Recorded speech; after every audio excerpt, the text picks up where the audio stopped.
all go to Google or to Bing search, to Brave, to Yahoo search, or even DuckDuckGo for getting our information in this day and age. The Sanatana Hindu Dharma, the revelations are revelations directly from the cosmos about itself, about how to get a superconscious breakthrough. To understand more about this, let me tell you a small story. So there was a time after a war, a jet plane was abandoned in a remote village. So the villagers saw this, they had never seen something like this before. What did they do? They said, "This is a brand new, beautiful, huge bullock cart for us." They yoked their bullocks and they started to till their field. Until a few months later, one of the village boys who had gone to a nearby town to study came home. And he said, wait, this is not just a bullock cart, it's a tractor. I saw in my town that there were so many tractors. This is a tractor. So he went, he fiddled around with the switches and he got it to start moving. There was huge celebration in the village. They got a new thing that moves on its own to till their fields. Until the time where a retired war veteran came to this village and he was shocked, wouldn't you all be, to see a jet plane being used as a tractor. What did he do? He jumped into the cockpit and soared to the sky, leaving all the villagers in awe. This story is actually a story of every human. How? Let us find out.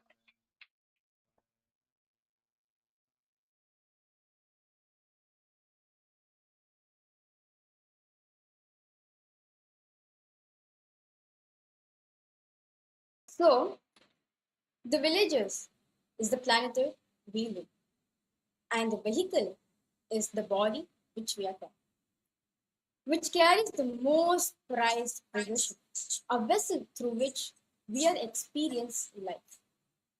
However, how many of us are living the peak possibilities which this vessel can express? Not really. We don't fully utilize it. It's like you are a jet, but you function like a car. You feed the car with the car fuel instead of the jet fuel. You use it by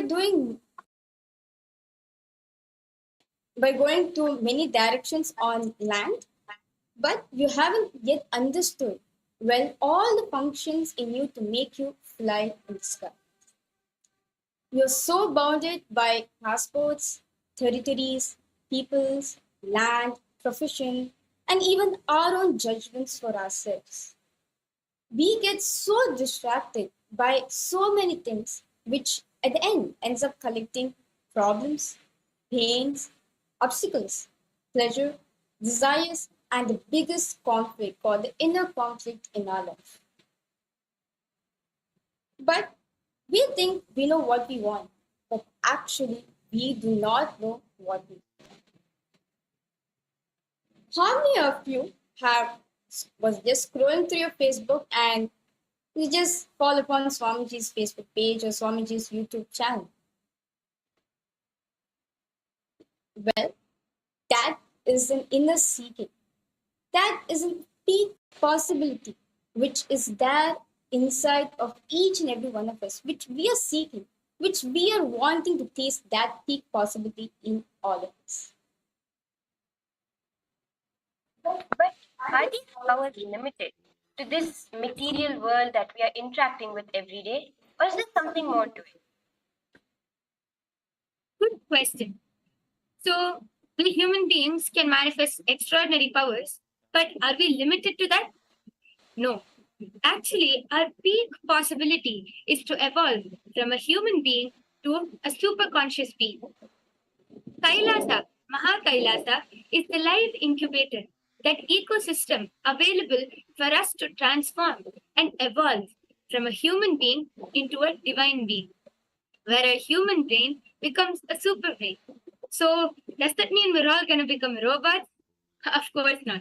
So, then what are we going to become? What's going to happen to us?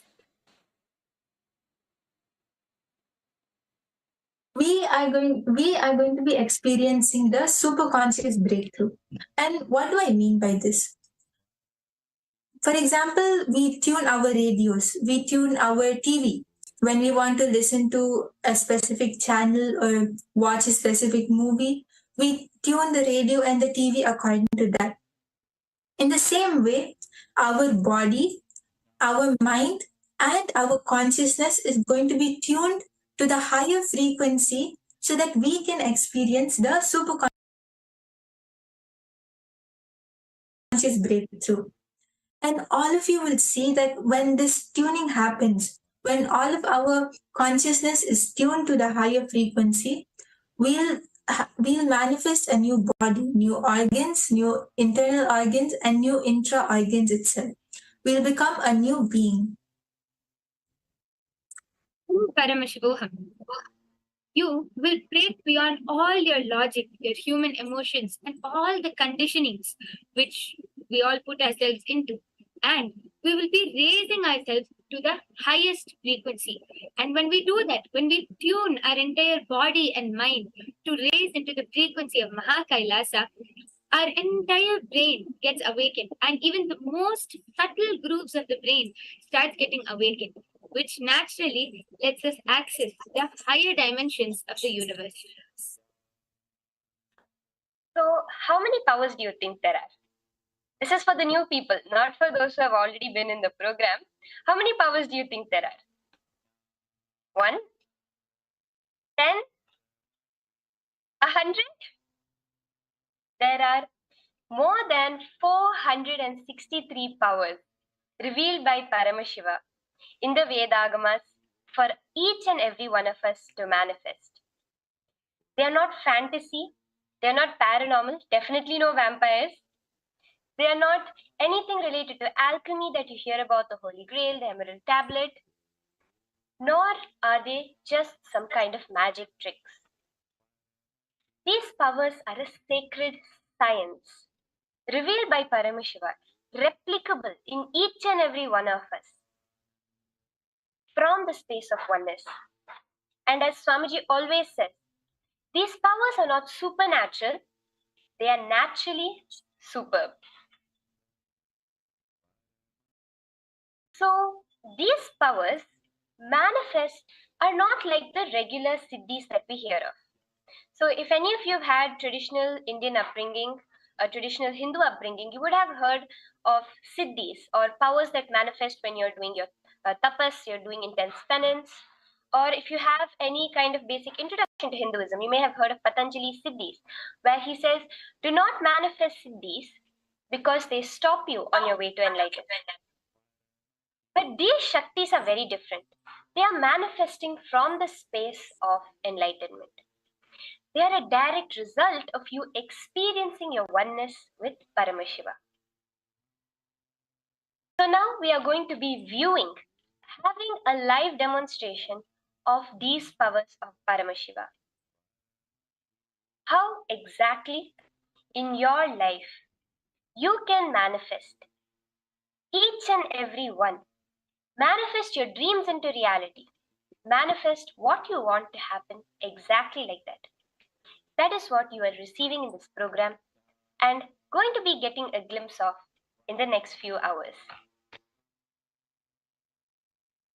So for all of those who are new, I hope all of you are buckled up and ready to go on this roller coaster ride where you are gonna be experiencing your highest possibility. You are gonna be having a direct glimpse of what you are really capable of. So you're gonna see whether you're capable of just being a bullet cart or of being a jet. So I hope all of you are ready, and so now we are going to enter into a direct glimpse of these extraordinary powers.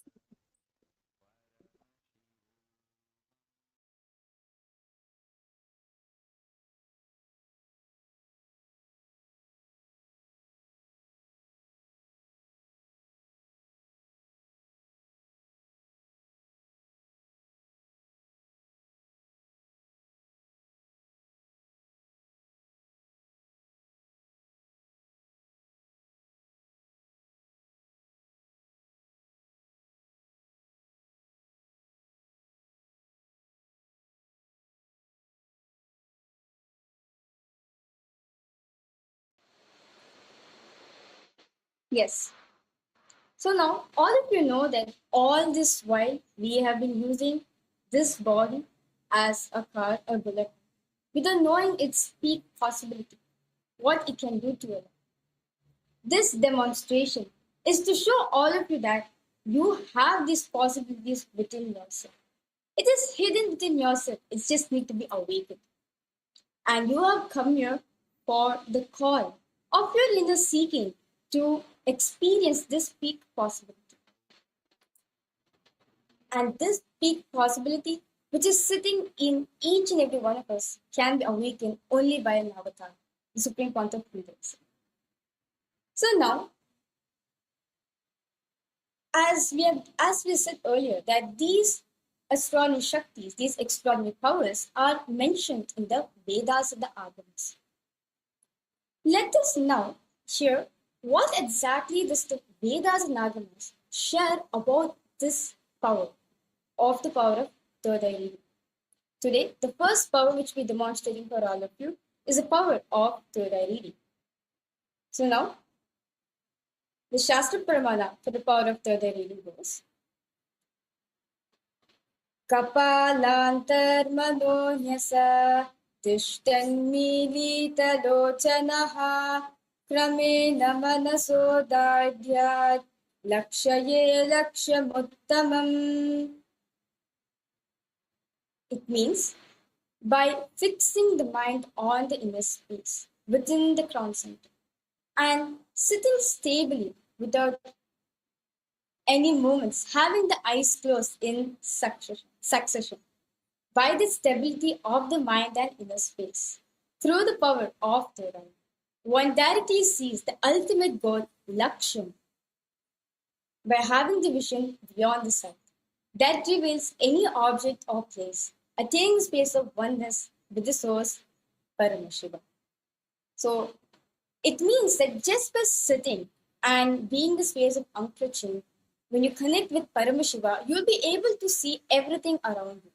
These two eyes, which you're able to see the world, are necessary, not needed for you to see all the things which are out there in the universe.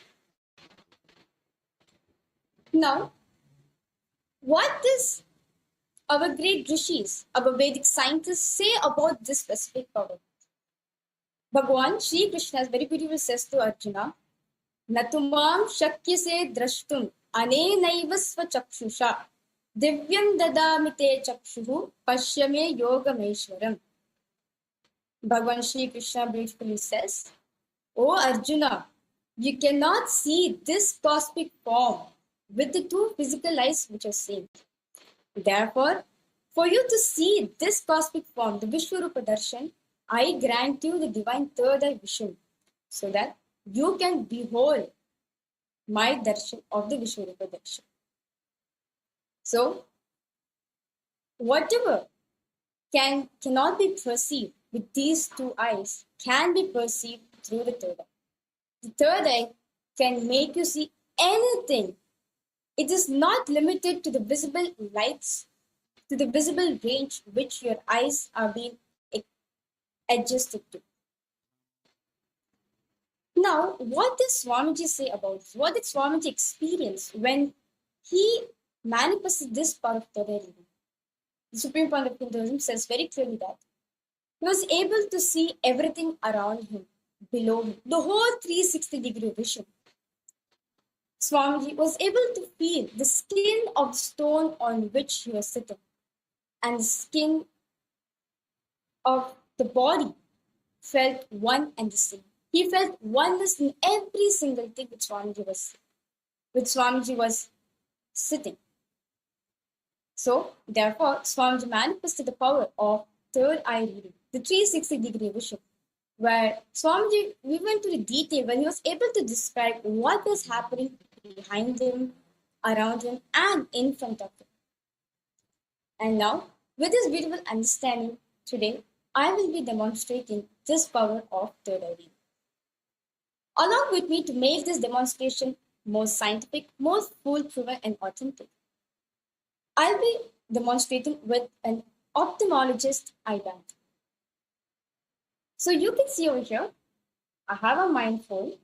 This mindful is being made by top 10 hospitals in India, and we have been collaborating with many of the hospitals in India to make this science of Turtle reading foolproof that even blind kids can experience this power manifestation.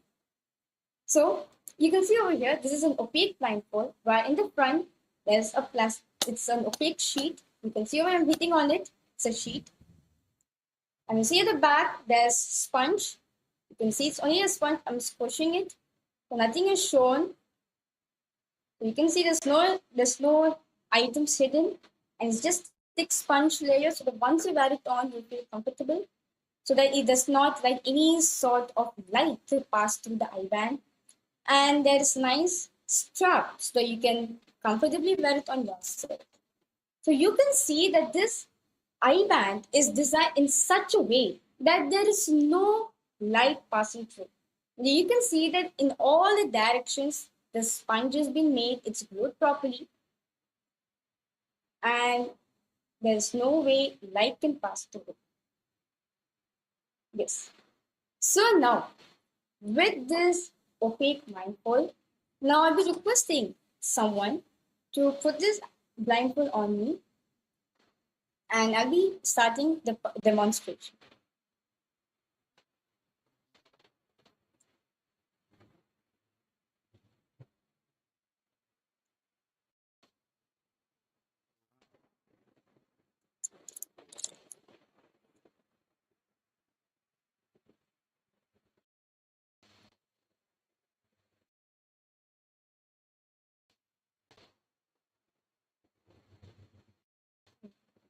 Yes.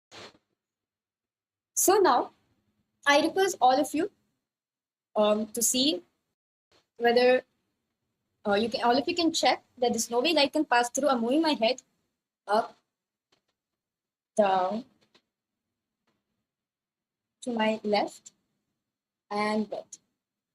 And I'm moving in all directions, so you can see that there's no way light can pass through the eye band.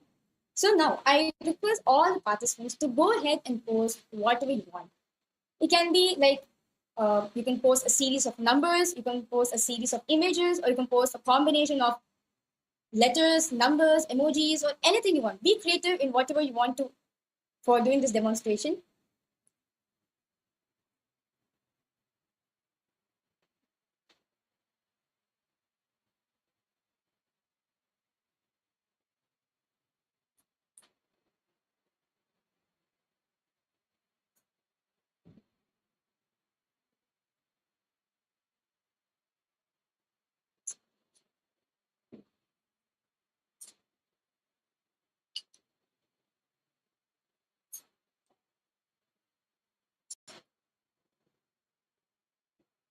Yes. So I can see so many people are posting. Okay. So now, before we start the demonstration, I will be connecting to Swamiji by chanting the Mahavakya. What exactly the Mahavakya? Mahavakya is a passcode where when you chant it, you directly are lifted to a higher frequency. You're lifted to a higher space so that you can manifest powers. When you chant it, immediately you are in oneness with Swamiji. So now I'll be chanting the Mahavakya intensely. Om Nityananda Paramashivoham. Om Nityananda Paramashivoham. Om Nityananda Paramashivoham. Yes. Yes, I can see many people have posted your comments. Okay, Ma Inyanda has posted, hey boy, thank you very much. And Ma Anandeshwari has posted, thank you very much, dear Mas. And Ma G has posted, Nityanandam to everybody. Yes, Nityanandam Ma, welcome you to the program. And Ma Anandeshwari has posted Nityanandam again with a heart and a lovely emoji where there's like 3 hearts in it. So now I request all the participants to go ahead and post whatever you want. You can post an emoji or you can even post different languages. And I'll be reading it out. it has in the English transcript.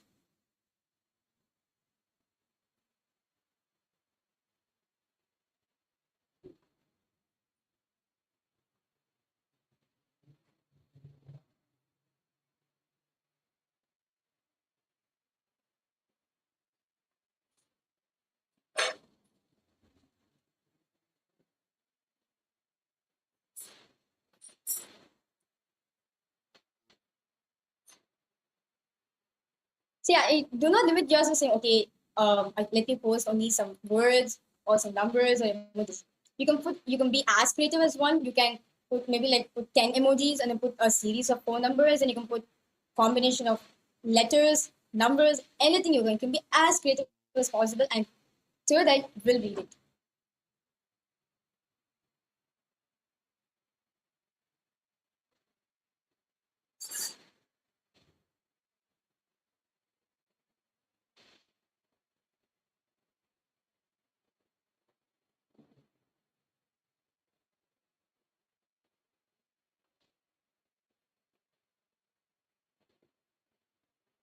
Okay, Majin has posted K for lovely emoji, a rose, rainbow in a circle mask. Basically, the rainbow colors are in a circle, and lesson. So, Majin, I request you to comment back saying whether did I read it? Did I read it correctly?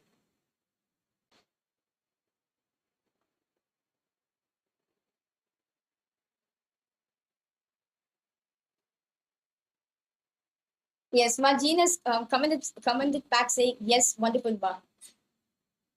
Yes, thank you so much, Ma.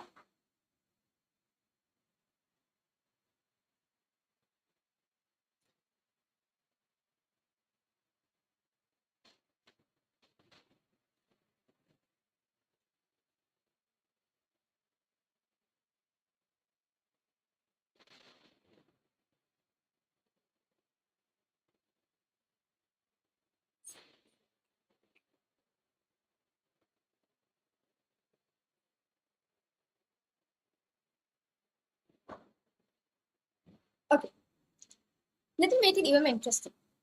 So now I request all the participants to go ahead, take any currency note. Each currency note has a unique value, has a unique number in it.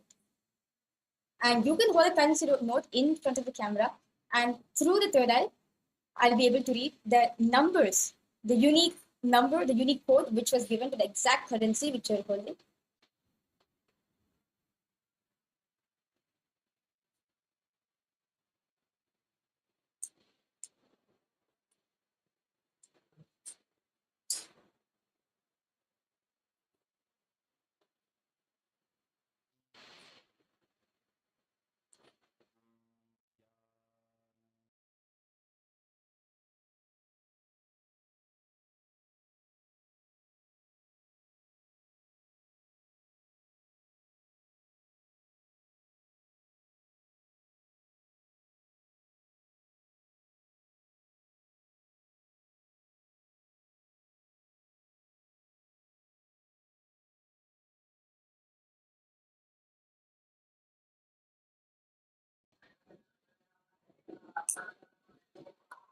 Okay, so I can see someone has posted.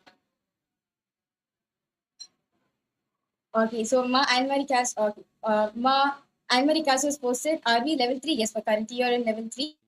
And Ma Niti Arunachala has posted, I love you, and she has posted a namaste emoji. And Ma Mahama has posted, win the lawsuit. Okay, Savitri Ma has posted, Loka Samasta Sukhino Bhavantu and love. And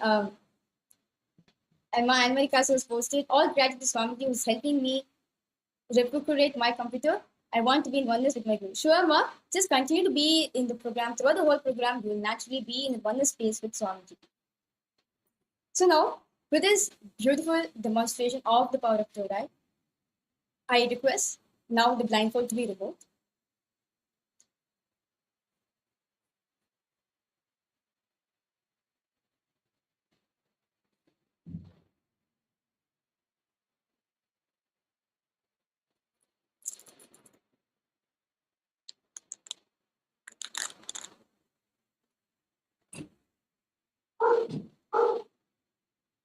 Yes.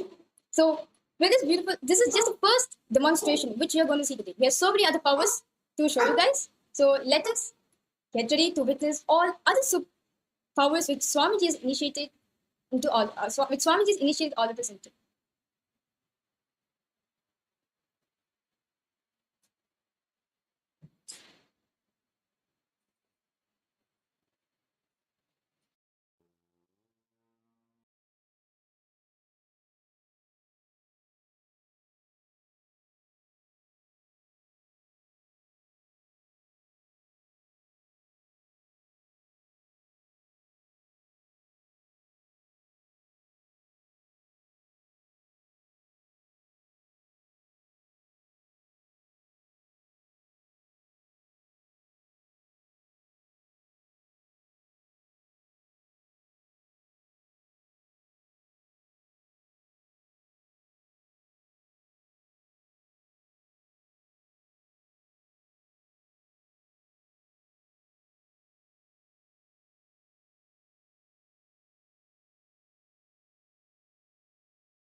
Nityananda, all of us just witnessed a very beautiful manifestation of the power of third eye. Actually, in our scriptures, there are tons of references to how this power is a part of our lifestyle. Actually, it's not something separate. Like, it's not like, oh, once in a while, let's go access the third eye. It was part of our lifestyle. Like, if I have to tell, today using mobile phones is not something that you have to remember and use. It's a part of your lifestyle, right? You normally use the phone and whenever you want to pick up message, call, it's a deeply ingrained part of your life. Similarly, the power of third eye is a very deeply ingrained part of our lives. Everyone have been using this in their day-to-day activities. And all of you in the Paramashivoham program are going to be learning this exact same science. You're going to be learning various different power manifestations, out of which we are going to be manifesting to you all. We're going to be demonstrating the powers, the 15 powers to all of you today, 15 of those powers in the interest of time to all of you today. So we also saw the power of third eye, where we saw Manitya Virajan in the close our eyes and read. Now, let us actually enter into the next power, where we will be manifesting the power of body scanning and remote vision. And we will be actually manifesting the powers of being able to scan through the third eye, identify solutions, being able to read your minds, all of it. So, can I request all of you, all the participants here, who wants to experience what power? You all can go ahead and post in the chat, or you all can put it in the comment section. Nityanandam, Srinitya Mahabala Nandaya, Nityanandam, and Gabby Haim and Ripple Dave, Nityanandam. Can I request all of you to please post in the chat how many of you are interested? How many of you want to get experience body scanning? Chandrasekharaya and Ripple Dave, and there's someone called Shared Notions. Can I request all of you to please go ahead and post? Whoever wants to experience body scanning, or let's say you want to experience the power of remote vision, whichever power you would like to experience, please go ahead and feel free to post that in the chat. Okay, now let's start with the first power, the power of body scanning. So my first, I'd like to request all the participants here. How many of you would like to receive a body scanning? Okay, Andre is saying he's interested. You're interested for which power? Could you specify? Because we're going to be doing mind reading, body scanning. Okay, Ma Lata Ishana Shiva Shakti has asked, please scan the best job and for the best marriage. How will you have breakthroughs in that? So, Ma Lata, we have Manitya Dvaitavarjitananda, who can actually scan you. She can scan your mind and identify what exact pattern you are needing to work on to have a breakthrough in certain aspect of your life. So, you can go ahead and Manitya Dvaitavarjitananda will scan you and she will be sharing with you what she's seeing. And okay, we have a lot of requests. We have Ma Savitri, who is requested for a body scanning. Sure, Ma. We have Manitya Brahma Yogananda, who is going to be manifesting the power of body scanning with you.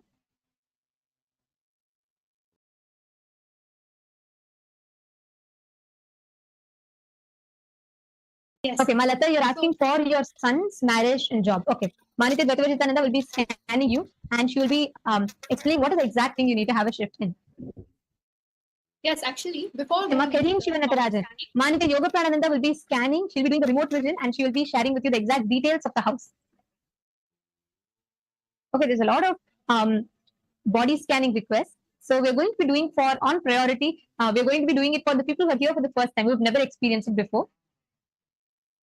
Okay, so Ma Veti Show. I don't know if I'm pronouncing your name rightly. I apologize if it's a mispronunciation. So Ma Veti Show, I'm going to be now scanning your body, and I'll be sharing with you what exact issues I'm seeing in your body. And I would also, since you've requested for scan, I'd also like to scan and identify what you need to do to have a breakthrough in your physical body and in your life. Yes. And all the further requests also will be manifesting further. In the meanwhile, I would like to request all of you, all the participants, to please place a coconut on your palm, orange coconut, any of them, and you can roll the coconut just with your conscious will. So I request every one of you to please place a coconut on your palm, and along with you witnessing this power manifestation, just by you sitting here, you are going to be able to experiencing how the power manifestation happens. You're going to be actually experiencing the power of entanglement. You're going to be seeing how exactly the coconut will just roll off of your palm on its own. And each of you will be witnessing how exactly the power manifestation happens as a simultaneous process. It's not like something you need to spend your time on, you need to take out your time, meditate. It just happens as a simultaneous, spontaneous process.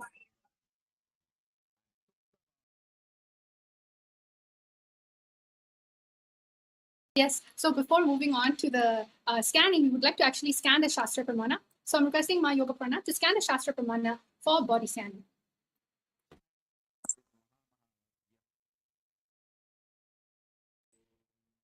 So I'll start by chanting the Shastra Pramana for the power of remote vision.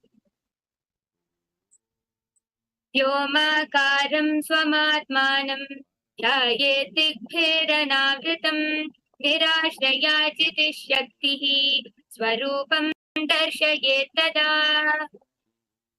Bhagavan Paramashiva says, concentrate and cognize with restful awareness on oneself in the form of a vast etheric space or sky, Vyomakaram, which is limitless in any direction whatsoever.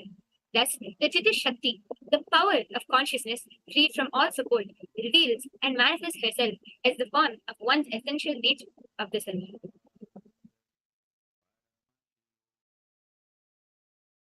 Yes, and next, can we have the body scanning Shastra Pramana to be chanted, please? Yes. So this is the scriptural reference to the power of body scanning.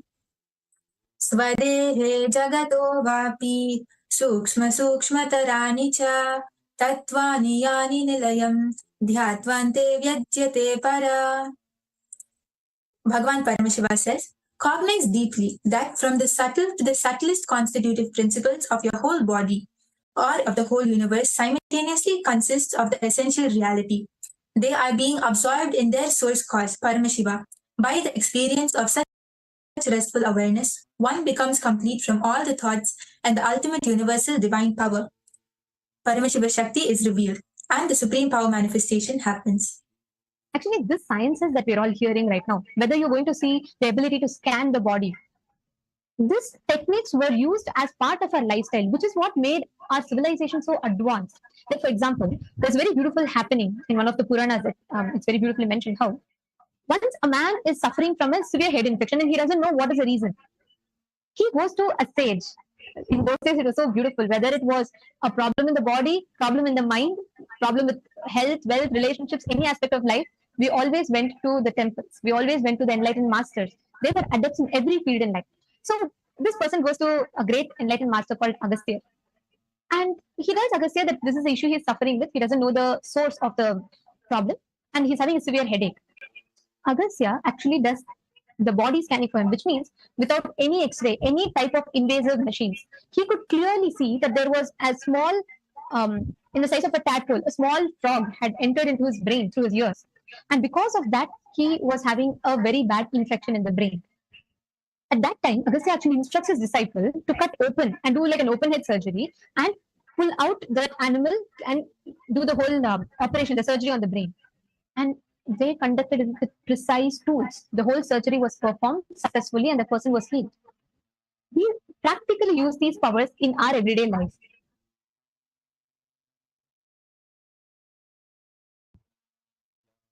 And now, to all those who are here, who are manifesting the powers, who are waiting for you to get the answers, we will be sharing with you all one by one as we scan. We have the Balasans here, the Nityananda Yogis, all of whom are scanning.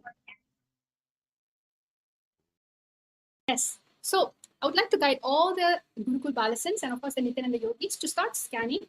For instance, we're going to be scanning Ma Savitri, Ma Lata. Anyone else that would like to also get a scanning? Ma Kareen? Yes.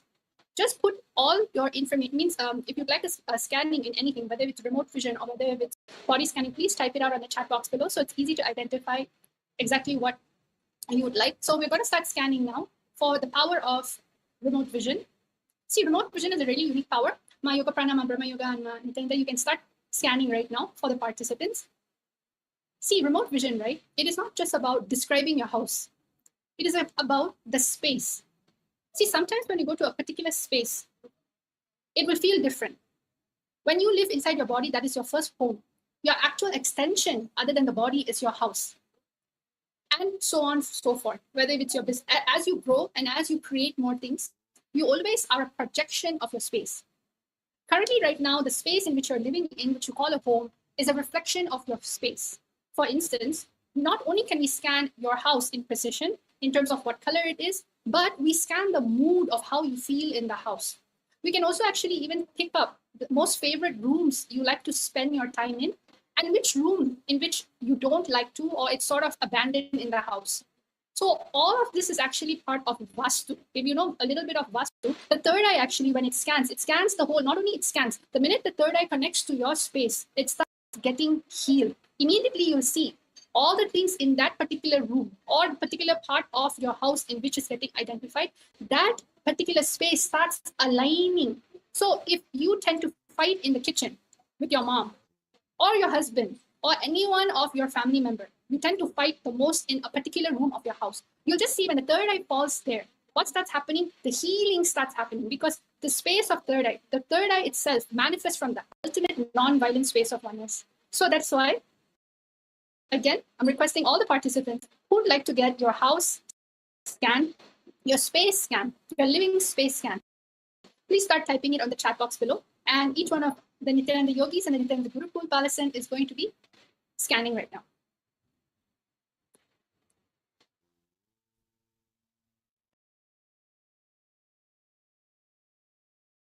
Yes, Miss Sonia, I'm going to be scanning you also.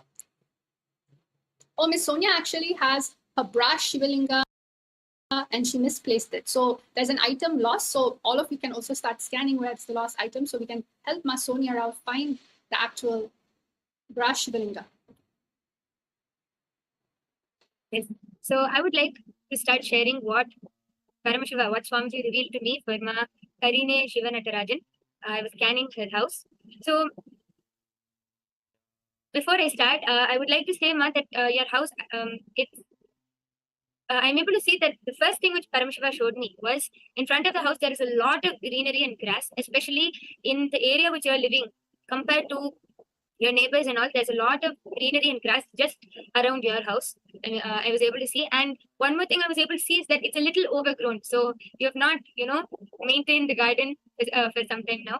And entering into the house, I'm able to see that there's like a veranda kind of area in front of your house. And there's actually a mini fan over there. Swamiji showed that there's a mini fan in the veranda area. I was able to see a table, and I'm able to see the railing of the steps while entering into the house on like the while coming onto the veranda is a wooden the whole railing is made of wood. And once you enter inside the house, I'm able to see that outside the house on the door there was or is a picture. I was able to see a picture with a pink color frame, and it's not specifically any person. I'm able to see there's a few words on the picture, and it's like a picture of a god or a goddess. And I was able to see like a leaf Ganesha. After you enter inside, once you open the door and enter inside, there's a small pathway before you enter. I was able to see a black colored foot mat, a black and dark red foot mat over there.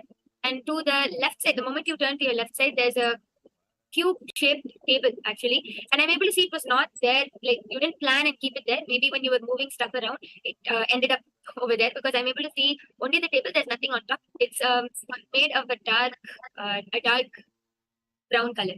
And once you go furthermore inside, I'm able to see that you have 3 bedrooms in your house, 2 bathrooms, and one bedroom is actually not so big, and it's like a guest room. So not you don't use it much, but I'm able to see it, and it's comparatively it's more emptier than the other rooms. Then Swamiji also is showing that there's a big picture or a deity in your puja area, Venkateshwara and the Shankha Chakra. I was able to see that Venkateshwara with his crown and the Shankha Chakra in the side, just that picture, or a deity in the puja area. And okay, so I'll start describing. Once you enter inside the pathway, towards your right side, the kitchen is there, and left side, it's the living room. And after that, if you look straight forward, I'm able to see the master bedroom is there. So that is where you mainly stay. And opposite to the master bedroom, opposite but furthermore to the left, there is another children's bedroom. And Swamiji is also showing that there's actually a lot of pictures and unique things around your house and shelves. I was able to see like vase, pictures, cups, which you actually don't use, but it's just there. I'm able to see like many kind of you can call it antiques around your house. And yes, Ma Brahma Yoga, Ma Dvaita Vachita, you can go ahead. I'll continue scanning. Actually, just Yes. wanted to add to this. Sorry, Ma Kareem is saying that she's relating with what you're scanning. I'd like to read it out from the chat for all the viewers as well. So Ma Kareem was acknowledging and she's saying how it's the piano that you were describing. Actually, Ma Kareem, you could share also all the things that you were able to relate. So you can let us know so that all the other viewers also hear and they'd also like to understand. Go ahead. Yes. So, Ma Savitri, Swamiji showed me that you are completely healthy except for one issue which you're facing. You're facing major issues with your digestion, and the food which you eat contains a lot of toxins. You are not aware of it yet, Ma, but the food which you're having is not completely pure and it's not a good quality food. And that is causing a lot of issues for your digestion and your whole digestive system, like all your lungs and all your organs are also getting affected at a smaller level from it. You're having a lot of bad toxins which is there inside, and for that Swamiji showed that if you just drink warm Swamiji showed if you just drink warm turmeric water every day in the morning and do the samyama of when Swamiji says that when we look with all our 3 eyes, just intensely stare at the sky during the daytime, and you'll be able to see all the outer space and the planets, as Swamiji says. Swamiji sure to just do that samyama and drink warm turmeric water every day in the morning. These two will intensely cleanse your whole system, And also my request to check the food which you're eating, because Swamiji showed that there are some toxins in that, and it's not that pure for you to have it.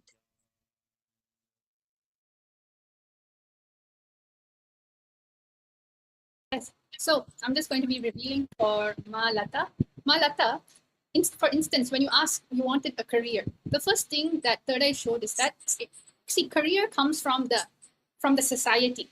It is about actually you wanting to be your own boss, you wanting to be more creative within yourself. And one natural creative thing in which you can do, in which you can have actually, is everything related to the grain based type of economy. Means cooking, having a restaurant, making things, because you're actually a very creative person that likes to work a lot with her hand. So you should, one thing today was revealing is that you should be more creative. The only problem is that you need to be more on the social media, where you're getting stuck in life when it comes to manifesting wealth. For instance, when you are asking for your career, is that you are stagnant in terms of not upgrading yourself. For example, iPhone is always upgrading itself. Even if it's last year, the model number 14 comes out, they will make sure in the next following year, model 15 comes out. So just like that, the only thing that is why you are stuck, the only main thing is because you're not growing and expanding. You have to grow and expand with time. So only when you start doing this, you start moving towards this, you start becoming, when you enrich yourself, you'll be able to enrich the people in co-creating with you, means going into businesses with you and everything like that. And that is the beauty about your space. Everyone knows that you're ready to give, especially when I'm scanning your house. The most time in which you spend in your house actually is the kitchen. You love experimenting on things, you love experimenting on food, taste, and you naturally always had something deep inside of you that you always wanted to do something related to food. So Third Eye is suggesting you can go towards what you love. See, wealth is a side effect of what you love. If you keep asking, I want a career so I can have more wealth, I can do what I want, that is not the right way for wealth.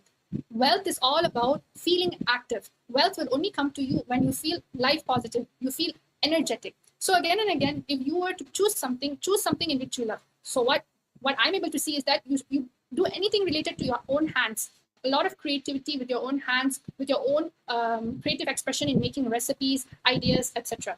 So if this was something relatable for you, Ma, you can also type it down below. And in terms of your house is actually really simple. And I think the house is also, Third Eye is showing that it's some sort of ancestral property. Means you are not the only one who's lived there. Many other family members, maybe your grandfather or an in-law, there is a generation, around 1 to 2 generation of family actually living in your house. And it's passed on to you basically. So that house actually holds a lot of space and energy of many people and many memories. So even though right now, currently, maybe your son is always going out, you're actually inside your house alone. It is not you being alone. It is multiple energy actually existing in your house. And one beautiful thing is that these type of houses, right, you should avoid selling it. You should actually try making it into a temple. That is the other thing that I was able to see. Your house actually is a very, the space is such that a lot of devotional practice is always happening. And the most energetic part of your house is actually in the middle. It's like an open concept, an open courtyard. Those Indian style houses where the middle core component of your house is actually very energetic. Means anything auspicious can happen there, whether it's family members gathering, sitting down, eating and having a conversations. All of this is there. So if you're able to relate to the scanning, please start writing down your message below. If you're able to relate to the, in terms of wealth, how you want to create wealth, also please write down something below. Yes. And I would also like to add on something for Ma Lata also. I was also able to see that the reason you feel very comfortable in your kitchen is because you feel like you're in your zone. You know, like since you have a lot of creative energy, especially with your hands, you feel like you're in your zone. You can do what you want and you know what you're doing. You're very confident with what you're doing. So that is one thing I would like to add on. And Ma Sonia Rao, I would also like to share that I scanned for your brass Shivalingama. I'm able to see that it's actually in one of your bags, in one of the pouches at the bottom, and it's in a dark room. Like you've kept it. Maybe you've used that bag and not opened it for a long time, but it's safe. It's just in a pouch in a bag, and it's kept in a corner of the room. I was actually able to see in a shelf. So maybe you can check in your wardrobe or closet and let me know, Ma. Actually request every one of you to share how many of you are able to relate with it, how many of you are able to connect with it. Share with us how you are able to resonate with it. And we're here. We'll be more than glad to answer more questions or further doubts if you have any. And yes, Ma Veti Shau. I'm going to be sharing with you what I saw, and it was quite interesting. The first thing that I saw is, Ma, currently the your body type is very lean, very thin, and you tend to eat quite a bit, but your body does not gain as much weight. That's the first thing that I saw. And the second thing that I saw is currently you're going through a lot of acid reflux happening in your stomach, because of which you're not able to concentrate in your work in the last few months or last few weeks. Especially, you've been losing your focus on the work that you have taken up, and you've not been able to focus more on that. And I saw that towards your left side, in the last portion of the left side teeth, the last tooth, there is extreme sensitivity, and you're having a pain in biting and chewing that. Actually, I'm seeing that there is a lot of particles that is settled that is causing that pain, and if it is not attended to, it will build up into cavity. So you'll have to attend to that part. And I'm seeing that there's a lot of sensitivity in the tooth. That's one thing that I saw. And also, Ma, I'm seeing that vitamin D and vitamin B levels are low in your blood, in your body, which will cause a lot of pain in the body. Even if you work a little bit, it's not like you need to do a long workouts. Even if you do a short workout for a little bit, immediately you see that your body becomes extremely exhausted and you lose the energy. Because of this, if you revisit all the crucial moments of your life where you feel you messed up, where you feel you failed, or where you feel things didn't go well, all of them would have reflected instant decisions you made. See, because your body's vitamin levels B3 and D are very less, you are very instantaneous in making decisions. Like you are very tired. You get very easily tired of thinking a lot. So you don't like to process a lot of things. You just go with like, okay, this is my gut feeling. Let me go and do it. So the amount of time you take to process information or to be able to think, revisit your decisions is comparatively very less. So because of this, many times you tend to make quick decisions in a haste, and because of that, you will make a lot of wrong decisions in life.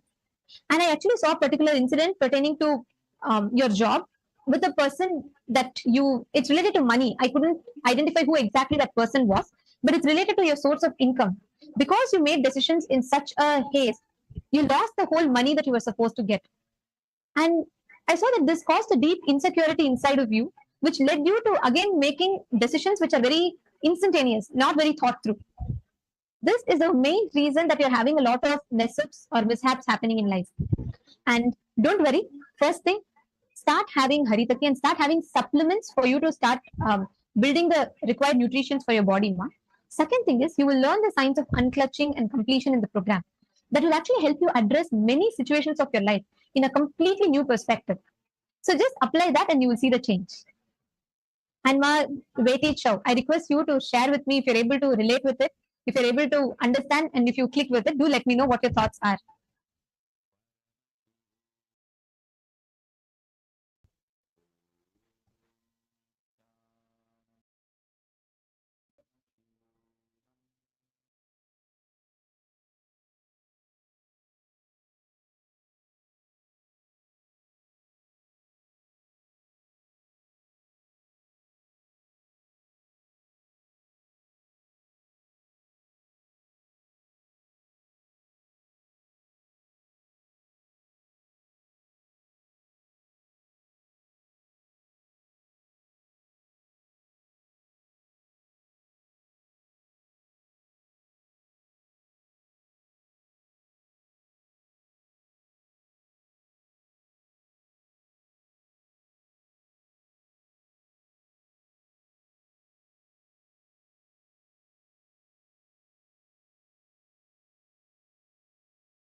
Yes. So we're going to be now going into the power of mind reading.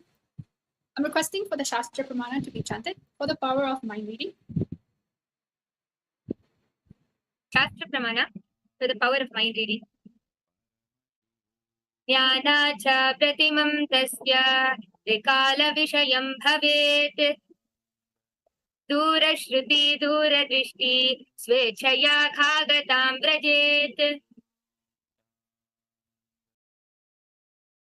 Yes. So the power of mind reading. Many of you might think, oh, does that mean she's going to scan and think exactly what I'm thinking about? We can. However, that is not the ethics in power manifestation. We don't intrude to your actual mind. We don't actually intrude to your inner space. So requesting all the participants to give us consent on doing this power. See, mind reading is not about scanning what you're thinking. It is sort of similar. However, it is not the actual thing, the version in which everyone's thinking about. Like, oh, I'm going to scan you and think, okay, this is mind reading, tell you exactly I'm going to know all your secrets. Zero. The power of mind reading is given to humanity so that they can understand the type of thought currents they have been cherishing. For example, this body is actually not just your only body. You have come many, many different lifetimes. And when you come down in this body, you carry many thought currents, patterns inserted inside of you through your very own identity, assumption of identity, the identity of your parents, the identity from society, and much more. So you're not just you inside of your mind. You are multiple people inside of yourself. So mind reading is a beautiful power in which scans your space to see what are the type of thought currents you're cherishing, which is not allowing you to progress in life. For instance, right now you might be cherishing, oh, I'm alone. However, you might be projecting to everyone, hey, I have a lot of friends. And what life gives you as an output will make you feel like you're not supported, or that you're always going to end up being alone by yourself unless you fill the room with people. So all the actions in which you take and the output, the current result you have in your life, it is because of just entertaining the thought current in which you, whether if it's powerlessness or whether if it's powerfulness, all the results comes from there. So now, I request all of you to give your consent on the chat below so that the Nityananda Raja Vidya Gurukul Balasans and the Nityananda Yogis would be actually scanning each one of you. Scanning the actual source in which causes you pain. Scanning the actual source in which is stopping you from manifesting the wealth you want in life. Scanning the source thought current in which is not granting you the right relationships. Sometimes in a relationship, you may visualize a beautiful relationship, maybe from the movies that you watch. You can also sometimes call it fantasizing. However, in any situation, in everyone's life, they all wish a healthy relationship. But sometimes maybe you get caught up in an argument and it becomes something else. So what is happening at that time? It is because fundamentally, there are four people fighting. It is yourself, your mind, the other person's self, and the other person's mind. So yes, let's get into the exciting power. All of us are actually waiting for the participants to actually start giving the consent and typing it out on the chat message box below on your Zoom room. Yes, and I would actually like to add on to what Ma Dvaitavajit has said. I'll actually start by giving one of my favorite examples. See, for example, just visualize that you're growing a rose garden. Okay, so you have pink roses, red roses, white roses, orange roses. It's a big, beautiful garden. But in the middle of that garden, there's a huge wheat plant which is growing. Okay, so these roses, this entire garden is our inner space. From the time we're a small baby, that is our inner space, all the cognitions, everything which we're learning. That one wheat plant in the middle is all of our thought currents, root patterns, incompletions, everything which we develop as we grow. So because of that one wheat plant, even though it is a single wheat plant, it is enough to destroy all of the roses in the rose garden, right? And if you just keep cutting the branches of that wheat, is it gonna stop growing? No, it'll in fact it'll grow more. Only when we uproot it from its root directly, only then it will stop growing and we'll be able to have a beautiful rose garden. So all of our incompletions, root patterns, we might think it is something, oh, like for example, today I got angry. Oh, yesterday I had a fight with this person. That's why I'm angry with them today. No, it is much more than that. Where did that anger come from? Why do we have an incompletion with that person? Where are all of these thought patterns starting from?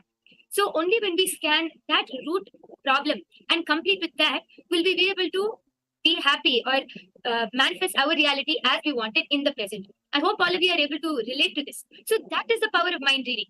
We are going to be able to scan and reveal the problems which you're the problems which you have, the root problems which you develop to be able to heal what is happening currently in your life.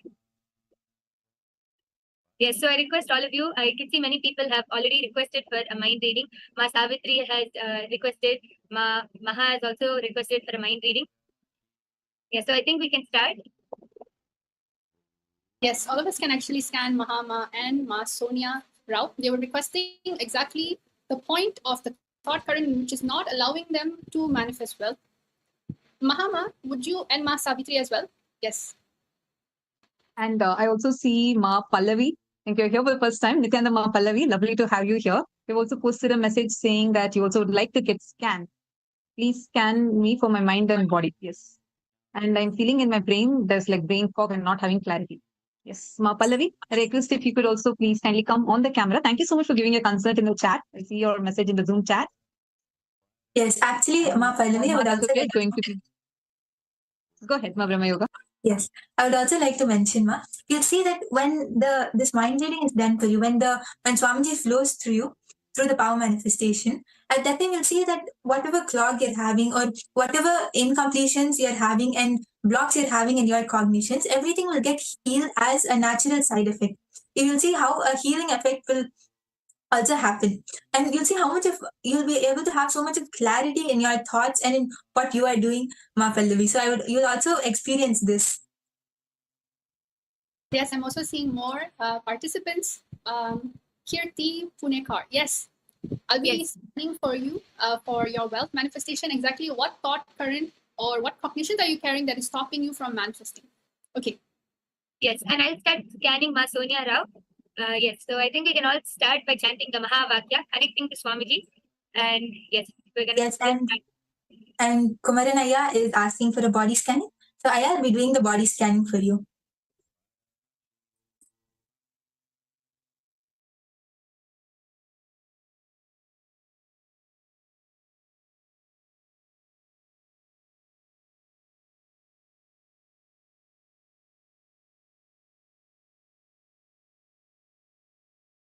So, Kirti Punekar, what Thuray was able to show is that you feel insufficient. You feel life is not enough. You are not enough. You don't get enough.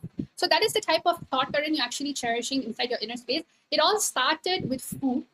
I was able to see that there are certain things in your childhood where you wanted, and it was something related to food.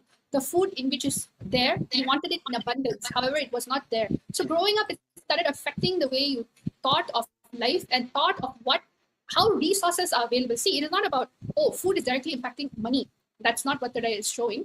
The day is showing is that the habit, the thought current, how the doubt of wealth started inside of you came from seeing how abundance is around you. What is abundance? Abundance means, is there enough? Is there plenty? So in your life, it all started with something related to food, the necessity. When this food, the amount, the quantity was not available for you in such a small childhood, you started developing the feeling, I will never have enough, or enough will only come later for me. So what started happening, this vicious cycle of you thinking life will only give it to you later, or life will not give you enough, starts happening. So in your wealth manifestation, you are always looking and comparing yourself, or maybe envying. See, sometimes when you compare and you envy, it's a complete normal thing. You always want more so you can feel more happiness. However, that is not the solution in life. Solution is not about having more. It is about rooting yourself in the feeling of gratitude, knowing that you actually have enough. So the powerful cognition for you is that you need to shift towards abundance. See, only when you recognize gratitude and have gratitude to what you have in life, you start recognizing the abundance of the universe. It is only what society, your parents, or certain situation has taught you that you are limited, that you are not, you are just going to only get this portion. So for you to get a breakthrough in wealth is for you to share. It is for you to expand. Life has taught you wrongly. There's a difference between sharing and exploiting. In your case, sharing your creations, sharing your creativity. You'll just see new sets of people when it comes to helping you manifest wealth will start happening in your life because of the cognition that you are abundance. So that is what I was able to scan for you, Kirti Punekar. If you're able to relate, please do comment on the chat, and I'll be able to scan you much more further. Thank you so much, Ma Advaita Ajitananda.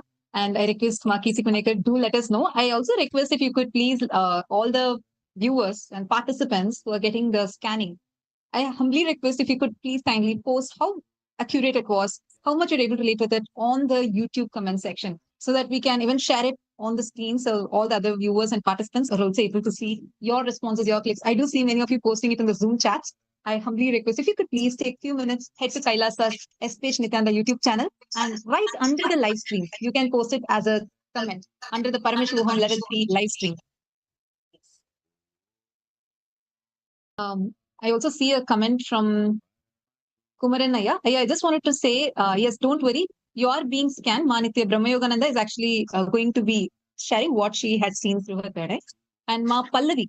So now, Ma Tattvapriya, I'm going to be sharing what Swamiji showed to me in my third eye when I did the body scanning for you. So the first and foremost thing, what I was able to see, Ma, is that there is a strong imbalance in your hormones. I was able to see that like if you see last 2.5 years, you have been struggling a lot with your hair fall and weight management, and especially in last 6 years you would have seen the impact of the hormonal imbalance. Like there is a change in the estrogen levels in your body, which is directly shown as lot of increase in your weight. Like you might be thinking you're eating less, but you'll see suddenly you're gaining weight irrespective of how much quantity you're eating.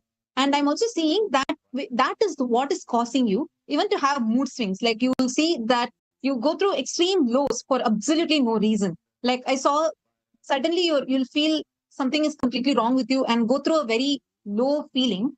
And it might come out as a kind of powerlessness, like you'll maybe sit and feel like crying. You might feel like something is very wrong about you inside you. And after some time, suddenly that feeling just goes away. I'm seeing that this kind of a oscillation of your moods are existing inside of you because of this hormonal change and the impact of that hormonal change. So I see a message from Aaron asking if it's pre-recorded. No, yeah, this is live. Don't worry. Anyone who would like to have a scan, please do let us know. We are going to be scanning and we will let you know. So you can experience it. This is live. And one more thing, what I was able to see, Ma Pallavi, one important thing I was able to see is there is a lot of toxins that are sitting in your system. This is mainly influenced by the experience you're having about life. This has started like there is a core cognition that I'm seeing, which is very prevalent in many of the incidents. If you can just see your life, there is a deep feeling where you feel that life is continuously denying you. You feel people are not understanding you, and there is a denial, which you yourself feel as a strong self denial that is happening inside of you. I see that many times, even though you know that, yes, this is possible for me, I can do this, this is a possibility for me, there is another part that is just stopping you completely, and you feel like some some deep impossibility, and you just deny yourself. Like, for example, a relationship. Even if you want to just shower your love on a person, you just want to express your love to a person, you yourself stop yourself thinking that this is not going to work out for you.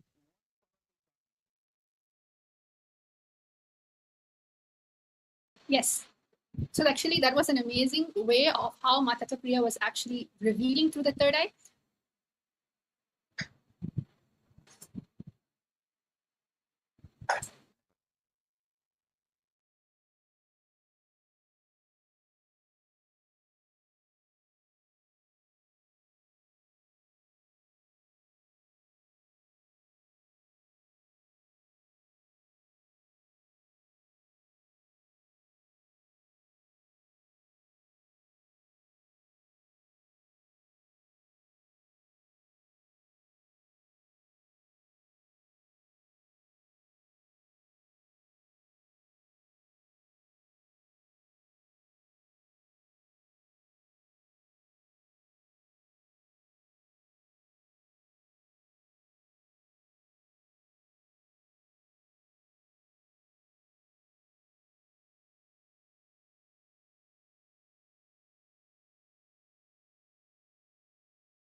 You ready, Ma?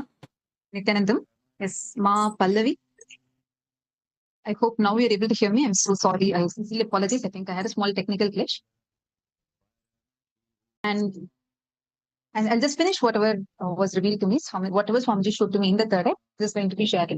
So I saw clearly that because of this hormonal imbalance, you will see you experience a lot of this symptoms like what they usually call as the PMS symptoms. You experience it much more than a normal person. You will see a lot of increase in hair fall, and you'll experience this mood swings very often. So all these things are coming from that root cognition of self denial pattern, which I'm seeing very clearly. You have been having this from your childhood itself, where I see an incident which had happened between the person who is taking care of you. I don't clearly see it as your mother. It looks more like your grandmother whoever took care of you in your childhood, when you were about the age of 6 or 7, and you were having some sibling who got more love, and according to you felt they were more taken care of, and you were denied saying that you're a girl, you are denied a lot of things, and that made you withdraw from life. And the same pattern repeated even during your class times, like your college, in every phase of your life. And when it came to your family, you still started feeling the same thing is repeating for you in your life. I see a very clear pattern, which is what is making you experience this kind of a hormonal imbalance, which is directly affecting the uterus area and the right ovary. So if you see, you will always experience the pain, like anytime you have a problem. In a matter of few days, that part of you is what is going to immediately feel the first impact. Like you will see a sharp pain or like a feeling of heaviness and suffocation happening in your lower abdomen area. And it will be more localized towards the right side of your body. So this is what I was able to see, Ma. And one thing, if you start taking haritake every single day and the neem juice in the morning, just some neem leaves, boiling it in water and drinking that water in the empty stomach. The boiling in water and drinking will make this imbalance in you to become normalized. And haritake every night will also detox your system. These are the two main things I was able to see. And one more important thing I saw for the self-denying pattern was that you have to do a strong completion with a mother component. I'm not able to clearly see if it was your mother or grandmother, but I saw it as someone who's taking care of you. And only grandmother, that word came to me. And I saw that you have to experience a deep completion with a mother aspect inside of you. Don't worry. And this is just what Swamiji revealed to me in the third eye. During this program, Swamiji will take care of you completely. I see you continuously nodding and saying yes. See, don't worry at all. Swamiji is there in this program. You've come to the right program at the right time. And Swamiji will completely heal you from it. And you will experience a breakthrough inside yourself. Okay, I see. Okay, you posted some messages. Ma Pallavi, I request if you could just post this messages in everyone in the Zoom, as well as if you could please post it in the YouTube also if you're comfortable. That way we can show what all you were able to relate with to all the viewers also, so they also can see how accurate the scanning was. I'm just going to be reading out your message. So you have posted saying, yes, Ma, my life has been messy and oscillating between possibility and not possibility, which is self-denial. But I'm clueless about what to do. And were you also able to relate to the other symptoms? And if you were able to relate to these patterns that I mentioned, please do take a few minutes and share with me. I see, and don't worry at all. It can be easily completed with Swamiji's blessings. You will see during the initiation, when Swamiji is going to be giving the darshan today, just post this as a message, requesting Swamiji's blessings for this. You will see how powerfully Swamiji will heal you, completely heal you. And the first thing you will notice is you will see a reduction in your weight in the lower abdomen area, because the incompletions are strongly holding there. The insecurities and the self-denial patterns you're holding there will just leave from you. Yes, so I actually also got a response from Kirti Punekar. Yes, Ma, very much related. Absolutely correct. It's insufficient, not enough. Yes. So this is exactly the root thought current in which is basically haunting you from not moving forward, Ma. So don't worry, during this Paramashivoham, as what Ma Tattvapriya has shared, you'll just see a lot of this healing will start happening in your inner space. You will start cherishing the right cognition, the right attitude towards manifesting abundance in your life. So before we move on, there's also one more person, Yu King Tang. I will be scanning you. So we'll actually allow Ma Yoga Prana and Brahma Yoga, you can also reveal if you scan for the participants that's assigned to you. So I was doing the mind reading for Sonia Rao. So I would like to now share what Swamiji revealed to me. You specifically asked about manifesting wealth. Swamiji actually showed me that in your childhood, you had an incident with, I was mainly able to see your father and some male figure in your life. And that incident was where you really wanted something. And at that time, you felt you were denied. You felt like you couldn't get that. And that is where the whole concept, you feel like you feel powerful, your happiness, your pride comes from money. So you started the cognition of the more money I have, the more, I get a better name. It's like I can be very proud about it. So basically, I'm not saying that you wanting to manifest wealth is wrong, but right now, the cognition with which you want to manifest it is coming out of the I don't want to say even fear. It's like you want to fit in with society, like the way society, the people around you, the way they think about you should be should be high, like they should think very high of you. So right now you're having that insecurity that, oh, if I don't have wealth, if I'm unable to manifest wealth, that means I'm insecure, or basically a lot of fear about what the people around you are going to think. So this started mainly with a male figure. I was able to see your father, and if you have any brothers, I'm able to see it started with your very close family and a male figure. So before I move on, I request if you could share in the chat section if you're able to relate to this, Sonia Rao.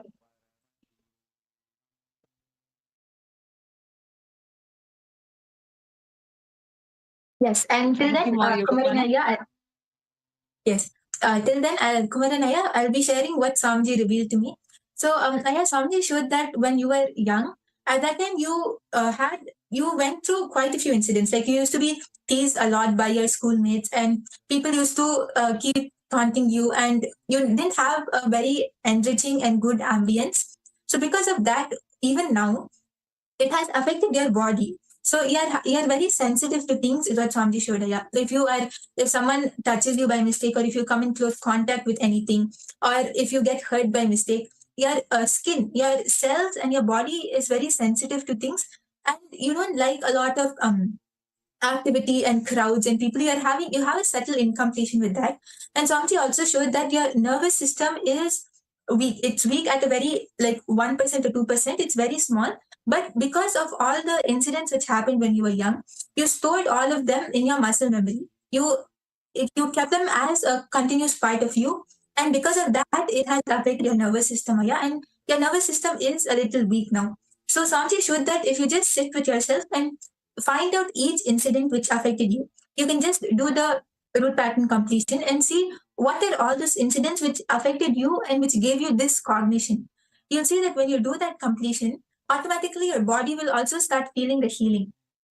And also, yeah, don't worry. In today's initiation, Swamiji will also heal you, and you'll see how immediately you'll experience the effect of the completion and of the healing. You'll see how your body becomes more strong and it becomes more powerful. And you'll see how your nervous system also, you'll feel yourself become more powerful from inside. So, Aya, you can share in the chat how much were you able to relate to this scan? Yes. Meanwhile, Sonia Rao has a message. Yes, I can relate with it. And I was wondering if I should start a small business too.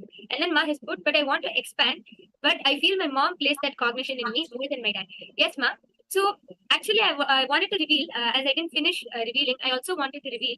Swamiji actually showed me that even though you don't consciously feel it's your dad, it started from him.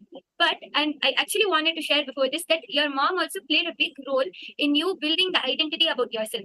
So when you were small, from that I'm able to see from the time you were around 12 years old itself, your mom started teaching you how you should hold yourself, what identity you should hold, how you should behave in front of other people, not like this, not like normal manners which we are taught. It is like she started, what she taught you became like the rock solid foundation for who you are now. So it's not just the manners.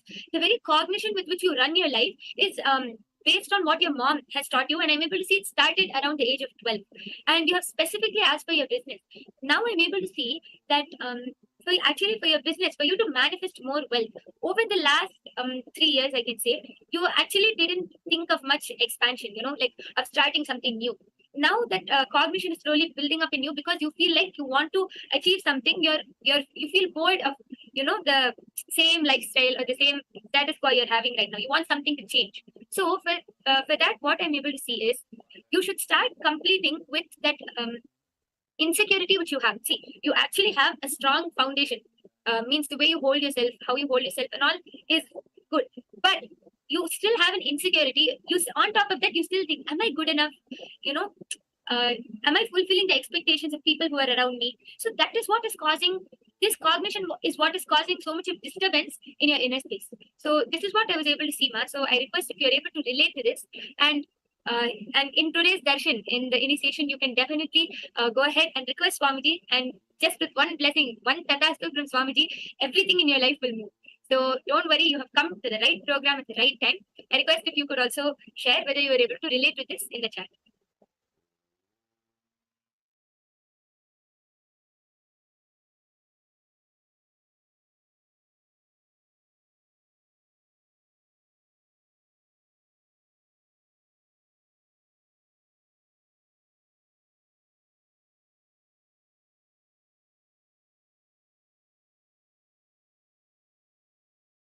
Yes, Ma Tatopriya, we are not able to hear you, Ma. Sorry, Nityanandam. Nityanandam. Yes, thank you, Manitya Yoga Pranananda, Manitya Brahma Yogananda, and Manitya Dvaita Chitananda for this beautiful scan. And I see so many messages from participants from various different Zoom rooms that are coming here. And I just also see that many of you who have asked for your scans. In other Zooms, I'm seeing many participants requesting, can I also get the scan? Can I also get a scan? Yes. Don't worry. Throughout these 21 days, you're going to be here for the next 21 days. Throughout these 21 days, we are going to be having various sessions where you can request for a scan, and not just someone else is going to be scanning you. You are also going to get the power to be able to scan. See here, what we just did now is just a small demonstration of the huge number of powers that Swamiji has showered all of us with, and what each one of you are going to get to manifest throughout these 21 days. So make sure you're not missing even a single session throughout these 21 days, and you're going to see how the breakthrough is going to be happening for you. I would also like to read out some message from Ma Pallavi and Kumaran Murugayan. I request if you could please share how much you were able to relate with the scan, please. So Ma Pallavi has posted, Nityanandama, whatever you have scanned and shared details, summarized what I have been experiencing. I have strong self-denial and I sense possibility of my life, but still not able to make it into possibility. Struggling from the last 6 years, and last 2.5 years have been even more messed up for my career, relationship, and health. I had this question from last so many years, whether everything is happening to me is because of my thought process, or I have gotten to that thought process because of how people around me treated me. Don't worry, Ma Pallavi. The first and foremost thing I want to tell you is, see, now whatever I shared is what Swamiji showed to me in my third eye. When Swamiji is showing it and you're going to be here, don't worry at all. You will see during the program, you're going to learn some extraordinary techniques, powerful cognitions, completion techniques through which you're going to be able to walk out of the issue you face. And as Swamiji says, every disease starts only from a thought that is there inside of us. And this thought current, the thought process that's happening, is exactly what Swamiji is going to be walking us out of during this program. And we are saying, probably is it because of how the way people around me treated me? Don't worry. However, people around you might have treated you. Same boiling water. When you put a potato, it becomes soft. When you put an egg, it becomes hard.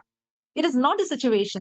It is the way what material you're going to be made out of, which is what Swamiji is going to be empowering you with in this program. Just make sure you don't miss a single of these sessions, and you will see in the next 21 days, physically, you will start feeling a difference. Thank you so much. It was really wonderful having all of your participation in this session. And thank you so much for the acharyas also who have come here, taking your time and did the scanning. Now we are going to be moving to the next session.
Nityanandam, everyone. I welcome you all to the Paramashivoham Level 1 program. My name is Dayabayi Swami. I warmly welcome you to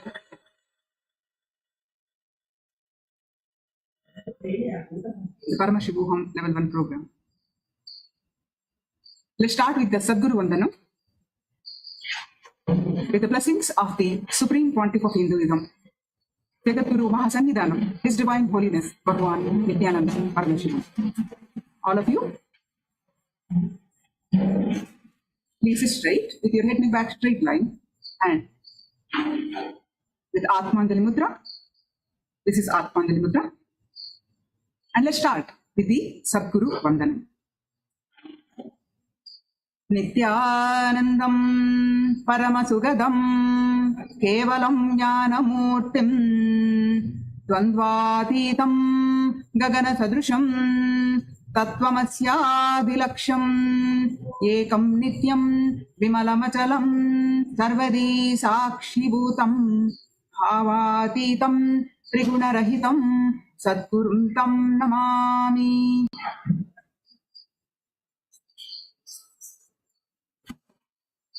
Nityanandam. So, in this session, we are going to learn about what is Paramashivoham. Introduction to Paramashivoham.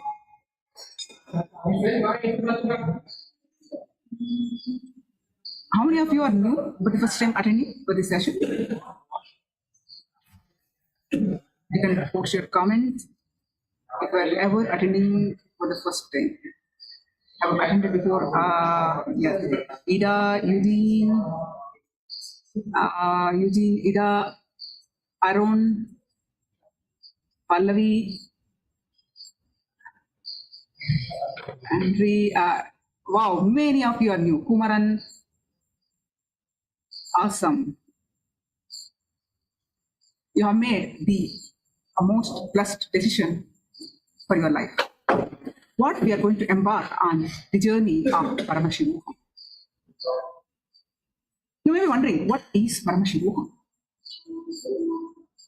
Right? So we are going to learn what is Paramashivoham in this session. And I congratulate all of you to join this session. I guarantee you, your life will not be the same after you attend all the sessions sincerely and embark on this journey of Paramashivoham. What is Paramashivoham? So let's learn what is Paramashivoham. In the meantime, I request all of you to actively participate and involve what you understood, what is the cognitions you have received. Cognition is the understanding that you received, or now you take it. And if you have any questions, whatever we are presenting in the sessions, you can post in the chat. We are here to assist you in making the experience, understanding of Paramashivoham happen. Right. What is Paramashivoham? This whole universe is the manifestation of Paramashiva, Bhagavan Paramashiva.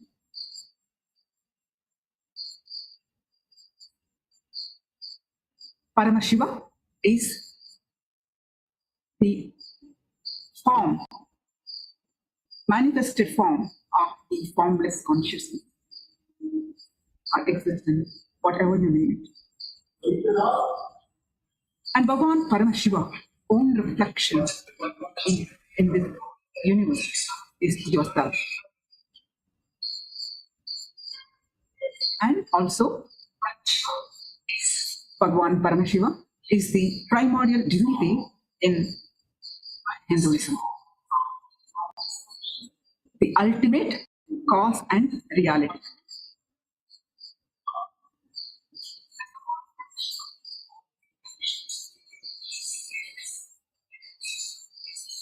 We can describe endlessly about Paramashivoham, self-effulgent, Swayam Prakasha, we call in Sanskrit, all-pervading, unchanging beyond time, space, form, or simply super consciousness existence.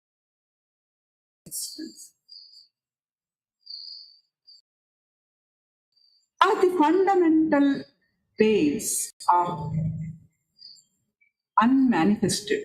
In Sanskrit, we always share the Sanskrit terms also, and we give the explanation in English, but the same Sanskrit words to keep the authenticity of the original scriptural references. Whatever we share with the original scriptural references and who, that is Shastra Pramana in Sanskrit, and who followed that first of the Pramana, and what is Swamiji's experience, the Atma Pramana, and that understanding, implementing that in our life, experiencing that in our life, that becomes our Sakshi Pramana witness. This is what I experienced. Follow these lessons, sincerely attend, sincerely do the exercises, meditations, listen to the powerful teachings from Swamiji, from the scriptures, and imbibe those. Your life will never be the same after these sessions.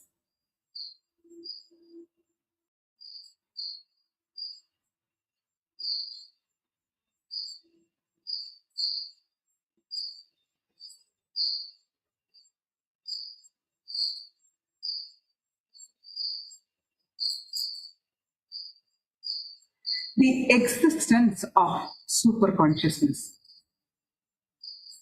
you all aware of.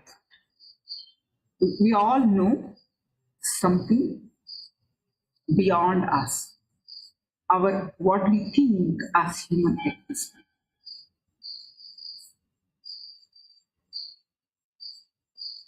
All our sufferings, whatever we go through in life,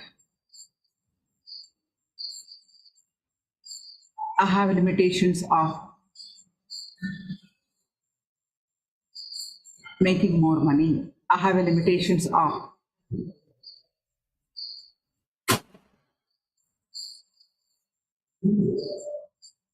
keeping relationship intact, good relationship with people. We all have so many problems, what we call as problems, are human experience that we go through.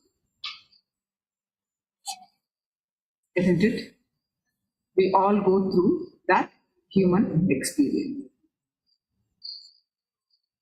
Is it what it is to our life? Is it something more? Are we here to experience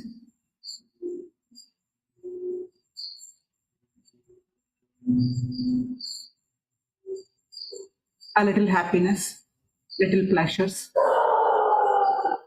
and so many difficulties, so many impossibilities?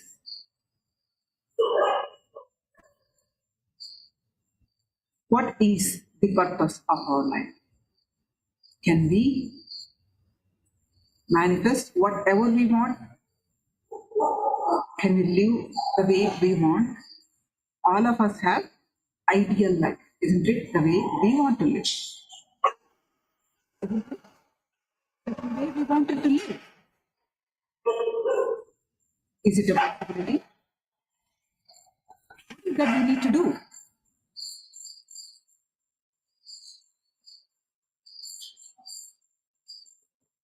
All that questions, you will find the answers through this program. In detail explanations from the Pramanas, experiences of the Apta, experiences from Atma Pramanas, from Swamiji's own life, to testify these teachings work.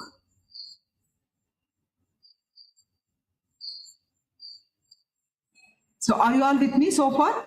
There is a higher purpose in life. Can I have a thumbs up? Yes, thank you.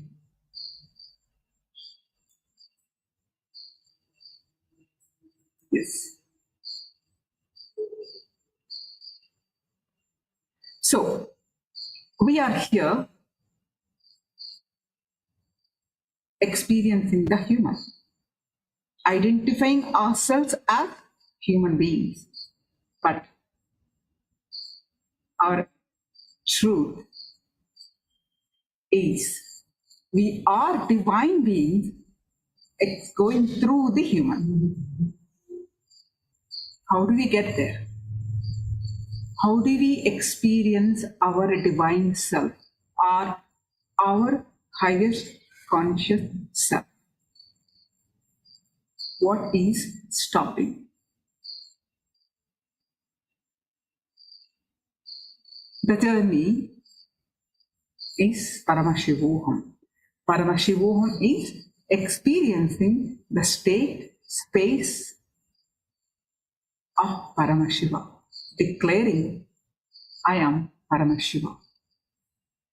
What I call Paramashiva is the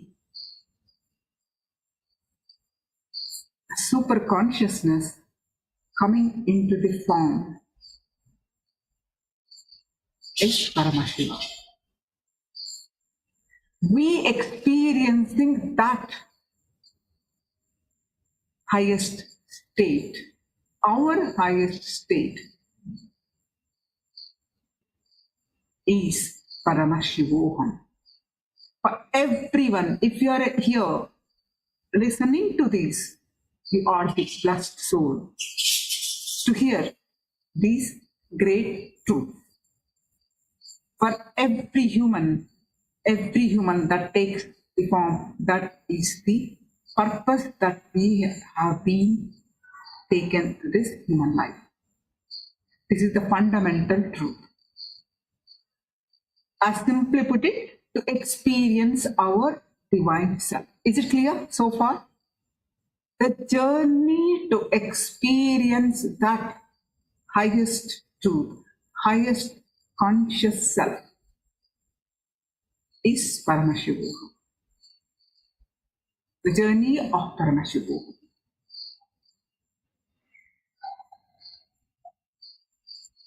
In this journey, you will manifest what all you wanted to manifest. Along the way, you manifest health, you manifest wealth, you manifest good relationship, because you will understand the secrets of manifesting. Which you are originally should have all these.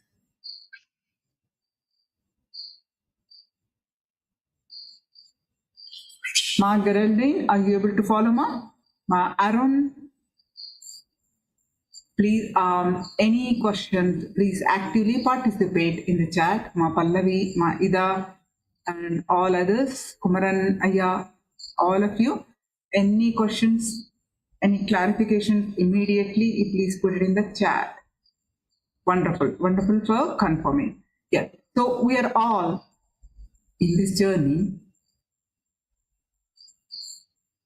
So the existence of superconsciousness, we call it Bhagavan Paramashiva. To experience consciously, we experience consciously, powerfully, reflecting into your consciousness, your conscious existence. And your conscious existence, recognizing your possibilities, your powers, all that happens along the journey, all that happens.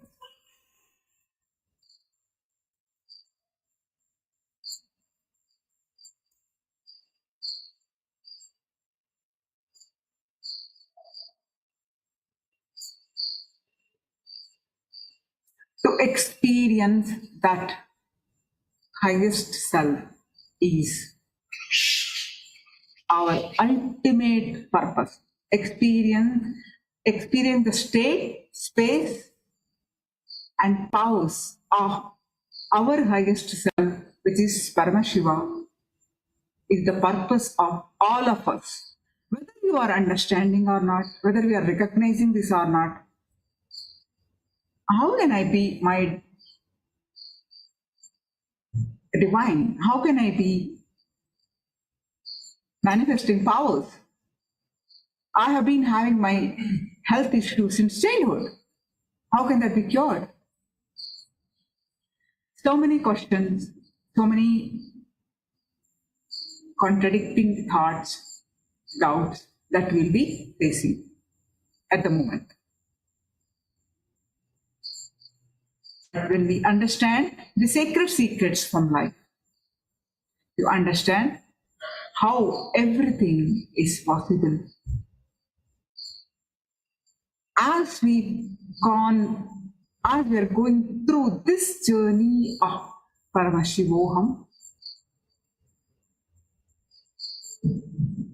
all that you wanted in your life, you will be manifesting. I request now all of you to please pen them down. What are all that you want to achieve? The purpose that you wanted to achieve in life now. What is that you are going through in life right now? I need a job. I do not have a job. I need to manifest good relationship. I need to make more money. I want to become a great athlete. Whatever is your ideal life or wanting to become that, write on that. And what are the challenges that you're facing in your life right now? Please pen them down. And we will be reviewing this at the end of the sessions. I see some of you posting the comments. Let me read your comments.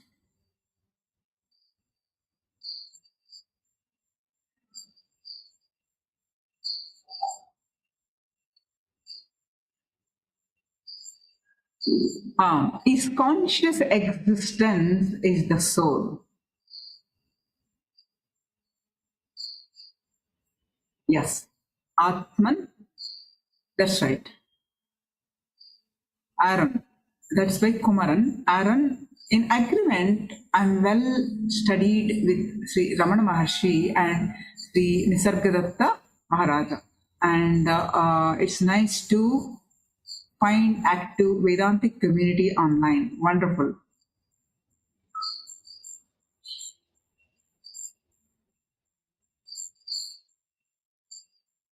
Yeah.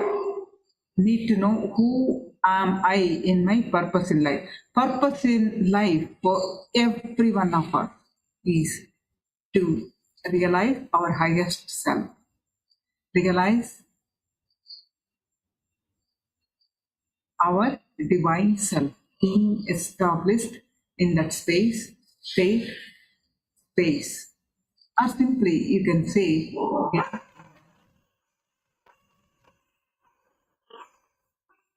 Pallavi says, I want to live life to full potential in all aspects. Wonderful. That's so wonderful. Yes. And Rowan Arishi want to manifest health, wealth, and powers. My challenges are health, vision, and brain mainly. Okay. Sincerely, all of you, thank you all for posting all your comments. Sincerely attend this session and you will see how you will get the breakthroughs in life. These teachings are for you, for some of you, it may take maybe 1 or 2 days to get used to these Sanskrit words, but we immediately explain the English meaning of these, and you always actively interrupt to clarify. So, having said of desires and suffering. Wonderful. You will understand about our desire and about suffering in the one of the sessions, Nityananda Story, where how we, what is actual desire, our desire, what we borrow, and how unfulfilled desire make us suffer. All this knowledge we will be learning through this session.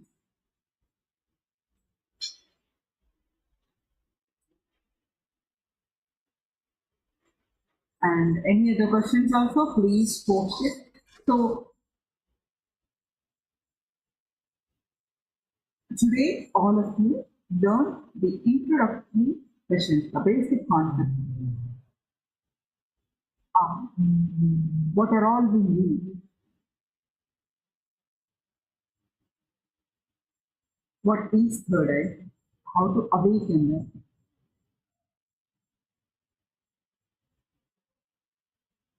Many introductory sessions we are going to explain today. And in the meantime, if you have any questions from others also, please post it.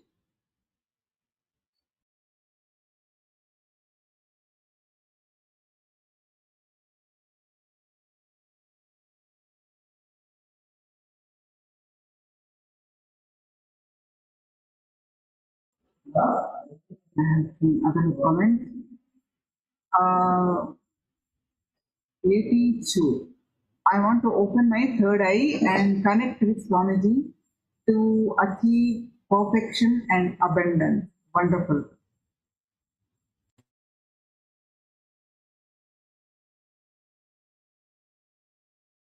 Now we are all going to understand what is Paramashivoham in the words of Swamiji's own voice, compilation of what Swamiji spoke on Paramashivoham. We will be voicing the compilation of Swamiji's Satsan, what is Paramashivoham. And after watching, we'll have internalization exercise and we'll be doing a meditation to awaken our third eye. We'll be doing multiple things. We start off with the listening to what is Paramashivoham from following his own voice and listening from him directly, and we'll be doing one internalization exercise, and we'll be doing one meditation in this session. All right, let's stay tuned to what we are. What is Paramashivoham?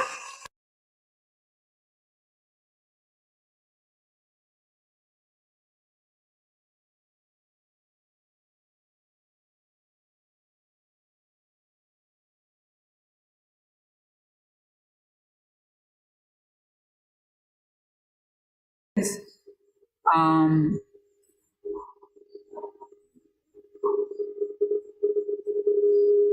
do you have a preference between our participating in the YouTube live? If you can join YouTube, if you can join the Zoom, that will be good. Because the chat is, Zoom is preferable.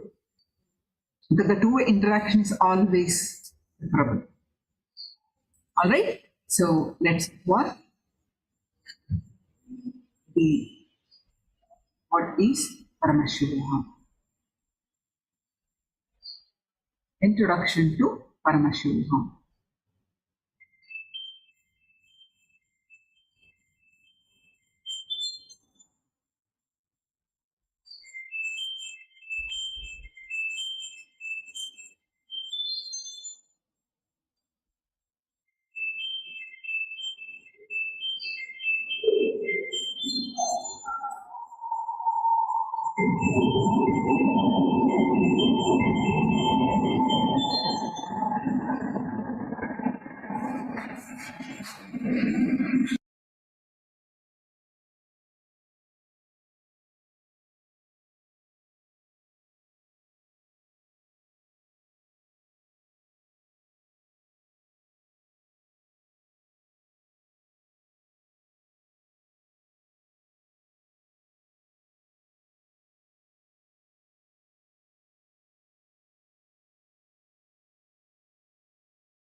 Yeah, we'll be fixing shortly.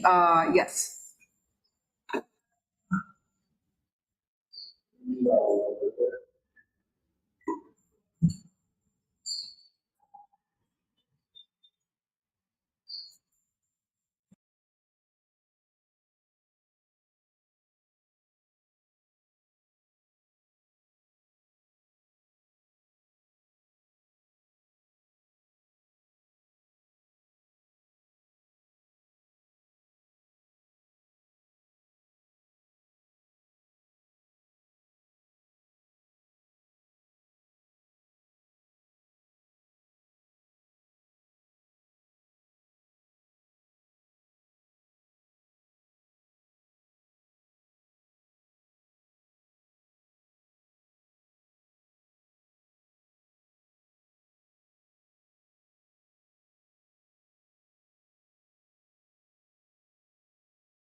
It all boils down to just one or two words. Whether the temples I am building or the programs I am conducting, from morning Nitya Satsang to free webinars to NDY, NKY or inner awakening. It's all level 1, level 2, level 3, level 4. One or two words. One or the few words. Level 5, level 6, level 7 I am going to happen. The temples I am building, all that put together I am conducting. Programs I am conducting, Nitya Satsang, from free webinar, Nitya Satsang to free webinar, awaken, NDY, NKY, NKY awakening. It's all awaken your awakening. It's all by level 2, level 3, level 5, level 6, level 7, level 5, level 6, level 7, I am going to happen. All that I am conducting, all that put programs I am conducting, programs from every morning, Nitya Satsang, free webinar, NDY webinar, awaken, NDY, NKY awakening. It's all awakening. It's all by level 5, level 4, level 5, I am going to happen. Temples I am conducting, programs I am conducting, morning Nitya Satsang, every webinar, Nitya Satsang, free webinar, NDY, NKY, NKY awakening. It's all by level 5, level 5, programs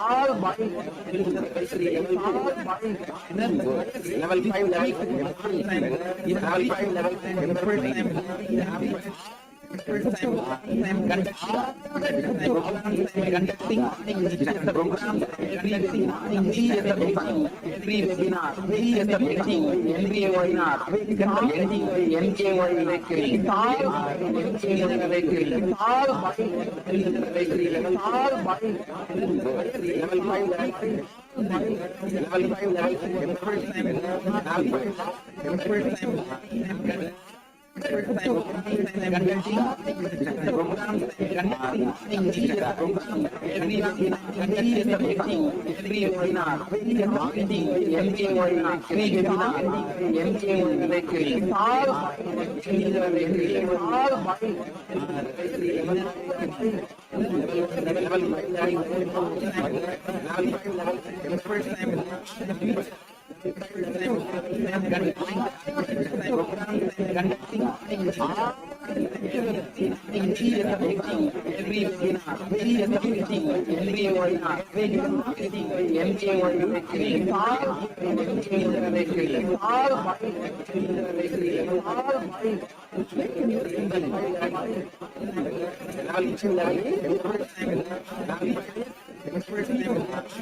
I tell you, when you wake up in the morning, the energy you carry in your stomach is, are you carrying a cramp, or are you carrying the gas, or are you carrying an uncomfortable acidity feeling? What are you carrying in the stomach when you wake up? And I tell you, by the time you get ready for your when you wake routine, up in the morning, remember your everyday, what is the energy you carry in your stomach?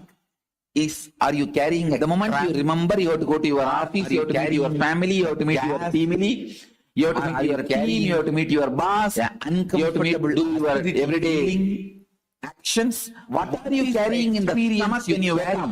When you remember your everyday routine in your heart, by the time you get ready for your energy you feel in the morning, your birth, your everyday, what is the energy inside your stomach? Whether you are living luxuriously or not, at the moment you remember you have to go to your office, you have to meet your family, you have to meet your family, you have to meet your team, you have to meet your boss, you have to make sure your everyday actions. What are you carrying in the stomach when you wake up? When you remember your everyday routine in your heart, the time you get ready for your energy you feel in the morning, your birth, your everyday, what is the energy inside your stomach? Whether you are living luxuriously or not, at the moment you remember you have to go to your office, you have to meet your family, you have to meet your family, you have to meet your team, you have to meet your boss, you have to make sure your everyday actions. What are you carrying in the stomach when you wake up? When you remember your everyday routine in your heart, the time you get ready for your energy you feel in the morning, your birth, your everyday, what is the energy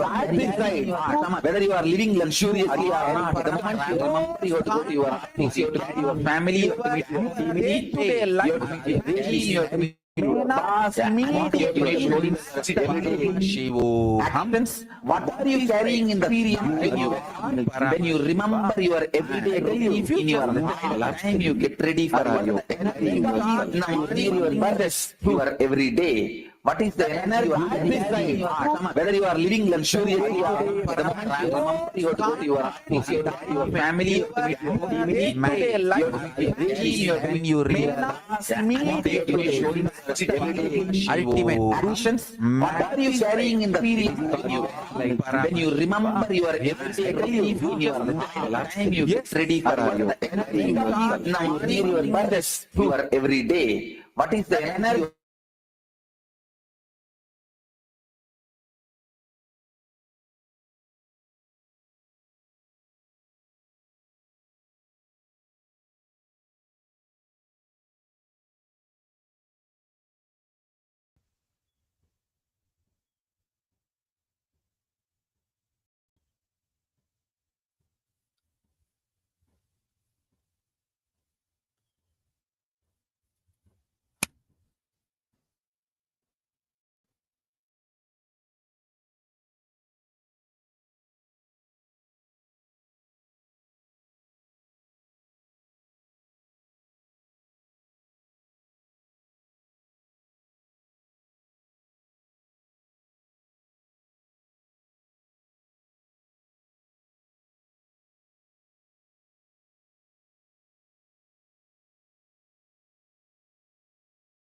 day-to-day facts and the ultimate truth is matching. That is called enlightenment. Listen carefully. The ultimate truth I am telling you now, you are Paramashiva. And your day-to-day facts immediately don't match. No. There are too many conflicts, confusions. How can I be Paramashiva? But if you sit and understand, if you bring love in your life, love, deep love for everything happening, you will realize two things. Everything is auspicious. Paramashiva, Sada Shiva. Sada means everything. Shiva means auspicious.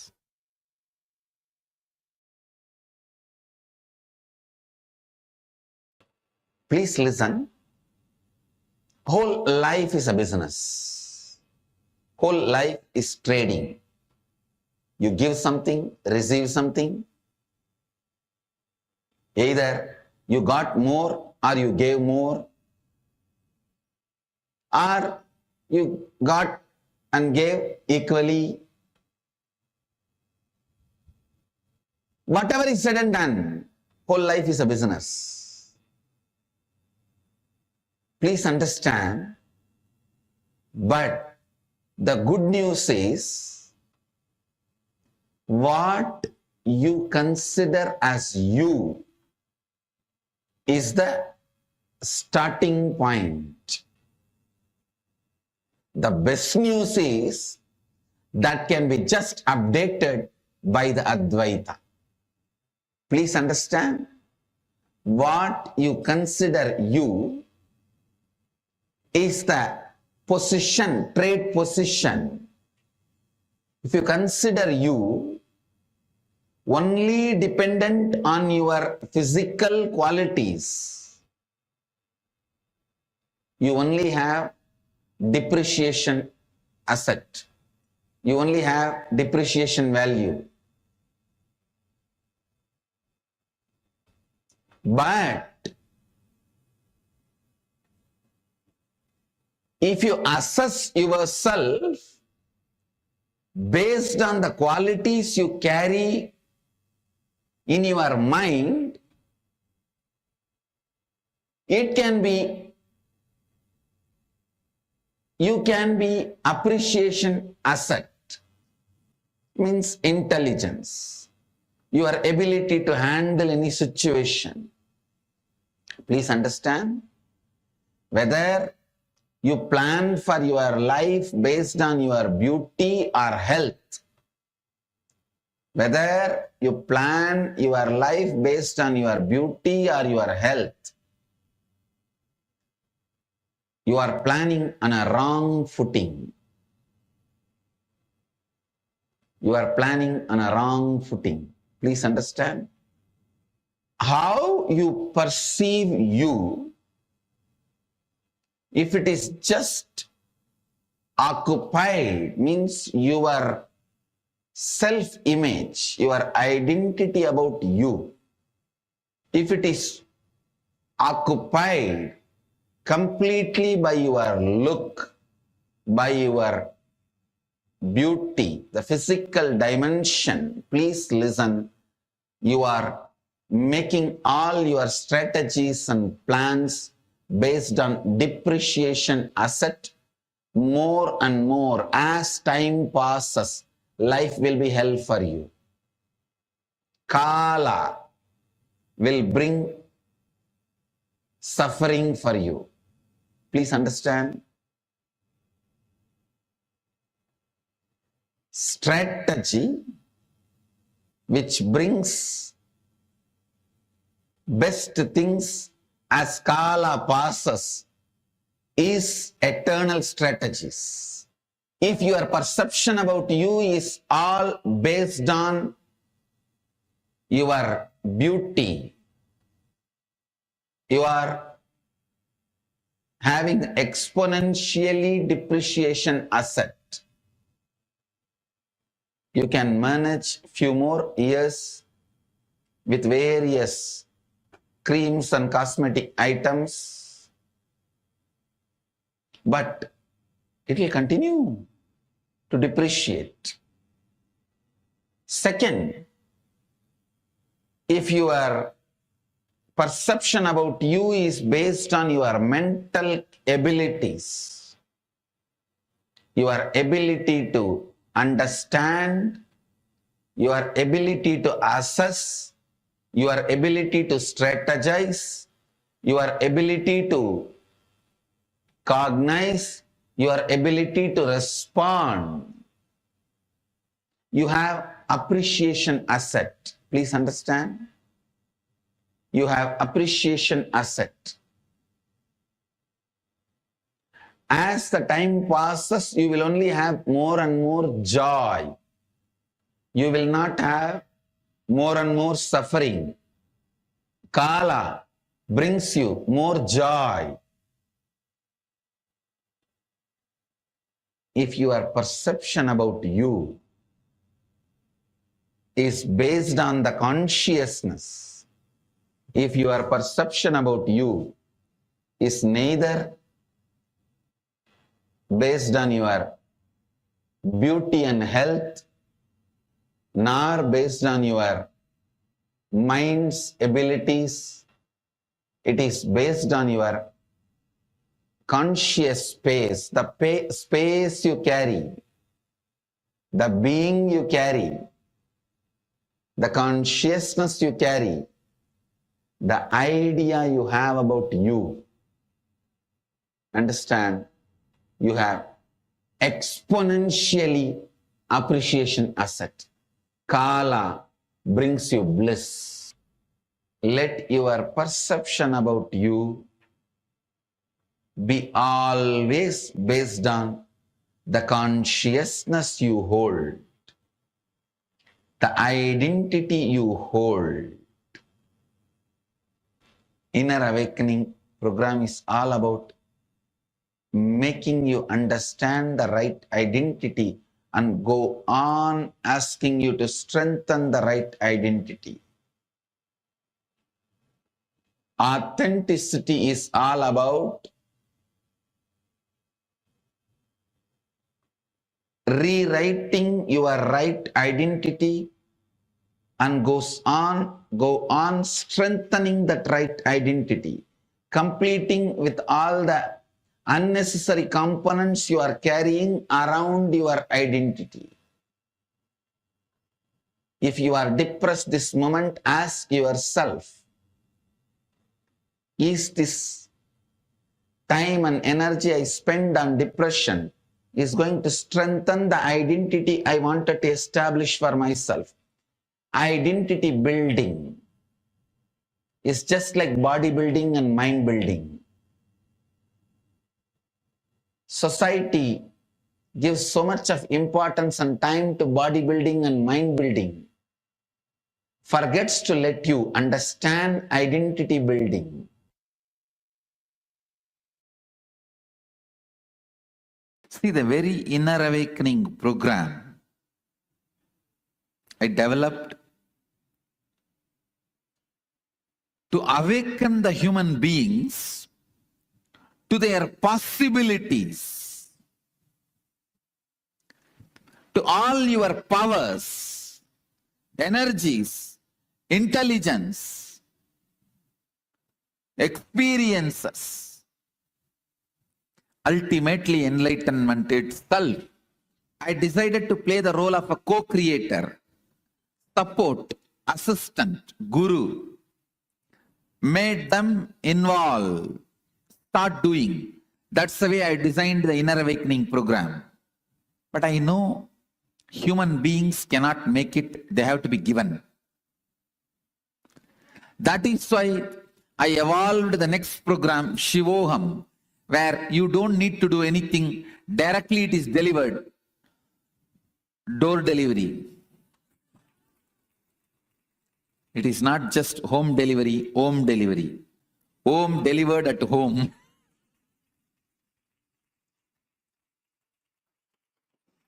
But I realized when they are just given without they doing anything, they start developing self-doubt. Did I get it?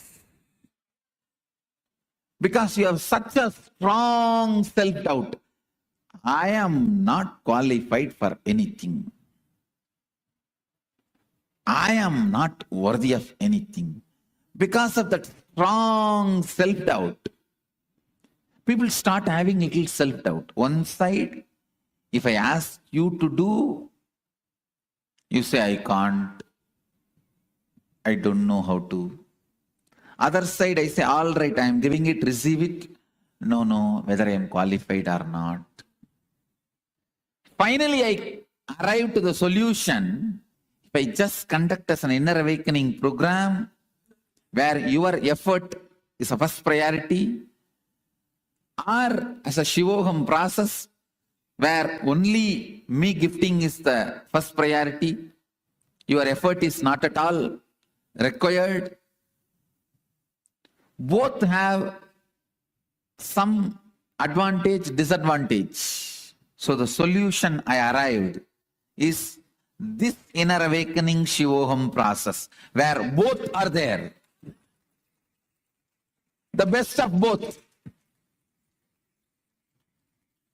You are going to have the best of the Inner Awakening and best of the Shivoham process in Shiva's home. Shivoham in Shiva's home. Shivoham in Shiva home. Understand? Shivoham in Shiva home. Essence of this program is Shivoham in Shiva home.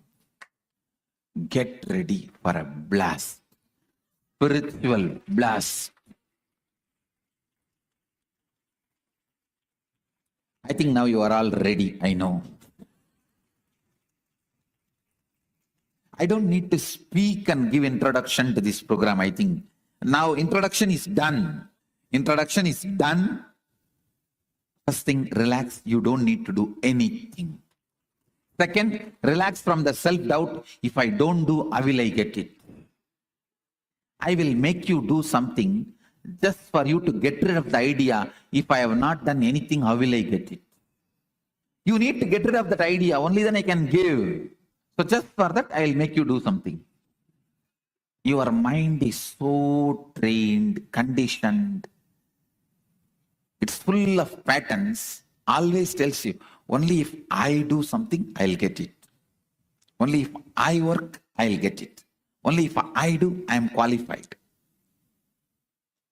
So for you to go beyond that pattern, I'll make you do something.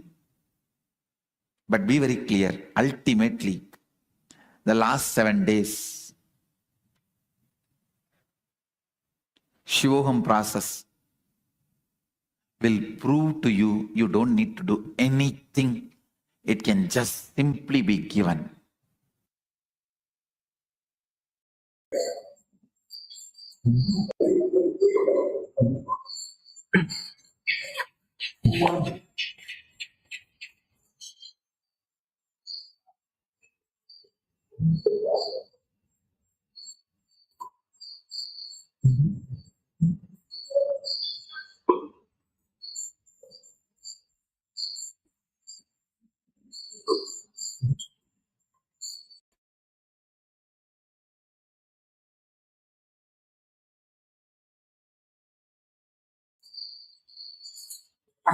We apologize for the little technical glitch that happened in the beginning of the video.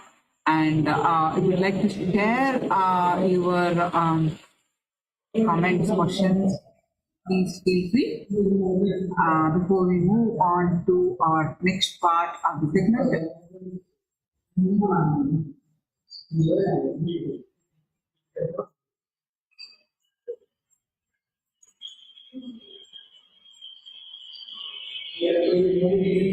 Post your comments.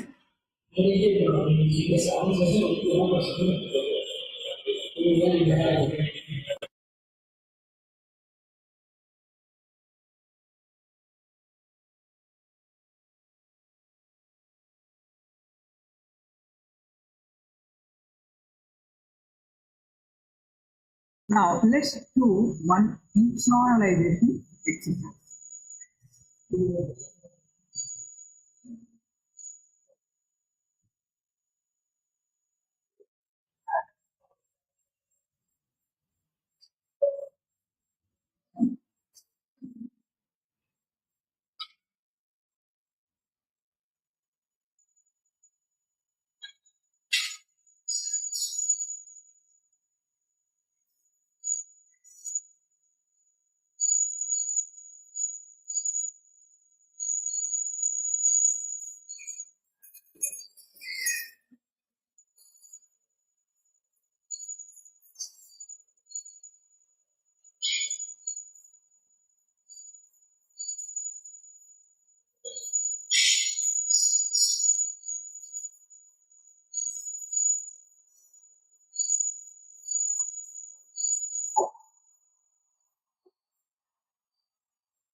Ida says, I feel like my mind doubts that change is possible, but I chose to trust my heart that change will happen.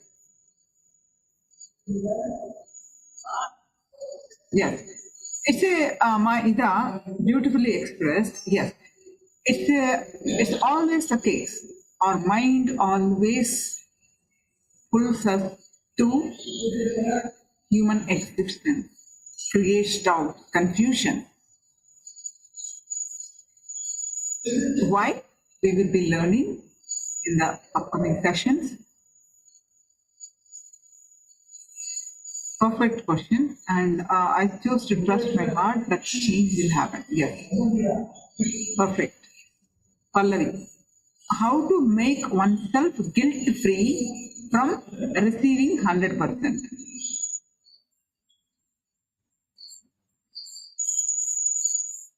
Beautiful question, Ma Pallavi.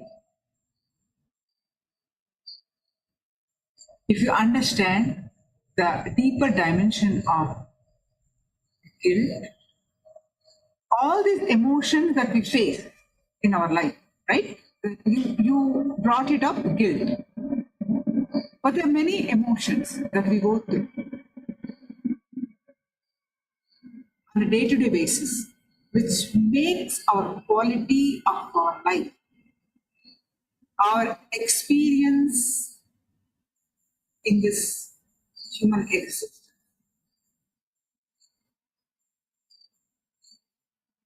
Because of these emotions, we experience so much of suffering, confusion, the quality of life that we go through because of these human emotions. How to handle them? We'll be learning about the chakras and how these are connected, associated to different chakras. What do we need to do to cleanse this chakra? And we'll be learning guilt, desire, the Nityananda Spurana.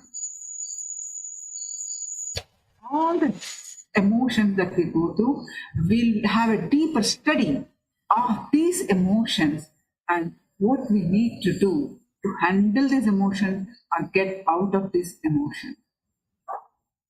We will be learning why these emotions first of all started. Why we feel so powerless with these emotions. When we feel, Pallavi, if you go through this guilt, right, you feel so suffocated in life.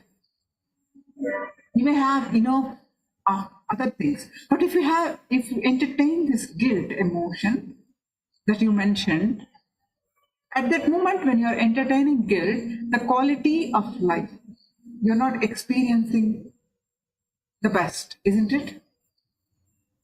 So, how to handle this guilt? All these emotions, how do we handle? We'll be learning. Any other questions? Thank you all for sharing. Any other questions? Please do let me know before we move on to internalization exercise.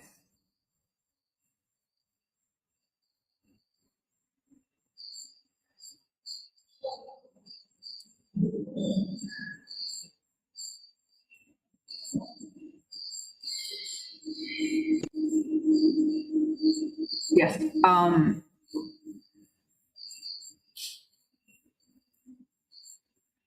Yes. Now, read this.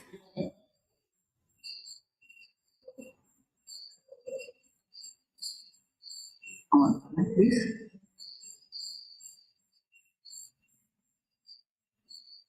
Not this one, I'm sorry.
Oh, hopefully they.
Yes, let's do this intonation exercise. Ma Sunita Devi, welcome to the Paramashivoham program.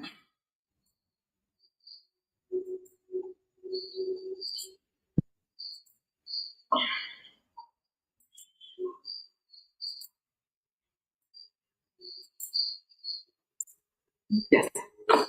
Now, let's do this exercise.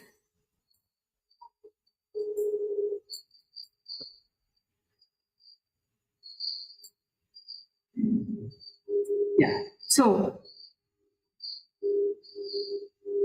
you come to this planet Earth to have super consciousness breakthrough, or you can say to realize your highest potential, to realize your divine self, to realize your Paramashivatva, to experience your state, space, and powers of Paramashiva.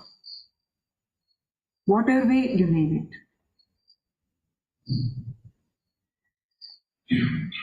In the Agamas, the Sarva Jnanottara Agama, the Agamas are given by Paramashiva. Agamas are the how we live our life from the original scriptures, Vedas. The applied science is Agama. Simplest things, how we live our life, given by Paramashiva. In one of the Agama, Sarva Jnanottara Agama, it guides. He who realizes this truth gets immortalized and attains absolute purity. He becomes one with Lord Paramashiva himself. There is no doubt about this.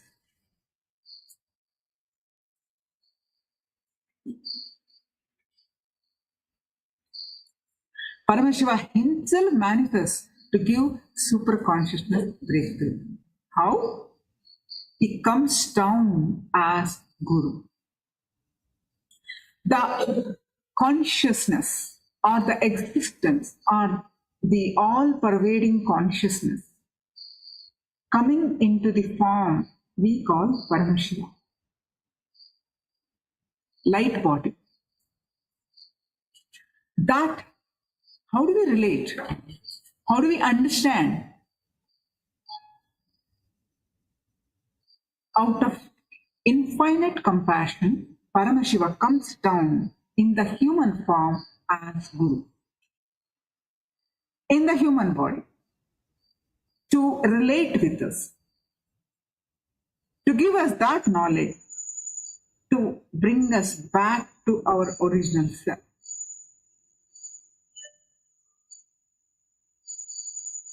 That Paramashiva in human form is Guru.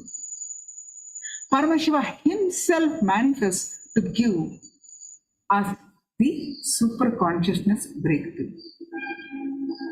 Meaning, from human experience to divine experience in a very simplest way.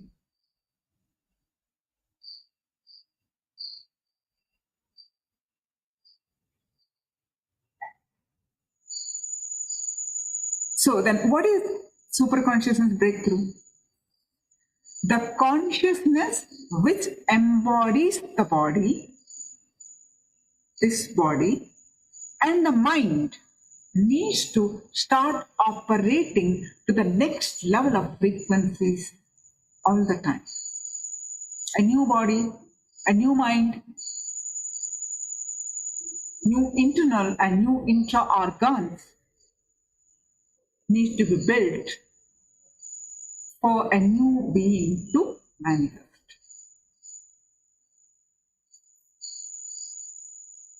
Now, do this exercise, recollect at least 2-3 incidences for the truth that you come to this planet Earth to have super consciousness breakthrough.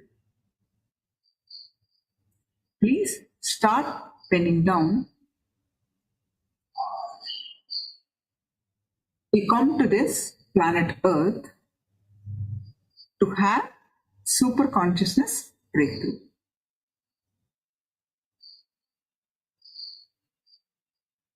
Recollect, scan through your life and pen them down.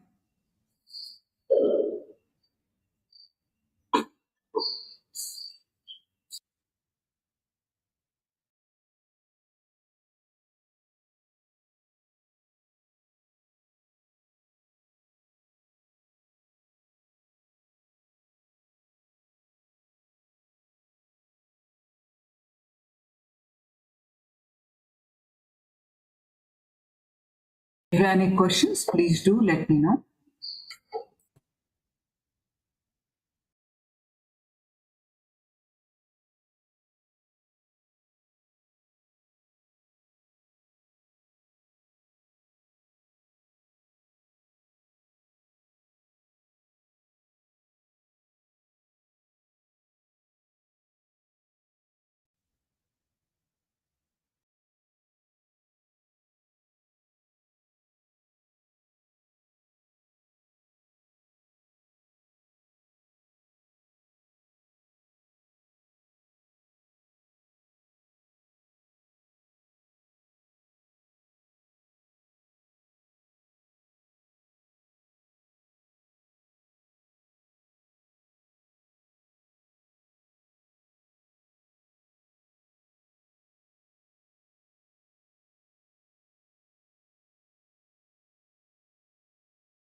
Yes.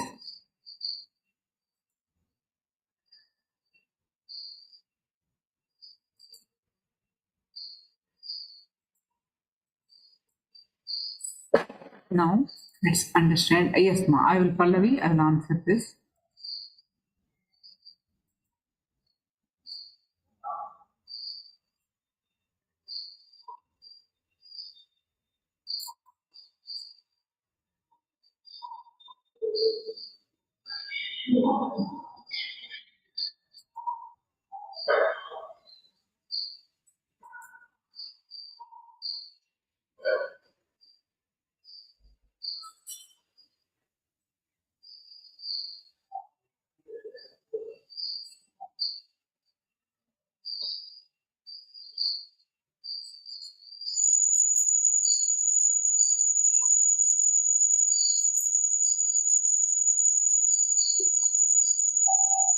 Let's understand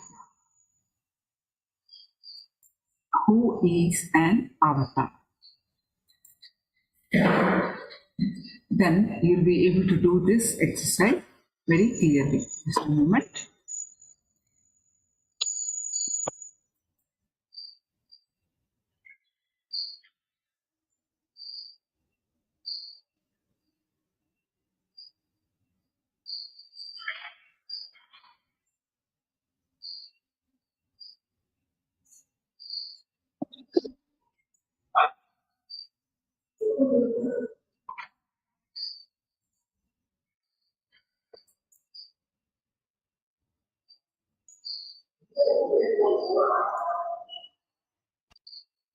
The signs of the Great Descent.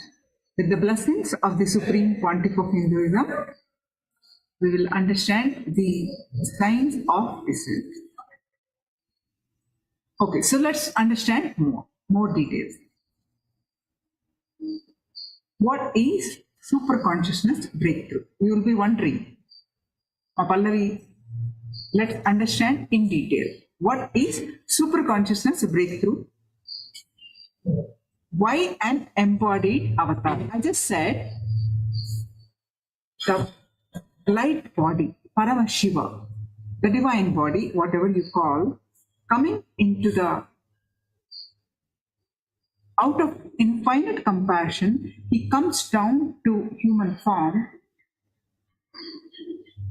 to teach us, to give us the experience, to bring us back to our highest self. None other than him.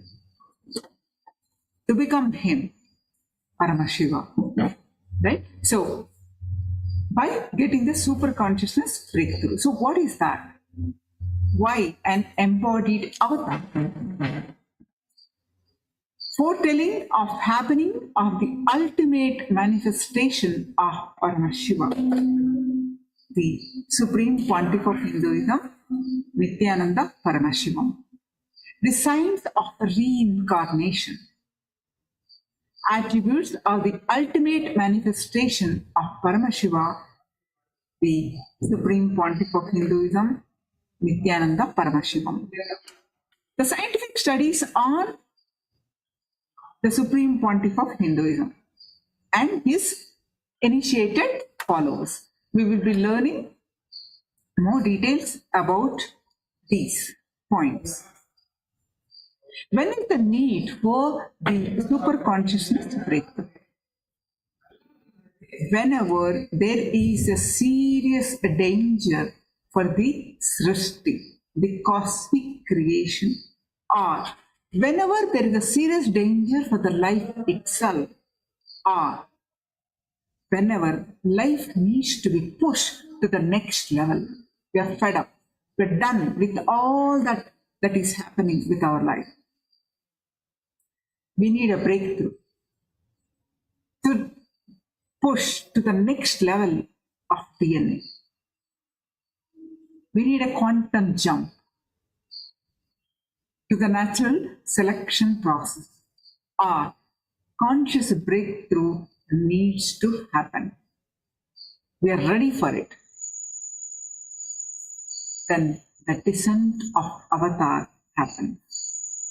The Supreme Pontiff of Hinduism explained the descent of the avatar with an analogy that there is a software of the universe where the sacred secret of reaching your spiritual goal, all the methodology, technology, knowledge, process is available.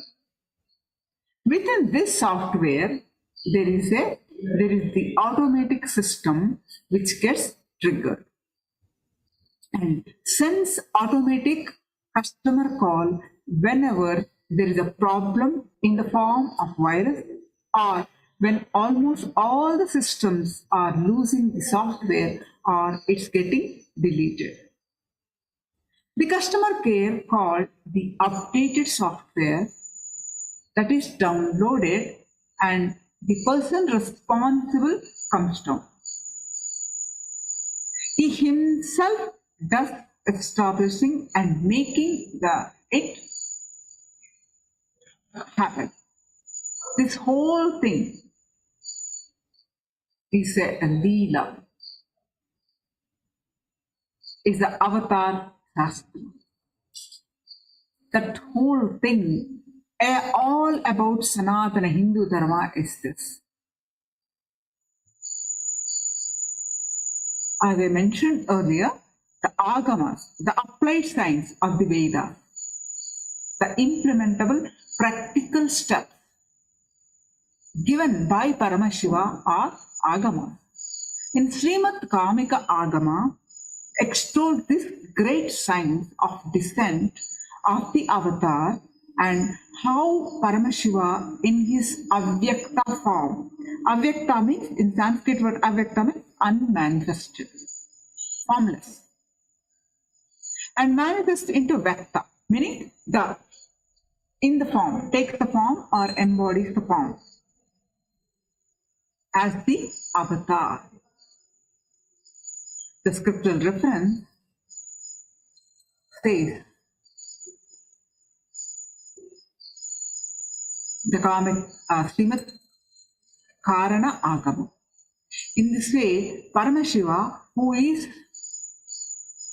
a Nishkara, meaning without any body or parts, formless, who is the ultimate supreme being, who is established in the creation, who is the cause of the creation of this universe, assumes a body out of his free will for the protection of the universe and for the welfare of the spiritual seekers and devotees. This is from Srimad Karana Agama, Purva Bhaga, Patala 71. This is the reference of the original scripture.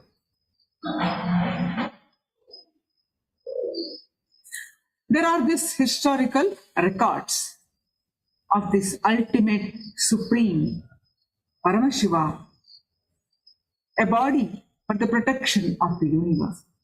Bhagavan Vishnu, the incarnation to bring the Veda and Agama back from the dark energy due to manifestation of the universe in the form of a fish. Matsyavatara. There are incarnations that Bhagavan Vishnu has taken. Dashavatara we call. That is 10 main incarnations that Bhagavan Vishnu, the sustainer of the universe, has taken. The first one is Matsyavatara. Matsya means fish. Bhagavan Vishnu brought back Manu's boat and restarted the civilization.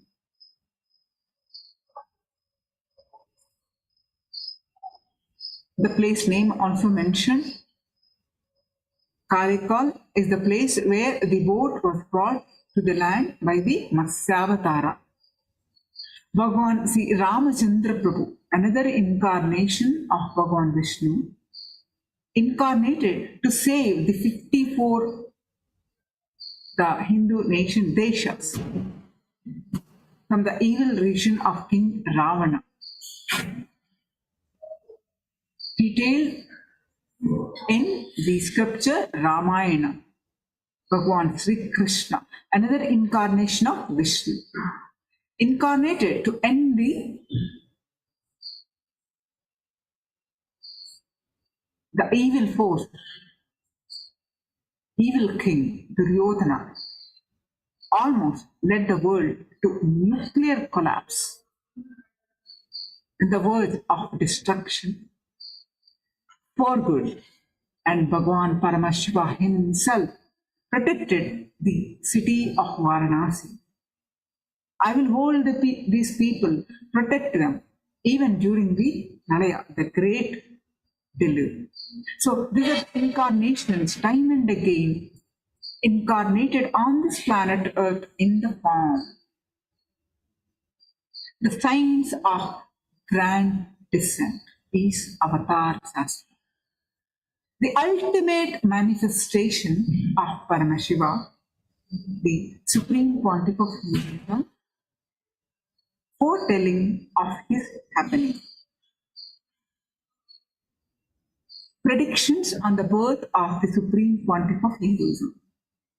There were several Mahapurushas. The Mahapurushas means the enlightened seers and incarnations, including Bhagwan Ramana Maharshi, Hundi Mahan, Sheshadri Swamigal. These are all the great enlightened beings from Tiruvannamalai, a city where Swamiji was born, and a temple town from South India where Swamiji chose to incarnate, land on this planet Earth.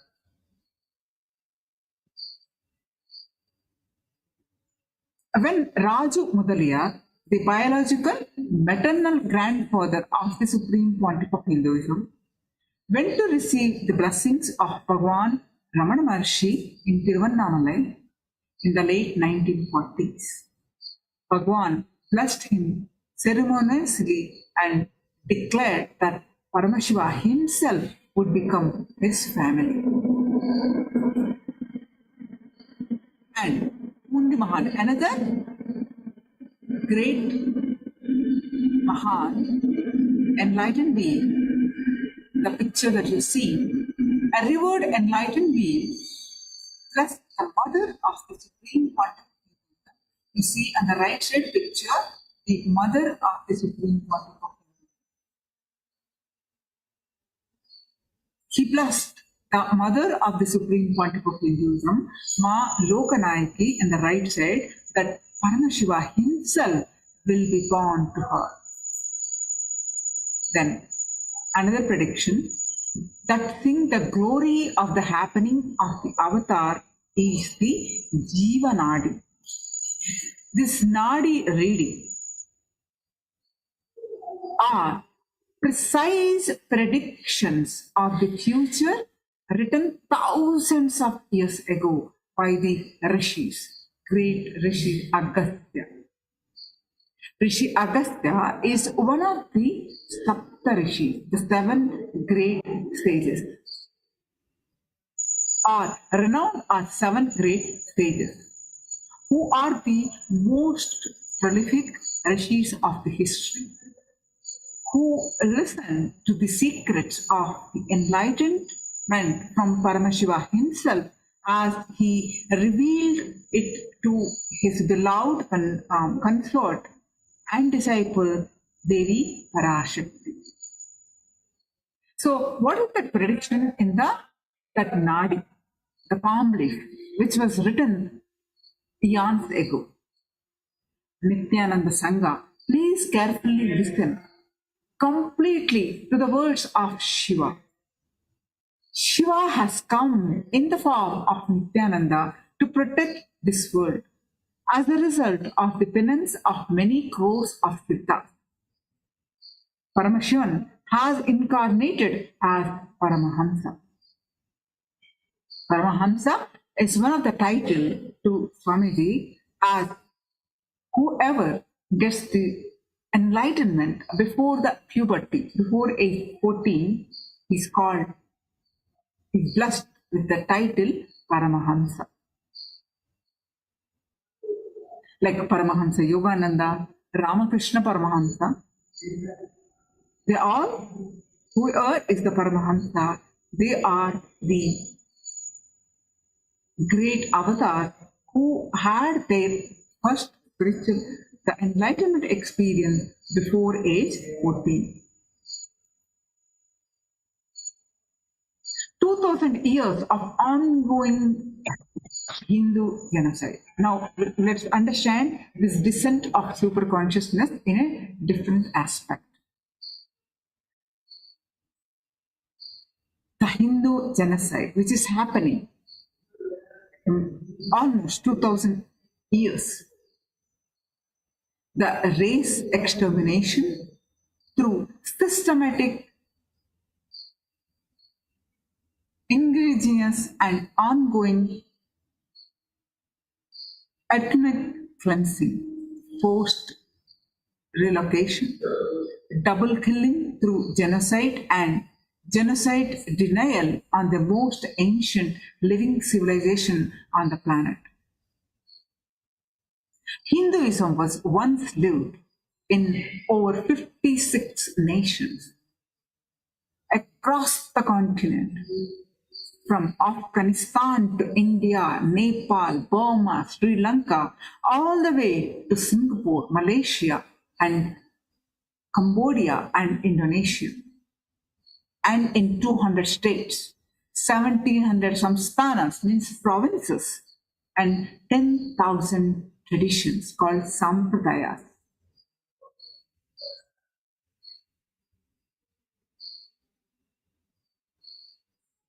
Denied by the today Kailasa is the only Hindu nation. Once upon a time, there were 56 Hindu nations wide across the world.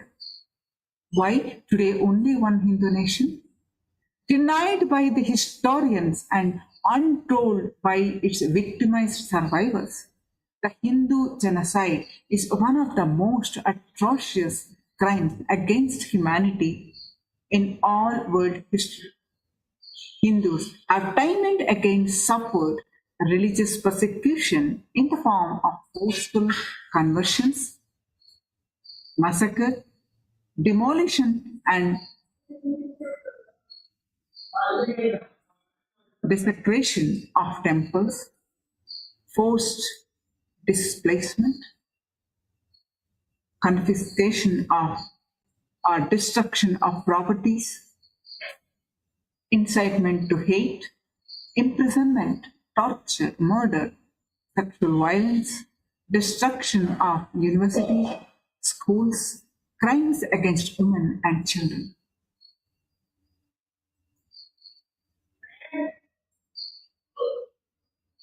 On 3rd January in 1978, an answer to the prayers of millions in the modern day, Paramashiva himself descended in the human form, leaving an undeniable record of his happening in the night sky.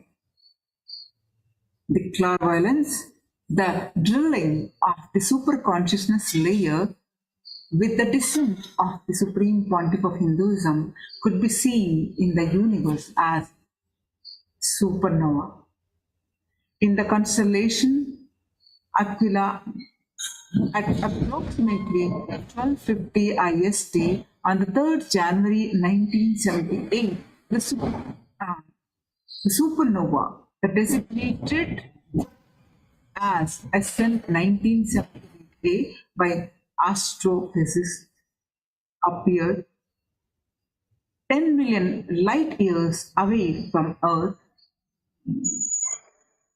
Thermonuclear exposition of the white dwarf star caused one of the brightest supernovas ever, with a peak absolute magnitude of 19.5. This supernova was visible to the naked eye on the planet Earth. Now you can see the rare photograph or the archives or the autobiography. From left to right, the Arunachaleshwara Linga, where that is the place where Swami was found, the presiding deity. You can see the scriptural references, Arunachala Puranam. From time immemorial, the sacred place that Swamiji was born chose to descend is the place where Paramashiva is available as three forms, as a great mighty mountain.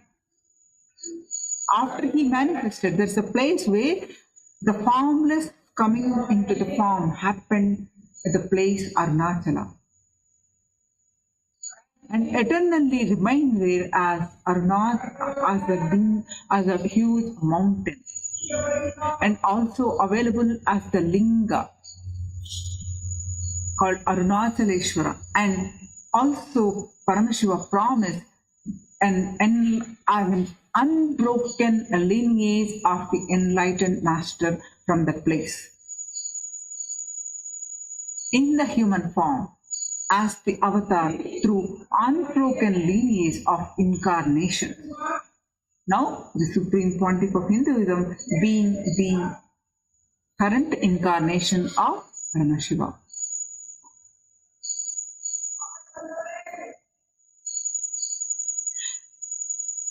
He is the successor of over 12,000 years, the lineage of Guru Parampara. In 1994, the Gurus of the Supreme Pontiff of Hinduism coronated the Supreme Pontiff of Hinduism as the successor of the Arunachala Sarvajna Peetham, the monastery. The Sarvajna Peetha is the all-knowing, all-powerful, the traditional monastery. Through the traditional Yoga Pattabhishekam, that means a ceremony that officially recognizing him as the next avatar of this sacred, unbroken lineage. You can see Swamiji's Gurus in the photograph.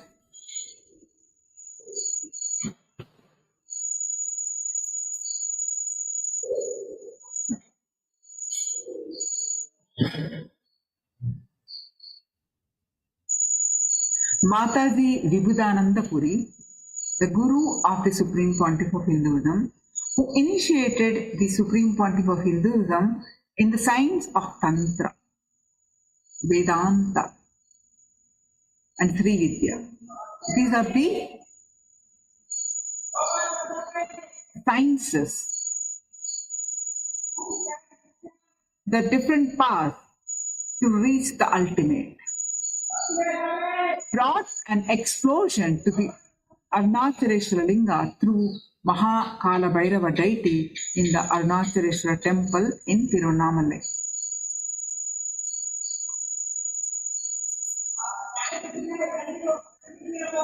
Now we can see the signs to recognize the next incarnation.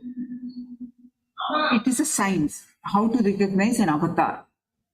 Even in Tibetan Buddhism, they practice this science when somebody is birthed as an avatar.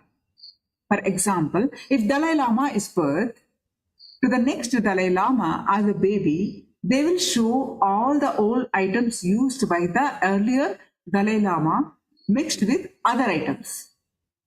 This new Dalai Lama baby should pick up all the right items used by the earlier Dalai Lama, its previous incarnation. Only then they will recognize him as an incarnation.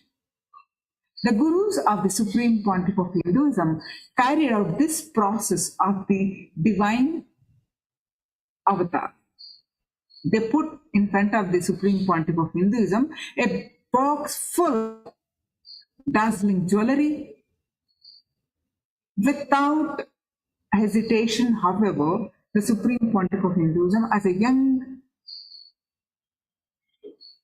infant baby, immediately selected the Rudraksha Mala, the sacred, you can see on the right side, the sacred string of beads that are symbol of Paramashiva himself.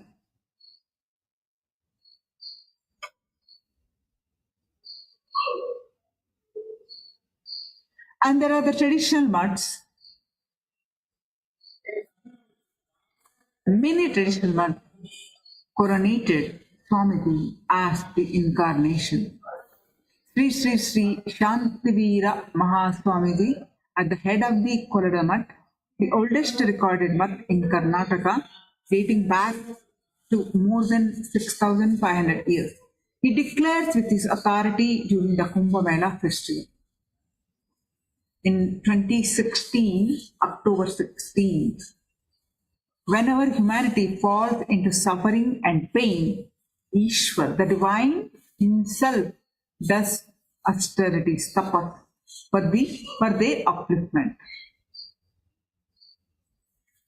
We recognize Swamiji as the embodied divine light, spreading the world peace and serving the whole humanity from India.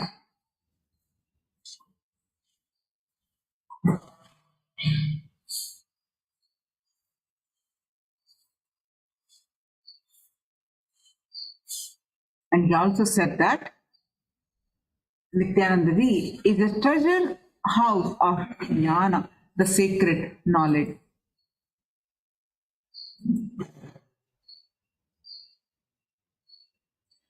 A glimpse into the avataric mission, reviving the signs of superconsciousness breakthrough. The Supreme Pontiff of Hinduism is reviving this science through three methodologies to revive the conscious possibility for the world, for all the beings, not just human beings.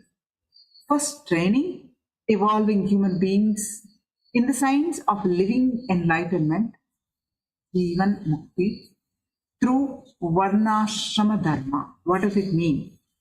Meaning, practicing any one appropriate path of life. Like Brahmana, the path of highest knowledge. What does it mean? Brahmana means the path of highest knowledge. Vaishya means path of business. Kshatriya, the path of warrior who protects the society. And Shudra, the path of worker who makes his time available for all. And Brahmacharya, the path of celibate monk in austerity of living until marriage. Grihastha means the path of normal householder, married person. Vanaprastha means the path of monkhood after fulfilling married life. And sannyasa, the path of permanent monkhood after brahmacharya.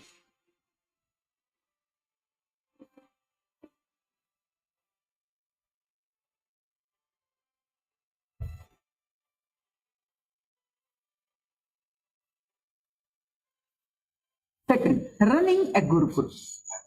Traditional Hindu university schools were yoga brashta. The jivas can enroll and start manifesting power.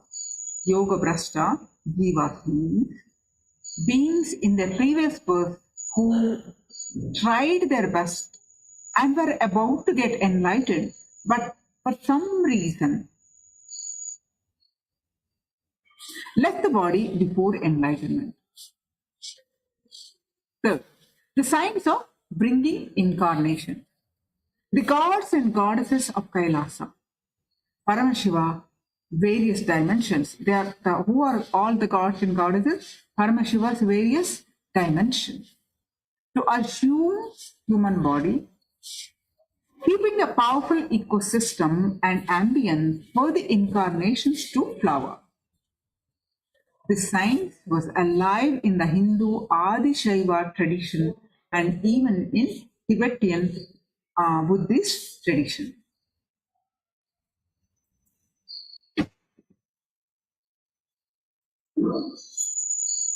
Now, how to recognize an avatar? What are the attributes?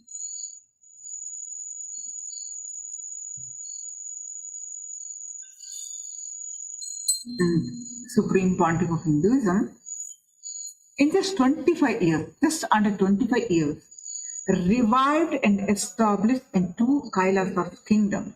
You can see the various kingdoms and the names of it projected on the screen. All these.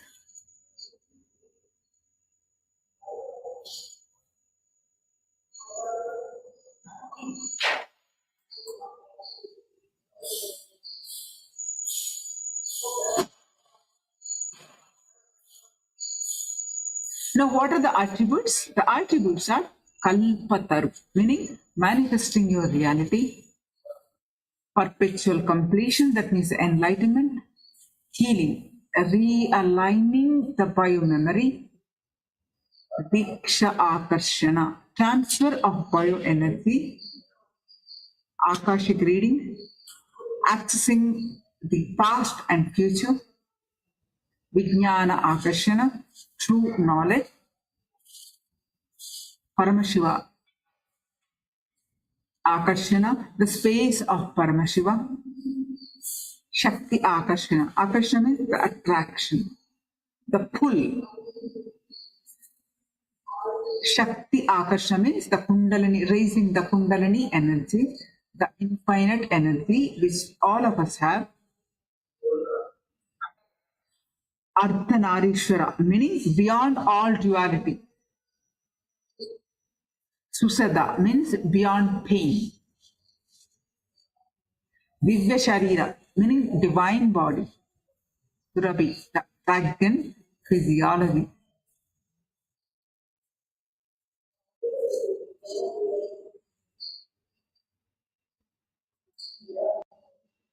Now,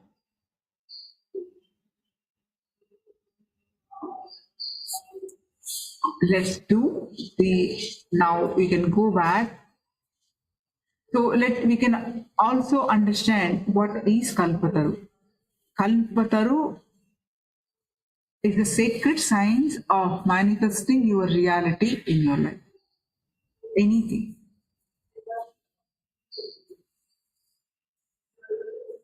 The Supreme Pontiff of Hinduism revived this science.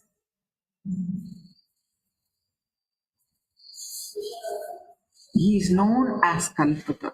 He himself, wish-fulfilling tree. He is known as Kalpataru. This is one of the attributes, the giver of bones, simply put it. Due to his divine attribute of fulfilling the wishes of the devotees through a blessing or initiation.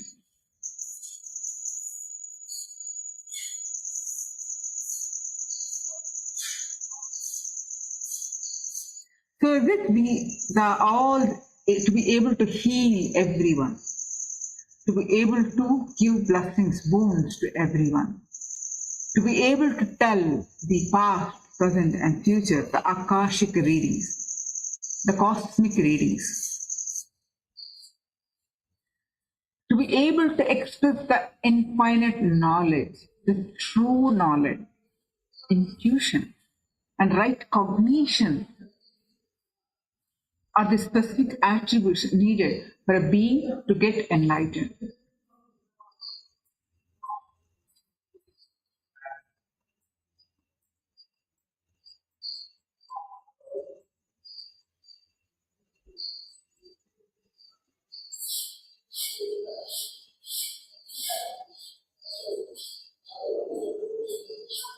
Now,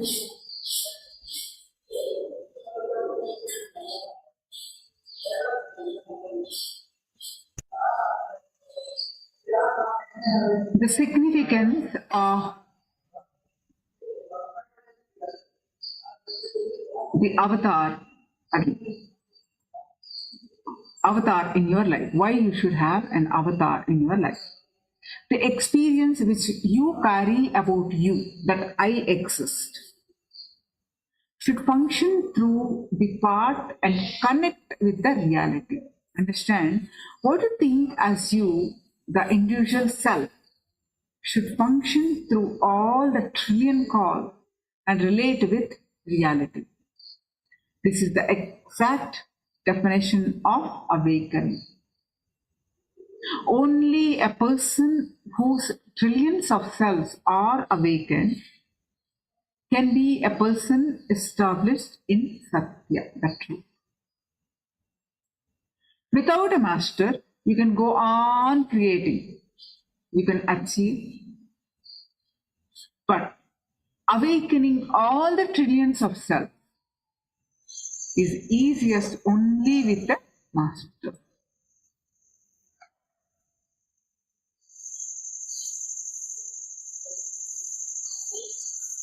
There was a big study that happened on Supreme Pontiff of Hinduism.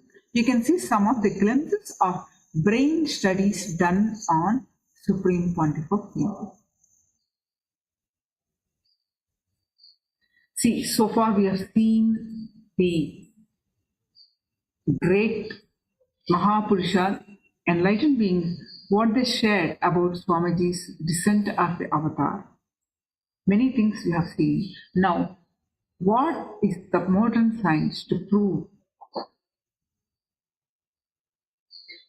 There was in 2004 a team of scientists led by Dr. Murali Krishna, MD, President, Integris Mental Health in Oklahoma City, USA, conducted a series of state-of-the-art tests, including the advanced technology of positron emission tomography scan and QEEG to study the Supreme Pontiff of Hinduism's neurological system. Dr. Murali Krishna records the results were astonishing. The Supreme Pontiff of Hinduism is a bridge between the invisible and the ancient world of mysticism and the modern visible world of science and discovery.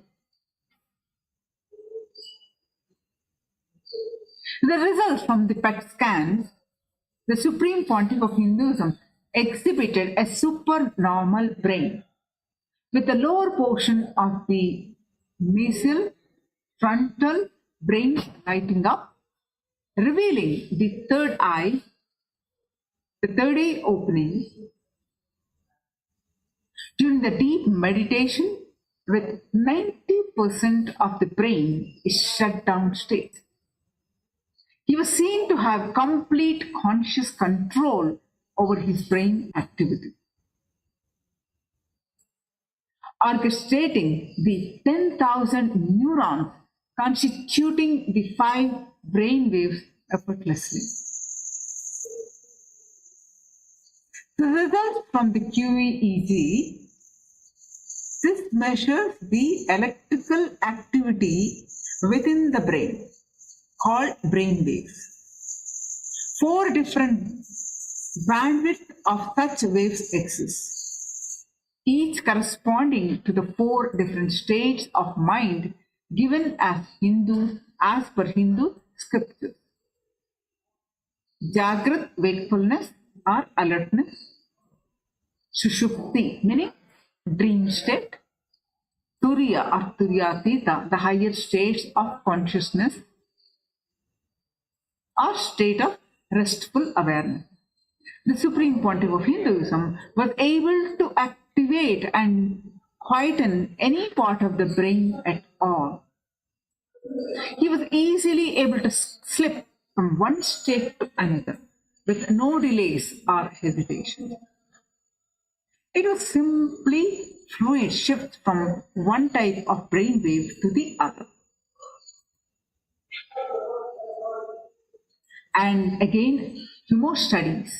April 2005, Dr. Collins, a neurofeedback specialist in St. Louis, USA, discovered that the Supreme Pontiff of Hinduism body can be fully functional as the brain is in deep relaxation. Results are, brain activity was 20% that of normal people. Brain function readings were so low, the equipment was checked for failure. The world will not believe this. During the healing, the patient's brain was changing thousands of neutrons each second.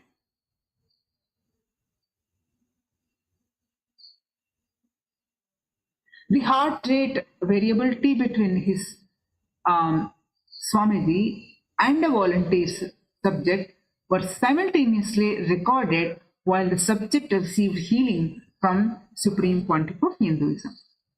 It was concluded that the subject heart rhythm entrained to those of the Supreme Pontiff of Hinduism during this healing session.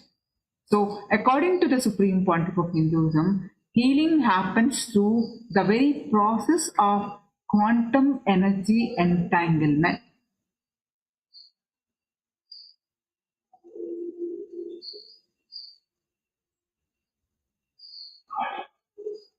Then you can see the another aspect, the power of materialization captured through CT scan and QEEG test. This is in September 2011. Scientists at the Trumax Diagnostic Center in Bangalore, India, captured through CT scan the Supreme Pontiff of Hinduism, Nityananda Paramashivoham, demonstrating quantum entanglement with an initiated disciple, leading to materialization of subjects through the disciple. The scans show sudden appearance of foreign body, the green-colored precious stone in the oral cavity of the disciple who was in quantum entanglement with the Supreme Pontiff of Hinduism, simultaneous QEEG, studies of the Supreme Pontiff of Hinduism, and the disciple demonstrated entrainment of the disciple to the Supreme Pontiff of Hinduism.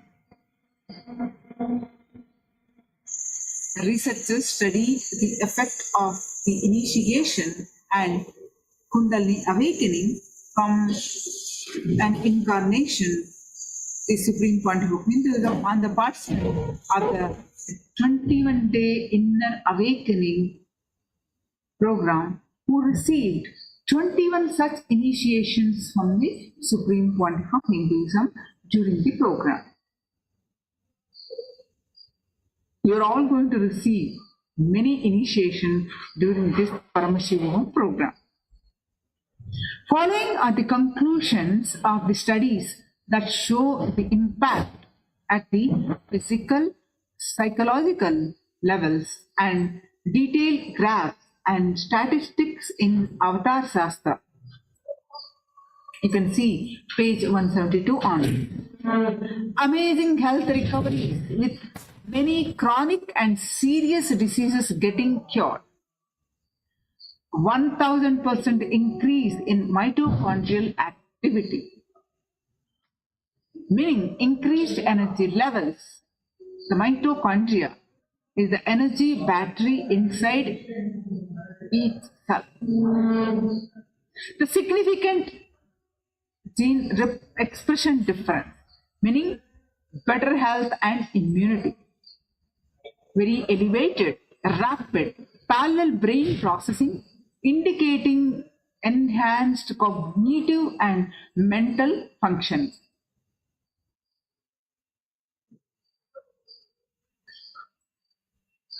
So, the signs of the grand descent, the Avatar Shastra, meaning whenever life needs to be pushed to the next level, whenever the DNA needs to have a quantum jump to the next natural selection process or a conscious breakthrough needs to happen.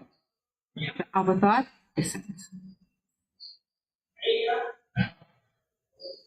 And the ultimate manifestation of Paramashiva, the Supreme Pontiff of Hinduism, Nityananda Paramashivoham, descended on the 3rd January 1978 and answered to the prayers of millions of devotees in the modern society. This is a recap of what we have been discussing. Now, let's move on to get back to the exercise that we were doing.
Yes. Now, recollect at least 2-3 incidences for the truth that you have come to this planet Earth to have a super consciousness breakthrough.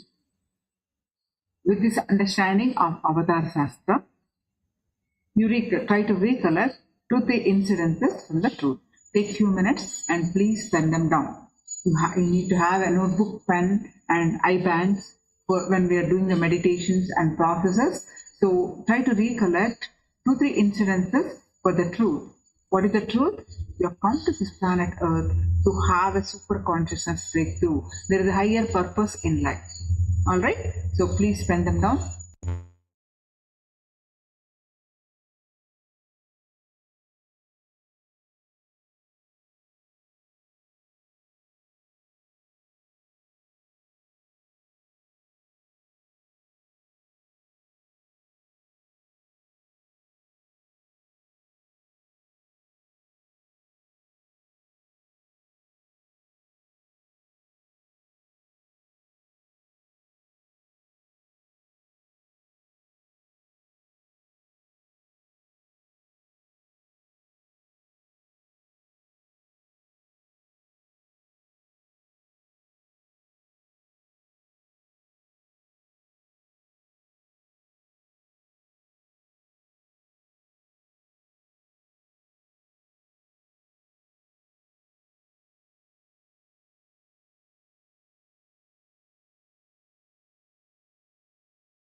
Now, once done,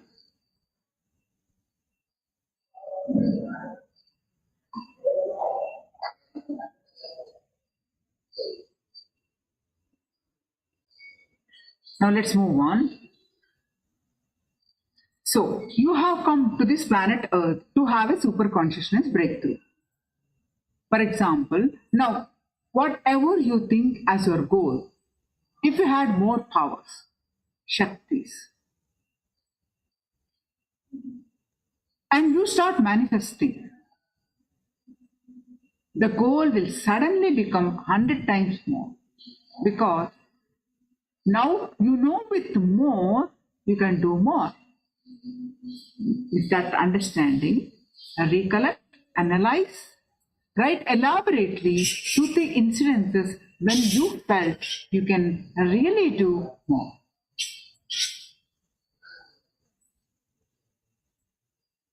the Supreme Pontiff of Hinduism shares from one incident from his own life. In real powerfulness, you will do so much, but you will never feel you're doing so much.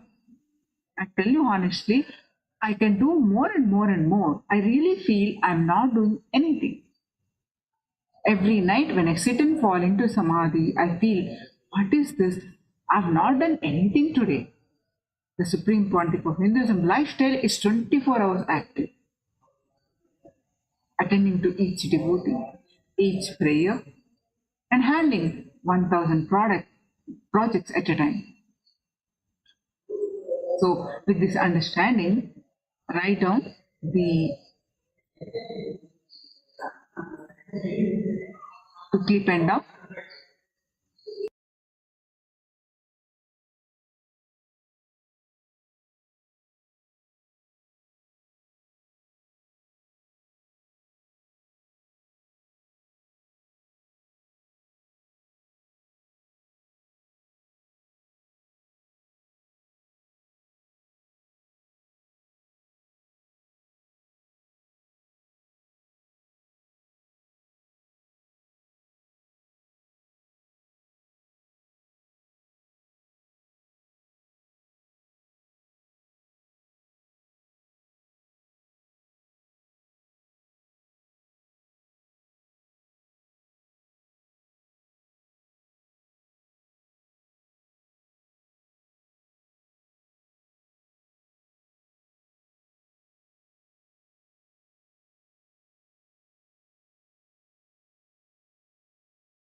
Yes.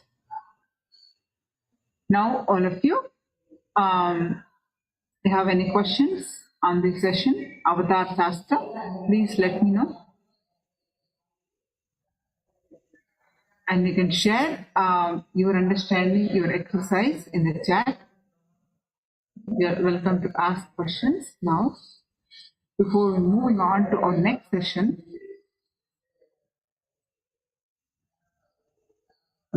you're going to have on yoga, powerful,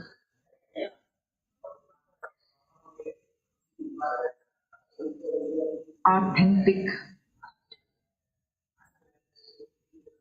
yoga, Nityananda yoga. You're going to have introduction about that, and you're going to have a session on yoga. So before moving on to the session, if you have any questions, please do let me know.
Andre, any questions? Stephanie, Kalyani, any questions? Please do let me know.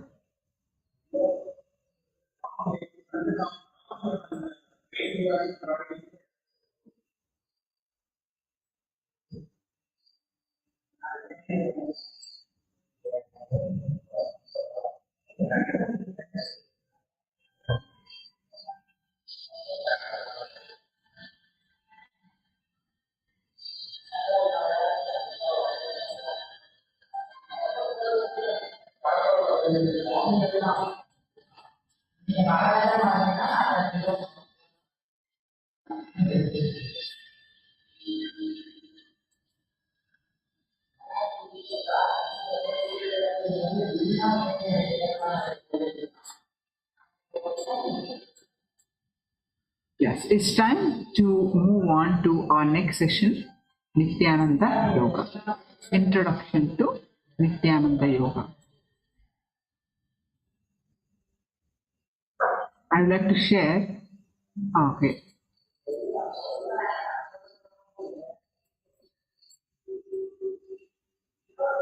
No, they are part of the program. Ma Ida is asking, the yoga sessions that happen before these sessions, are they a part of the program? Yes, they are part of the program.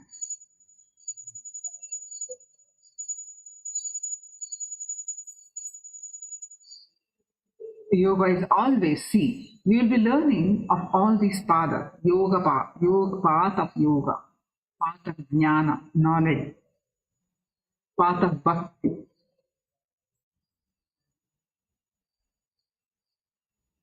and path of kriya.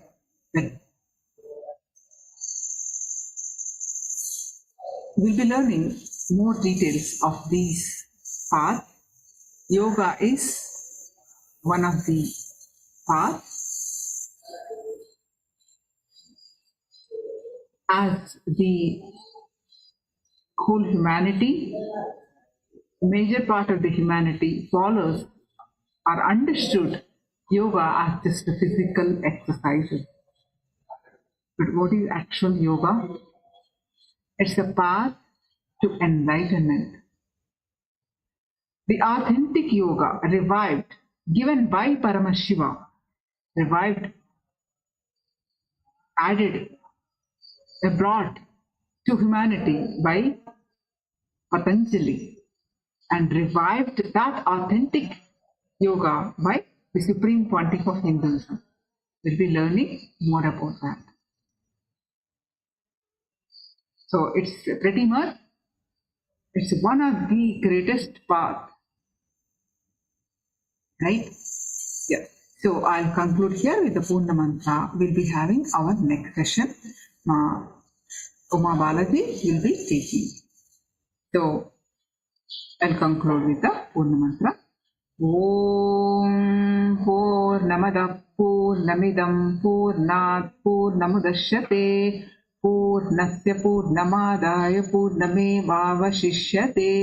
Om Shanti Shanti Shanti. Harihi Om Tatsat. Sarvam Bhagavad Shri Nityananda Paramashiva Padukarpanamastu. Om Nityanandam.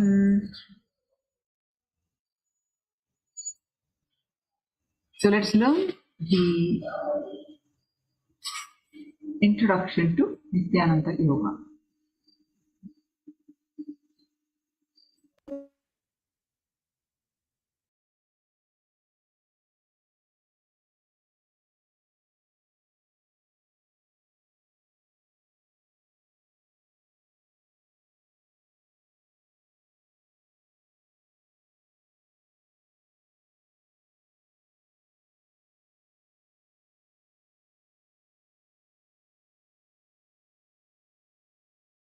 Nityananda. Let us begin the session with the Sadguru Vandana. So please sit with your head, neck and spine in a straight line. Let us chant the Sadguru Vandana. Om Nityanandam Paramasukhadam Kevalam Jnanamurtim Dvandvatitam Gagana Sadrisham Tattvamasyaadhilakshim Ekam Nityam Vimalamachalam Sarvadhi Sakshibhutam Bhavatitam Triguna-rahitam Sadgurum Tam Namami. I welcome you all with my love and respects. Let's enter into the session to learn more about authentic yoga that has been gifted to humanity by none other than the Supreme Pontiff of Hinduism, His Divine Holiness, Bhagavan Nityananda Paramashivoham.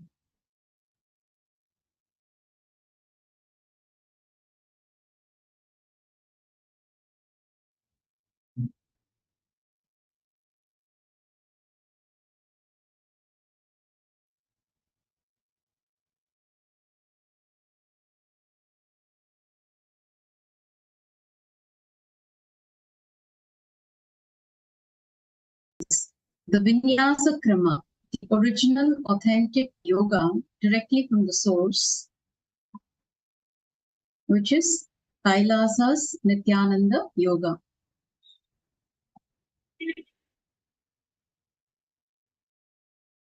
So all of us have been doing yoga, but we follow various masters and various techniques. The authentic yoga can be followed when we are aware of the knowledge about complete yoga. Most yogis around the world, enlightened master Patanjali is the father of yoga. He presented a system called Ashtanga Yoga, comprising 8 dimensions of yoga approximately 3,000 years ago. Little do we know that yoga was revealed in detail by Bhagavan Paramashivoham the first and foremost Guru who revealed Shashtanga Yoga over 60,000 years before Patanjali. Bhagavan Paramashiva reveals Shashtanga Yoga in the Kirana Agama Yogapada 2.3, one of the original authentic scripture on yoga.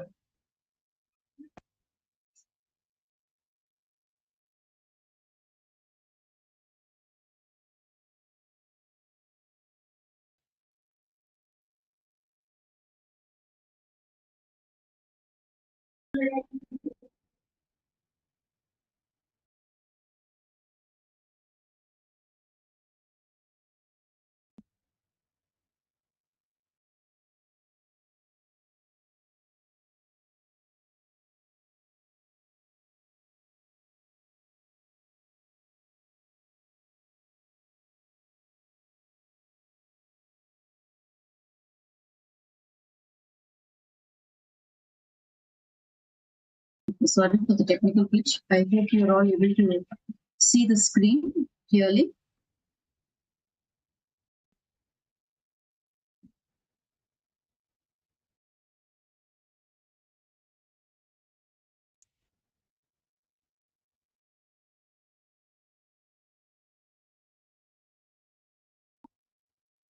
Okay, let's continue.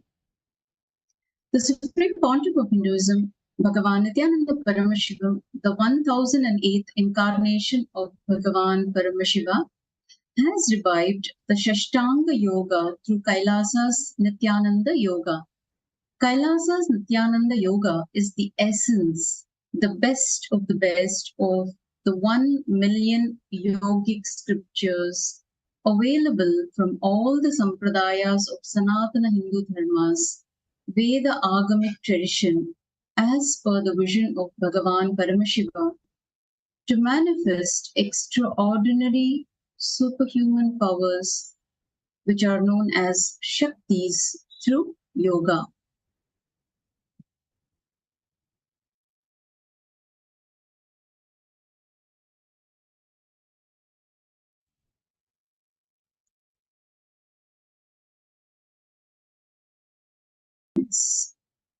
Please give me a minute. Let me fix the technical slide.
So now let us understand that yoga is from Paramashiva.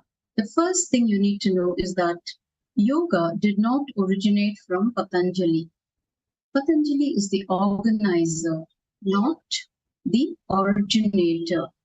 That's the first thing you need to know, said the Supreme Pontiff of Hinduism, Bhagavan Nityananda Paramashiva. With all due respects to Patanjali, I want to declare this truth to the world. At least 15,000 years before Patanjali, a being walked on planet Earth, assuming the physical form Adi Guru, Bhagavan Paramashiva, the founder and father of yoga system. Patanjali Yoga Sutras is a great book, no doubt, but not the first book. Unfortunately, many popular yoga gurus all over the world always stop with Patanjali.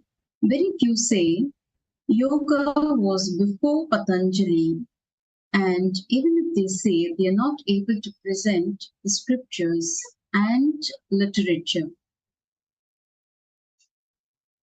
Okay, now the second important truth is yoga is from Hinduism. Always ask the original source. It is unfortunate that the original scriptures revealed by Bhagavan Paramashivoham are not available for the mass. We need to understand that yoga cannot be developed and cannot be separated from Hinduism. It is a perfect system that was revealed by Bhagavan Paramashivoham and further organized by living enlightened masters, disciples of Bhagavan Paramashivoham over thousands of years with a clear purpose, a vision. Yoga is a complete science that has taken into account all types of bodies, past, present, and yet to come in the future. Altering yoga is not development, but dilution. Yoga is the science of radiating enlightenment. The third important truth is that yoga is not just the science of keeping you healthy. Yoga is the science of radiating enlightenment. Yoga is not just the ability to stretch your body, it is ability to manifest what you want. Yoga is not all about making you better, a better man. Yoga is all about making you a superman. The best that can happen to you on the path of yoga is getting rid of all self-doubt, self-hatred, and self-denial, the root cause of all incompletions.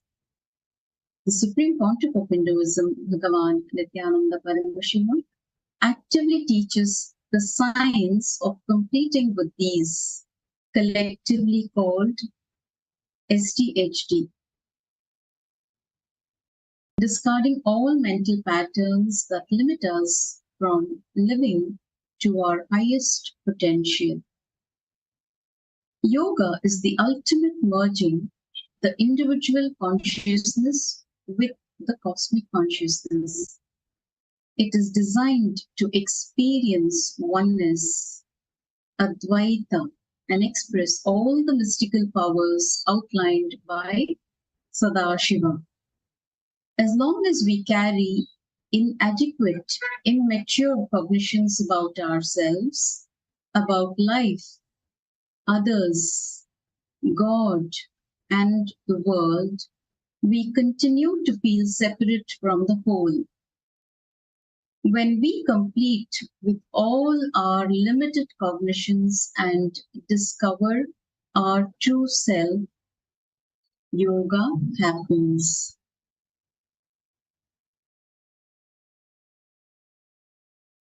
Seeking the source.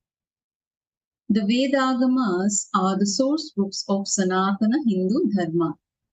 The revelation from the Veda Agamas form the Shastra Pramana, the scriptural authority on truth which came down directly from the mouth of Bhagavan Paramashiva to his consort Devi Parashakti. The Supreme Pontiff of Hinduism, Bhagavan Nityananda Paramashiva, reveals Vedas are the ultimate superior authority for the Hindus.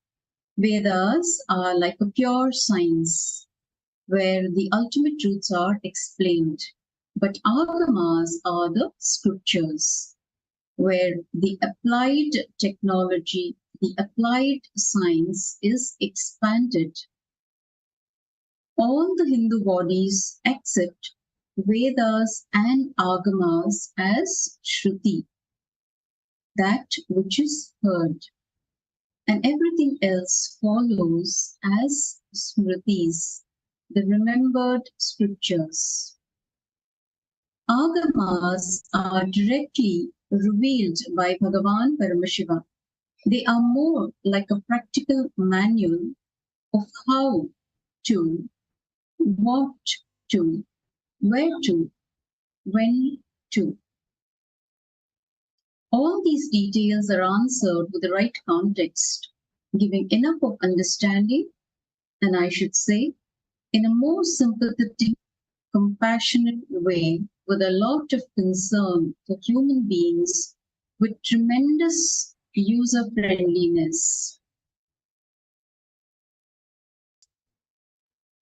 To serve the purpose of the genesis of Nityananda Yoga, Kailasa pledges to promote and enable all practicing Hindus to unlock and expand the human potential and to give humanity a superconscious breakthrough without discriminating between caste, creed, gender, age, ability, and religion.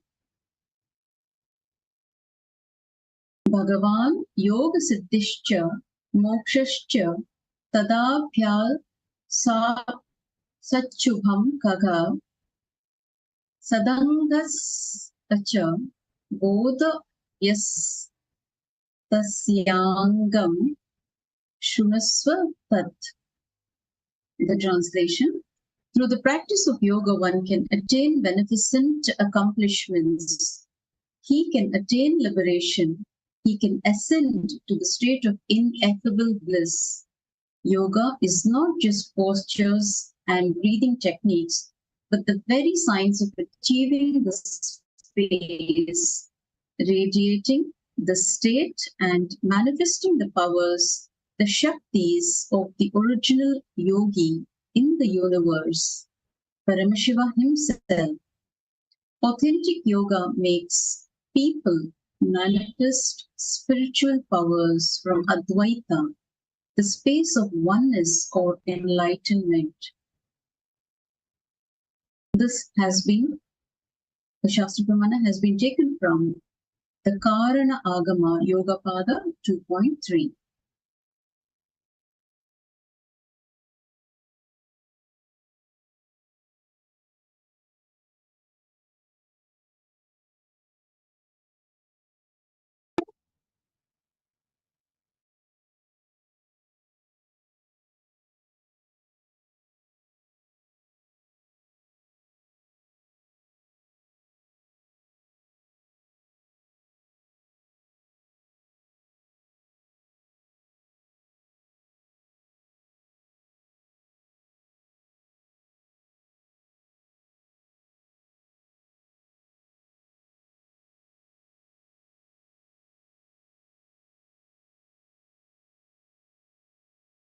Now, let us look at the Pramanas, the four authorities and evidences of truth. The Shastra Pramana. Shastra Pramana is the scriptural evidence, the direct, ultimate authority on the truth as it is, for it is directly from Bhagavan Paramashiva, the Adi Guru, that is the original Guru, the source of all that is. In Sanatana Hindu Dharma, Veda Agamas are the irrefutable Shastra Pramana. All knowledge, currents, philosophies, rituals, and lifestyle systems, and yogic sciences for humanity are in depth, systematically revealed in Vedagamas, which form the Pramanas. The Apta Pramana. Apta Pramanas are the ancient, great, authentic, time-tested, foolproof compilations of experiences of enlightened sages called the Rishis, Siddhas, Munis, incarnations, the direct disciples, followers and descendants of Bhagavan Sadashiva, like the Sapta Rishis, Maharishis, including the enlightened ones such as Patanjali, Valmiki, Agastya Mahamuni, Abhinava Gupta, Kshemaraja, Paramahamsa Yogananda, etc. The compiled experiences verify and expand further on the Vedagamas, forming Apta Pramana. The next, Atma Pramana. Atma Pramanas are the direct experiences of the living avatar, the supreme pontiff of Hinduism, Bhagavan Nityananda Paramashivoham, who was respected, revered as the living incarnation by millions of people worldwide. In the space of pure oneness or Shuddhadvaita with Bhagavan Paramashivoham, the Atma Pramanas of the Supreme Pontiff of Hinduism, Bhagavan Nityananda Paramashivoham, from the words of his gurus, his own experiences and all that he has learned and directly experienced and done thorough verification and authentication with the Shastra Pramana and then presented it to the world. The Sakshi Pramana. Sakshi Pramanas are the evidences of the experiences and sharings of the people who directly experience the Pramanas as a living, applied reality in their lives as the manifestation of his Atma Pramanas. In these series, the Pramanas are presented from different Vedagamas, from the various systems or portions of the Agamas, such as the Jnanapada or Vidyapada, the knowledge section from Agamas, Kriyapada, the rituals section from Agamas, Yogapada, the yoga knowledge and science section, Charyapada, the enlightened lifestyle from Bhagavan Paramashiva. Only when all three are combined does the initiation safely culminate in Sakshi Pramana, the individual disciple's experience of the highest state and power manifestations of yoga. Kailasa's Nityananda Yoga, as revealed by the Supreme Pontiff of Hinduism, Bhagavan Nityananda Paramashiva, combines all three pramanas, precisely reviving the space from which Sadashiva created the signs.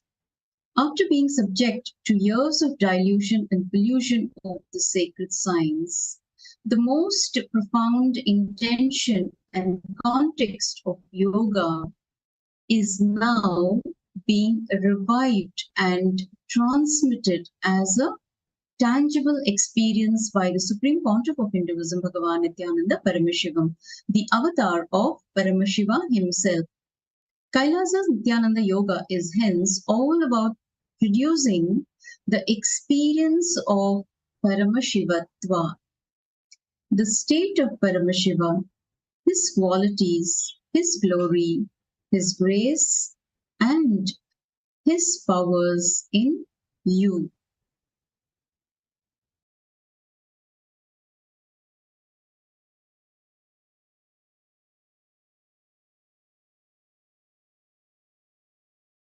Yes, a glimpse into Bhagavan's childhood, how he was exposed to yoga. Since the year 1981, from the age of 3 until age 11, the Supreme Pontiff of Hinduism, Bhagavan Nityananda Paramashivoham, was trained in yoga and yogic powers by his guru, Yogananda Puri. That was, his name was Raghupati Yogi. His yoga guru was known as Raghupati Yogi.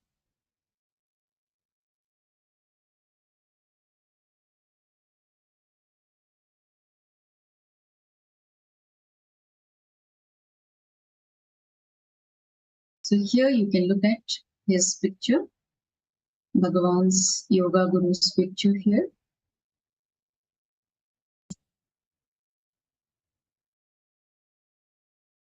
So now we will be looking into the 12 components of Kailasa's Nityananda Yoga, which are asana, pranayama, mudra, bandha, karana, visualization, japa, chanting, weightlifting, mandala, abharana, and aushadha. The ultimate truths in the field of yoga, you are going to have 12 components of each asana. Asana, which is the physical posture, pranayama is the breathing structure, mudra, the energy circuit connections, bandha is the internal awakening of Kundalini Shakti, 12 various components of each asana flowing into the vinyasa krama of 1008 postures. Understand the ultimate gift of yoga by Paramashiva to all of you.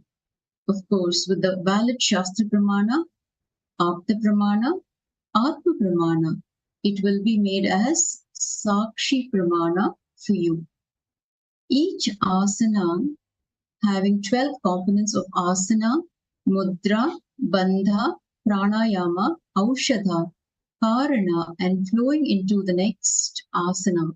Like that, 1008 asanas, the Prathama Vinyasa Krama, 108, Dvitiya Vinyasa Krama, 308, Tritiya Vinyasa Krama, 508, Chaturtha Vinyasa Krama,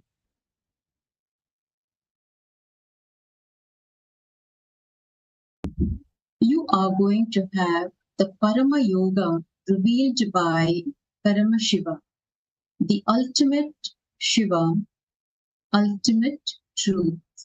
And understand, yoga is nothing but union with the cosmos. It is so unfortunate the word union is very poorly mapped and understood just for physical sex. Please understand, sex is poor man's version of union. When you don't know anything, you just do that. That's it. Union is a rich man's version of sex.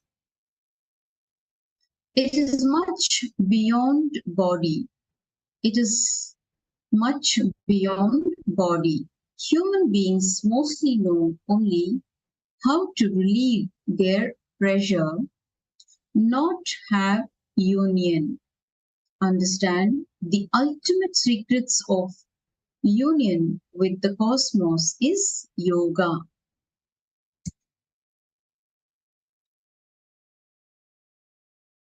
In an Akashic revelation, the Supreme Pontiff of Hinduism, Bhagavan Nityananda Paramashivoham, announced to the world the 12 dimensions of yoga, where every asana is paired with 11 additional yogic components to fully stimulate all the senses. By practicing yoga with these components, strong roots are built within the body and ecstatic bliss is experienced. This yoga delivers the direct experience of samadhi, experience of oneness with the ultimate, to manifest the state, space, and powers of Paramashiva. To truly understand why yoga should be practiced with all of its components, the Supreme Pontiff of Hinduism, Bhagavan Nityananda Paramashivoham, revealed the first principle of Nityananda Yoga as Vyakta and Avyakta, the manifest and unmanifest. In the scientific community, Vyakta and Avyakta is commonly understood as matter and antimatter. Authentic yoga is meant to deliver both vyakta and avyakta experientially to the practitioner. The manifest parts of our body and consciousness are more familiar to us. They are tangible. Outward physical movements would be considered a manifest aspect, but it is the unmanifest which begins to reveal itself in our body through Kailasa's Nityananda Yoga.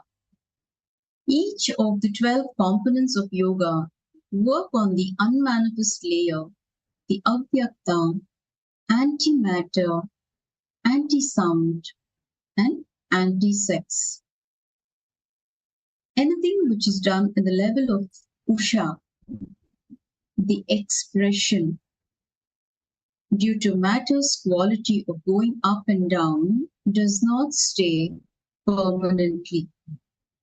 Anything done at the level of Chaya, the existence, which is the antimatter, as it does not go down, stays permanently.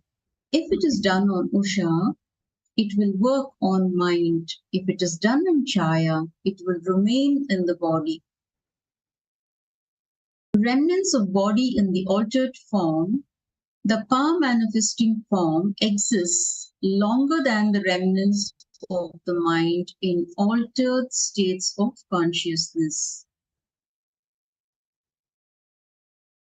Thus, the methodology of working on the mind is lesser than methods of working on the body. That is why Tantra is more effective and long-lasting. It is Chaya. It is on body, the antimatter, the anti-sound, the anti-sex. Anything done on antimatter, anti-sound, anti-sex stays longer. It has the status of Hiranyagarbha, the source of creation, the imperishable.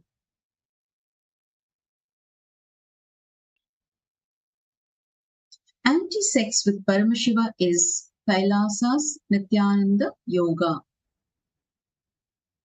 Anti-sex is intense completion for what you know normally as sex.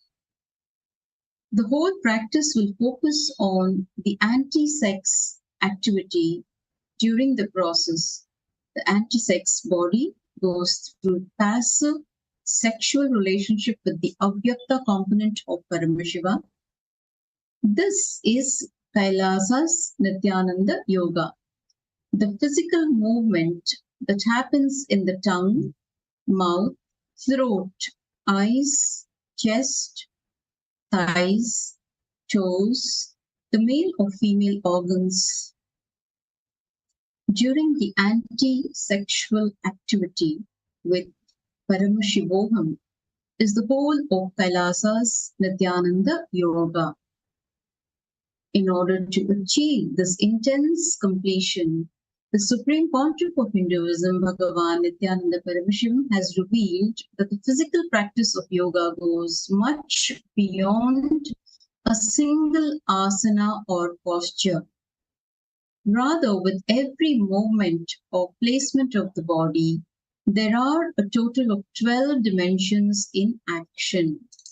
Asana, pranayama or kumbhaka, mudra, bandha, karana, visualization, japa, internal chanting, parayana, external chanting, adding weights to different parts of the body, mandala abharana, which is jewelry, and aushadha, which are energized herbs.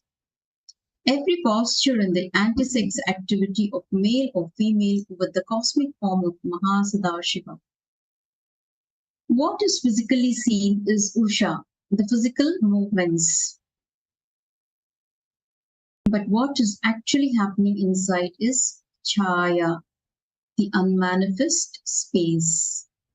because the whole orientation during this process is on Chaya, the existence. The Usha, the expression, will automatically evolve. With the Usha aligned to Chaya, the body manifests the consciousness. Perfection is established in Chaya. During the process of Kailasa's Nityananda Yoga, the yogi intensely withdraws from the body, the form. They are connected, allowing them to experience teleportation and materialization. When materialization happens, the antimatter from the avyakta enters into vyakta and becomes matter. By the end of the entire sequence, the yogi will be able to immediately manifest at least 21 powers without a single doubt. The power of this whole process in doing it in the breathing space of the Master, Paramashiva himself, the Supreme Pontiff of Hinduism, Bhagavan Nityananda Paramashiva. If the atmosphere is inhaled through nose, it is prana. If inhaled through every pore of the skin, it is samana. The whole breathing space of Mahasadashiva is samana.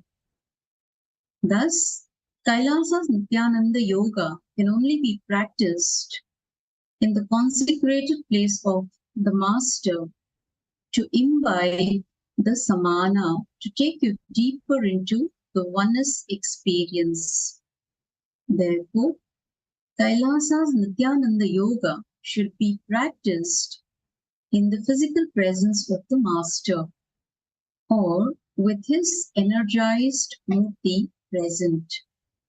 In Kailasa's Nityananda Yoga, when the body goes through anti-sex with Paramashivoham, our manifestation becomes permanent and complete. Kailasa's Nityananda Yoga gives the direct experience of the state of Samadhi, oneness with the ultimate Paramashivoham. So now we will look into the details of asana.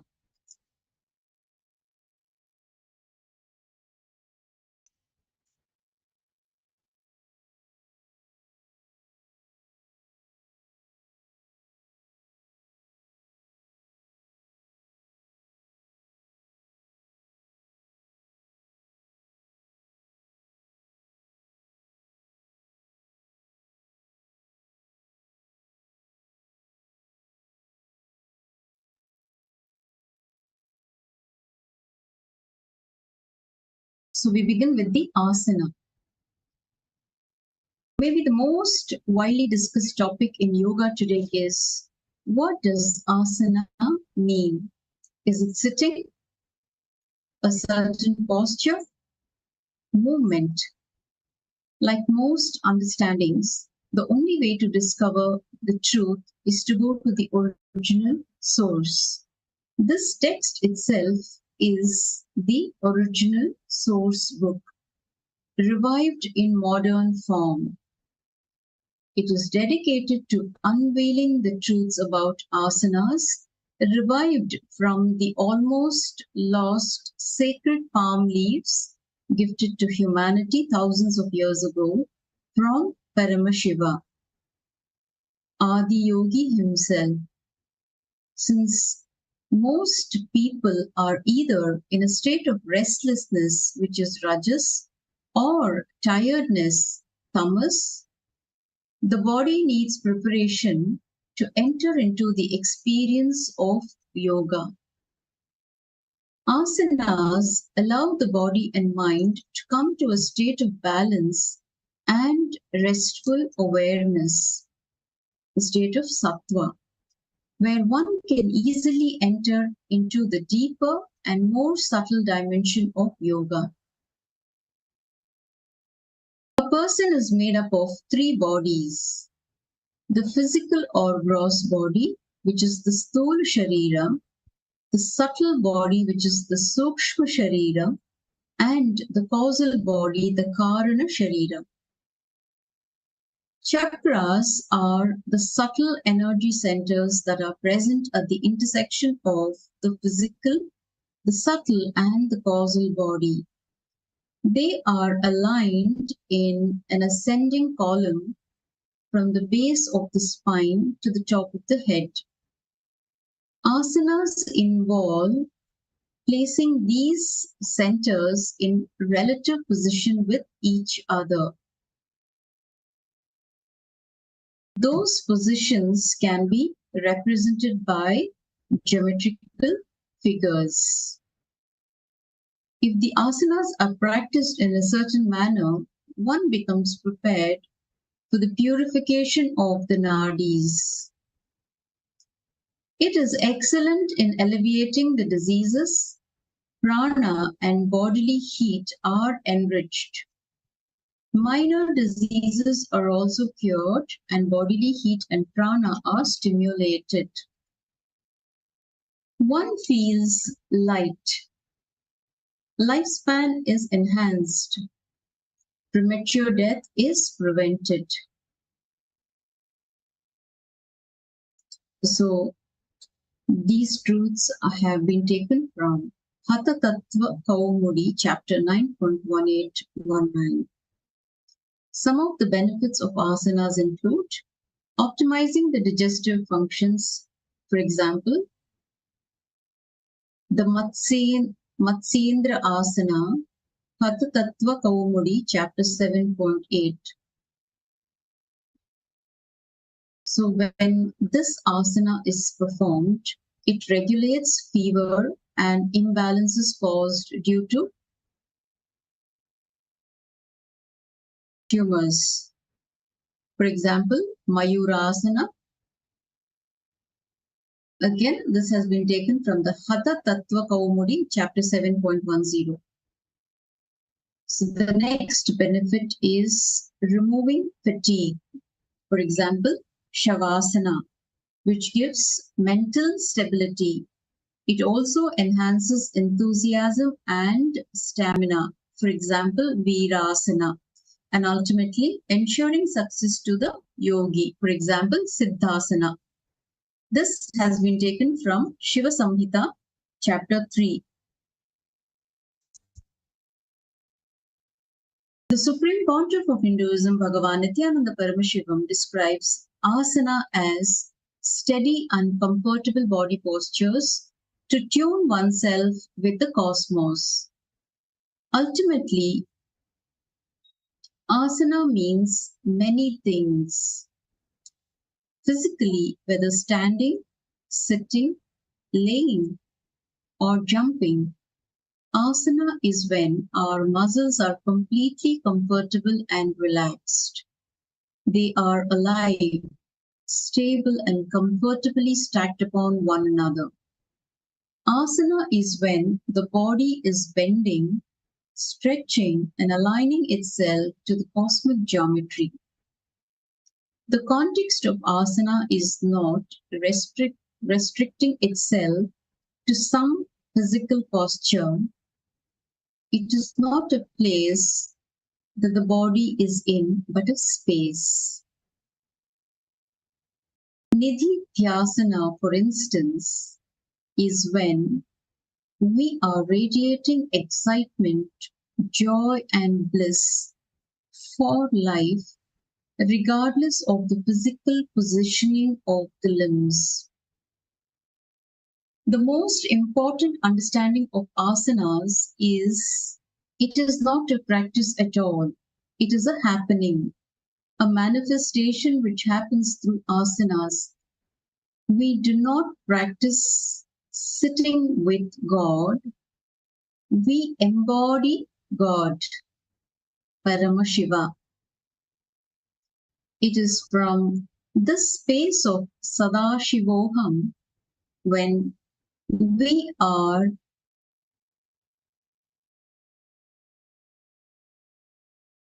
we are intent on the vow of living like God, that we are performing an authentic asana through intensely flowing through the Prathama Vinyasa Krama of 108 asanas. The body simply falls in tune with the cosmos. The next is pranayama. Pranayama is a term that refers to the breathing process. The air you breathe is just a vehicle in which the prana, which is the life energy, comes in and goes out of your body. When you inhale, the air comes in carrying prana, and when you exhale, the empty air goes out. This life energy is universal, and this truth has been taken from Yoga Kundali Upanishad 1.19, which states, Pranarodhama Tedanim Pravakshyami Samasataha Pranascha Deha Go Vayurayama Kumbhakaha Smrutaha. The Akashic Revelation. Then I shall presently relate briefly about the control of the vital air. Prana is air coursing through the body, and Ayama is said to be Kumbhaka, holding under control. Paramashiva describes pranayama as being composed of three processes: Rechaka, Puraka, and Kumbhaka. Puraka means the inhalation of prana from outside the body. Kumbhaka refers to holding the breath like a filled up pot without moving the limbs, and Rechaka refers to the exhalation of air from the body.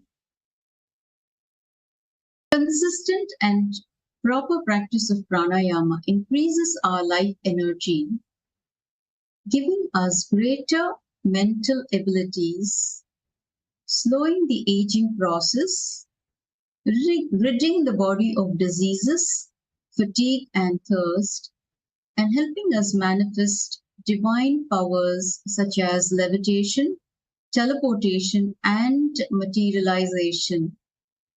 Pranayama is where yoga reveals itself as much more than a mere physical practice. No other discipline has understood and presented the means to regulate and expand one's own life energy like yoga. The practice of pranayama leads to the purification of the energy body and its channels called nadis.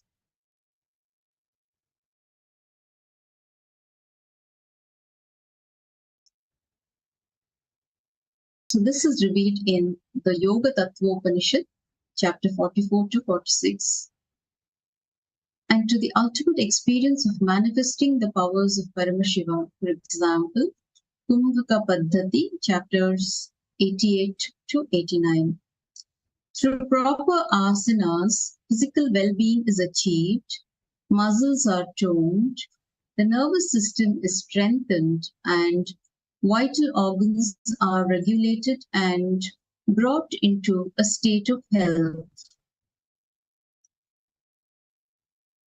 It is mentioned in the Hatha Tattva Kaumudi, chapter 11.5.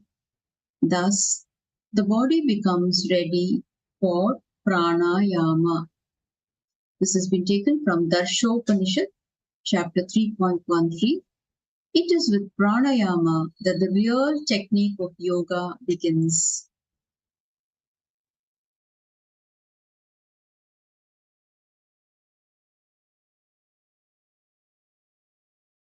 Yes, the next one is mudra. There is a constant inflow of prana happening in our bodies through the nadis and chakras, but much of it usually gets dissipated dissipated into the external world.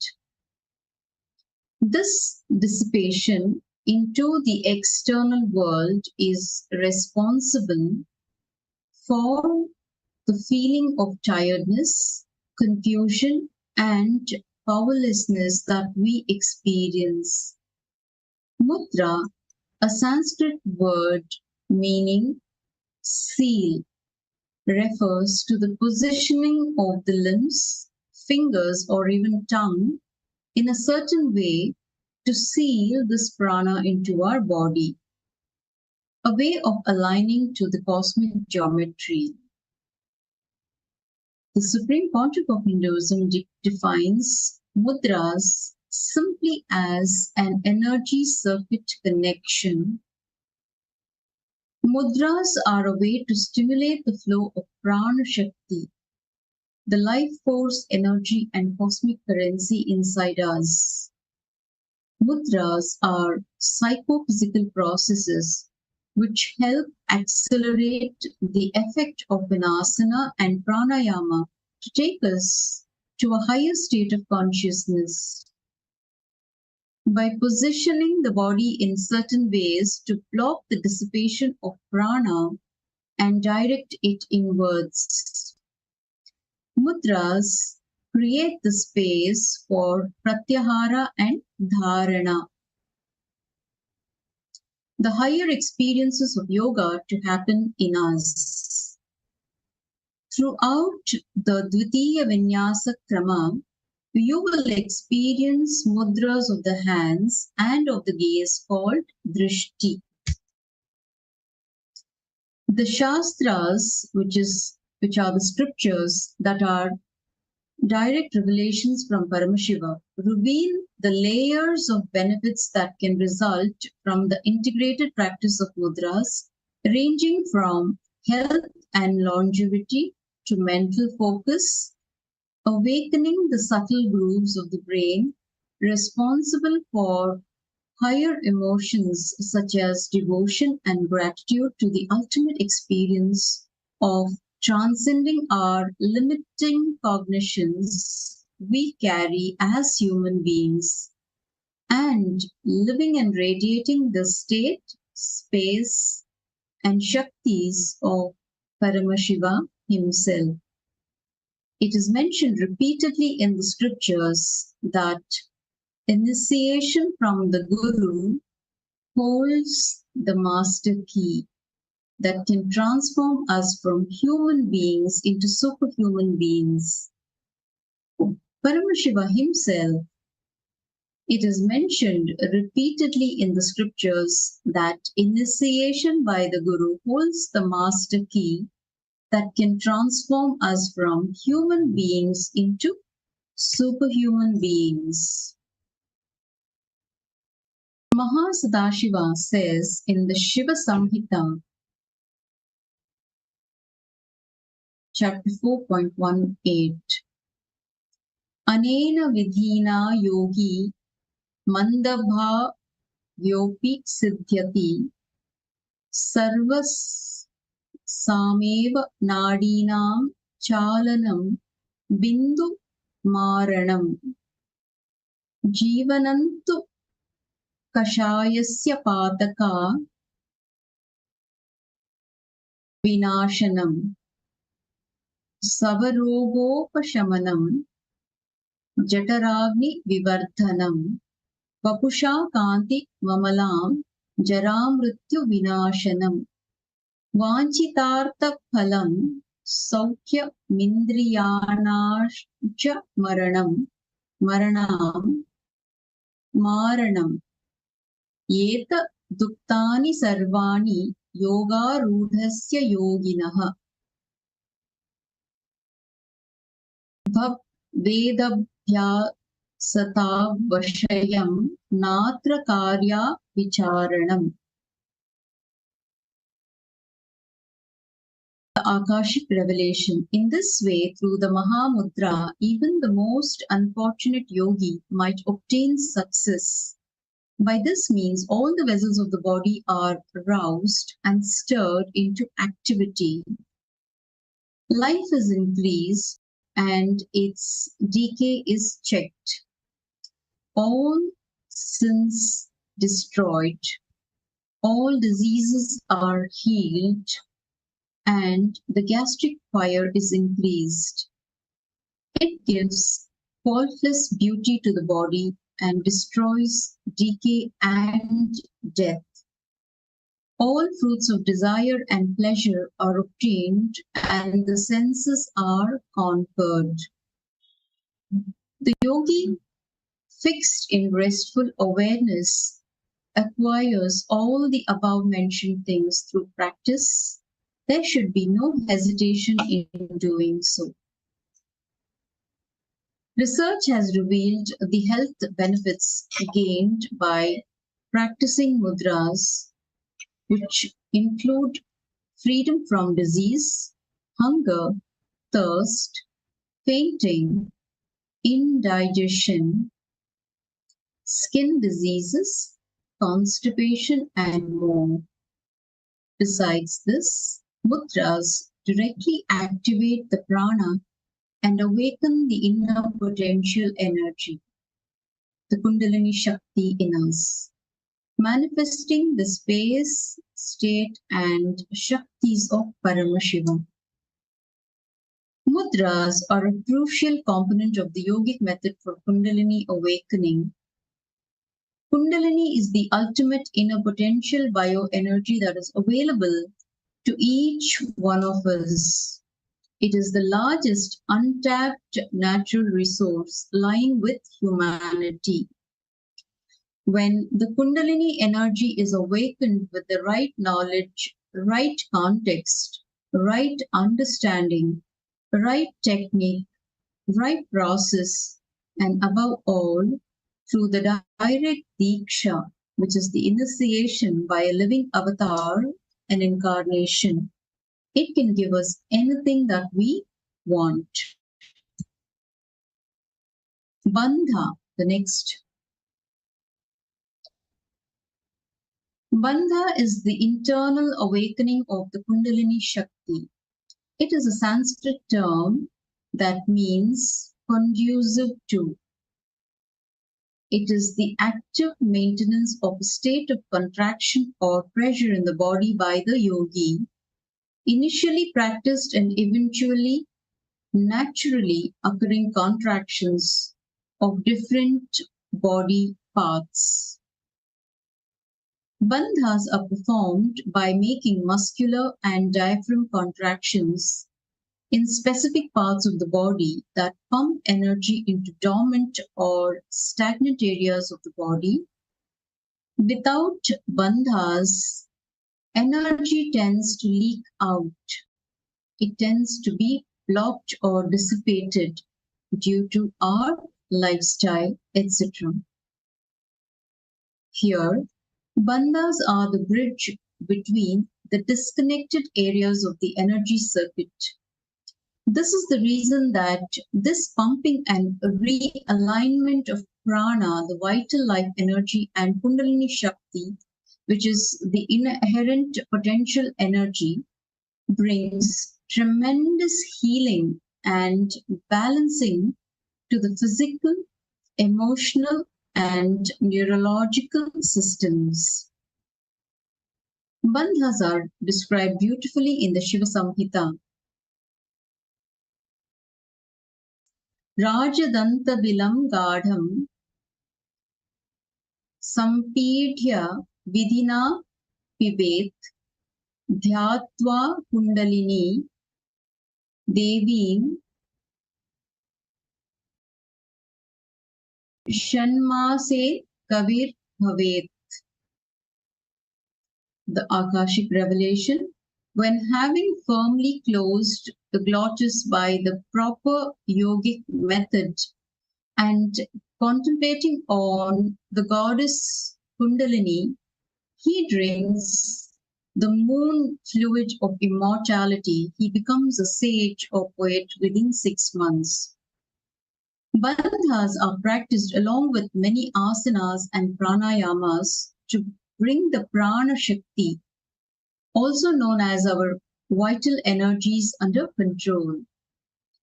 The difference between mudra and bandha is that the bandha is practicing a focus and maintaining that lock as long as possible, whereas the actions of contracting and releasing are more indicative of a mudra.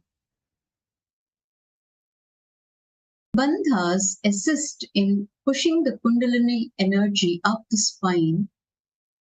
The muscular contractions help prevent the energy from flowing back downwards and getting dissipated. These bandhas generate a certain flow along the spinal column where there are energy points called chakras, which correspond to major regulatory glands in the body and also serve as storehouses and distribution houses for prana shakti. There are 7 chakras.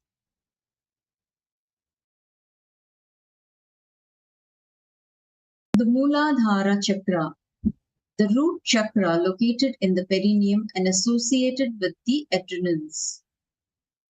The Swadhisthana chakra is located at the level of the pubic bone and associated with the reproductive organs. The Manipuraka chakra, located at the navel and associated with the pancreas and adrenals. The Anahata chakra is located at the heart center and associated with the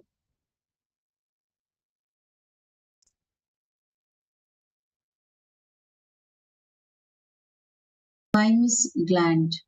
The Vishuddhi chakra is located at the throat and associated with the thymus gland. The Agna chakra is located at the point between the eyebrows and associated with the pineal gland. The Sahasrara chakra is located at the crown of the head and associated with the pituitary gland. The chakras are subtle energy centers and not physical organs. Performing bandhas help to push the Kundalini energy upward through the chakras. Thereby, diseases can be cured and the function of their associated physical, psychological, and neurological systems can be optimized. The Moola Bandha is also known as the root lock that happens and works with the Mooladhara chakra.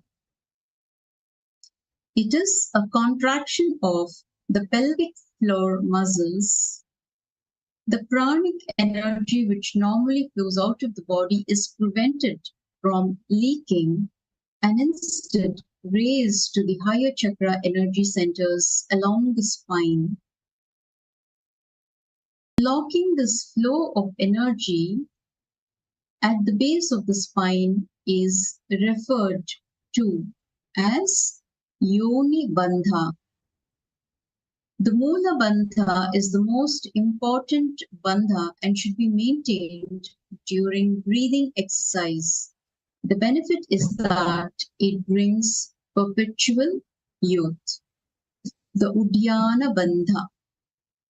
The Uddiyana Bandha is known as the abdominal lock and therefore happens in and works with the Manipuraka chakra. It is performed by bringing the navel inwards towards the spine. Through this action, prana flows more easily into the Sushumna Nadi, the central energy channel along the spine, where the Kundalini energy can move up the chakra centers. The next is the Karana. The Natya Shastra describes the combined movement of the hands and feet as a Karana in sacred dance. It involves synchronized movements of the feet hips, hands, and even the fingers. The 108 Karanas can be seen frozen in various temple sculptures and were used in the sacred dance. For the very first time, the Supreme Pontiff of Hinduism, Bhagavan Nityananda Paramashivoham, reveals the effect of Karanas on the body and mind and the breathing patterns that they trigger. Performing the Karanas puts you into a state of high awareness of your body, engaging multiple body parts at the same time. The half squatting position, commonly called the Aramandi, is common to most Karanas, which when performed aligns the body to the alignment of the cosmos. Several triangles can be drawn along the lines of the body. Therefore, this posture enables the microcosm to connect to the macrocosm. The 7 chakras are in complete alignment and aids the Kundalini to raise to the Sahasrara. These 108 Karanas were revealed by Paramashiva to his Gana, Tandu, who then teaches it to Bharata, the author of the Natya Shastra. The Karanas incorporated into the Prathama Vinyasa Krama are Urdhvajanu, Ardhaspastika, Anchita, Gurnita, Katichinna, Nikkutakata, and Valita. The Supreme Pontiff of Hinduism delivers a major conscious breakthrough to the field of yoga through incorporating these dance movements. Through Paramashiva's in-depth instructions, energy and movement is taken to the next level, as seen in this example of Karana. Tala Pushpa Putam. Tala Pushpa Putam.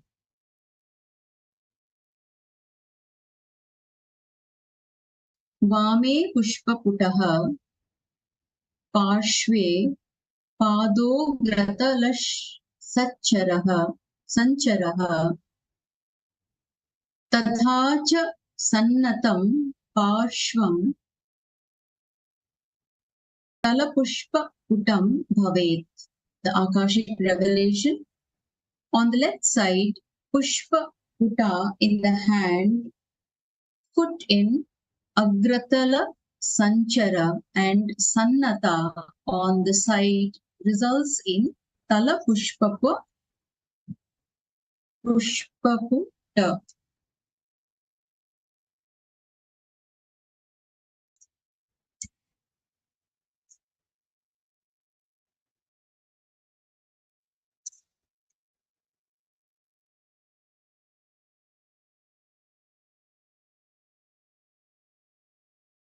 Next, we move on to the visualization part. The Shastra Pramana has been taken from the Tejo Bindu Upanishad, verse 1.29. Drishtim Jnanamayim Kritva Pashye Brahma Mayam Jagat Sadrishtihi Paramodarana Nasagra Valokini. The translation. Seen with the sight of pure knowledge, the universe appears filled with the essence of Brahman, the ultimate expanse of consciousness. It is that sight, drishti, which uplifts and raises, not looking at the tip of one's nose. In the science of yoga, context and intention are everything. Why you bend your body matters. For whatever intention you move, that experience will be delivered to you. That is why in Kailasa Nityananda Yoga, we maintain the space of yoga as a ritual, as a direct connection between Paramashivam and us. With every asana, it is important to maintain a strong visualization of that asana. Many asana are a direct meditation upon different gods and goddesses. Some asanas take the form of specific animals or other living creatures. When we keep a clear visualization of each form, we are embodying. The body can settle into the depth experience of each and every posture. Many times Paramashiva tells in the scriptures that oneness can be experienced through seeing him in everything. In each and every point we bring our gaze to. Through the sequence of 108 asanas, you will be guided to meditate upon specific visualizations for each asana. Now next we will move on to japa.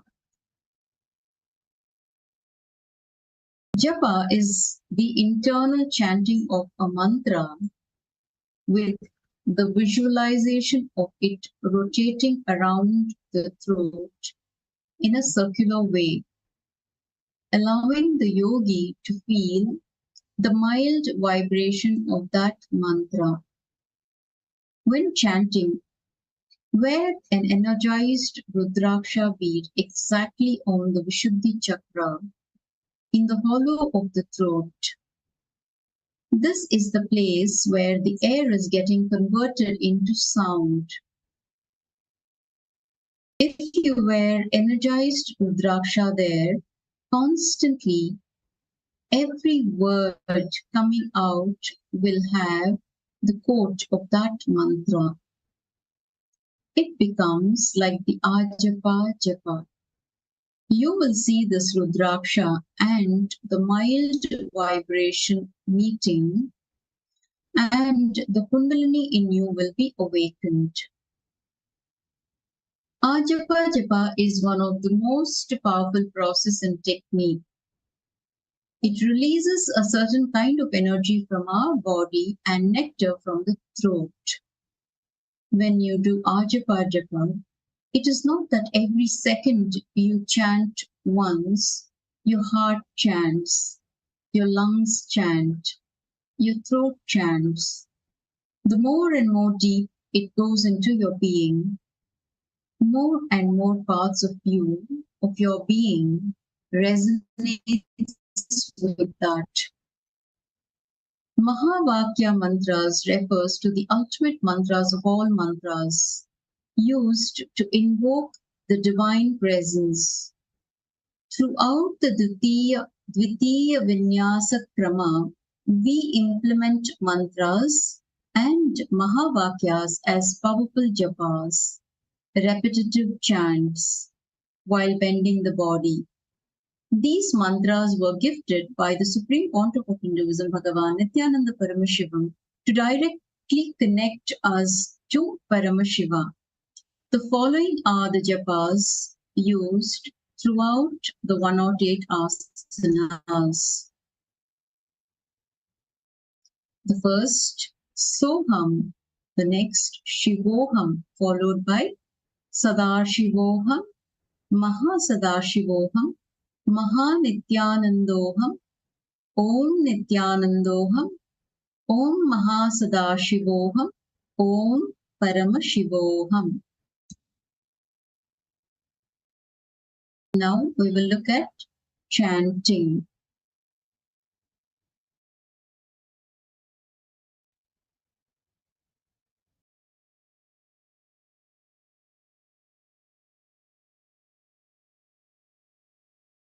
The Hatha Tattva Kaumudi, chapter 18.6 explains the benefits of chanting. Yattasya devata maya virupa karanashraya swaprepina bhavetasya nityam dvada shajayataha. The Akashic revelation.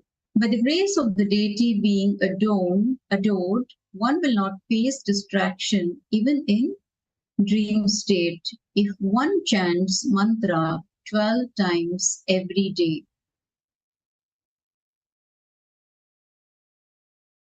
Mantra is a Sanskrit word that describes a sacred utterance, a sound, a syllable, a single word, or a group of words. A mantra has spiritual powers with or without syntactic or literal meaning. A disciple needs to be initiated into a mantra by his guru using the right procedures, mantra diksha, for the mantra to have its maximum potency for that individual. It is given by the guru and received with gratitude and respect by the disciple. Clear instructions are given about the number of repetitions, the right speed and duration of chanting in order to experience the truth of the mantra. Paramashiva is light, that is consciousness, while Parashakti is sound, which is creation. By mantras, a yogi can unclutch from external things and be absorbed in the sounds of the mantra. The goal is to focus more and more on the subtle sound. By abandoning the thoughts, a yogi learns to listen to the nada. Nada is a sound which is based on the premise that the entire cosmos consists of sound vibration. The practice of listening to nada leads one to oneness with the ultimate, with Mahasadashiva. Therefore, mantras lead a yogi to live and radiate the state and space of Paramashiva. When the body bends in a sequence of asanas, the aura, which is the energy surrounding a person, opens up. Therefore, only the highest vibrational sounds should be entering the space. That is why in Kailasa Nityananda Yoga, the Sanskrit Pramanas, which are the scriptural references from source texts, are continuously chanted out loud throughout the Vinyasa Kramas. As the aura or energy body is vulnerable and opened up, while bending the body in yoga, the sounds listened to matter deeply. Whatever verbalizations you hear during the time impact your consciousness directly. The Sanskrit words of Mahasadashiva are the most powerful verbalizations. So next we will look at weightlifting. Long before the rise of modern day bodybuilding methods in the Vedic civilization, weights were applied to the body as a method to raise Kundalini, expand one's consciousness, and connect to the divine Paramashiva. The Supreme Pontiff of Hinduism has yet again revealed another ancient science that breaks the mold and box that yoga has been placed into. If you want to truly expand your yoga practice on the mat, simply apply external weight to the body. Throughout his divine Leela, the Supreme Pontiff of Hinduism has stated on a number of occasions, of the importance of building the physical body and how it leads to various different benefits. You will stop falling into depression. You will become centered into integrity. You will go beyond tiredness. This is why the Supreme Pontiff of Hinduism, Bhagavan Nityananda Paramashivoham, says, weightlifting is a spiritual quality I strongly promote. I support all the activities of you working on your body, like weightlifting, bodybuilding, and everything. With this as a part of his vision for humanity, the Supreme Pontiff of Hinduism, Bhagavan Nityananda Paramashivoham, has done intense self-research and has had a number of Akashic revelations from the cosmic archives, and has shared how this science was lived by the Natha Panthis, the Natha Sampradaya yogis, who used Veds in combination with their yogic practices.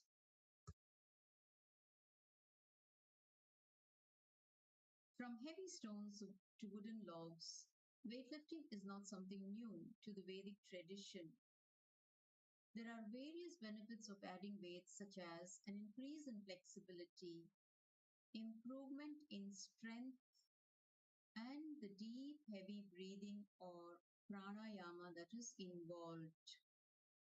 The ancient method of weightlifting built into the yogasana practice is a yogic science involving traditional weights called Karanakattai, commonly known today as Karalakattai, and is the reason why the Nada yogis are called Karuna yogis.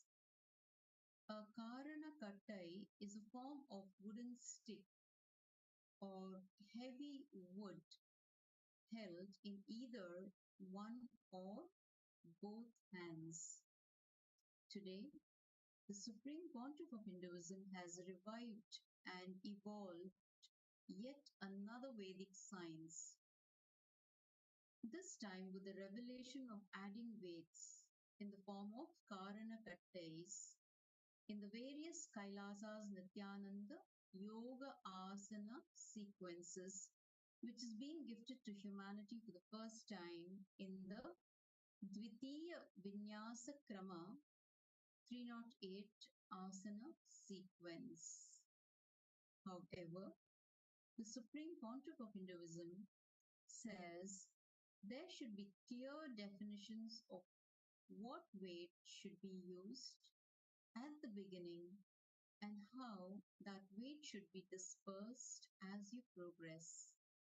He says the Nada yogis did not believe in having equal weights in both the hands. They say that on one side you should have a different weight if you are a male. Your left side should have more weight. If you are female, your right side should have more weight.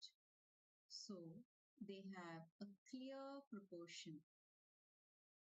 The unique method of utilizing weights for a specific hand also leads to amazing health benefits. In another Akashic revelation, the Supreme Pontiff of Hinduism revealed that anyone with a heart problem could add half a kg weight to his right hand and it will be completely healed. Thus, by adding weights with yoga, it will completely heal the whole body in various dimensions. The next is the mandalas. Mandala is a representation of the cosmos. The human body is analogous to the cosmos itself. Mandalas representing the cosmos, and yantras representing a particular deity correspond to the internal structure of retinal and geniculate cells. Their construction is based on the tantric seers' intuitive knowledge of the mind's nature, its relationship with subtle channels of energy, which are the nadis in the body, and the human need for a symbolic life. Yantra is a diagram into which a deity can be invited by using the corresponding mantra. They can be used towards achieving oneness or self-realization. The symbolism of yantra represents a universal pattern and the mantra, the cosmic sound. The combination of the two helps the sadhak, the yogi performing the yoga, to transcend the normal frame of reference and achieve a higher state of awareness in which the individual being and the universal being are one.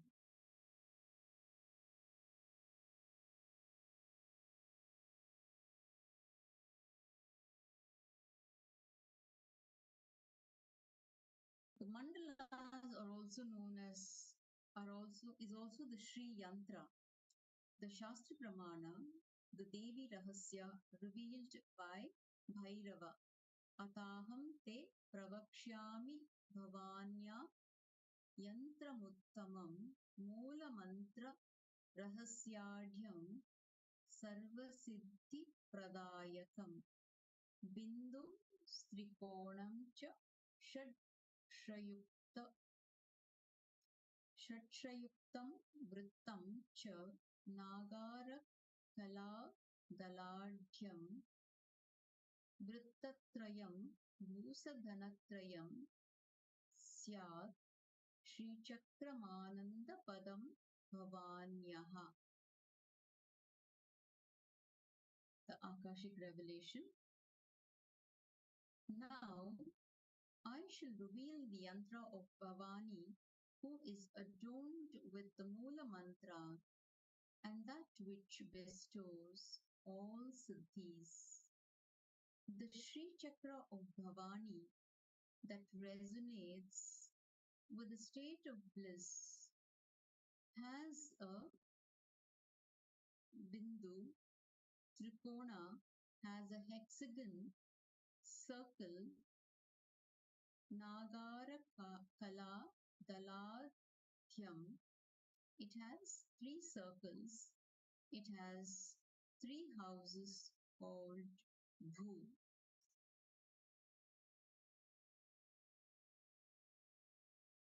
The Sri Yantra or Mandala represents the cosmic form, the diagram of evolution and development of the cosmos, the form of the human organism, the diagram of the inner circuits of the body, the form of the goddess Tripura Sundari, because the goddess is energy which pervades the entire phenomenal world. In the Sri Chakra, the 5 downward pointing triangles or Shakti triangles are manifested as 5 tanmatras, which are the sound, touch, sight, taste, and smell. The 5 Mahabhutas are the Akasha, air, fire, water, and earth. The 5 sense organs, the ear, skin, eyes, tongue, and nose. The 5 organs of actions, hands, feet, mouth, genitals, and anus in the human body. These 5 elements are skin, nerves, flesh, fat, and bones. The 4 upward pointing triangles, which are Shiva triangles, represent the male energy and exist as chitta, being, buddhi, intellect, Ahankar, ego, and Manas, which is the mind. The Bindu, which is the circle in the center, represents the Divine Mother. The Bindu in the Sahasrara Chakra represents the individual consciousness, which is the self, Jiva. In the Dvitiya Vinyasa Krama, we will be practicing yoga on the mat along with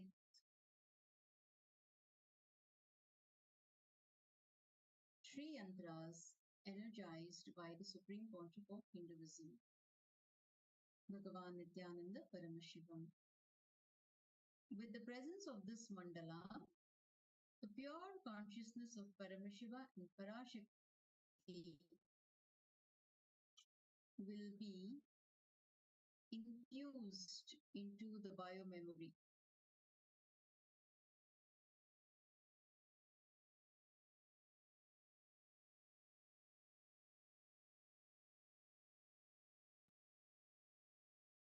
The next is the Abharana. In the Vedagamic lifestyle, Abharana or jewelry is not only worn for decorative purposes, but has a spiritual significance. Each metal and jewel holds a certain energy and provides specific benefits to the body when worn. As a result, people adorn themselves fully from head to toe. The Rudraksha jewelry is the traditional abharana worn by Paramashiva, and while performing the Dvitiya Vinyasa Krama as the manifestation of the teardrop from Paramashiva's third eye, the Rudraksha energy bead is able to hold and radiate energy unlike any other stone. The Sundaravadam and the Kantamala are the chosen abharana by the Supreme Pontiff of Hinduism.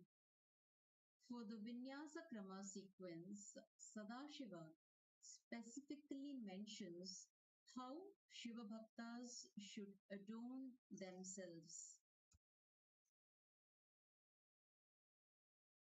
The Makuta Agama from Parashiva to Rudra, Rudraksha Dharanam, the Kriyapada. केयूरकटके सूत्रं कुक्षिबन्धे विशेषतः सुप्ते पीठे सदाकालं रुद्राक्षं धारयेन्नरः त्रिशतं त्वद्धमं पञ्चशतं मध्यममुच्यते सहस्रमुत्तमं प्रोक्तमेवं भेदेन धारयेत्. The Akashic revelation. A Shiva Bhakta should wear Rudrakshas round his crown, earring, chain round the ear, armlet at all times, and specifically round the stomach, the Kukshi Bandha, while he is sleeping, drinking, etc. The Sundaravadam are the traditional Rudraksha earrings which provide balance to the body while performing the Dvitiya Vinyasa Krama sequence. They also increase the space of listening in the yogi, allowing them to tune their body to the cosmic geometry during the practice.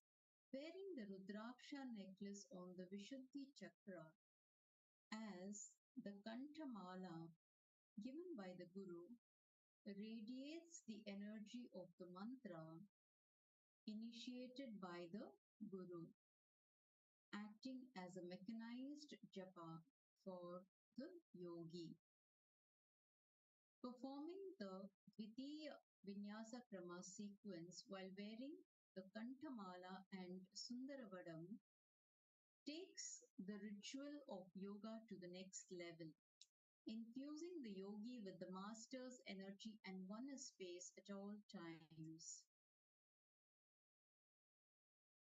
And finally, we will now learn about Aushadha. Aushadha is the sacred alchemy science from the ancient Siddha tradition. It combines sacred herbs, prana, the cosmic force energy, and most importantly, the Shakti Pada, the entanglement energy of Paramashiva, the ultimate, which can be ingested or physically applied to enter into the body.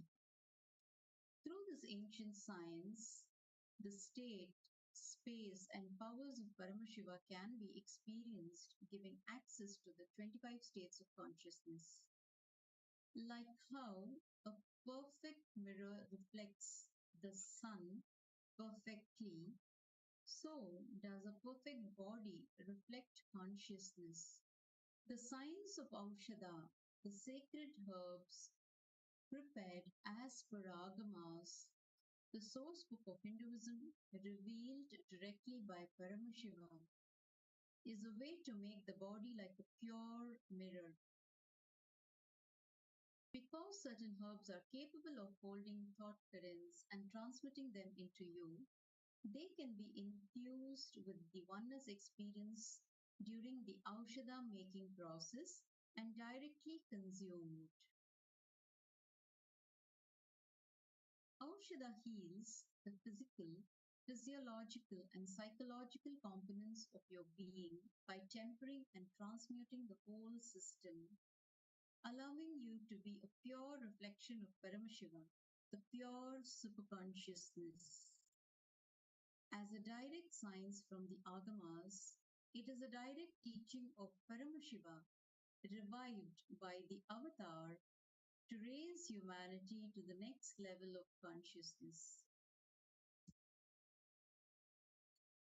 Kumkum is processed turmeric. It also has the capacity to penetrate the skin and enter into the system. When applied to the brow center, it decalcifies the third eye, Agnya Chakra, and also allows you to manifest powers.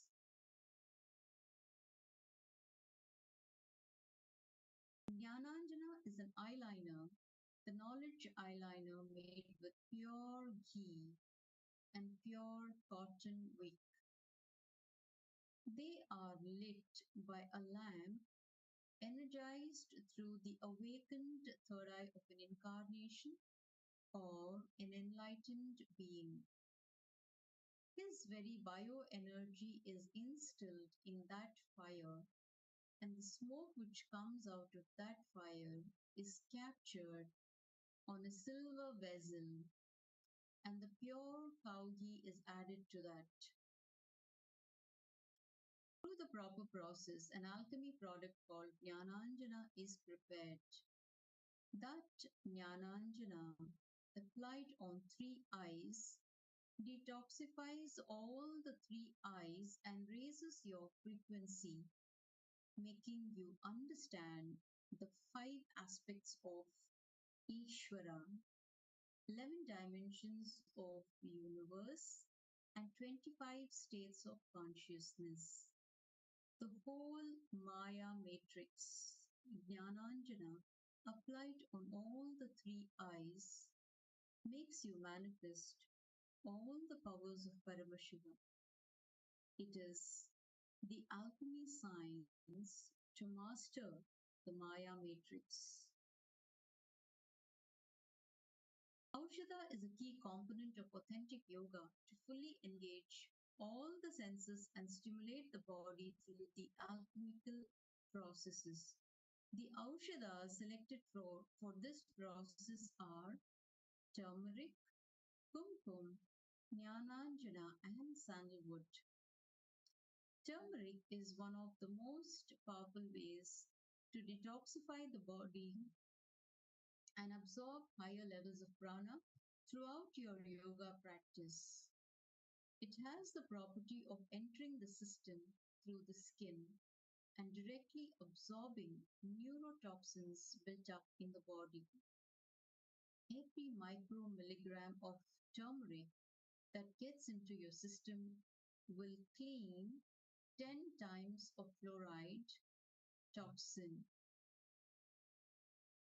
Turmeric is applied to the temples to completely detoxify the entire system and help you manifest powers of Paramashiva. Sandalwood is used to invoke divine energies. It is one of the most powerful medicines in Ayurveda for detoxifying, cooling the body, healing wounds, and healthy skin. It is famous for its anti-aging qualities, but also it has spiritual properties like clearing the mind and reducing stress. The Supreme Pontiff of Hinduism uses sandalwood as one of the components in all of his Aushadha processes.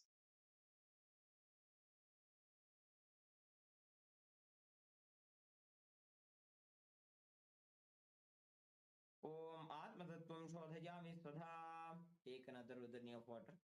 Om Vidyatattvam Shodhayami Svadha. Take another with the near water. Om Shivadattvam Shodhayami Svadha. Take another near water and wash your hand. With the base of your right thumb, wipe your lips twice as we chant the following mantra. Om Ham Hridayaya Namaha. Again wash your hand. With the tips of your right hand, index, middle, and ring fingers joined together, touch above your upper lip and below your lower lip. Again, wash your hand. With the tips of your right hand, index finger, and thumb joined together, touch your right nostril, your left nostril. With the tips of your right hand, ring finger, and thumb joined together, touch your right eye, your left eye, your right ear, and your left ear. Again, wash your hand.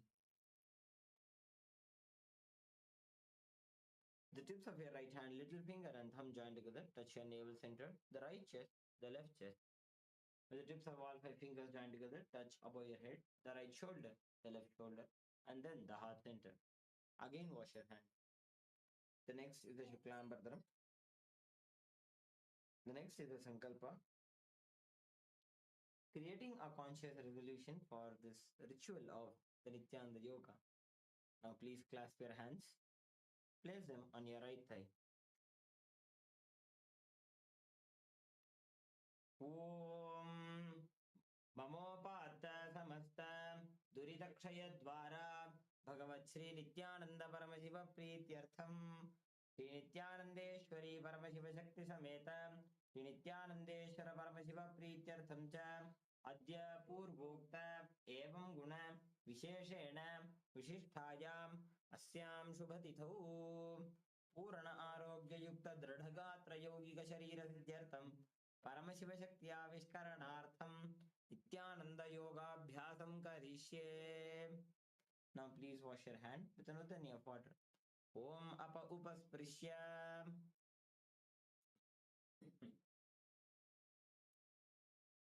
Now we have beautifully completed the Prathama Vinyasa Krama, the ritualistic cleansing and the Sankalpa. With that completed, let us move into understanding the 12 components of Nityananda Yoga.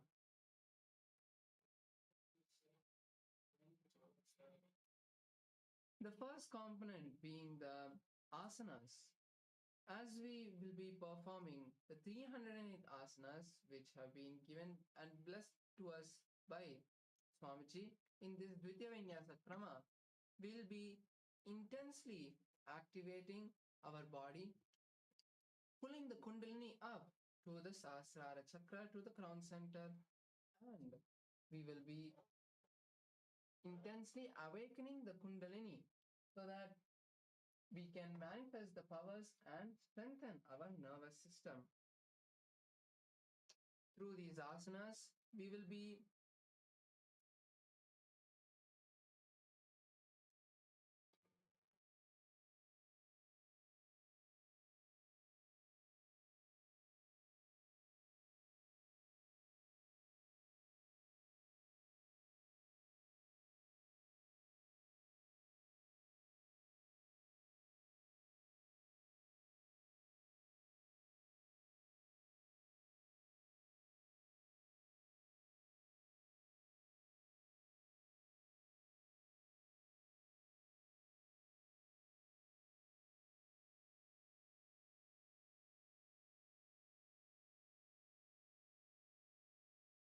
Sorry for the technical glitch. Let's continue with the asana.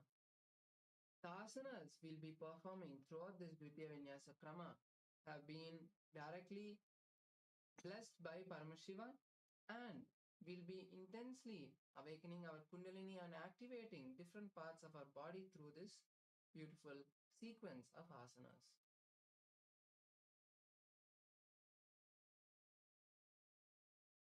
The next component is the pranayama. The pranayama, the various breathing techniques that we'll be performing in this Dvitiya Vinyasa Krama. The breathing techniques, these pranayamas, the way we'll be performing them is every few asanas, the pranayamas will be consistent. So as we start the pranayama in one asana, you can keep performing that pranayama as much as you can throughout the sequence till the next pranayama is announced. These pranayamas help us to intensely draw prana into our system and lock it without letting that prana energy, the life energy, leave the body. The next component is the bandhas. The bandhas are the various body locks that we'll be performing. There are 4 bandhas in the Dvitiya Vinyasa Krama. The first of which is the Moola Bandha, which will be shown in a red circle. The next bandha is Moola Bandha. Sorry, the next bandha is Udyana Bandha, where we'll be pulling the stomach in and up. The Udyana Bandha will be shown by the yellow circle. The third bandha is the Jalandhara Bandha, locking the chin to the chest.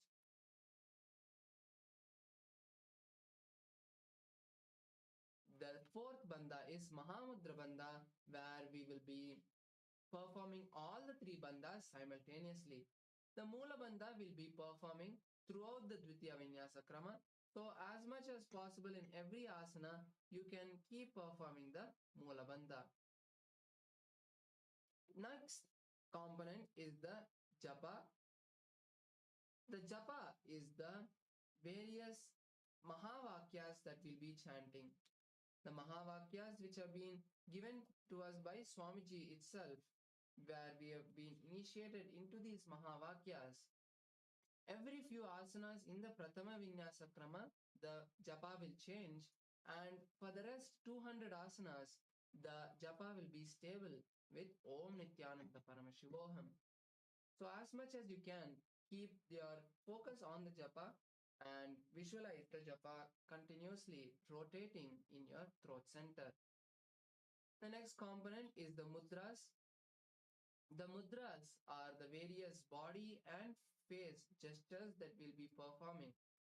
As we perform these gestures, they allow us to be in a state of oneness with Paramashiva, and they help us to lock the prana into each of our energy channels. The next component is the chanting of the Shastra Pramanas. The chanting of the Shastra Pramanas allow us to remember that these asanas have been given to us by Paramashiva and continue to remain as a proof of authenticity that these asanas have been revealed by Paramashiva and have been revived by Swamiji.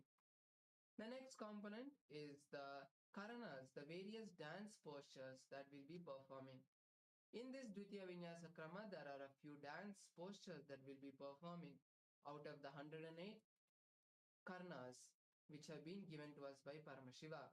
These dance postures, Karanas, activate different parts of the body, allowing certain energy channels to be activated and helps the prana to also travel throughout the body. The next component is the visualization. The visualization is a very important component, as when we perform yoga, whatever we visualize enters into our biomemory. So when we perform the yoga, we will be staying in the visualization of the various gods, sages, and other sacred objects. So try to visualize whatever is being told as much as you can throughout the sequence. The next component is the mandala. The mandala is the sacred geometry. As you can see behind the acharyas, the Sri Yantra, which is the mandala for the Tritiya Vinyasa Krama, is projected. So just by gazing at this powerful mandala, we will be able to manifest the energies which have been embedded into this yantra through the power of quantum entanglement. The next component is the abharana, which is the sacred jewelry. Throughout this Dvitiya Vinyasa Krama, make sure you have the Rudraksha Mala on you, as the Rudraksha Mala is a very powerful energy bead that stores the energy, and when we are in constant contact with the energy bead, Rudraksha, the energy even throughout the day continues to keep us in a high state of consciousness. The last component is the Aushadha. The Aushadha is the alchemy products that we'll be using. For the Dvitiya Vinyasa Krama, we'll be using Bhasma, the sacred ash in the 16 places of our body, or at least the forehead, Kumkum, the vermilion paste on the third eye, and turmeric paste on the temples. So with this, we have covered the 12 components of the Dvitiya Vinyasa Krama, and now we'll enter into the sequence itself.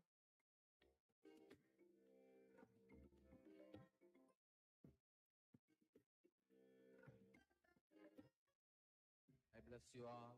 Let you all open all your three eyes and manifest powers of Mahasudashiva. Om Nityananda Paramashivoham. Om Nityananda Paramashivoham. Om Nityananda Paramashivoham. And now we start with the first asana, Sukhasana. Now sit with your legs in a cross-leg position. Visualize Paramashiva. Place your hands in Bindu Mudra, which is touching your index and thumbs, and placing your hands on your knees. Start performing the Samana Kumbhaka for the following asanas, which is inhaling, holding the breath, visualizing the powerful fire in your digestive system, and then exhaling. Perform the Mahamudra Bandha, which is all the three bandhas together, and hold the japa Soham in your inner space. Tatsuka asanamityuktam ashaktastat asanam vijitam yena jitam tena jagatrayam. The next asana is Parvatasana. Now sit in the same cross-leg position or in Padmasana, placing your feet on opposite thighs, and bring the palms together in front of the heart center and raise it above the head. With your elbows straight, visualize Mount Kailash. Continue to perform the Mahamudra Bandha. अथ वक्षे महादेव पर्वतासन मङ्गलं यत्कृत्वा स्थिररूपी स्यात् षट्चक्रादिविलोपनम्. The next asana is Halipavasana. Now bring the soles of your feet together and interlace your fingers behind the back. Then slowly lean down and place your forehead on the soles of the feet. Visualize Swamiji in your inner space and gaze at the nose as you perform the Mahamudra Bandha in this asana. पूर्वविधियाहु मे जानो उभय भगतली संपुटठानो. The next asana is Nagi Pavasana. Now raise up and place your hands by the fins and palms cupped by the feet. Visualize a snake, gaze at the nose, perform the Mahamudra Bandha, and lean down and place your forehead on the soles of the feet. पूर्वविधि परियागाने नीचौ वीकहूनि फनास्यो लगाई. हाथ आगाने धरती लगावे पसारी दो हाथ की अंजुली करे. The next asana is Kokilasana. Now raise up and fold the big toes with your index.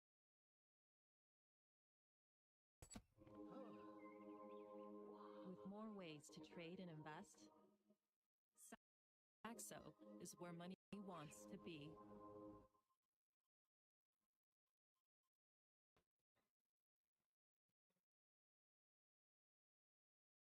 अथान्यतासनं वक्ष्ये येन सिद्धो भवेन्नरः. अकस्मात् वायुसञ्चारं कोकिलाख्यासनेन च. The next is Netyasana. Now raise up and stack the knees and ankles and hold opposite elbows. Rotate your hands in one direction and then the other. Visualize Swamiji gaze at the nose and perform Mahamudra Bandha. गूढाभावा पादिकी आशमाहिली सोज दशचरण को वारलोता परिगुल्फ समोज. The next asana is Gajasana. Now place your hands on the mat and push your legs back, placing the feet flat on the mat simultaneously, coming to a plank posture. Then raise the hips up and start scooping the body down from the upper body and visualize an elephant. Pull your stomach in and up in Uddiyana Bandha.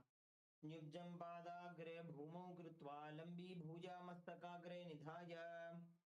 The next is Rikshasana. Now stop scooping the body and alternate pressing one heel to the mat and raising the other. Visualize a bear and pull your stomach in and up in Uddiyana Bandha. एकैकं पादमाकुञ्च्य गजासनं कुर्यात् रक्षासनं भवति. The next is Vaishyasana. Now stand tall on the big toes of your feet. Bring the hands to the heart center, placing the index, middle, and ring fingers on the chest. Visualize Swamiji and perform the Uddiyana Bandha. केशेन पादयुगलं बद्ध्वादिष्टे दधोमुखः अथ वैश्या वक्षे यत्कृत्वा सत्यवान् भवेत्. The next asana is Urdhva Janukarana. Now come to a half squatting position called Patichinnakarana, which is Aramandi, which is keeping the heels touching, the knees lightly bent, and the toes pointed out. Then bring the hands to the chest level with the elbows bent and rotate the hands and legs with the simultaneously from the inside and then out. Perform this again and again on both sides as you visualize Paramashiva.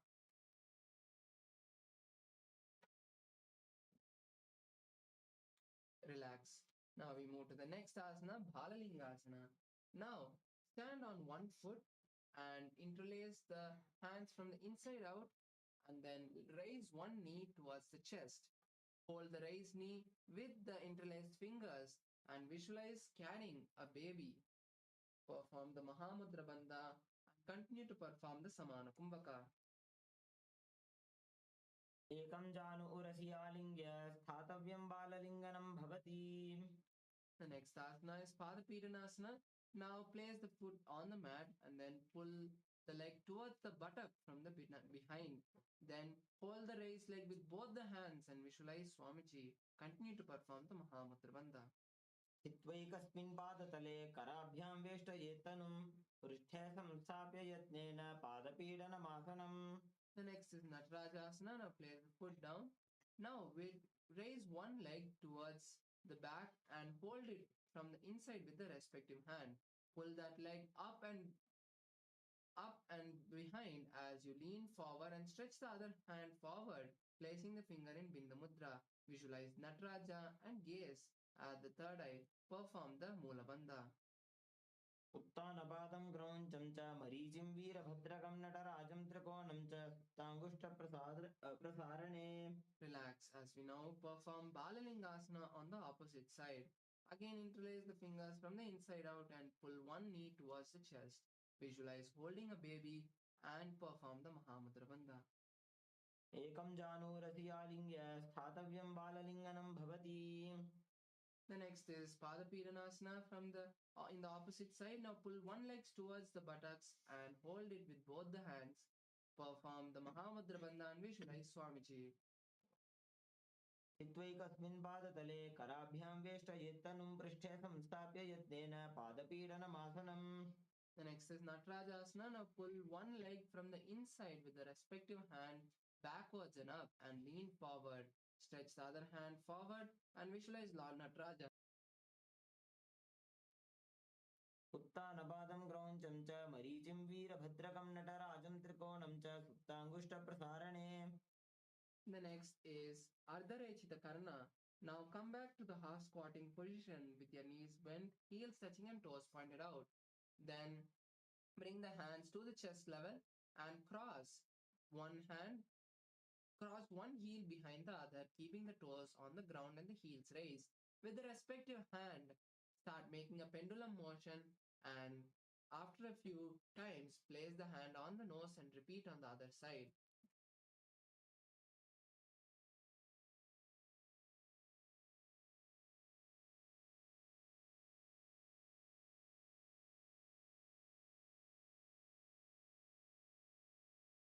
The next is skeleton dance. Now start shaking the body intensely, visualizing your complete skeleton structure. Shake your body in all directions without any pattern in the way you are shaking your body. Visualize all your tiredness, laziness, and boredom is leaving your system.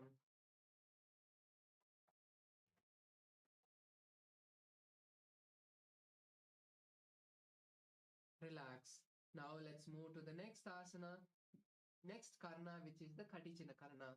Come back to the half squatting position and this time cross the hands and the wrists above the head.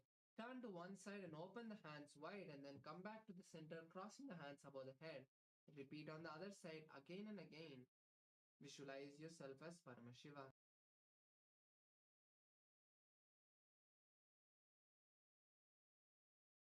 Relax. Now we move to the next asana, Tadasana. Now stand on the tip of your toes and raise the hands above the head, keeping the palms parallel. Visualize the tall palm tree and perform the Mahabudra Bandha. Hold the new japa Shivoham in your throat center.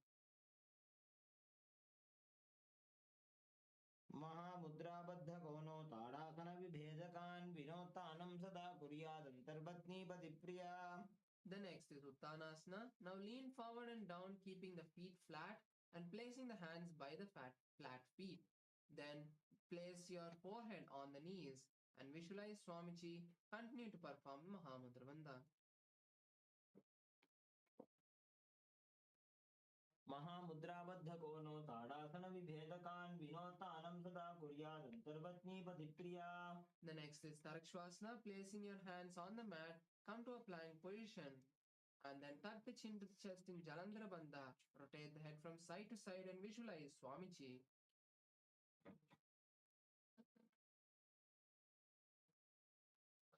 गजासनवस्थित्वा मस्तकं वारं वारं दक्षिणकुक्षिं सव्यकुक्षिं दयेत्. The next asana is Bhujangasana. Lie down on the stomach and place the hands by the side of the body. Then lift the upper body with the strength of the lower back and visualize the cobra. अङ्गुष्ठनाभिपर्यन्तमधो भूमो विनिन्यसेत् कराभ्यां च धरां धृत्वा ऊर्ध्वशीर्षफणीवहि.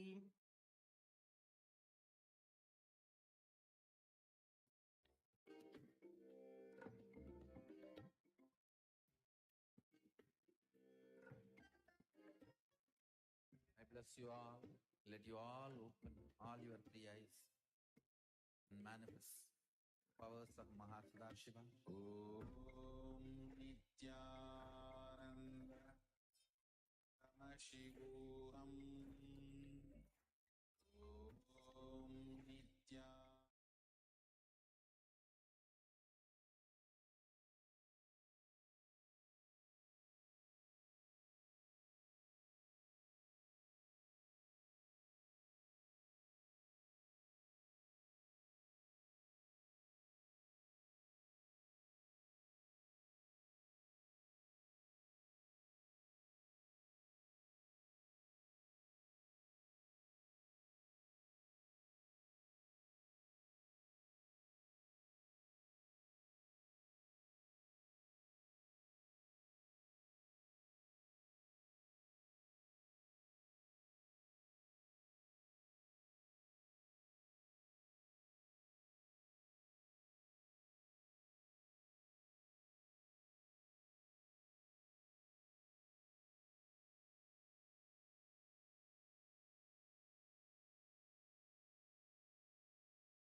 Nattarajam Trikonam cha Suptangushta Prasarane. The next is Trikonasana again on the opposite side. Now switch the position of the feet and now keeping the hands parallel to the ground at shoulder level. Again lean down and place the hand by the front foot.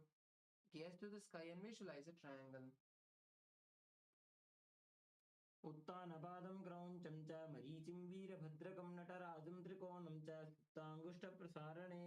The next is Nikutaka Karana. Now stand tall with the legs in Araimandi, the half squatting position, and place the palms parallel to each other in front of the heart center. Now alternate raising one heel and switching the position of the hands. Visualize Paramashiva as you perform this Karana.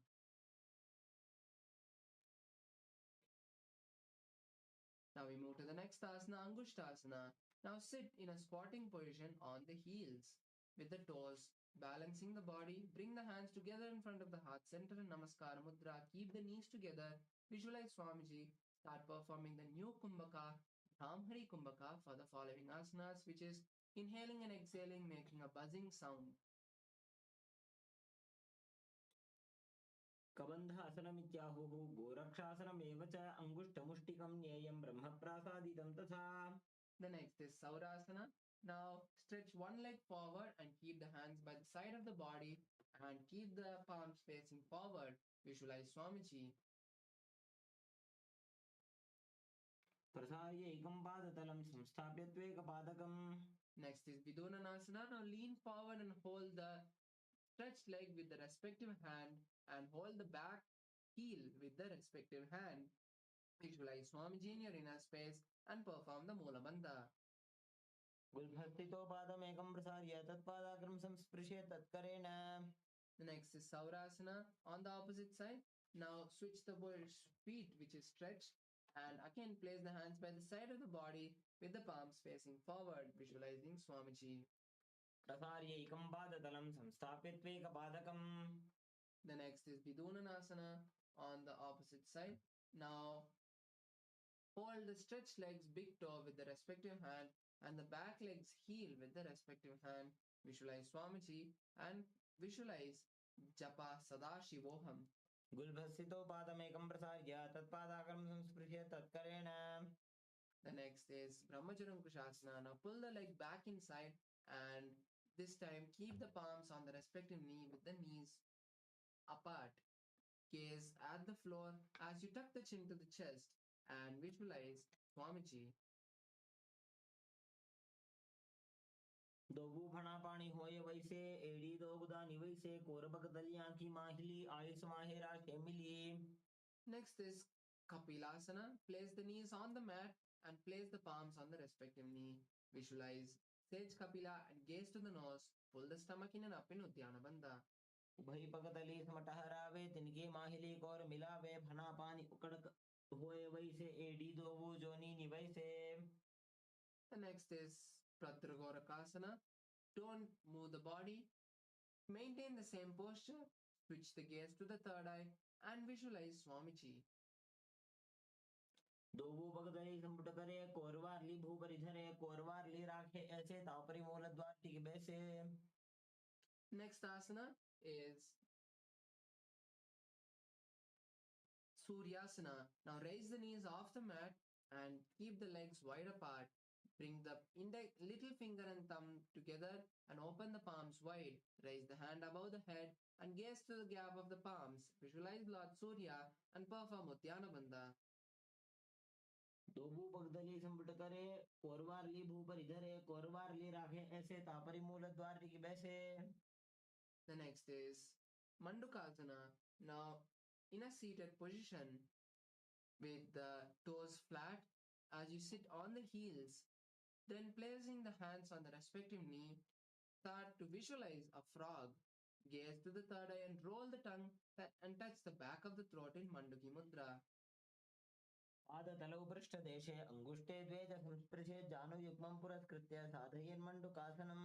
Next to Suttana Mandukasana, maintain the same posture but raise the hands above the head and cross them, touching the opposite shoulders from the behind. Continue to visualize the frog, gaze to the third eye and maintain the Manduki Mudra and pull the stomach in and up in Uddiyana Bandha. मण्डूकासनमध्यस्थं कुर्पराभ्यां धृतं शिरः एतद्धेकवदुत्थानमेतदुत्थानमण्डूकम्. Next is Simhasana. Place the hands on the respective knee, cross the ankles and be seated. Visualize a lion, gaze to the nose and lean forward. Extend the tongue out, exhale forcefully and hold the Mula Bandha. दक्षिणं सव्यगुल्फेन दक्षिणेन सुशेखरं हस्तौ जजान्वो संस्थाप्य साङ्गुलीश्च प्रसार्य च. Next is Bhadrasana. Relax and uncross the ankles. Cross the hands behind the back. Hold opposite big toes with the index and middle fingers. Visualize Swamiji. Tuck the chin to the chest and gaze to the nose. गुल्फौ च वृषणस्याधो व्युत्क्रमेण समाहितः पादाङ्गुष्टौ कराभ्यां च धृत्वा च पृष्ठदेशतः.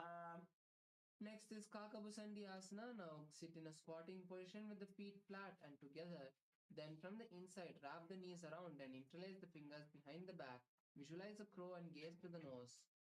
प्रथमे वेदकौकटठाने द्वौ हाथपकमीच आने. Next is Khani Pavasana. Place the palms on the mat, shoulder width apart, and then the knees behind the respective hands. Then lean onto the hands and visualize Swamiji. आसन को गुण आशी दुष्टा होई तो आची होई. Next is Kapali Asana. This is an inverted asana, so any pregnant woman or people with any heart conditions like hypertension and anyone else with other major injuries like fractures, I request you to not perform these inverted asanas or difficult asanas in this Dvitiya Vinyasa Krama. As comfortably as possible, perform the asanas and make sure you consult your doctor before you perform these asanas. Continuing for the rest of the participants who need the support, you can take the support of the wall or a partner to perform this asana. Now place your hands on the mat and then slowly place the forehead. As you place the forehead, place the knees on the elbows. Then bringing balance, raise the legs towards the sky vertically, keeping the knees straight. Visualize Swamiji and gaze to the nose.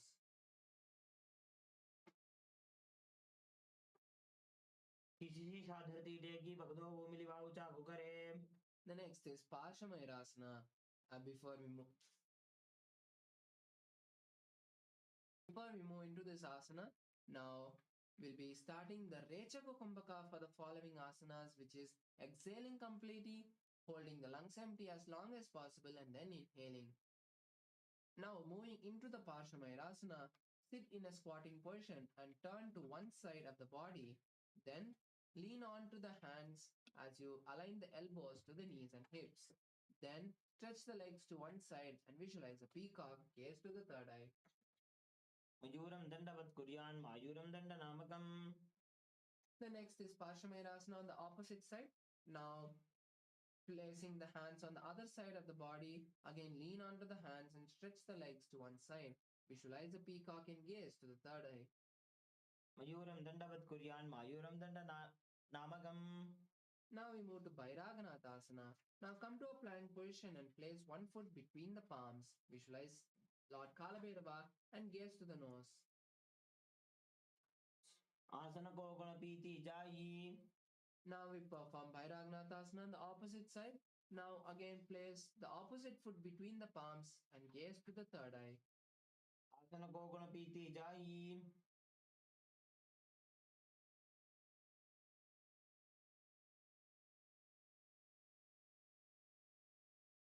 Now come to a plank position and place the forearms on the mat. Then balancing here, visualize Swamiji and gaze to the third eye in Unmukha Pitasana. भून्यस्तौ जानुनी हस्तौ चतुष्पदमवाङ्मुखम्. The next asana is Vashishthasana. Now balance your body on one hand and raise the other towards the sky. Gaze to the sky as well and visualize Sage Vashishta. ऊर्ध्वकुक्कुटवासिष्ठमरीचिहलमत्स्यकं परिवृत्तिं चोदरस्य विविधं धनुरासनम्.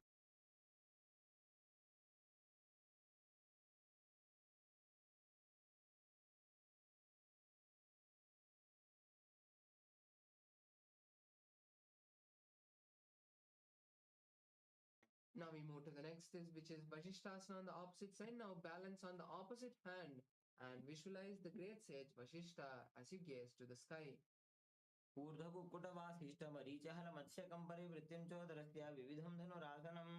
The next is Anjaneyasana. Now come to a seated position and stretch the legs with the toes pointing up. Place the hands underneath the buttocks and visualize Lord Hanuman as you tuck the chin in Jalandhara Bandha.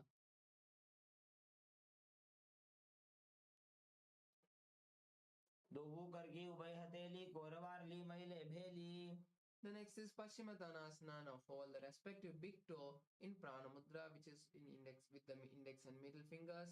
Visualize Swamiji and continue to hold the Mahamudra Bandha. Visualize the new japa Om Mahasadashivoham in your inner space. जानु परिललाटन्तो पश्चिमं ताणमुच्यते येन केन प्रकारेण स्कन्धार्यं च जायते. The next is Ugrasana. Now interlace the hands behind the head and lean forward and down, placing the elbows outside of the knees and the forehead on the knees. Visualize Kali and perform Mahamudra Bandha. जानु परिललाटन्तो पश्चिमं ताणमुच्यते. Next is Marichyasana. Now pull one leg towards the perineum and wrap the leg from the inside and hold both the hands behind the back. Visualize the great sage Marichi. उत्तानपादं क्रौञ्चं च मरीचिं वीरभद्रकम्. The next is Mahamudrasana. Now place the raised knee on the ground and hold the stretched leg with both the hands. Try placing the forehead on the knee and visualize Swamiji. Perform the Mahamudra Bandha. महामुद्रां प्रवक्ष्यामि तन्त्रेऽस्मिन् मम वल्लभे. Next is again Marichyasana on the opposite side. Now stretch the bent knee and pull the other leg towards the perineum. Wrap the leg from the inside and arm behind the back. Visualize the great sage Marichi. उत्तानपादं क्रौञ्चं च मरीचिं वीरभद्रकम्.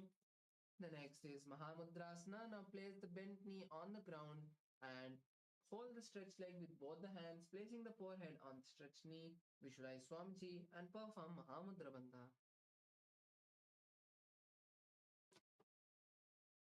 महामुद्रां प्रवक्ष्यामि तन्त्रेऽस्मिन् मम वल्लभे.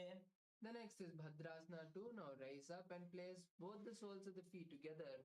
Then hold the soles with the respective hands and visualize Swamiji gazing at the third eye.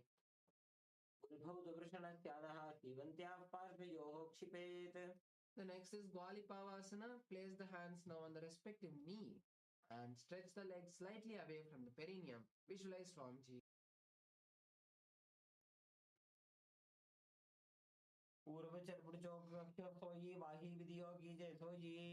The next is Joniasana. Now pull the legs towards the perineum, place the hands on respective feet and the shins and the forearms by the shins. Then place the forehead on the mat in front of the feet and visualize the Yoni Mandala, the visual representation of Paramashiva Shakti.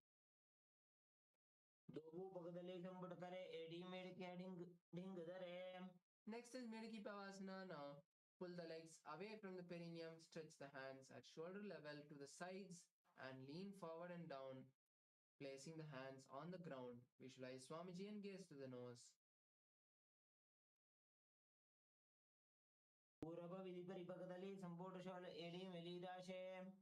Next is the Samadhyasana. Now pull the legs again towards the perineum, insert the hands underneath the shins.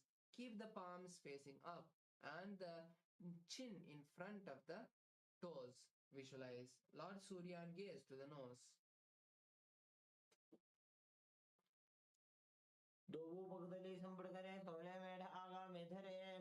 The next is Chiniki Pavasana. Now raise up and hold the feet like a book, opening the soles of the feet as much as you can. Place the elbows on the knees. Visualize Swamiji and gaze to the nose.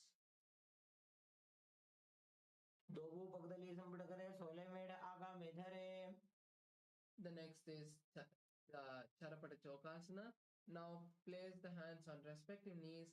Keep the feet as close to the perineum as possible and gently push the knees to the ground, visualizing Swamiji and gazing to the nose.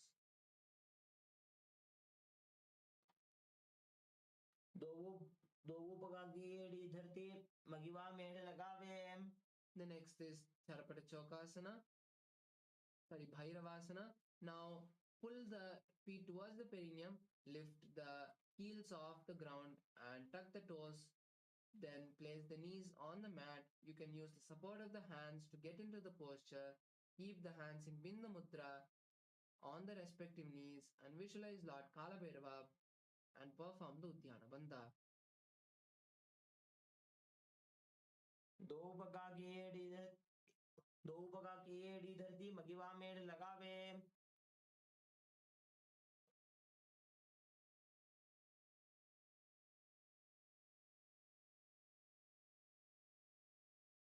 Moving to the next asana, Samanasana. Now place one sole by the perineum and raise the other foot to the chest and hold the foot with both the hands. Visualize Swamiji and gaze to the third eye.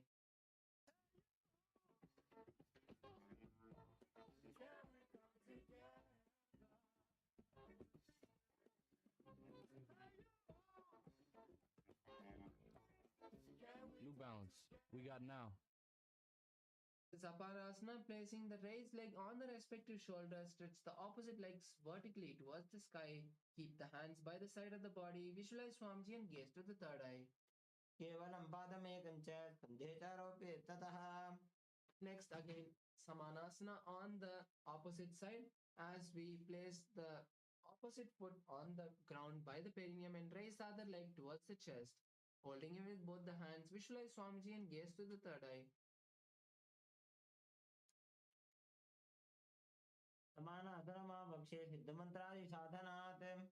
Next is Apanasana on the opposite side. Now, keeping the raised leg on the respective shoulder, stretch the other leg vertically up. Then keep the hands by the side of the body for balance and visualize Swamiji gazing to the third eye.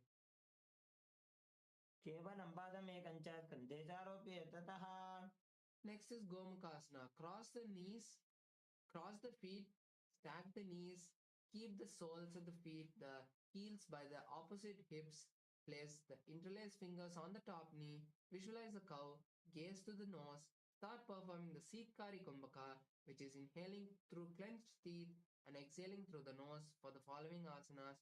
Hold the new japa, Om Nityanandoham.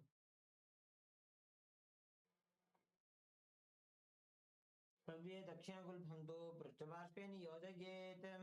The next is Anasuyasana. Hold the big toes of the opposite feet and visualize Rishika Anasuya. Gaze to the nose and perform Uddiyana Bandha.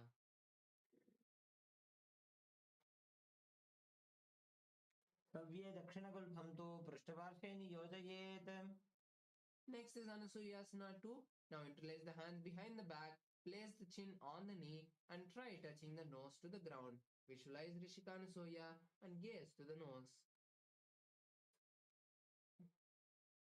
जीवना गोदा की संधि उपरिड़ा बागोड़ा की संधि. Next is Garudasana 2. Now raise up, place one foot by the perineum with the other foot flat and the knee by the chest. Place the hands on respective knees. Visualize Lord Garuda and gaze to the nose. दाबो बगमोड़ी AD माहिलो गुल्भमूल द्वारनी चैदे. Next is Naradasana. Sit on the heel touching the perineum. Interlace the hands outside of the raised knee and turn outside of the raised knee. Visualize the great sage Narada and gaze to the third eye.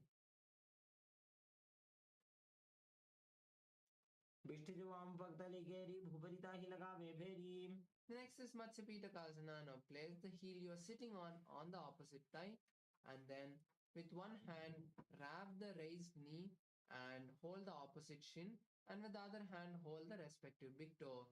Visualize Matsya and gaze to the nose.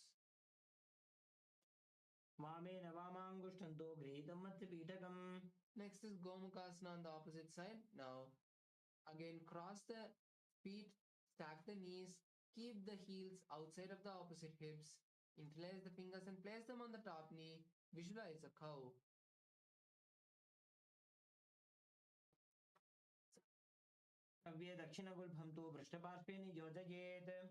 The next asana is Anusuyasana 2. Anusuyasana. Now, in the same position, hold the opposite big toes and then Visualize Rishika Anasuya, gaze to the nose and perform Udyana Bandha.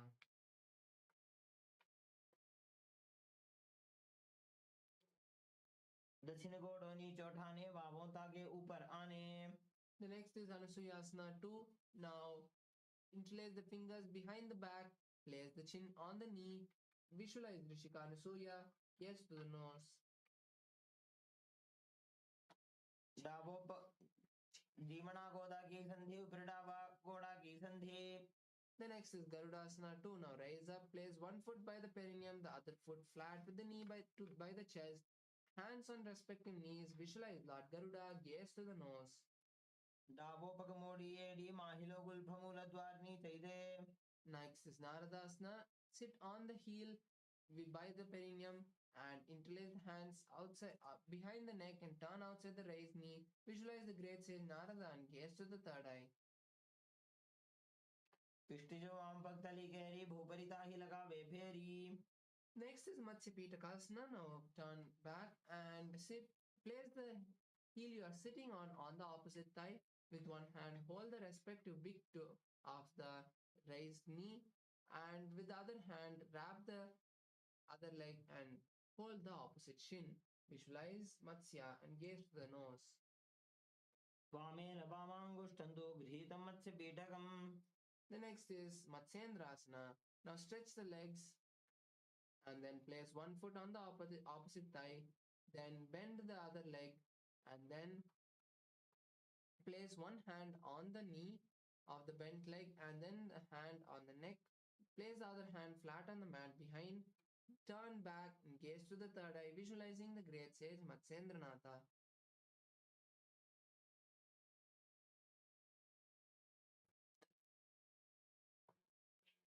उदरं पश्चिमाभासं कृत्वा तिष्ठति यत्ततः. The next is Kubasana. Place the hand touching the neck on the foot and the other hand which is on the behind on the respective ear. Visualize the camel and gaze to the third eye. Asana Koguna Jolo Jaye. Next is Matsyendrasana 2. Place the hand touching the ear again on the ground. Visualize the great sage Matsyendranath gazing at the third eye.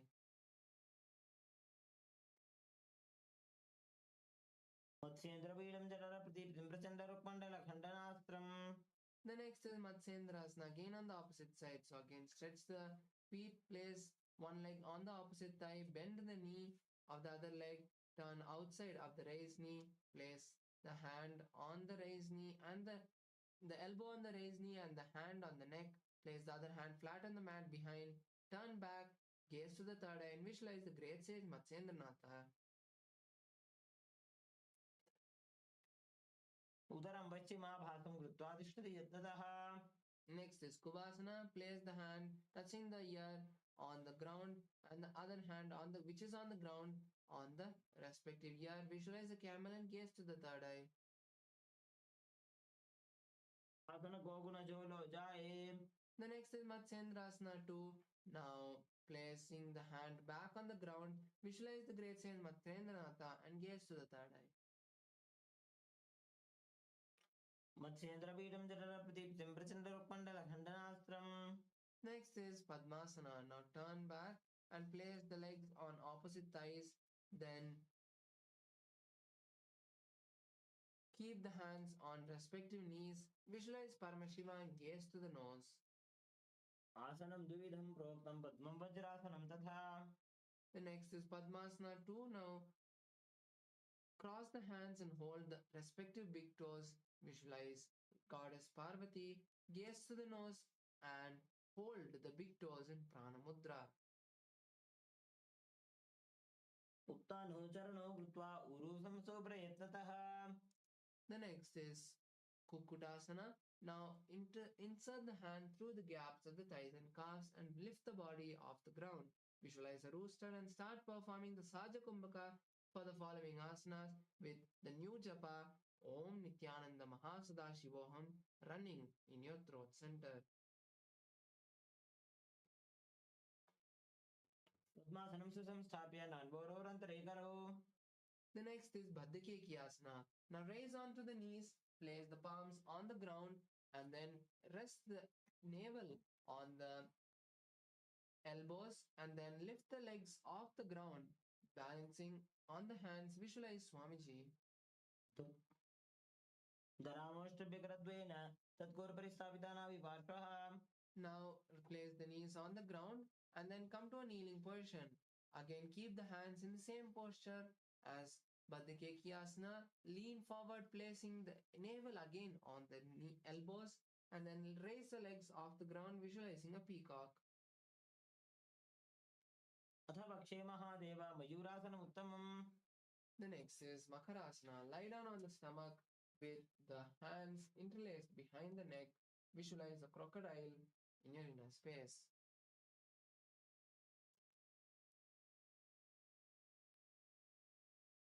अध्यासचेते हृदयं निधाय भूमौ च पादौ च प्रसार्यमाणौ. The next asana is Shalabhasana. Now place the hands by the side of your chest and lift the knees and thighs off the ground.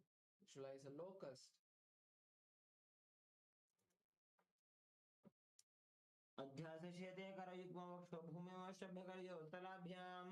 The next is Ustrasana. Bend the knees and hold the legs with the respective hand.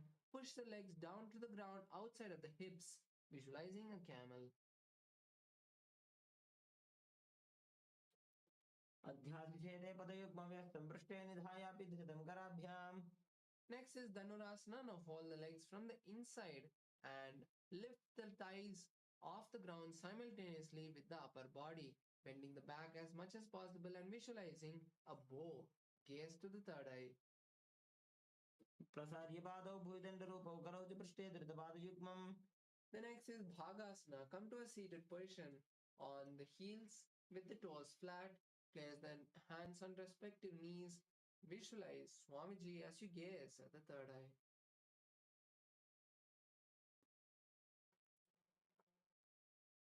उल्टा मोड़ी पादौ वैसे बहुरो जुगति करे एक ऐसे.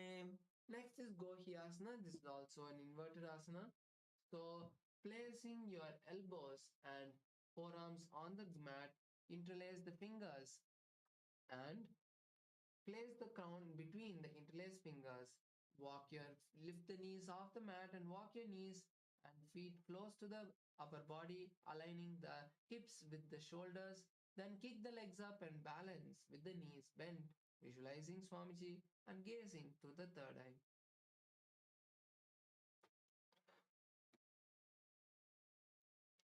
दो हाथ के कहुने जोई पुनः कलाई जाने दोई. The next asana is Shirasasana, raising the knees and straightening the balance here, visualizing Swamiji and gazing at the third eye. विपरीतं मण्डलं च द्विदैव विदितं हिनः. The next asana is Podhyasana. Now come to a seated position. For this set of asanas, we'll be performing the Bhastrika Kumbhaka, which is intense exhalation, allowing your body to inhale automatically. Now, keeping the legs straight, place your hands underneath the calves. Then vertically raise the feet towards the sky and the forehead. Then visualize Swamiji and perform the Bhastrika Kumbhaka. दो हाथ पग बाहर आने घोड़ा करे काकसी ठाने. Next is Parigasana. Place the feet on the mat and then cross the hands behind the back, holding opposite shoulders. Stretch the legs to a 45-degree angle and visualize a mace. Gaze to the third eye and perform Bhastrika Kumbhaka. तानं शयनं कृत्वा पादौ मिलित्वा प्रसार्य. The next is Naukasana. Now again place the legs on the ground. Stretch the hands vertical to the ground or placing the forearms on the ground by the hips. Stretch the legs again to the 45-degree angle and visualize a boat gazing at the third eye. उत्तानशयनं कुरुपराभ्यां भूमिं वष्टभ्याम्. Next asana is Rudrasana. Now bring the soles of the feet together. Tuck the hands underneath the soles and then interlace the fingers behind underneath the soles. Pull them towards the chest and balance, visualizing Lord Rudra.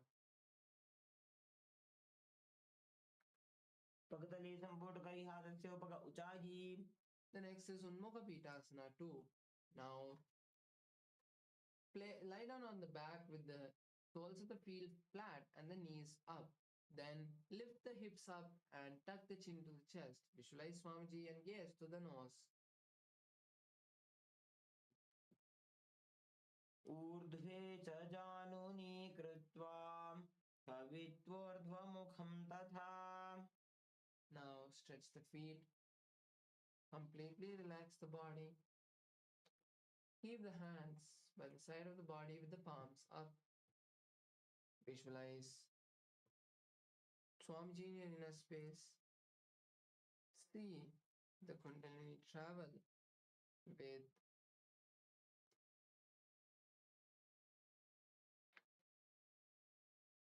within your system and unclench completely.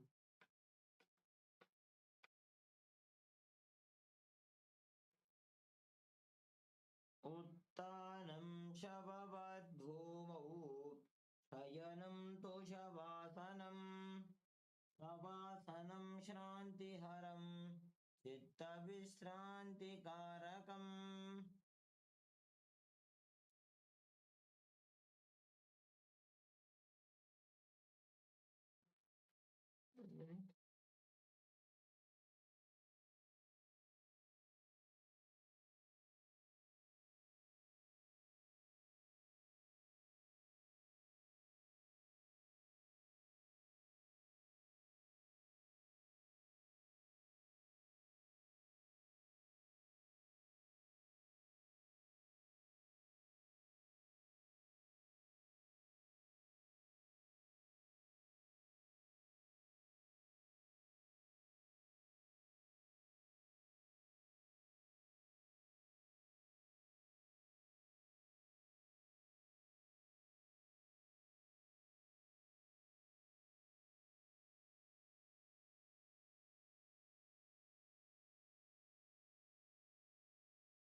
I bless you all. Let you all open all your three eyes and manifest powers of Mahasudashiva. Om Nityananda Paramashivoham. Om Nityananda Paramashivoham. Om Nityananda Paramashivoham. Om Nityananda Paramashivoham. Om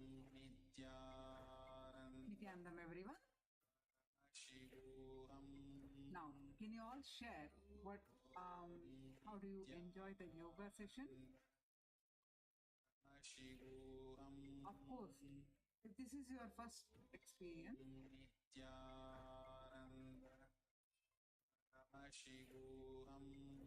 it may be a little bit overwhelming to do all the asanas, but with the practice, you'll be able to do all the asanas. And you can share your experience of Nityananda Yoga practice.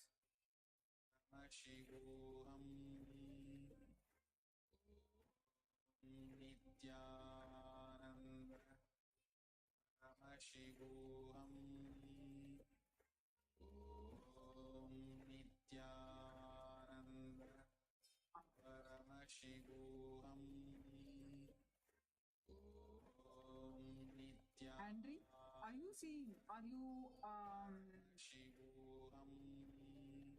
have you have any prior experience of doing yoga? Alvarado and others? You can share your experience. Question? Nityananda Paramashivoham. Now, we'll be entering into our next jnana session on manifesting power. Manifesting powers means what you think as extraordinary because of your wrong bringing up.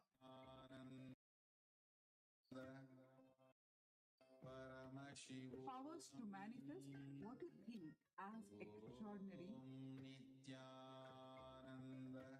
is because of your wrong thinking or wrong bringing up. Through this session, the Supreme Pontiff of Hinduism, Nityananda Paramashivoham, shares the signs of possibility for all of us. It's a science. Whenever we mention science, that means it is possible for everyone. It's applicable for everyone.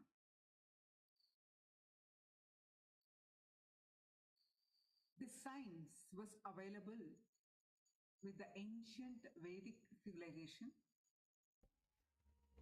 transmitted only from Guru to disciple. See, whole Sanatana Hinduism is all about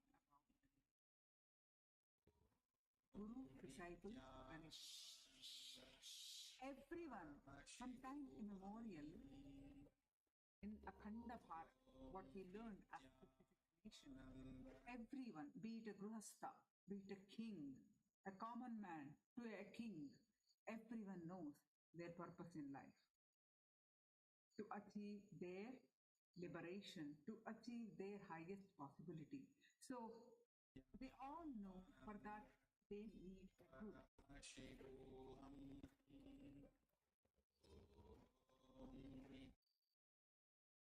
So whole Sanatana Hindu Dharma is all about guru-disciple relationship.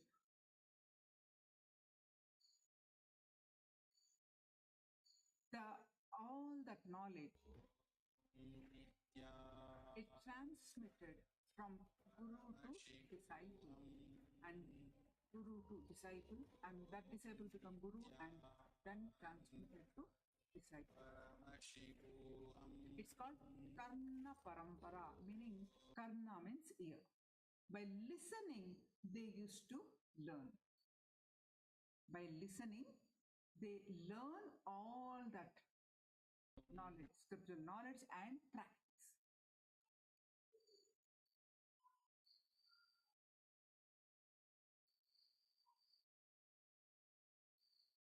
Bhagavan Krishna calls in Bhagavad Gita all the sacred signs as Raja Vidya, Raja Guhya, meaning the royal knowledge and royal secret.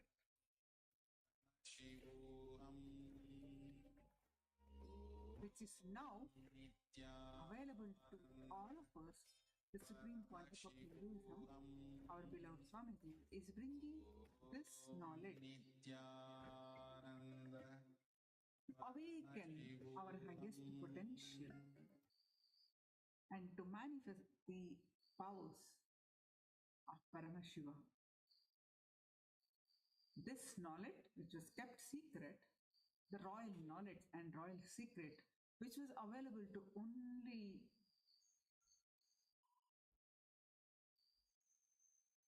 to the disciples who are working with the Guru. Now, Swamiji is available, made us all humanity.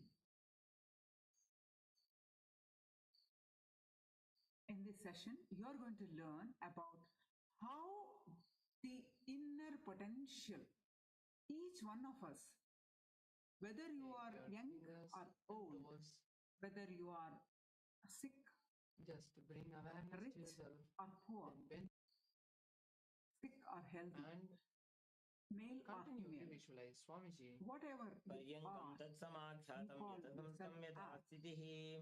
The next Each is one of us Savasana. has Maintain the inner same version of your potential body, energy. but Keep the called legs in a cross-leg position. Kundalini Shakti, which Visualize is Swamiji here infinite in a energy, space. which is dormant. Which is dormant at the moment. We'll be learning why it is. The next is Muktasana. To awaken that Shakti, that infinite In the same energy, seated position where your legs to are crossed, manifest raise one powers, foot and place it above the other leg, and then keep the palms that on the potential respective knee. exists in Visualize all of us. yourself as a sage and gaze to Your the body is basically built for experiencing the many extraordinary things, not just some The next fleeting asana pleasures is and Siddhasana. experiencing some Now, pains, in the disease. same position, Our switch the body gaze is to the third eye designed to and start visualizing experience Swamiji. extraordinary powers.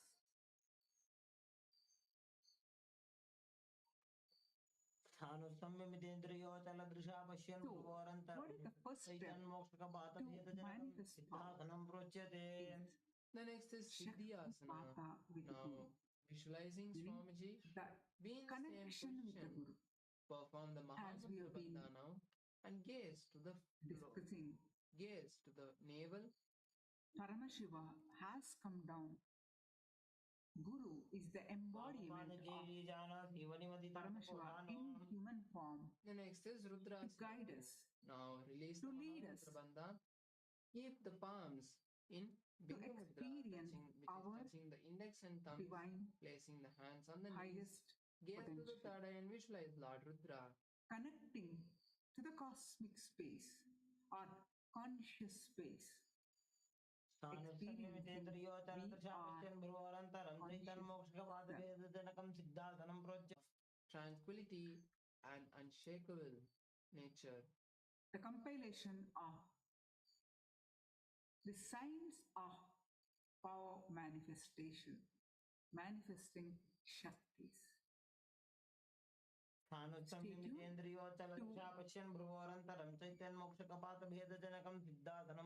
understand The next is how to Siddhasana 2. manifest Now Shakti. bring the palms and cup them in front of the navel. Continue to visualize Swamiji in Siddhasana 2. ऋजुकायुसमाधीन सिद्धासनमुदीरितं प्रसार्य भूपादौ तु दोर्भ्यामङ्गुष्टमादरात्. Now moving to the next asana, Bandhayoni asana. Be in the same state.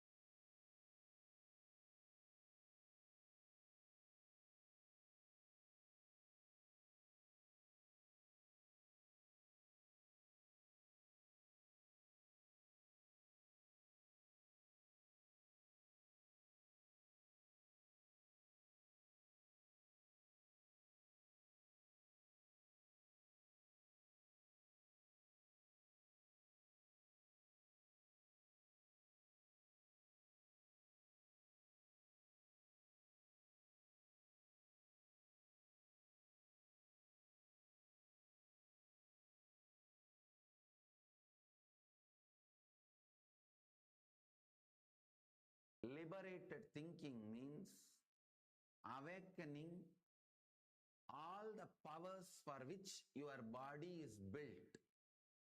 Please understand, there are some people who have the latest, best cell phone, but they do not even know how to send an SMS. They can only switch on and speak, switch off and keep it.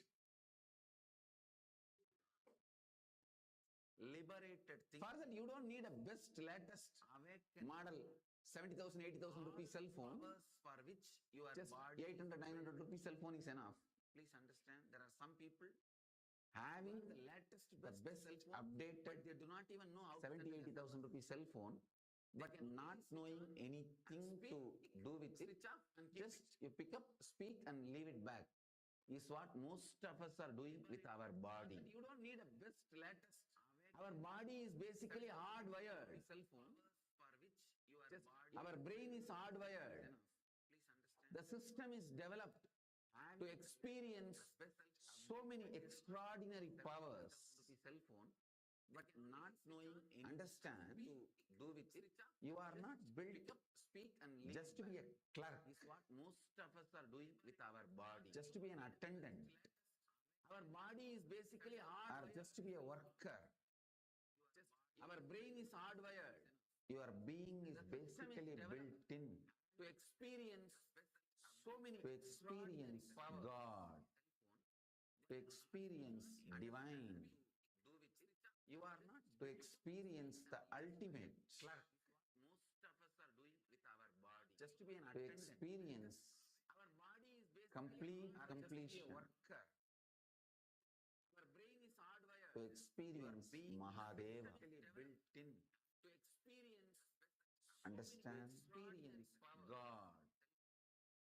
Your body is basically built for experiencing many extraordinary things. That is why when Hinduism introduces you to you, it says, Shrunvanda Vishve Amritasya Putraha. Oh, listen, sons of immortality. Experience Mahadeva. Hinduism does not introduce you to you as a sinner. It introduces you to you built as sons of immortality. Many extraordinary things. That is why when Hinduism introduces you to you, it says Kundalini Amritasya Putraha is the inner potential bioenergy. The possibility for God. The seed of God in man is Kundalini. Understand? The seed of God in man is Kundalini. So if the seed is nurtured, awakened, the possibility for activated God, the seed of God in if the seed is nurtured, awakened, activated, the seed of God in man, simply God happens in you. So if the seed God happens in you, awakened, simply God happens in you, activated God, the seed of God in if the Kundalini is nurtured, is inner potential bioenergy activated, the seed of God in man, simply people ask, God happens in why is this energy hidden at all? God, please understand, it is not hidden. It is in the form of seed. Seed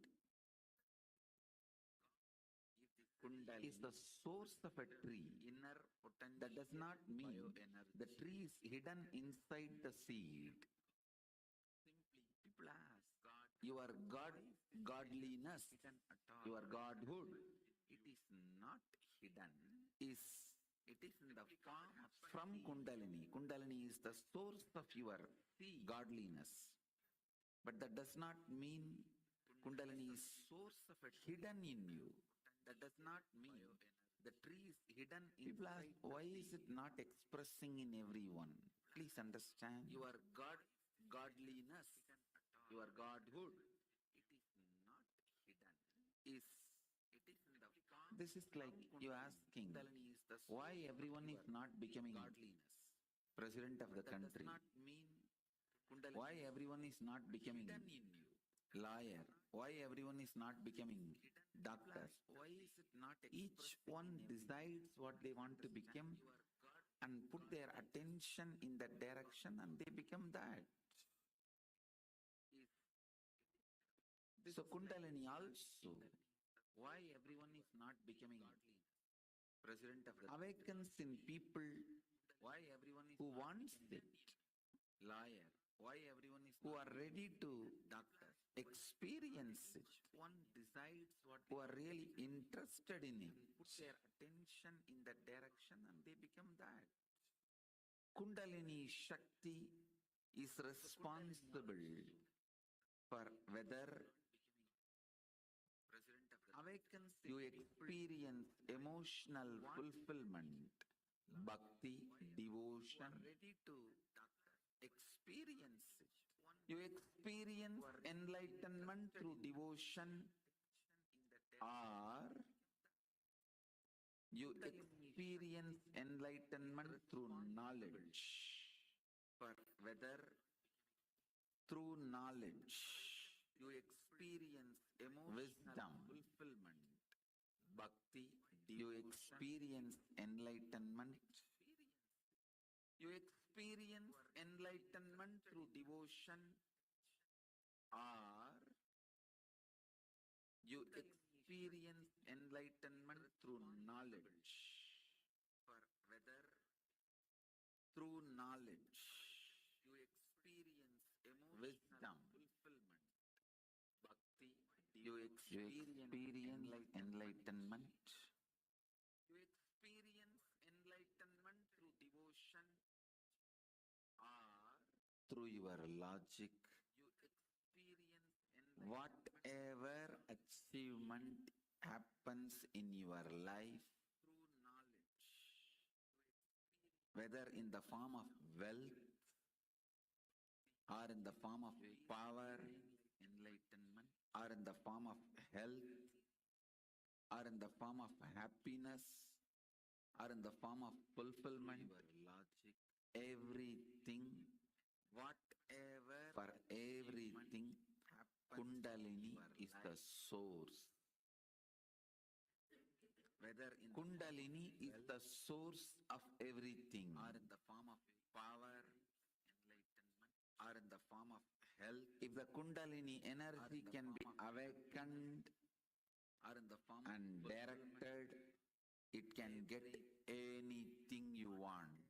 For everything, Kundalini is the source. It can get anything you want. It's the source of everything. Or in the form of power, or in the form of health. If the Kundalini Purnima Tithi, Visaga Nakshatram evening and directed, it can get completed 11 you want. And for everything, aging into 12 is the source.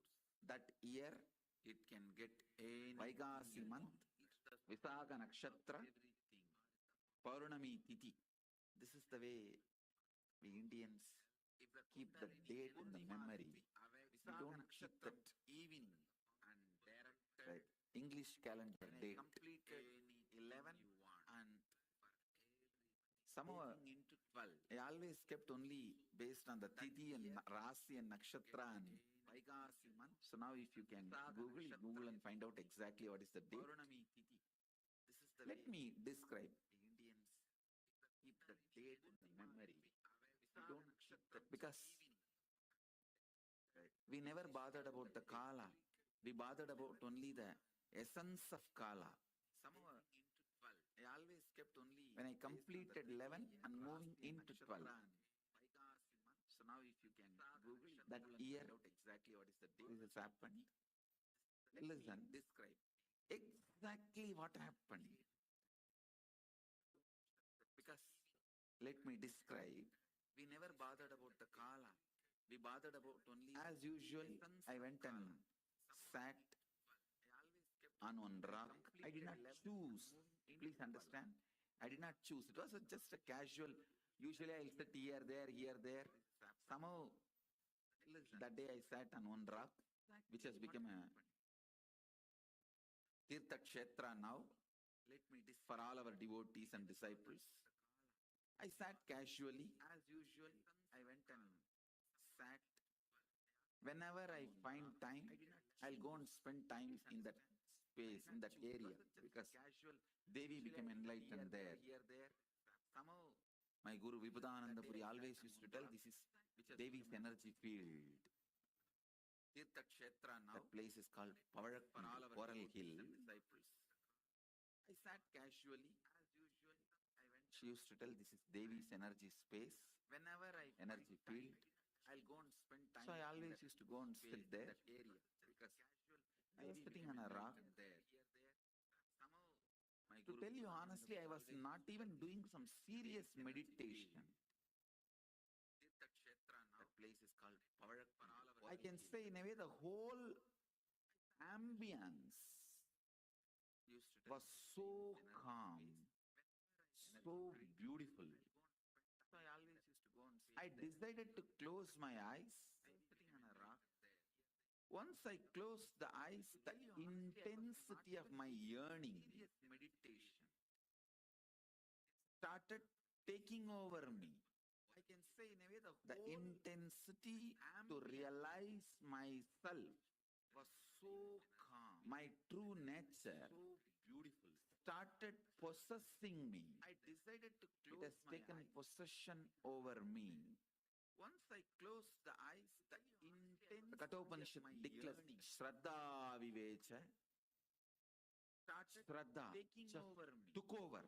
Nachiketa. The intensity to realize. All of you know how fear takes over you. True nature. Greed takes over you. Started possessing me. When a fear takes over you, when you have the panic attack, you just do things. The Kathopanishad declares Shraddha Vivecha. You always feel guilty, shy, Nachiketa. Later on about it, all of you know how fear takes over you, greed takes over you. Started possessing me. You repent for it. You don't know why you did it.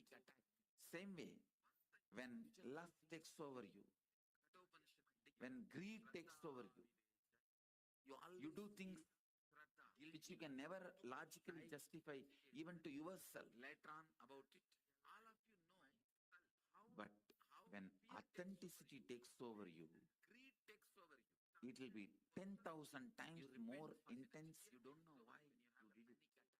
Same way, when lust takes over you, when greed takes over you, you do things which you can never logically justify even to yourself.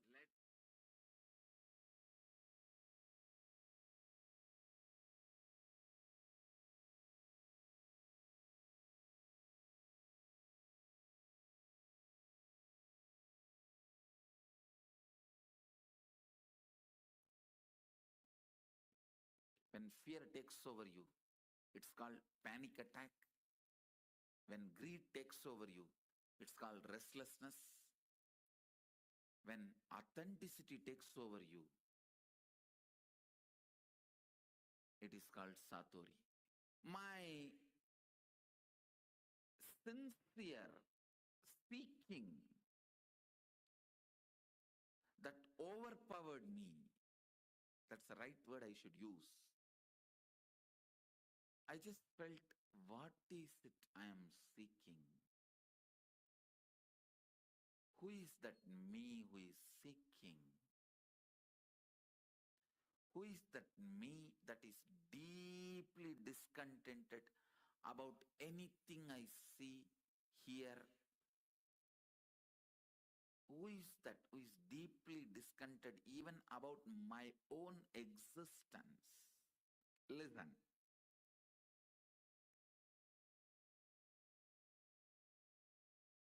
Almost like, who am I who is so discontented about my own existence? Understand, all of you have discontentment about your own existence, but you never look into why, what, who is having that discontentment. You try to look in. If you get one Rasagulla, you forget that. You try to look in. If you get something else, you forget that. Very easily, that question, why, what, who is so discontented, those questions are forgotten very easily. The person for whom the question has become the first and top priority, he is a seeker.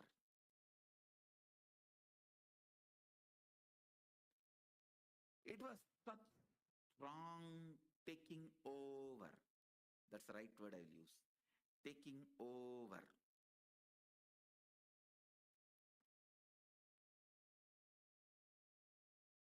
listen, understand.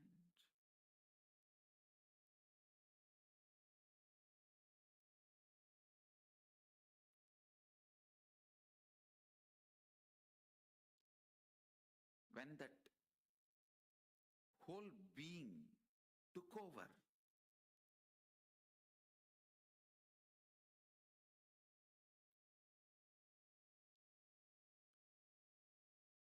who am I that is experiencing this deep discontentment, suffocation?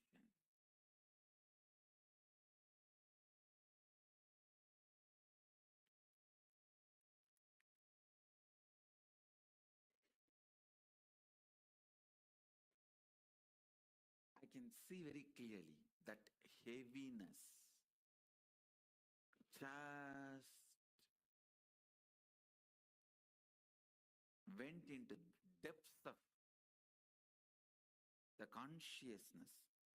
Suddenly, one moment, the first thing happened is that idea inside and outside broke. Please understand, the inner space and outer space broke.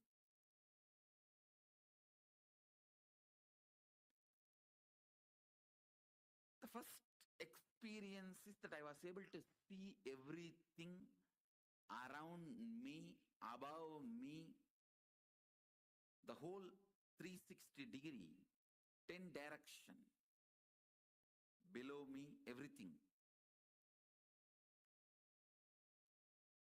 I realized not only I was able to see, I was able to feel, experience.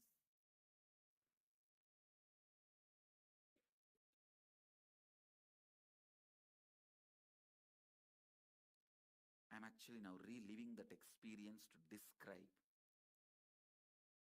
any point I left out which I have not described. I felt that the skin of the stone on rock on which I was sitting and the skin of this body both carry me equally. In both I exist equally. Both carry me equally. In both I exist equally. The air, the breeze, the setting sun, rising moon, the whole Arunachala hill, all the plants, bush, shrubs, trees, everything, everything, everything. Just becomes so alive. The idea, something is inside and something is outside, is completely lost. First, I was able to see all the 10 direction 360-degree. The next moment itself, I realized not only I'm able to see, I'm able to experience all of that as me.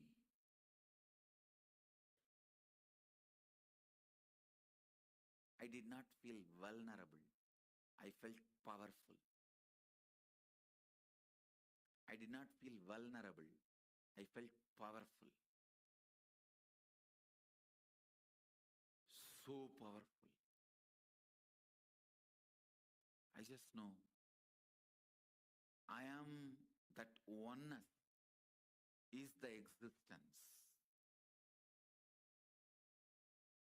There is no inner. There is no outer. There is no moving.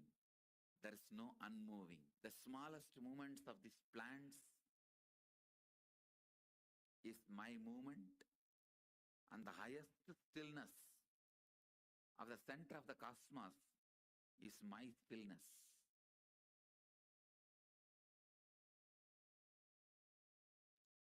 moves and moves not.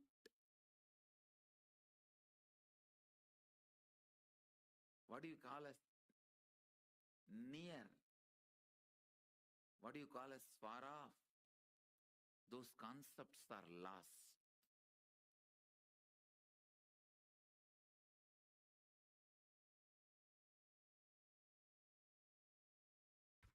There was a great disciple and great guru in Tiruvannamalai. The guru's name was Govinamachivayar and disciple name was Guru Namachivayar. The disciple actually had the title Guru Namachivayar and the guru had the title Govinamachivayar. And it was both of them are great saints. Govinamachivayar got the name because he will always be vibrating that name Namah Shivaya, Namah Shivaya, Namah Shivaya, that Panchakshara, and he used to reside in a cave. Still the cave is there. He will be sitting in that cave. If somebody goes, that cave, whole cave will vibrate with that Panchakshara mantra. You will not know from where that sound is coming. He is not uttering. His mouth is just closed. There is no sound from him. But that whole cave will vibrate with that frequency. That is why he got the name Govinamachivaya. Because of his presence, the whole cave was vibrating that Namah Shivaya mantra. He had a disciple. One day the disciple was pressing the feet of Guru. Suddenly he took the hands off and started rubbing. The Guru asked, "Hey, what are you doing?"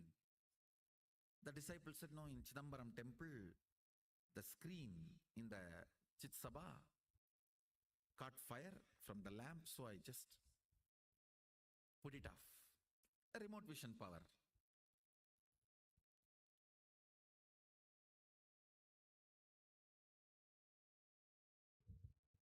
Manifesting the powers means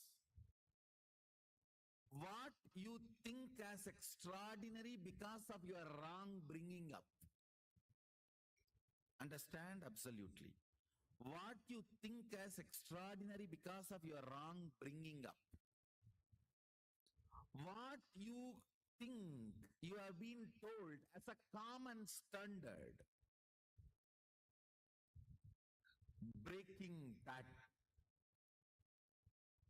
and manifesting the absolute as it is through your body and mind is manifesting powers. Understand? The first myth you need to break.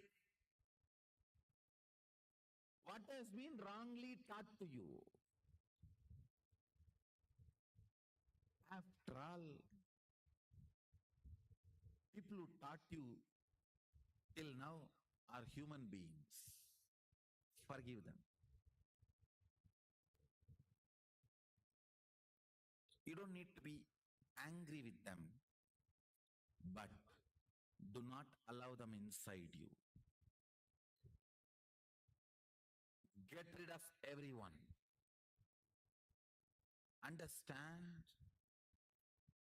Unless you break the standards they taught you, you are not going to have a superconscious breakthrough. Superconscious breakthrough means breaking all the standards you have been taught.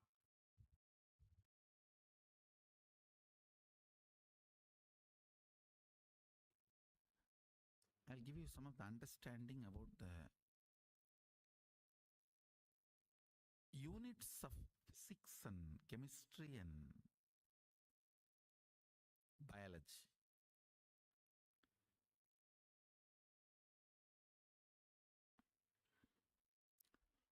Unit of the chemistry in you, I'm talking about as far as power manifestation is concerned. Biology is your biomemory. When you add powerful cognitions, the actions and reactions happen is chemistry. And what you manifest is physics. Powers. Or powerlessness, whatever.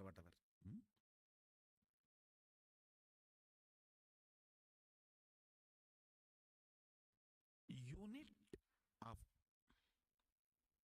physics.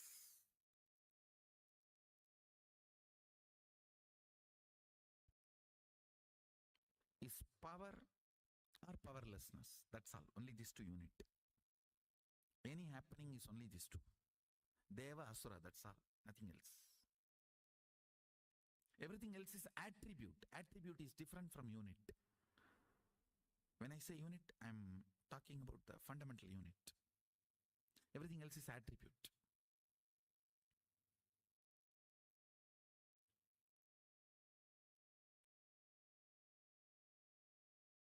Same way in chemistry. Pain and pleasure, only these two are unit. Everything else is attribute.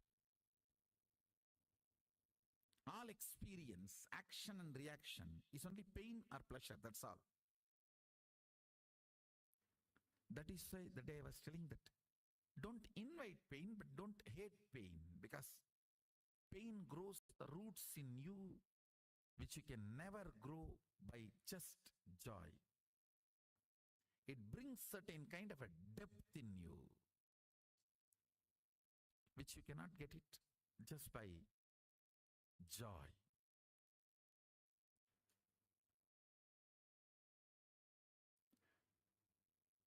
Kind of a stability, maturity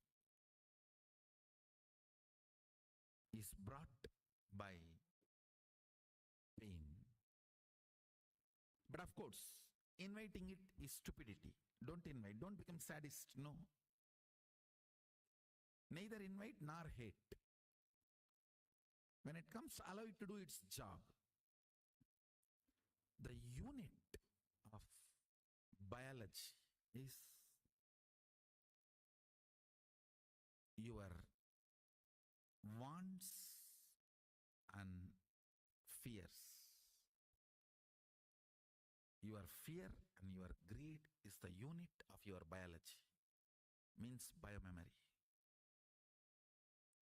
Pain or pleasure is the unit of your chemistry. Power or powerfulness, powerlessness or powerfulness is the unit of your physics. I'm talking from the angle of power manifestation science. You can roughly equate it to the powerfulness can be called as plus and powerlessness can be called as minus in normal physics.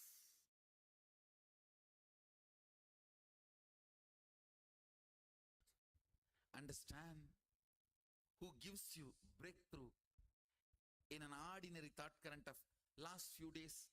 If I was in depression, next few days I will be in depression. If you have the thought current, who gives breakthrough is a spiritual counselor. Little higher level, who gives breakthrough for a larger group, a guru, spiritual guru, who gives breakthrough to the universal consciousness is incarnation.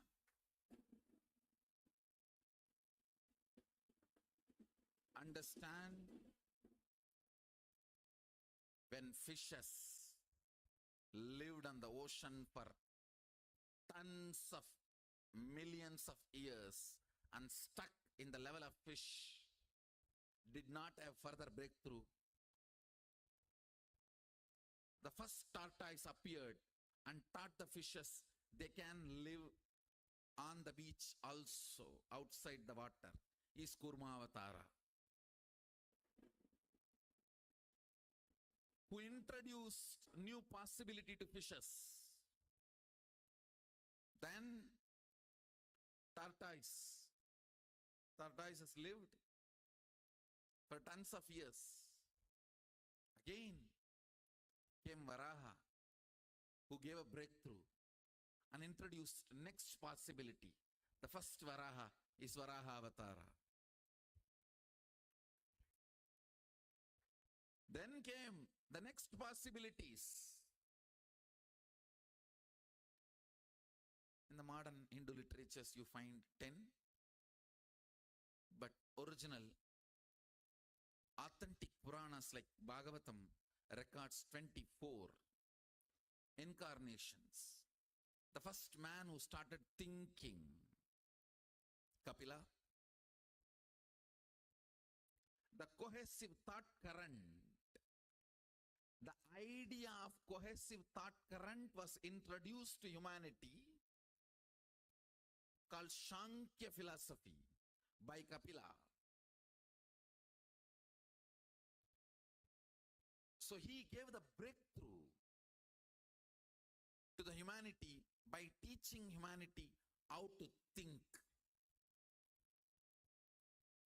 First man who started thinking, Kapila, is the next incarnation who pushed humanity to next levels. Of course, I'm following the sequence of Bhagavatam.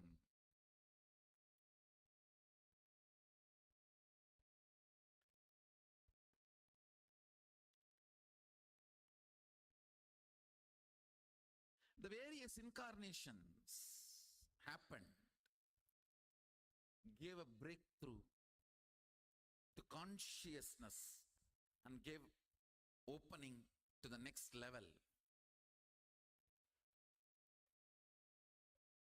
Then came Rama, who taught social integrity. Then came Krishna, who taught integrity to love.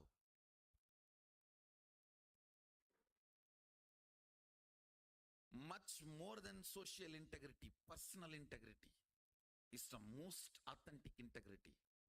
Krishna, who gave a breakthrough by showing human beings the value of personal integrity. So each time a being who introduces a breakthrough in the consciousness of humanity is incarnation. Understand? Nothing to be proud about, nothing to brag. My responsibility is to introduce power manifesting consciousness to humanity.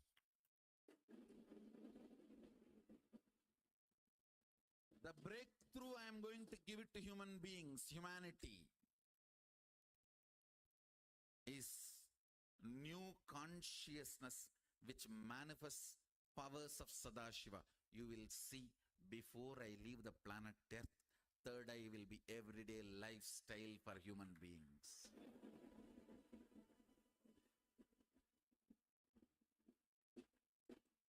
Third eye and powers of third eye.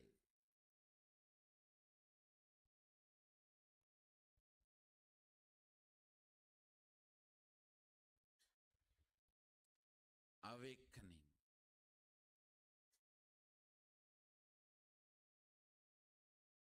Third eye, powers of third eye, awakening third eye.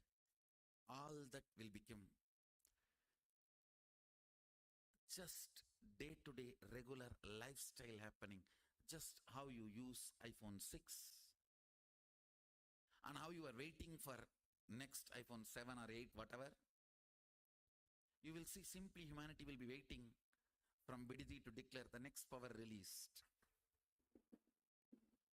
Understand, we have reached the tipping point.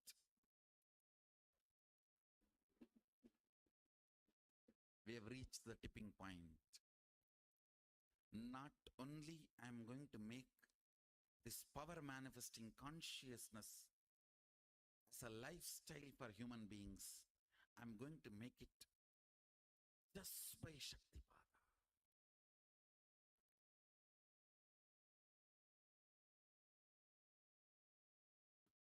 So the first thing power manifestation needs is Shaktipada. Shaktipada is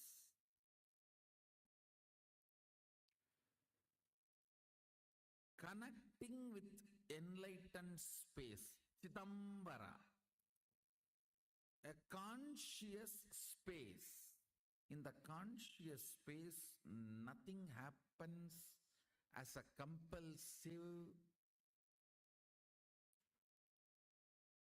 thought pattern unconscious flow current. Listen carefully. Thought or mood or ideas or incompletions, nothing moves unconsciously. In the conscious inner space, Chidambara, if something is going on unconsciously in you without your knowledge, then it is not Chidambara. If it is pure Chidambara, it moves consciously. Nothing moves unconsciously. So understand, connecting with the Chidambara, who already achieved that space of Sadashivatva, who is already manifesting Sadashiva, connecting with that being space is what I call Shaktipada. The first step for manifesting Shaktis is Shaktipada. One funny thing about Shaktipada is you can't speak, you can only do it. It is like how many hours you hear about swimming, it will not help you. You need to get into the water and start swimming. You need to get into the water and start the movements. Shaktipada is also same. You need to get into that space and start living. Getting into that space and start living. In that high energy and enthusiasm, in the high spirit,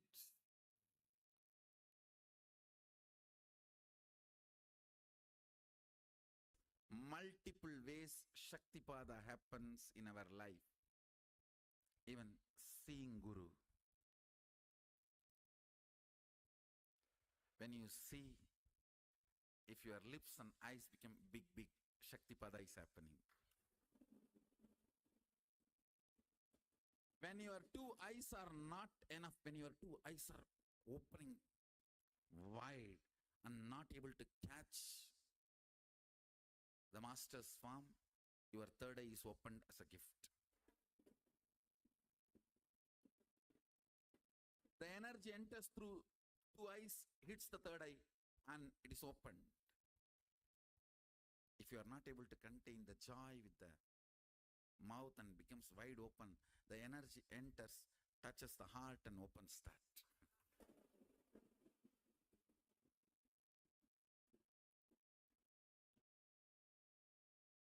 Energy goes through the eyes, opens the third eye. Energy goes through the mouth, opens the heart. And I tell you,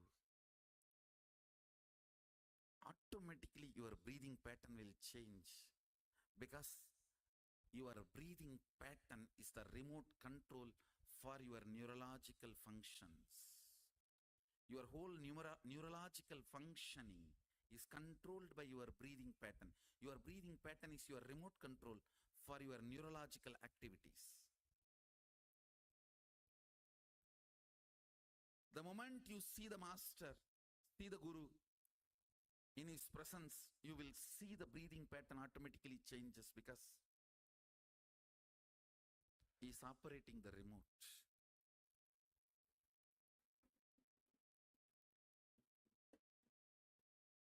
Understand? Whenever your eyes open wide, breathing pattern changes, mouth opens wide, ears start deeply listening, you are having Shaktipada.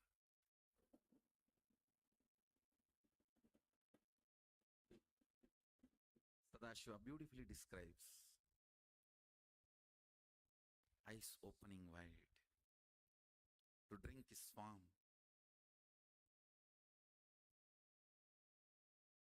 mouth opening wide because uncontainable joy, breathing pattern changing, ears getting into the listening space, skin experiencing goosebumps. All these are the clear definition that you are having Shaktipada. Whether you see him,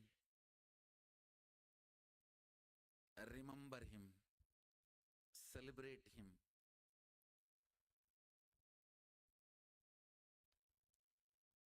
dance with him,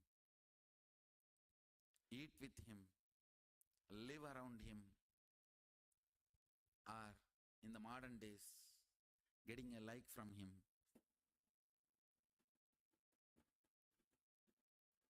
all, all, all, all this is Shaktipada.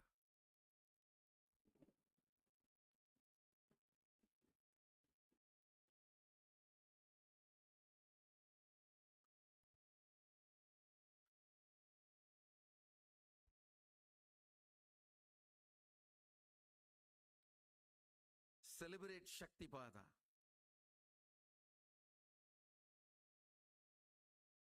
Most practical, easiest, best Shaktipada. People ask me how to get the best Shaktipada from you, Swamiji. I tell you, live or alive, morning satsang is the best Shaktipada.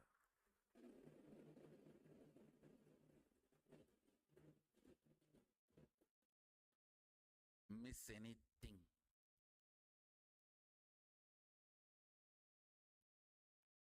not morning satsang.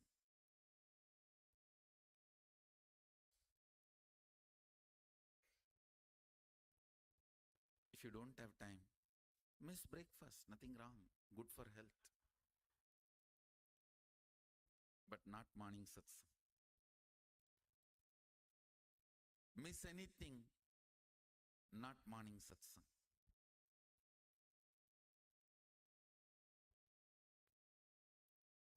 Celebrate Shaktipada. I tell you, it is my integrity to my Guru, Arunagiri Yogi Ishvara. I'll make this Sadashiva's consciousness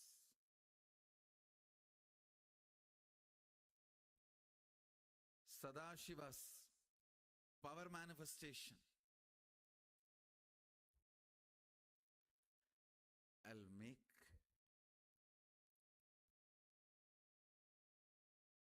Sadashiva's consciousness, Sadashiva's powers manifesting as lifestyle for the whole humanity.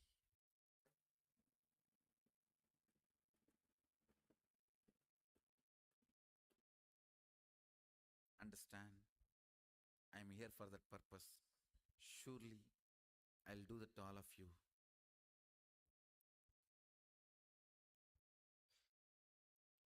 Just by Shaktipat, nothing else.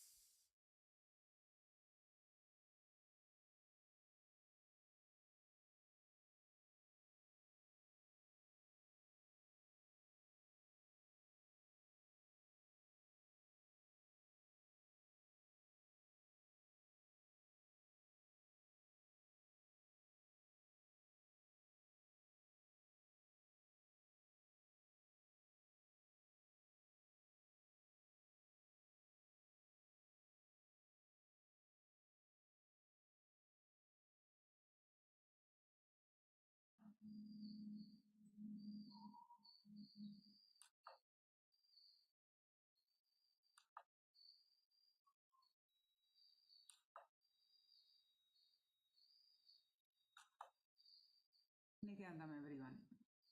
So now we are going to learn about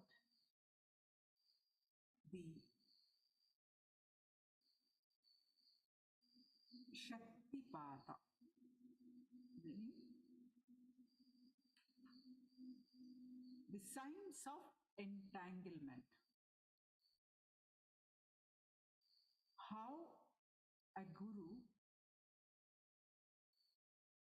with his mere glance, with his mere touch, through the initiation, can awaken our infinite potential, the Kundalini energy, which is called Shaktipata. When we connect to the Guru, how our Kundalini awakens, which is signs of entanglement. Let's learn what is signs of entanglement. Shaktipata.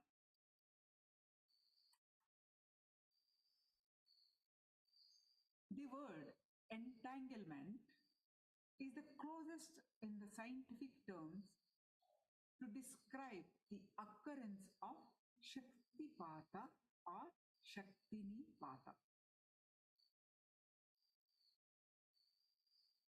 Sanskrit word Shaktipata or Shaktinipata.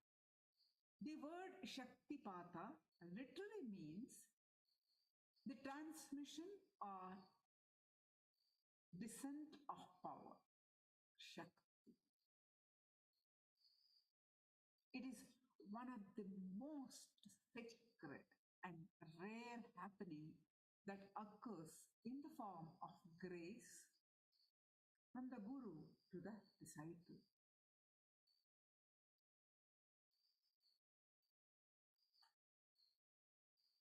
When certain atoms are vibrating in a certain frequency, in some other parts of the world, another one atom, if both of them are made to vibrate at the same frequency, however distance it is, miles, thousands of miles away, if they are made to vibrate with the same frequency, something called entanglement happens between the two. If they vibrate, if they're made to vibrate with the same frequency, there's something called entanglement happens between the two. So the information passed to this one automatically passed to the other one. So in entanglement, the distance between these two atoms is lost. Physically, they may be thousands of miles away, but when they are vibrating with the same frequency, the distance is lost. It can be as simple as your everyday depression. Oh, every evening, were they depressed for last 4 years? So naturally, tomorrow evening also, I am going to be depressed. So these are the same struggles I'm going on for last 5 years. So next 2 years also, this is the same way my life is going to be.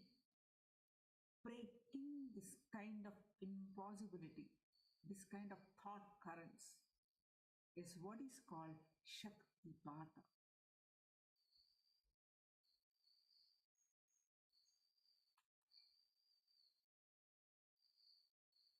Shaktipata is literally descent of grace. Consciousness intervening and breaking in the form of God or Guru. And breaking this thought current of your human mind creations. The example that we just discussed. Introducing you to a magical lifestyle from the logical lifestyle. 5 years I have been in depression, so my life is like this, is a logical lifestyle. Since childhood, I'm having this problem, so how will it be healed? That is the logical lifestyle. Breaking this thought current only Guru can do with his Shaktipata.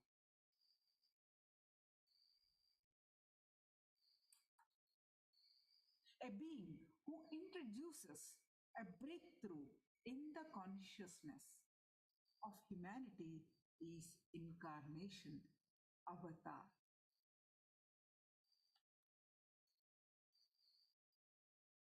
The Supreme Pontiff of Hinduism, Bhagavan Nityananda Paramashivoham, revealed his sacred secret way back in 2002, 13th May. Since then, he spoke on various satsangs on this topic.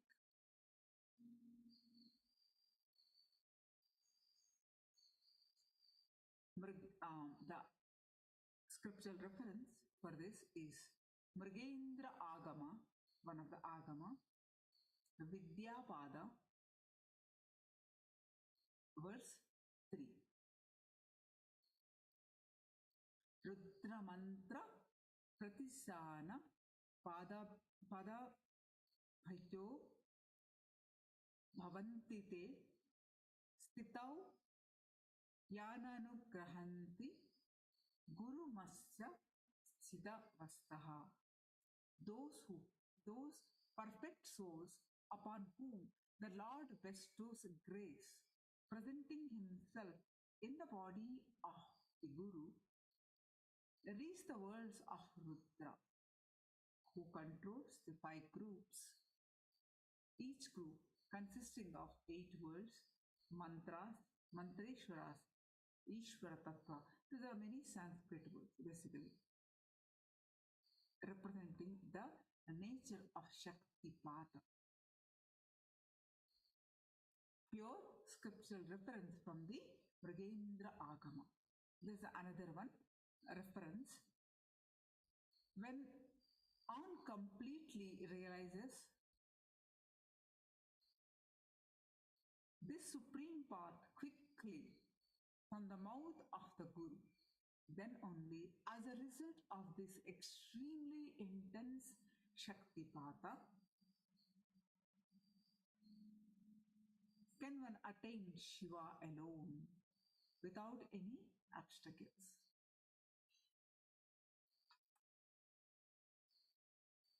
Shaktipata is the best boon, Swamiji says in his Atma Pramana, that means his own Atma Pramana is our Guru's own experience.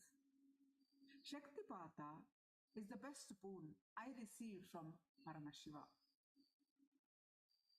9.5 months, I had the great fortune of relating with Paramashiva in the form of Arunagiri Yogeshwara, my Guru. End of that 9.5 months relationship with my Guru Arunagiri Yogeshwara, the essence was I was not able to remember who I was before that 9.5 months. The celebration of Shaktipata was so intense. Never ever I remembered after that 9.5 months who I was, how I was, what I was before that 9.5 months. Listen, after that only one thing I did in my life, just celebrated that Shaktipata.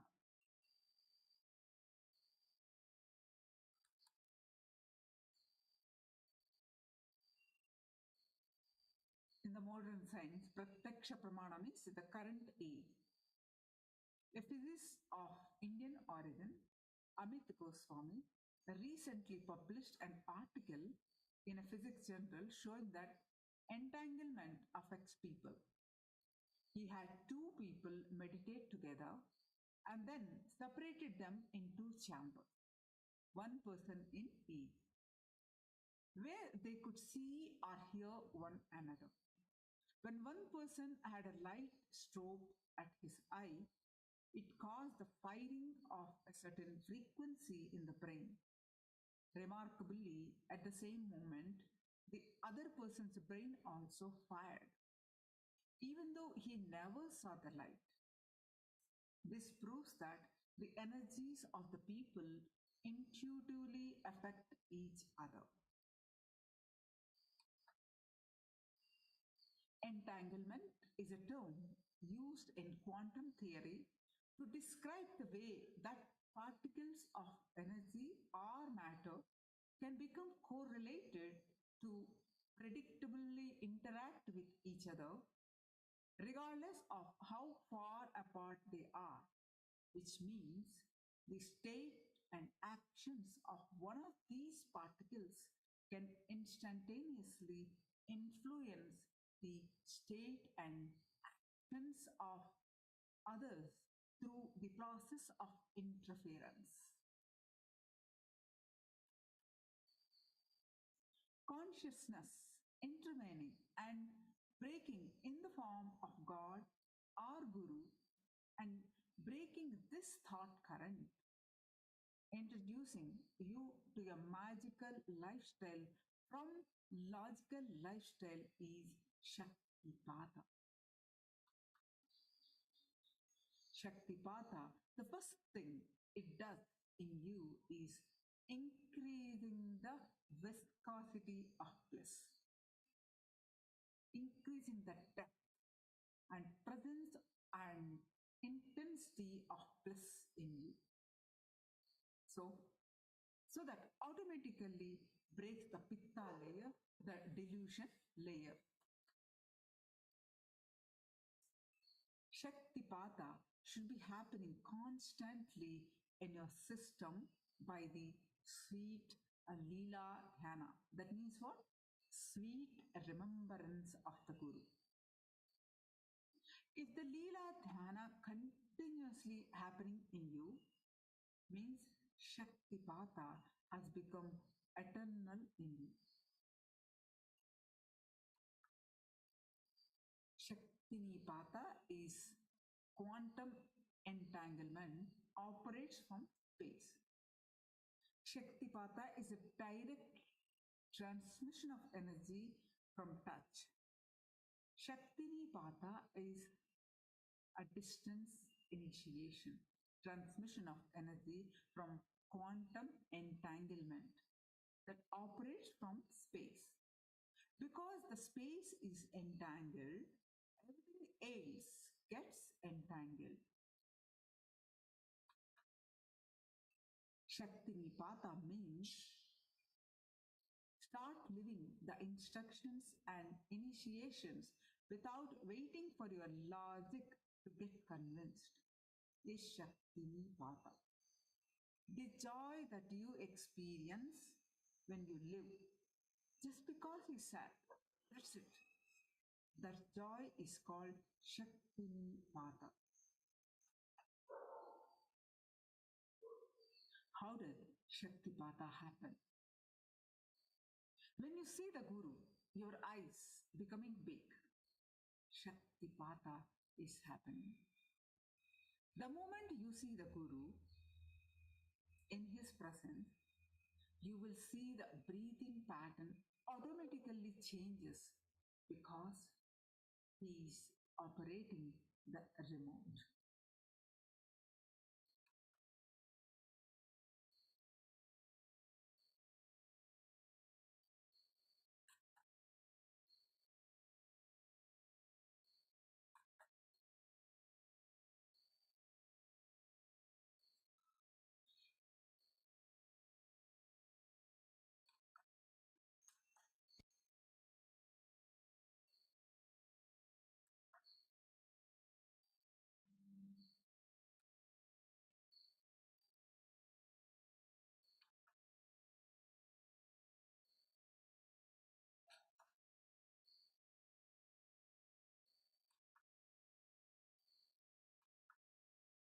Now,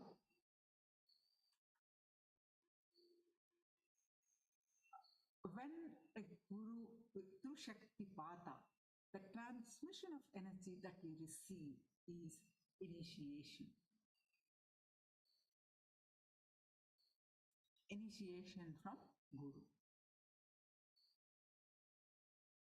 Now, let's understand. If you have any questions, please do let me know. We will now understand what is initiation.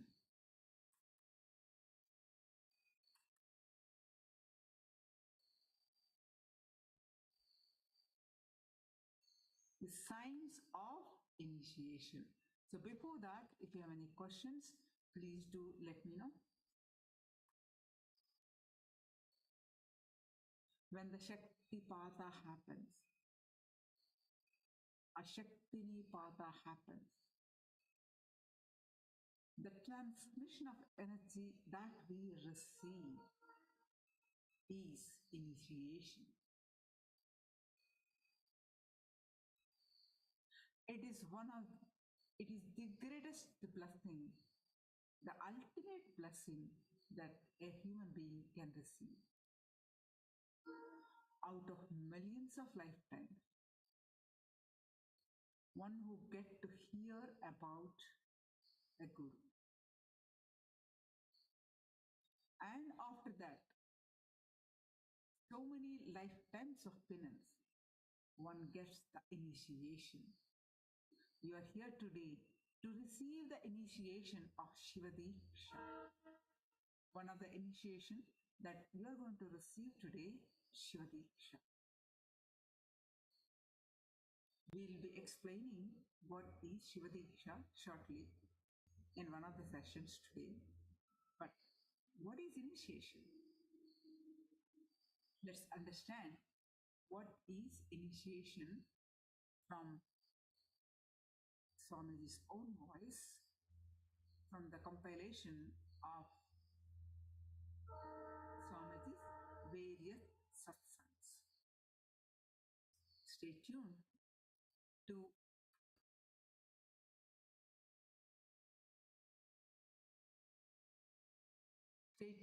understand what is initiation.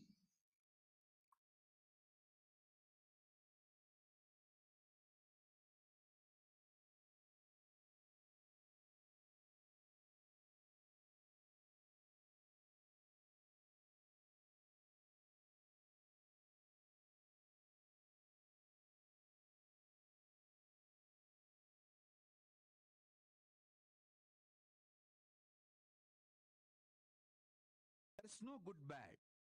In cosmos, there is no good bad.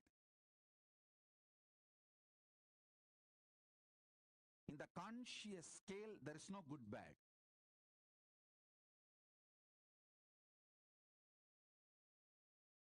There is only integrity. It's just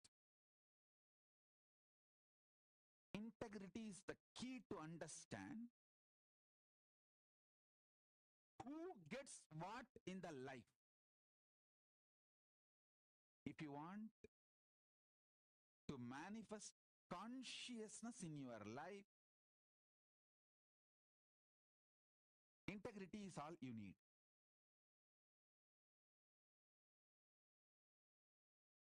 Listen.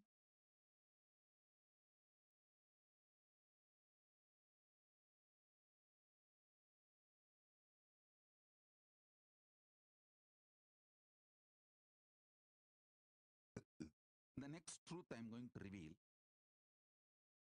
your brain has a capacity to generate and manifest the most intense light on the planet Earth, which can be 100 times more than the sun you see. Or I should say, even 1,000 times more than the sun you see every day morning. Your brain has the capacity to visualize, grasp, manifest that kind of a light.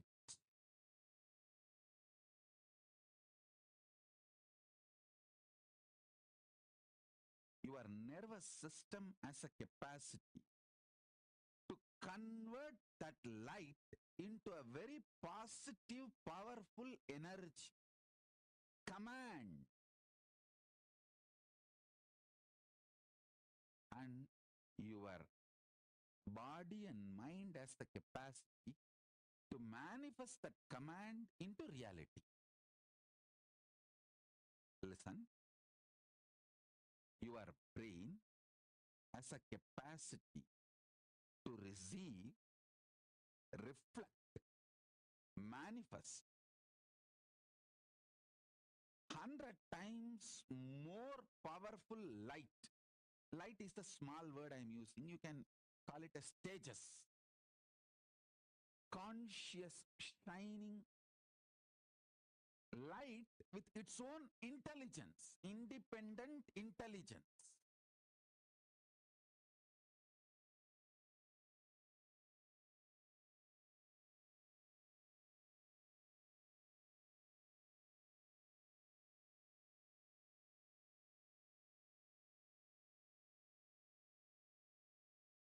Your brain,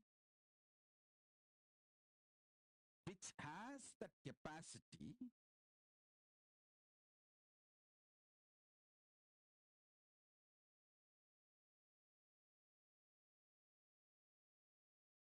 to grasp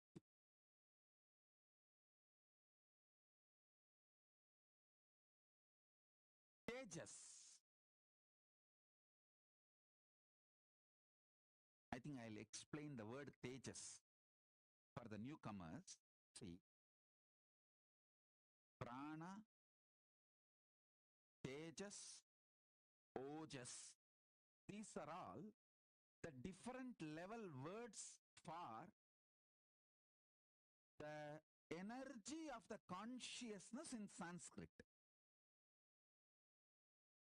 You understand the word tejas with the definition I am giving. It is like a Paramashiva. He is made of consciousness, tejas. He just takes his tejas and pours it on you.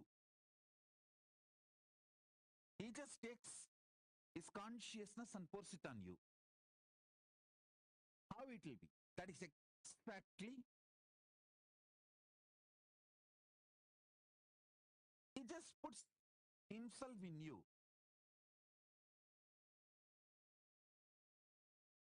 He can just put himself in your brain.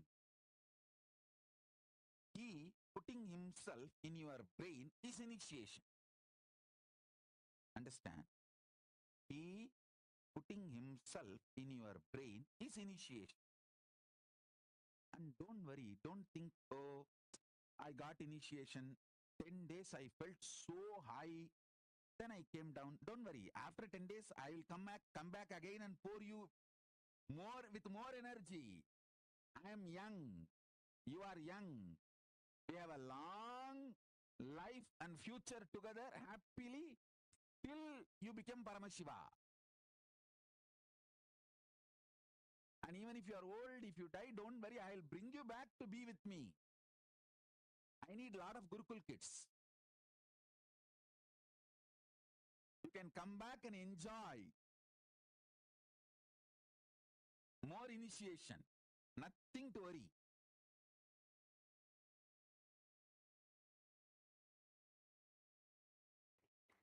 All powerlessness, all fear related thought currents and all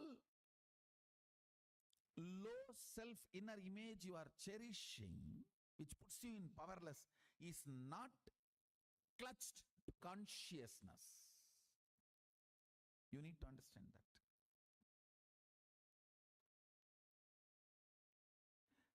They're all there indirectly receiving or sucking the energy from consciousness, but they are not supported by consciousness. That is why the asuras, how much ever powers they may get, finally they do not exist. Only with consciously what you clutch, you empower, exists. So what I am trying to convey with these few statements, every idea, thought current you cherish in your brain creates certain map.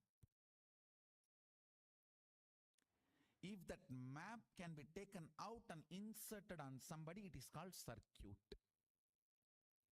If you cannot take it out, it just dies within you, it is map. If it can be taken out and inserted on somebody's head, it is circuit. For example, you cherish a thought current. Let the whole world be blissful. Let Sadashivatva happen. These thought currents create certain electric signals in your brain, certain map.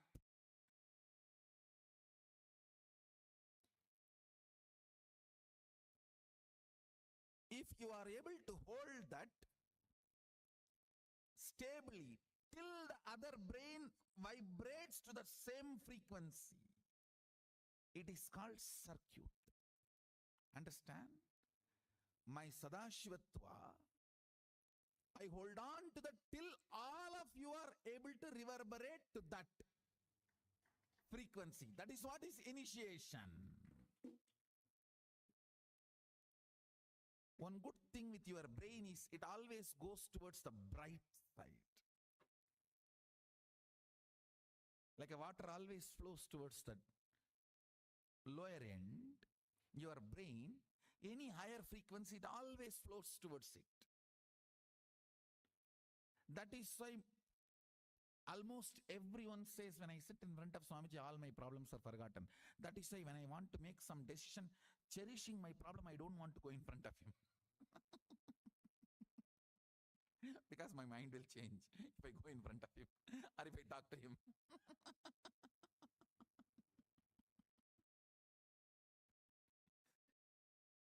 Secret.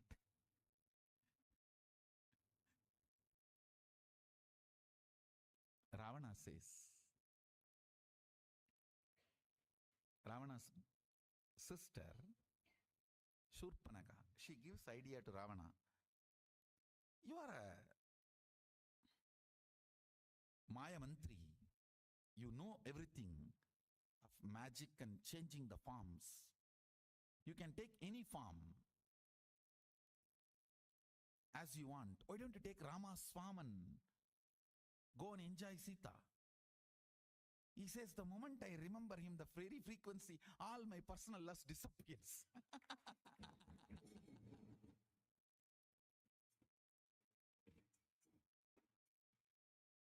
How can he take his form? The moment my brain mirrors Rama's neurons, there's no more lust. Where can I assume his form and go and understand the power and intensity of the Rama's existence?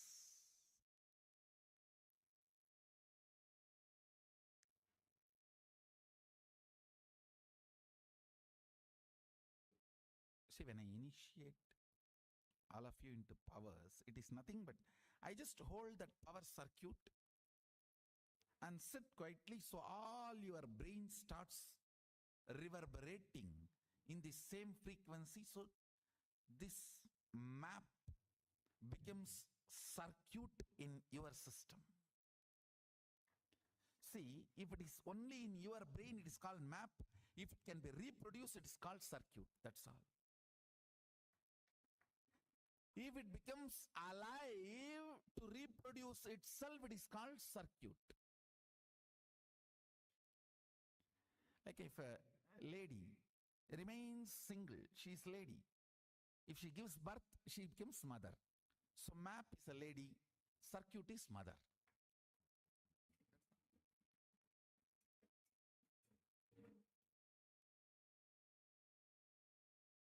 Actually, I'm telling you, first 10-20 powers only, you need to, what to say, that kind of a little catching up will be like a little work. Once your brain starts catching up even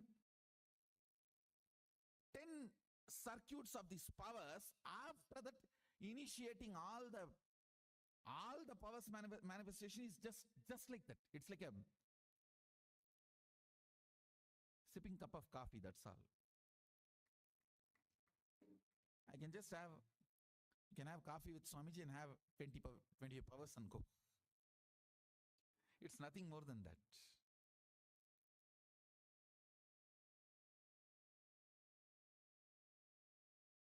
Every time I am sitting with you, whether in the name of satsang or question answer or class,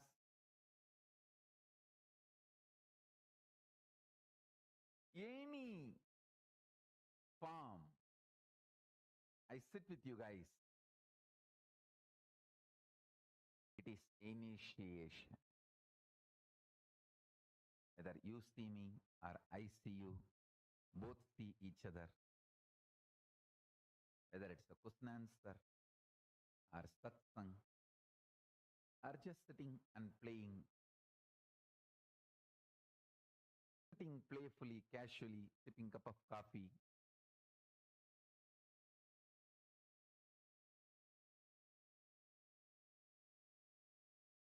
I always visualize myself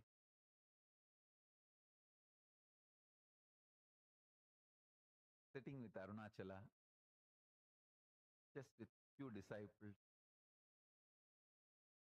who are literally my extension. I am their extension, they are my extension. Sipping cup of coffee or tea. Same way, sitting with Ganga, with few disciples who are literally my Anga Devatas, my part. Sipping cup of tea, sitting with Kaveri, few disciples who are just my extension, Anga Devatas, cup of coffee.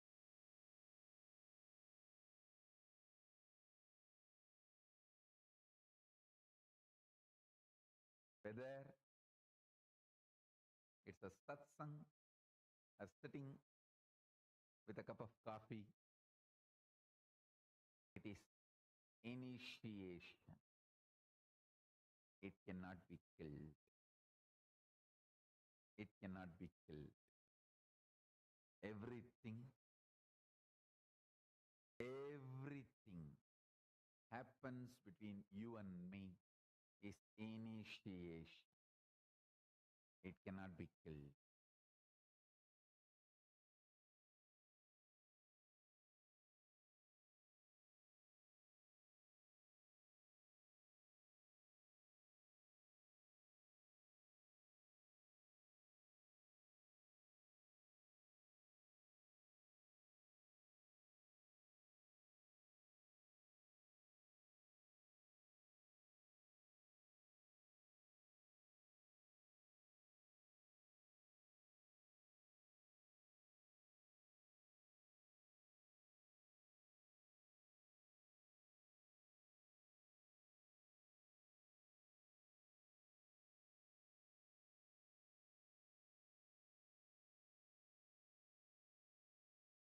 Listen.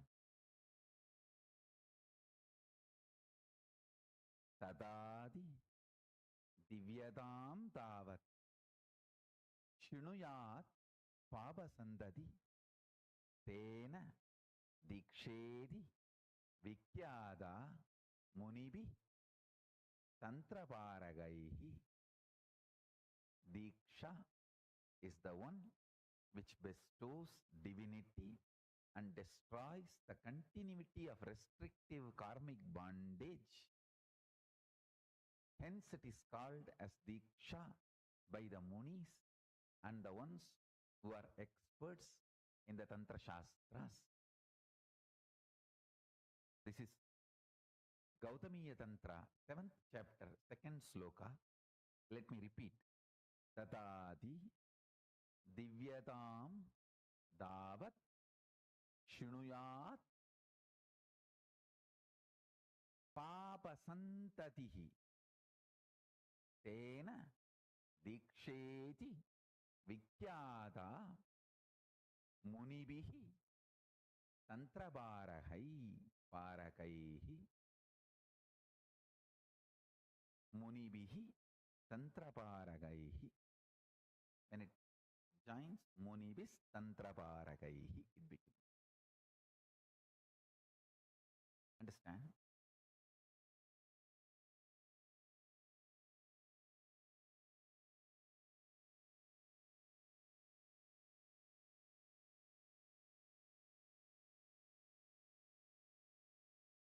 Diksha can't be destroyed.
Diksha is Jivan Mukti. Diksha is living enlightenment. Diksha is manifesting Paramashiva. In Kamikagama, Purvapada, 4th chapter, Archana Vitipatalam, 59th sloka, Paramashiva very clearly says, Dikshitoyaha Puman Takshat Jivan Muktasa Uchyate.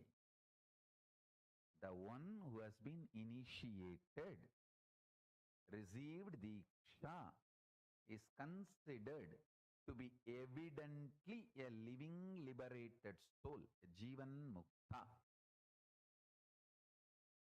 I don't even want to say considered. Uchyate means declared, defined. Uchyate is not considered. The wrong translation. Uchyate means declared, defined. Dikshidoyaha Puman Takshat Jivan Muktasa Uchyate. The one who has been initiated, received Diksha, is considered to be evidently a living liberated soul, a Jivan Mukta.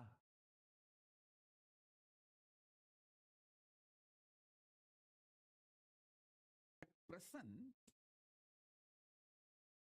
in this very moment, through initiation, I can put you into eternity, Nityatva. In this present, 3 things are going on inside you. The identity default you cherish, and the identity you consciously want to manifest, and the struggle between these two identities, your doubts, hatred, denial. Listen intensely.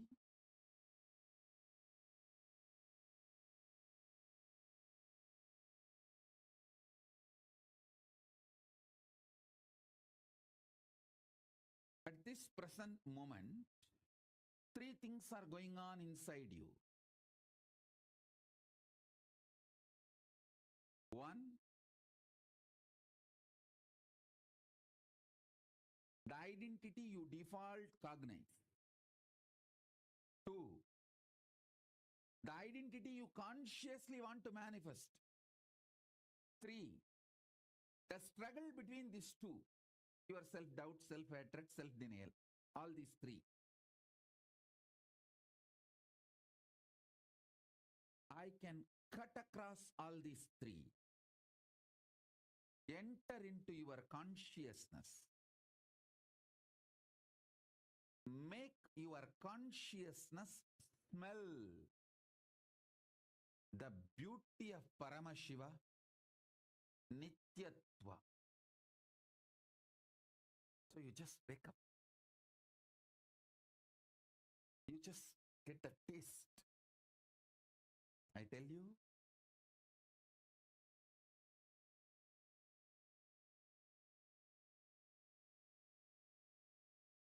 smelling Paramashiva, waking up to Paramashiva,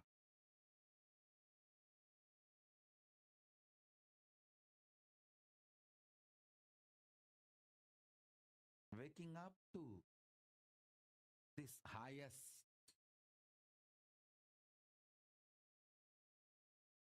In this moment present, it can be done through the initiation.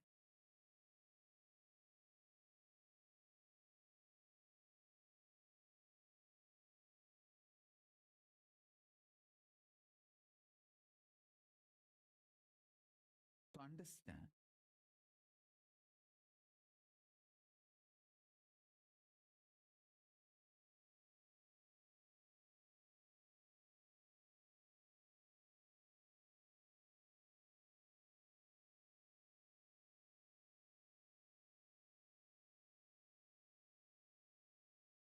that is why always the ultimate manifests through initiation. Small things you can achieve on your own through tapas. But the ultimate is done only through initiation. It is only the transmission of lamp from fire. The fire is lit. From a lamp, living lamp, another lamp is lit.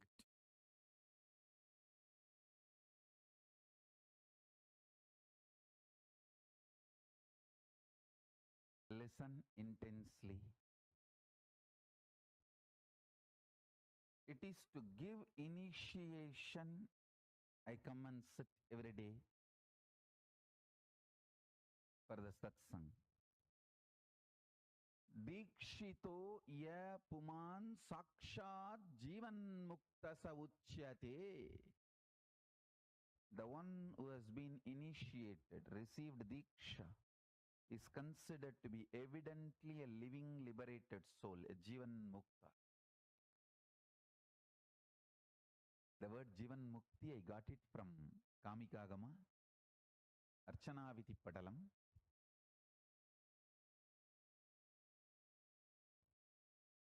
I started using this word jivan mukti, I think from 2002.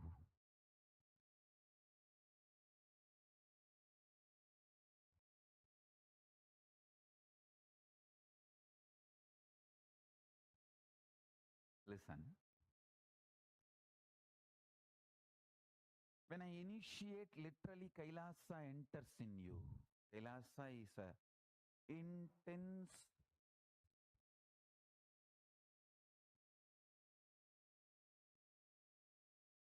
energy, power. I should say strong force, ultimate strong force. Literally, Kailasa enters you.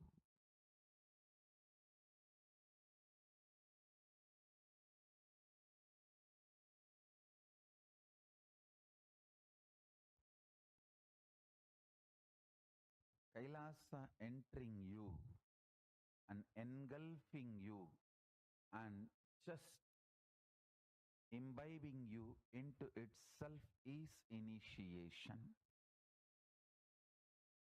Paramashiva Gadi, Paramashiva Padam, Paramashivatvam.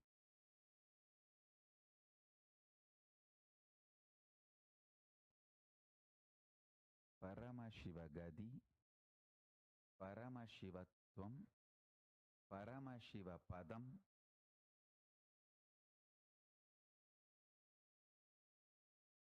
Paramashivanubhavam, Paramashivanubhudi, all this starts manifesting in you just by initiation. Listen. Paramashivapadam, Paramashiva Paramashivanubhudi, Paramashiva Shakti, Paramashivatva, all this starts manifesting in you just by initiation.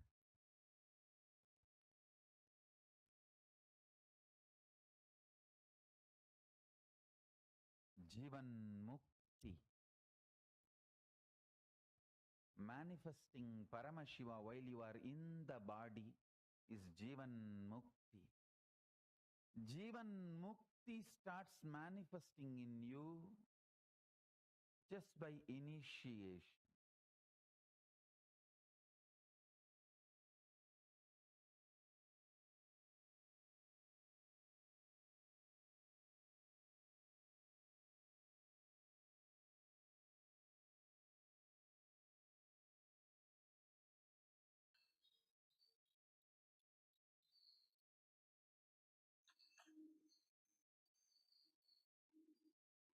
Yes.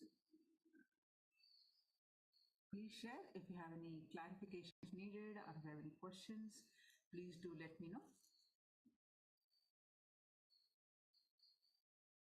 Now, today you are going to receive a beautiful initiation.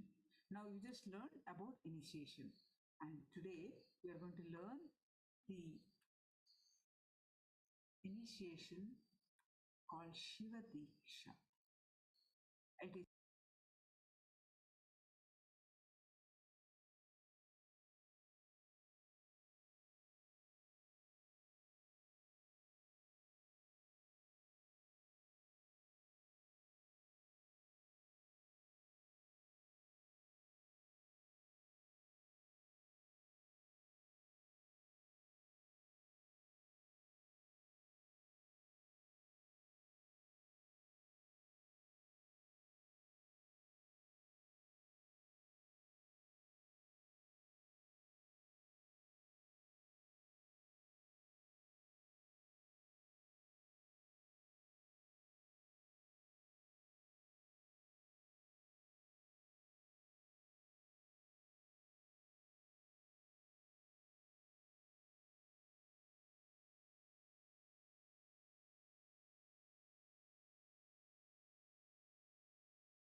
stay tuned to understand the Shakti, Shiva Diksha.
Now we'll be learning about the Shiva Diksha.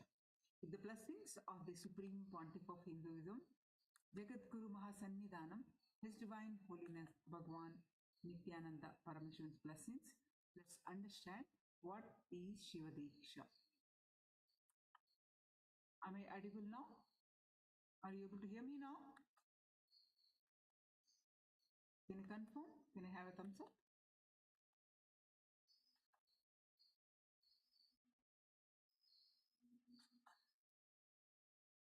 Yes, thank you all for confirming. This is one of the most powerful initiation that you receive. Remember or understand, in earlier days,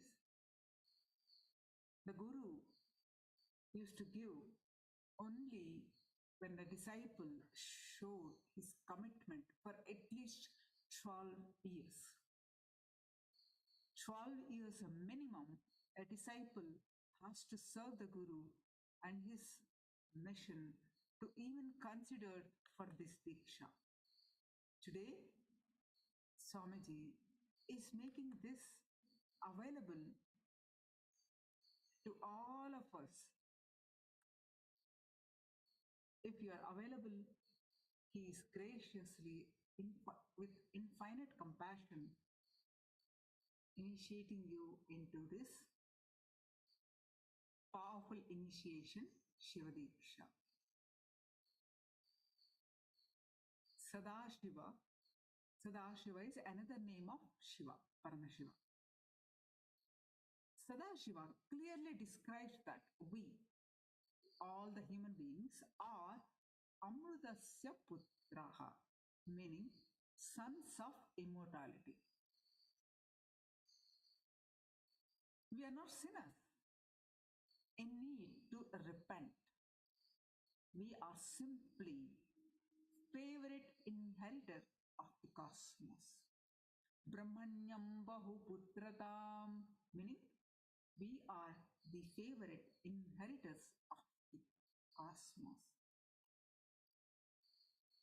Over the course of time, we lost the ultimate experience and understanding we had on ourselves that we are divine. We lost that. And we lost that ultimate experience also. So we forgot that power we truly hold in our hands. It needs, now what it needs is a simple awakening. Awakening of the third eye.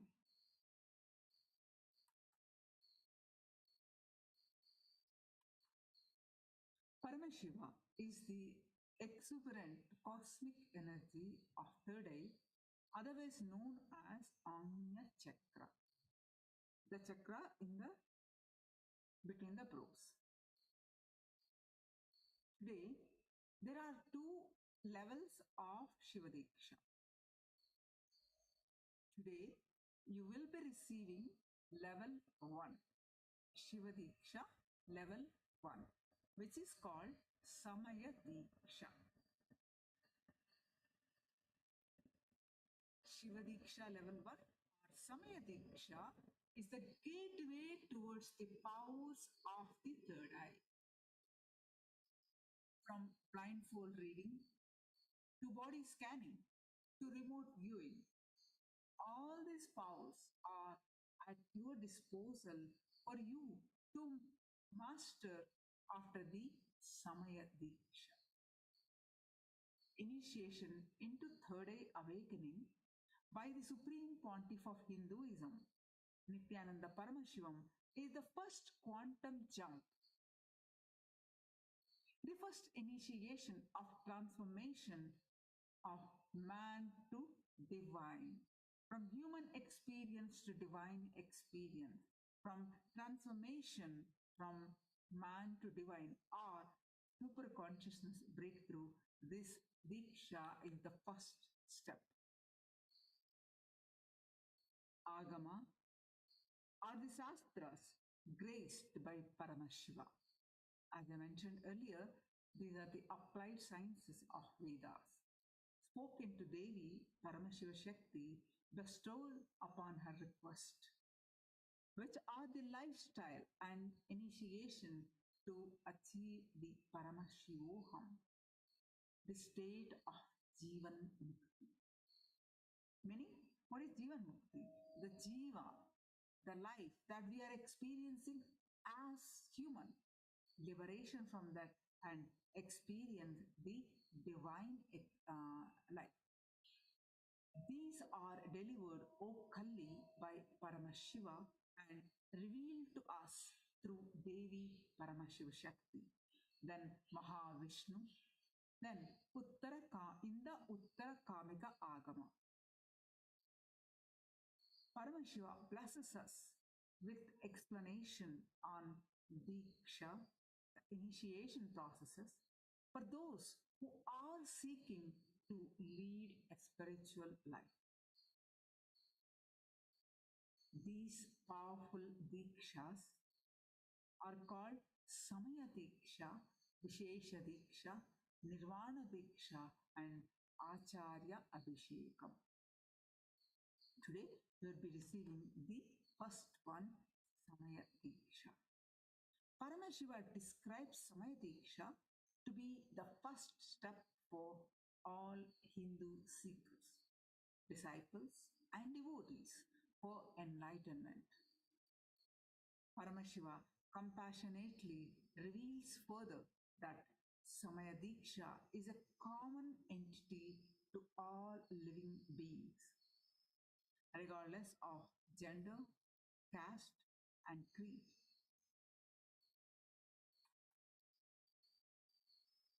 In life, certain profound and absolute truths can never be changed. Whether you understand it or not, accept or not, like it or not, believe it or not, you can change the window or door of your house in whatever direction you want. But the sun rises in the east and sets in the west only. There's nothing you can change about it. If you deny saying, in our place, the sun neither rises nor sets, means the doors and windows of your house must be in different direction. But that doesn't change the truth of the sun rising or setting. Whether you see the sunrise or sunset or not, the sun is rising and setting. Same way, when you live in this body and mind, either before enlightenment or after enlightenment, you are the form of Paramashiva. You are one and the same as Paramashiva's energy. Some may understand this and some may understand this or may not. But this is the truth. Some keep this door and window in the east-west direction, and some enjoy sun rising and sun setting, while some keep the door in north-south direction. And they live their life never ever see the sunrise and sunset.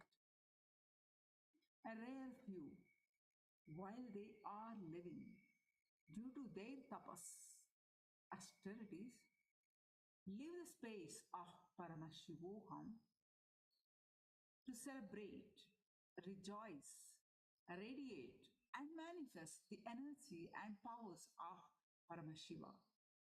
Others do not celebrate.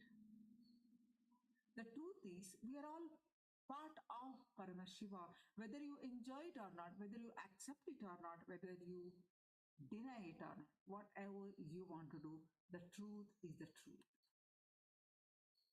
When the Samayi, that means one initiated into Samaya Diksha, follows a prescribed lifestyle that Bhagwan Paramashiva and Guru instructs with integrity, the possibilities of manifesting powers of Paramashiva that will happen in you.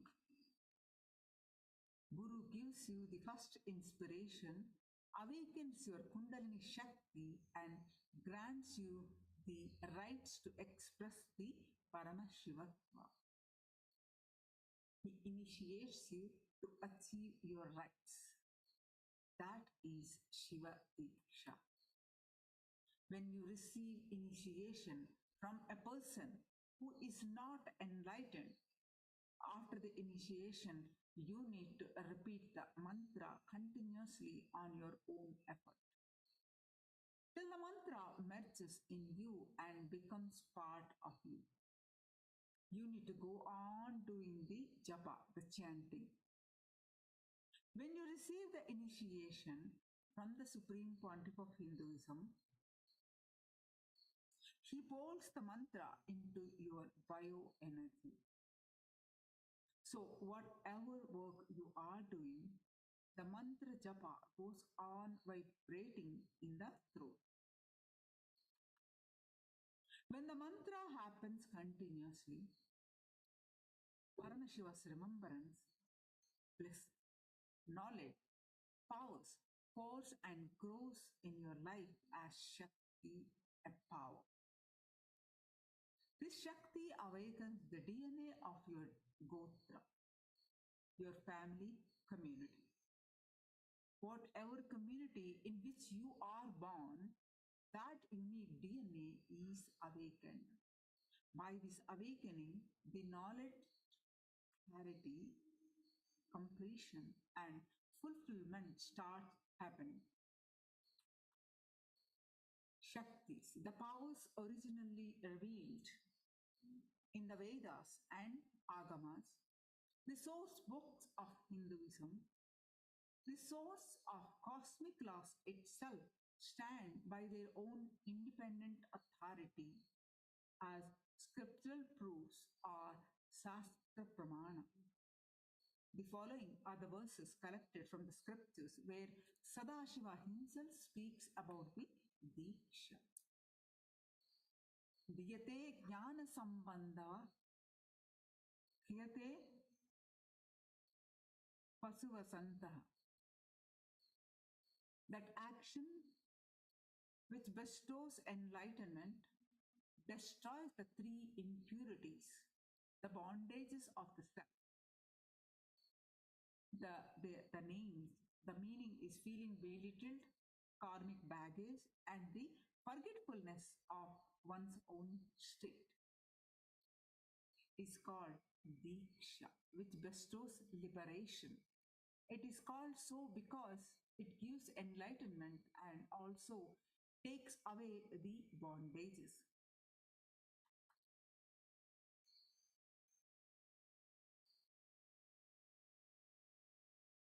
Indeed, the man bereft of all Dikshas, the sacred initiations, is the fruit of mukti, the enlightenment. As a side effect, all the worldly pleasures and enjoyments also happens.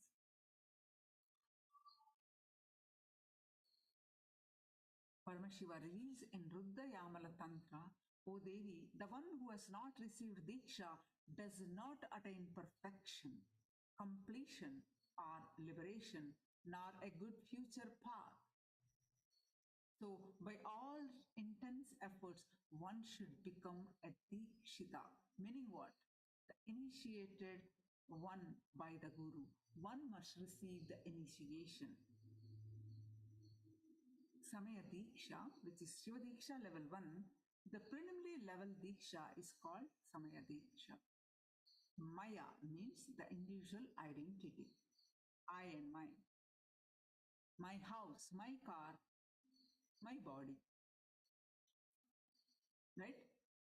Samaya means transforming thus this identity of I and mine into divine Shiva. Samaya Diksha is the first level of Paramashiva's initiation.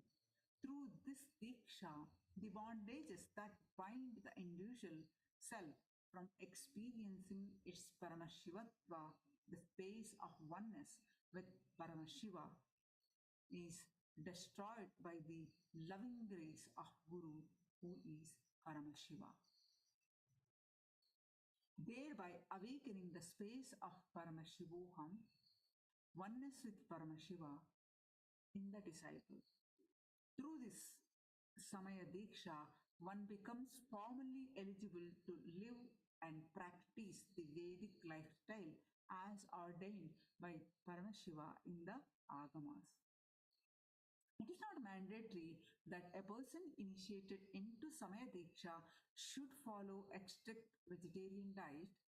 If you wish to partake non-vegetarian food, do so in your home or where it's socially acceptable. Vegetarianism is strict in our adhinams in temples. You will also be receiving as part of the Samaya Diksha a Gayatri initiation. Gayatri Diksha is a beautiful and necessary ritual. It sets the right context for you to begin your journey with Paramashiva. The initiation is a ritualistic process instructed by the Vedas. It initiates one into a daily recital of the powerful Gayatri mantra. The Gayatri initiation is the most auspicious beginning to one spiritual path.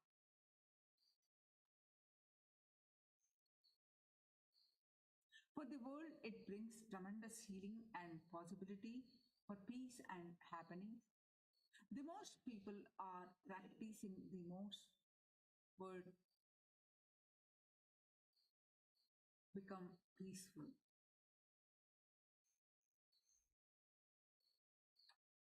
So, what is the practical benefit? Fulfillment of desires.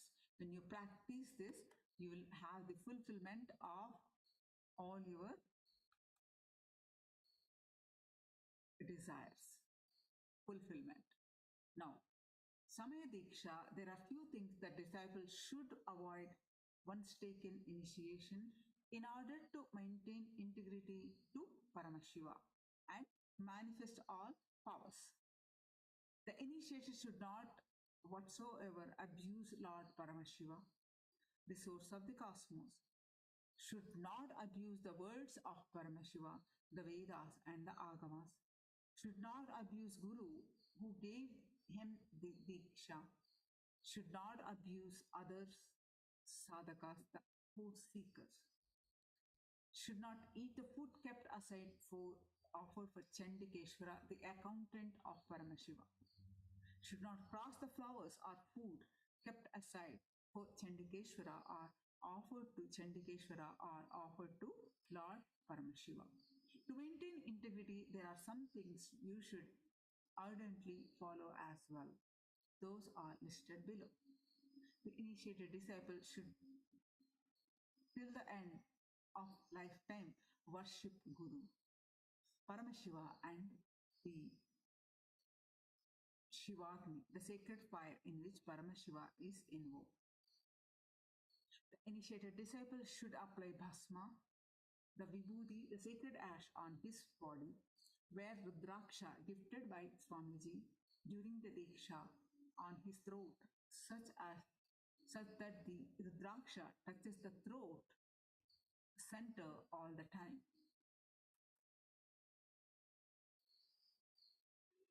Dakshina is the offering, Guru Dakshina. Dakshina is the offering made by the disciple to the Guru. Out of the deep gratitude to Paramashiva for choosing us to take this auspicious Diksha. Diksha should be offered. For the human being in his life, there is physical health, mental health, relationship, wealth, spiritual life, etc. To raise a human being in all levels, Paramashiva himself happens in the human body, like in the form of Guru. Bhagavan Paramashiva has given his own life for us. For him, our expression of gratitude is the Guru Dakshina. Whatever the Diksha we are offering to him, he blesses us in return with multiple services. This is not Guru Dakshina, it is the offering that we are going to giving to our own self. In Srimad Kamika Agama, Paramashiva reveals what are all the various items that can be offered to the Guru and Dakshina.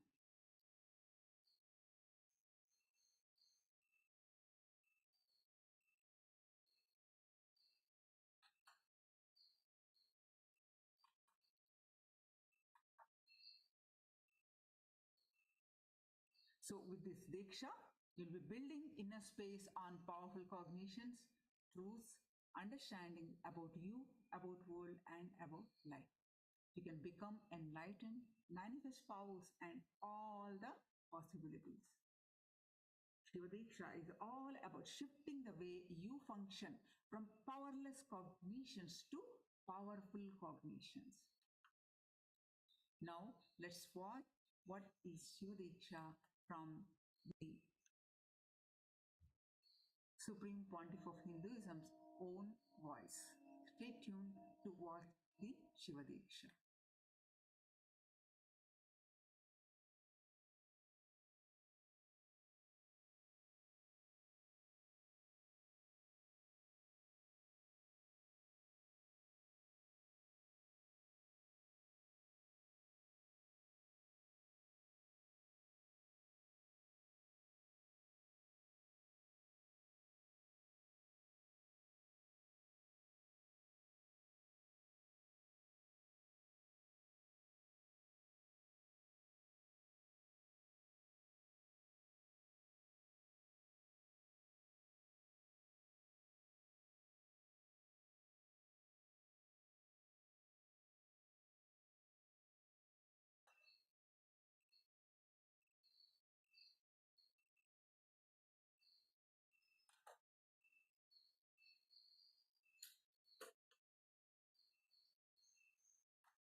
Before that, we'll be watching who is Guru.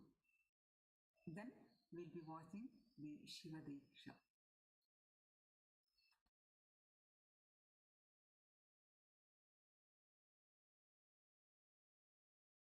Not perceived usually by the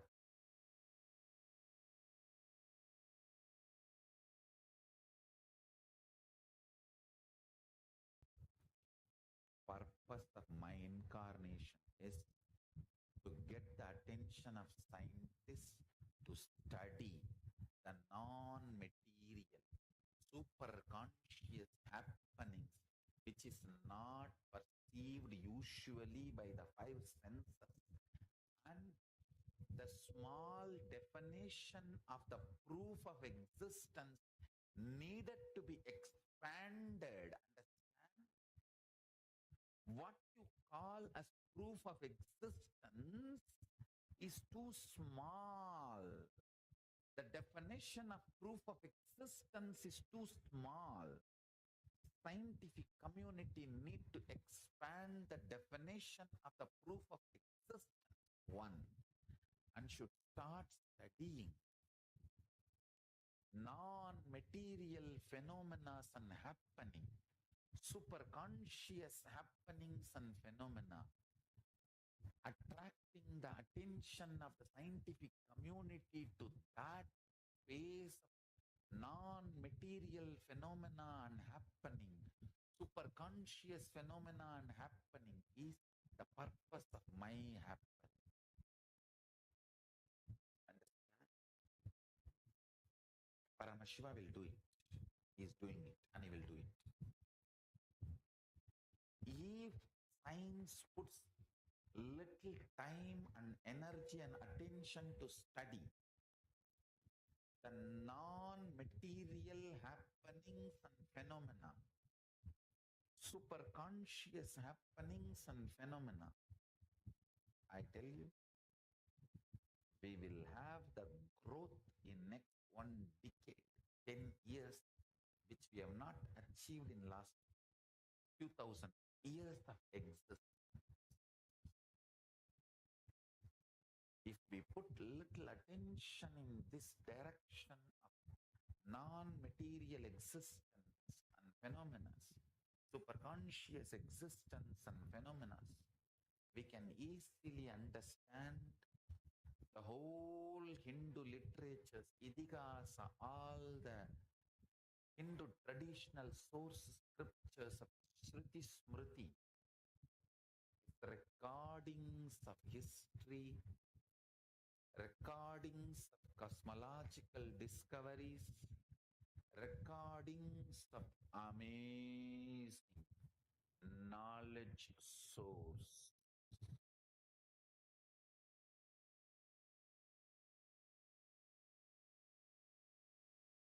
My gurus used to tell, like how you switched, if you switch on, the electricity flows and the fan or the tube light works.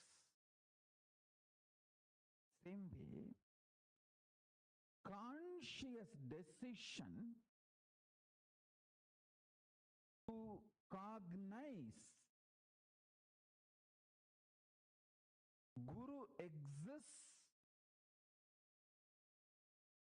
as embodiment of God. God is the unmanifest form of Guru. Listen, Guru is the manifest form of God. God is unmanifest form of Guru. Avyakta Swarupa of Guru is Paramashiva. Vyakta Swarupa of Paramashiva is Guru. The manifest form of Paramashiva, God, is Guru. Unmanifest form of the Guru is God. Listen. God is the state of Guru. Guru is the statement of God. God is the state of Guru. Listen. God is the state of Guru. Guru is the statement of God. God is the state of Guru. Guru is the statement of God.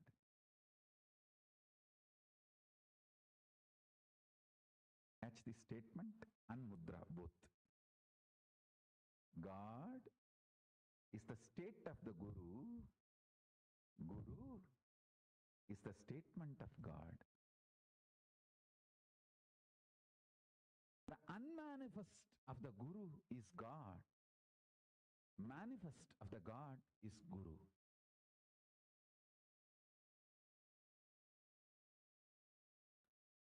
Understand, whatever I am talking to you, cosmos is introduced by the fellow who created it. He himself is telling what he created.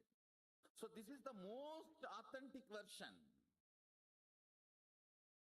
Especially when it comes to knowing about universe and all, don't learn from silly conversation books and silly conversation ideas, concepts. Be very careful, because that is too risky. Whether you practice yoga or your understandings about the cosmos, life, always find the original Shastra Pramana. Please understand, my first priority is keeping the authenticity of the Shastras. Even power manifestation is second priority only. Understand? Shastra works. Not whatever works is Shastra. No. understand not whatever works is Shastra, Shastra works is my statement. Sometimes, you see, in India, these compounders, assistant to doctors, after 10 years assisting a doctor, they become doctors. They go to a remote village and put up a board, doctor, duck, duck. And they learn by practice. Oh, headache, white tablet. Stomach pain, black tablet. Leg pain, green tablet.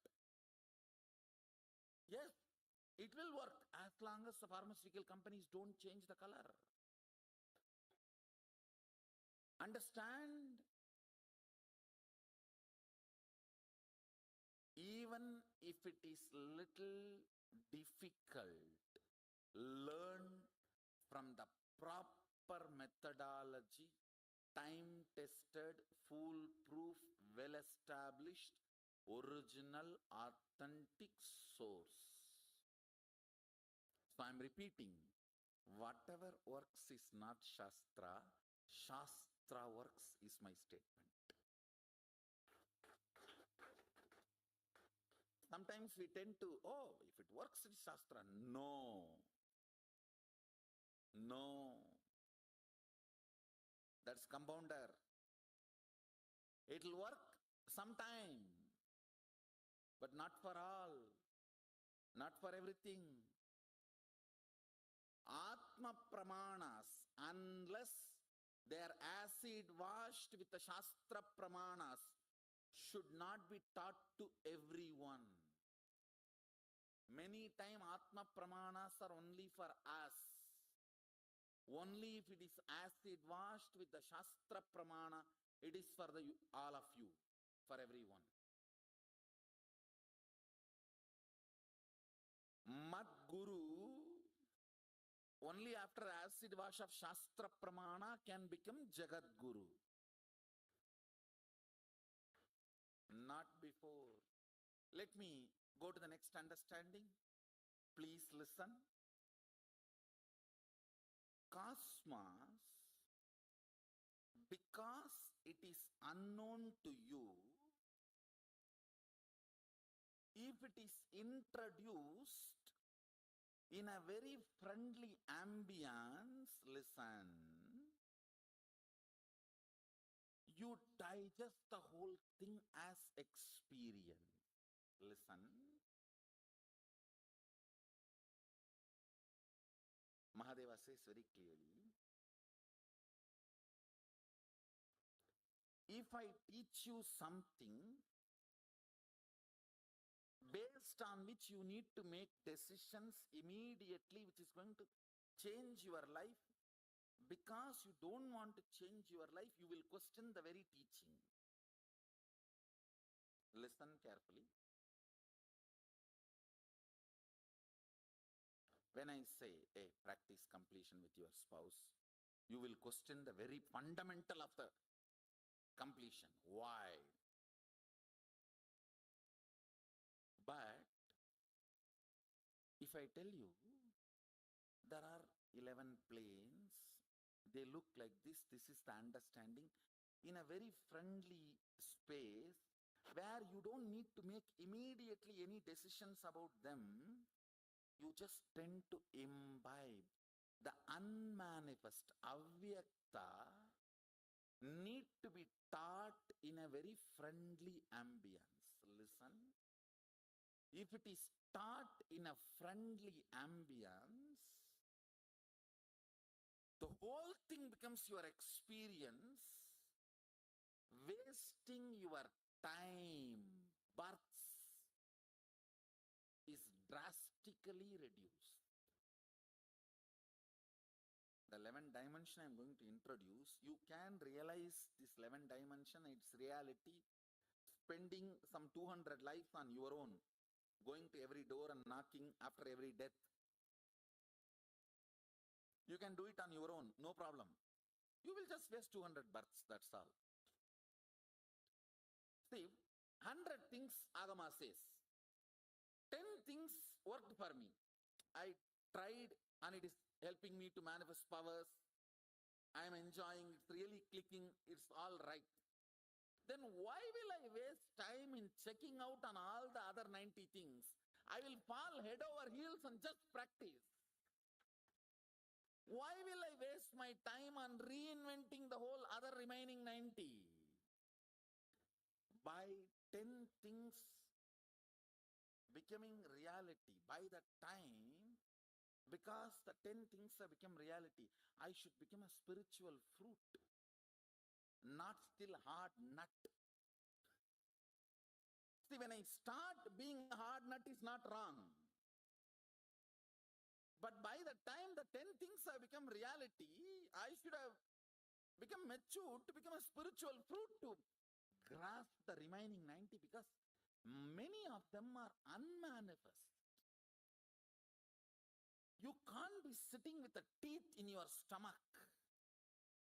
How many of you understand this? Teeth in the stomach? Constant agitation, ready to pick a fight. You told in Kailasa there is a big banyan tree. I went there, it was not there. Give me photograph. Waiting to pick a fight.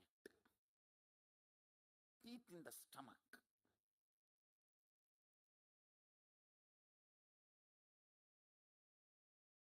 Understand? Now, if we both sit and please listen. I was telling you each chapter, the first Sattva Tattva, we worked, then Atma Tattva, now the Vidya Tattva, then it is going to become Shiva Tattva. Listen. Atma Tattva, Mahadeva teaches to Subramanya while he is training him for waging a war. This Vidya Tattva, which I am going to talk now, he is teaching to Devi when she is sitting on his lap.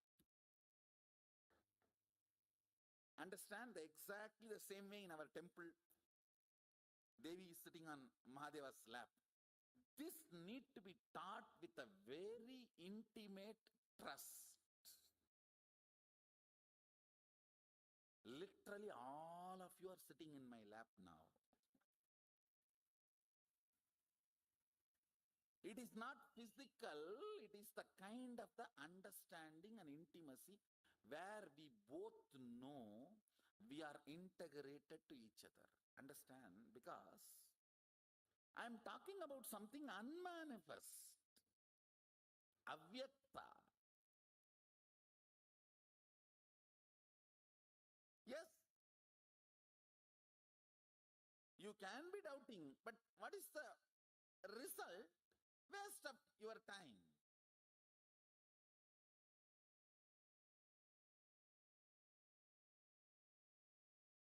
In every level, tyaga, whether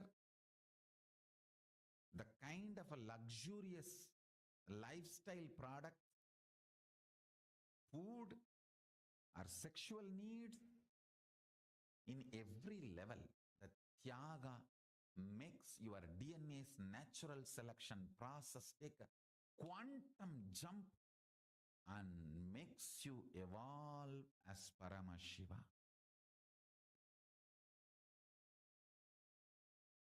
Do not think Tyaga is moral science. It is life science. It is life science. Practicing Tyaga is equivalent to living in the physical presence of Guru.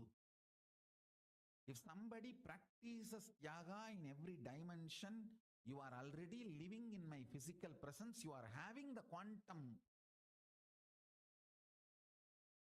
jump in the natural selection process of your DNA. Tyaga was lifestyle of elite in Hindu tradition. The elite cream of the society, Brahmanas, lived as Tyagis. They don't own property. They live by Unjavritti, means everyday begging, Madhugari Bhiksha. Like how the Bee goes to every bird, every flower and collects honey. Like that, going to every home and collecting food is called Madhugari Bhiksha. Means idea of taste is not only denied, forgotten. You collect everything, come and mix, cook, and share with all the people who are living with you and the animals who are living with you and eat. Of course, offer it to Lord and Paramashiva, make that as a prasadam and eat.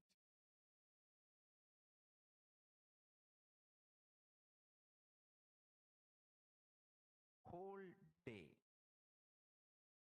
as many times as possible, whether you eat, sleep, take bath, spray perfume, just do it for your Atmalinga also. Through Atmalinga to Mahadeva, to your Guru or Paramashiva. In Hindu tradition, literally we treat Guru and God as one and the same. Guru is the manifestation of God. God is unmanifest component of Guru. That's all. Avyakta Guru is Paramashiva. Vyakta Paramashiva is Guru. The manifest Paramashiva is Guru. Unmanifest Guru is Paramashiva. Guru's unmanifest dimension is Paramashiva. Paramashiva's manifested dimension is Guru. That's it. So anyone leads to another. That's all. If you catch Paramashiva directly, start praying, he will appear as Guru. If you catch the Guru and start connecting with him, he will lead you to Paramashiva. That's it. But both leads to the same oneness space, ultimate enlightenment.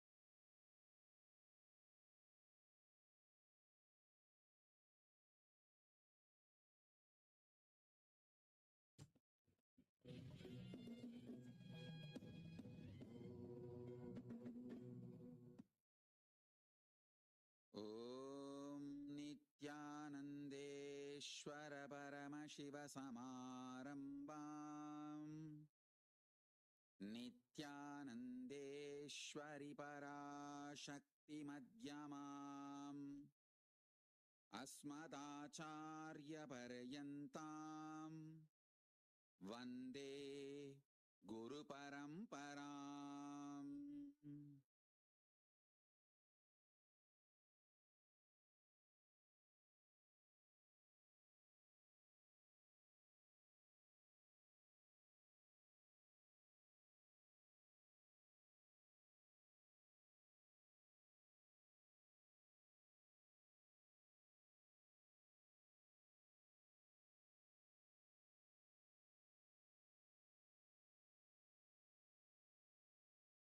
I welcome all the devotees, disciples, visitors, viewers, Sarvanyapita Yajamans, Kartas, Srimahans, Mahans, Kotaris, Tanedar, Kayakalpa Yoga participants, Nityananda Yogam participants, Nityananda Hindu University students, Kailasa Hindu University students, Nityananda E-Gurukul students, and Atmalinga Mandala process participants who are here for receiving Vishesha Diksha, Samaya Diksha, and to attend the Atmalinga Mandala process all over the world in more than 170 campuses in 100 countries, literally all continents and time zones. I welcome all of you with my love and respects. Every everyone who is sitting in all the campuses and live on Nityananda TV, two-way video conferencing, having Nayana Diksha, Enlighten app, and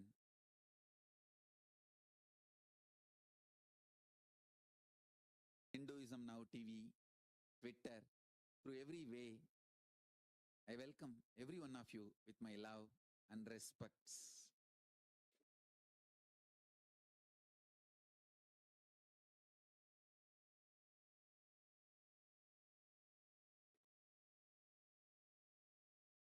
Let me enter into Siva Diksha.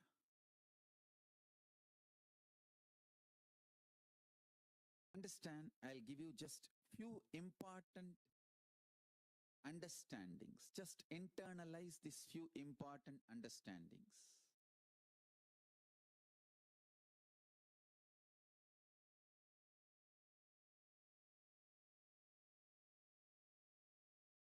Our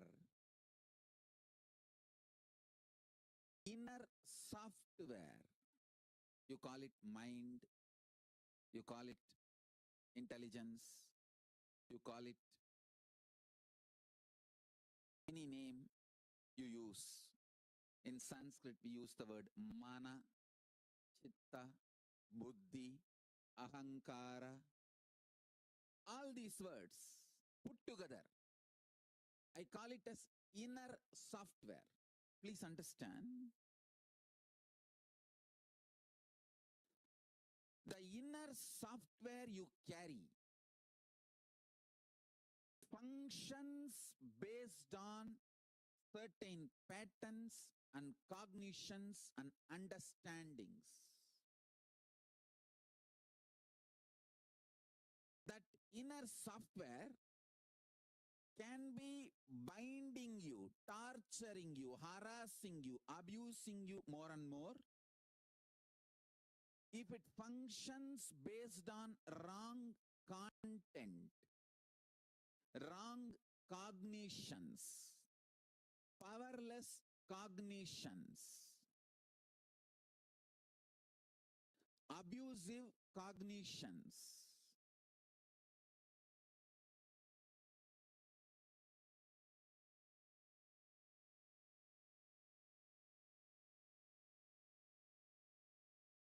If that inner software functions based on powerful cognitions, right cognitions,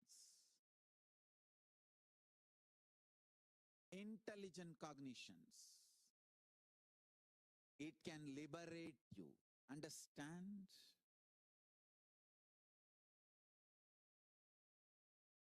The inner software you are carrying, if that software functions on the right programming, powerful cognitions, it can liberate you and make you manifest powers and make you enlightened. If that inner software functions based on wrong cognitions, powerless cognitions, powerless content, understandings, ideas about you, about world, about God, about you, about world, about God, Jiva, you, self, Jagat, world,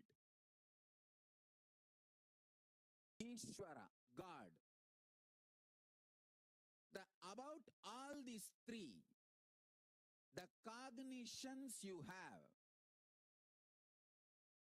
the cognitions, conclusions you have about life, this all forms the core content for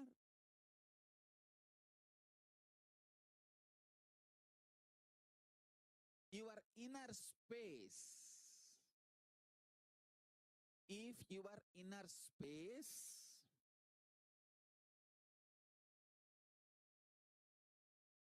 functions out of powerless thought currents, ideas, cognitions. It can suffocate you, it can torture you, it can destroy you, it can make you powerless, it can do anything. If your inner space starts functioning with a powerful cognitions, right understandings about self, world, and God, not only you can become enlightened, you can start manifesting powers. Understand?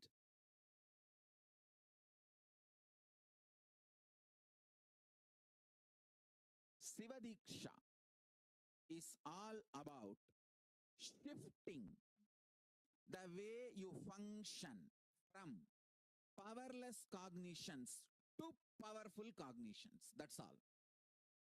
Sivadiksha is the way to shift you from functioning from powerless cognition space to powerful cognition space. Listen carefully. Understand life.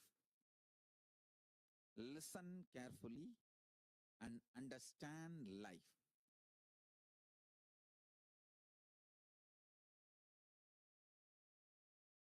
I will repeat.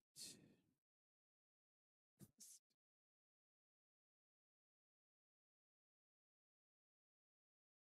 your inner space is like a software which decides how your life will be. That's the first understanding. Second, if the inner space is filled with powerless cognitions, powerless, suffocating, wrong ideas about yourself, about your world, about God, it can be more and more suffocating, making your life difficult. And if you can start building the content of your inner space, powerful, start functioning from powerful cognitions, truths, understandings about you, world, and life, you can become enlightened, manifest powers, and all possibilities. Now listen carefully. The good news I have is your inner space can be beautifully reprogrammed. It can be reprogrammed with powerful cognitions. It can be reprogrammed for enlightenment. It can be reprogrammed to manifest the state, space, powers of ultimate Paramashiva. The great news I have is it is too easy. Understand? It is actually too easy. It is just shift in direction, nothing else. There is no effort. Shift in direction. Shift in the direction you think, you perceive, you understand.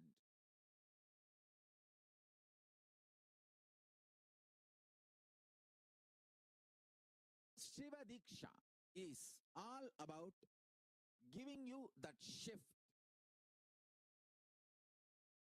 Shiva Linga is all about reminding you constantly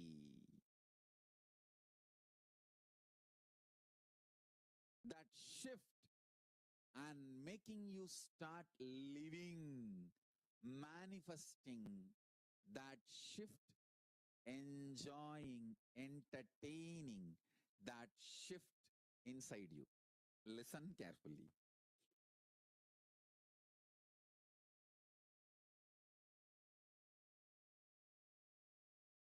Atma Linga is to remind your Atma is Linga. give you experience that your Atma is Linga. Linga means the pure form of Paramashiva. The formless form of Paramashiva is Linga. Shivalinga. Listen carefully. Now, I'll give you these basic few understandings. I want all the participants all over the world. I think it is one of the largest program, online program. Huge. At least 5-digit number. I want all of you to know two things. One, this whole program, whatever I am talking, will be uploaded. Please watch. And earlier, many Sivadikshas I have conducted. Please watch some of those videos for deeper understandings. Because deeper understanding enlightens you, awakens your Kundalini Shakti, awakens your consciousness. Now, listen to these few great truths first.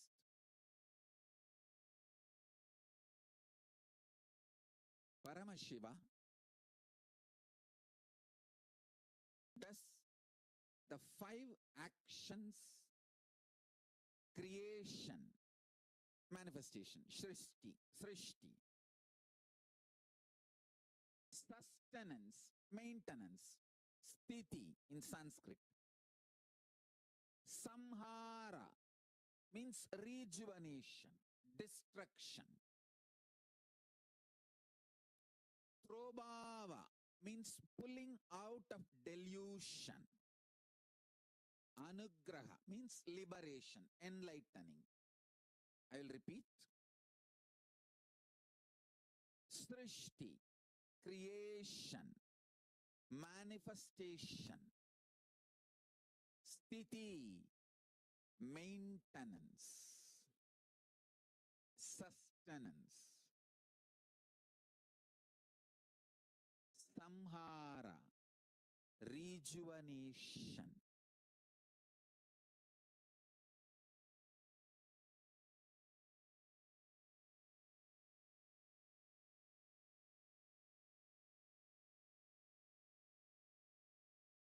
Prabhava, pulling out of delusion. Anugraha, liberating, enlightening. So understand few things.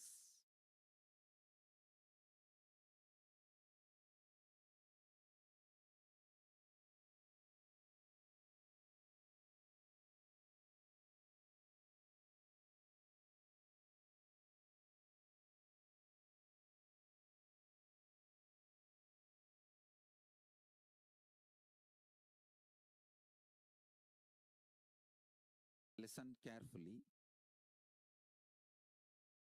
Paramashiva does this 5 action: creation, maintenance, rejuvenation, pulling out of delusion, and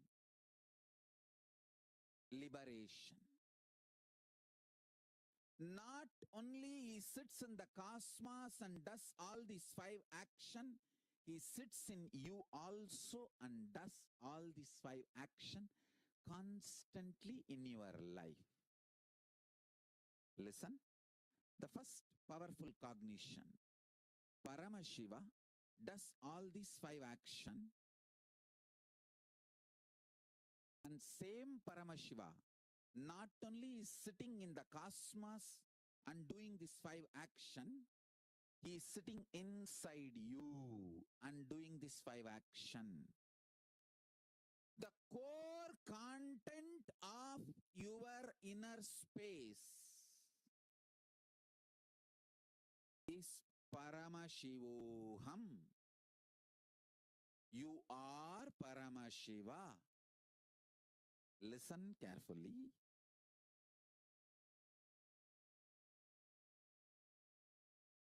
This truth, you are Paramashiva, is the ultimate truth.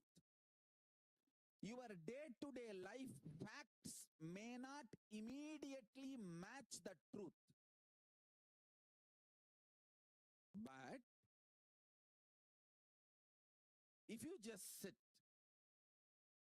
and start digesting this truth, you will see the day-to-day facts and the ultimate truth both matches.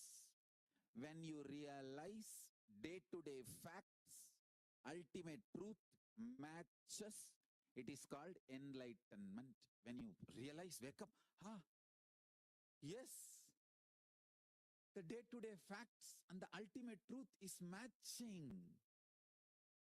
That is called enlightenment. Listen carefully. The ultimate truth I am telling you now, you are Paramashiva. And your day-to-day facts immediately don't match. No. There are too many conflicts, confusions. How can I be Paramashiva? But if you sit and understand, if you bring love in your life, love, deep love for everything happening, you will realize two things. Everything is auspicious. Paramashiva, Sada Shiva. Sada means everything. Shiva means auspicious.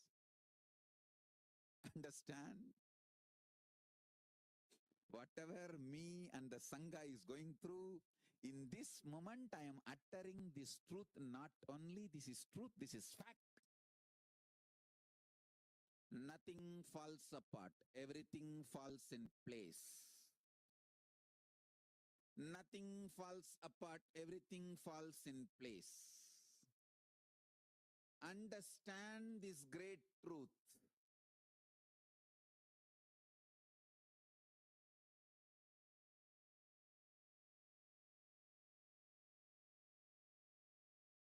Have tremendous sympathy, love, compassion for life.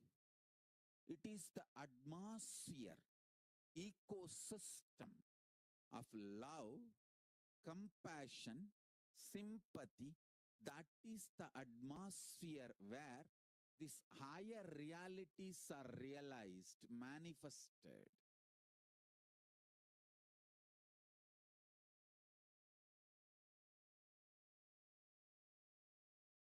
The day-to-day fact and highest truth both match.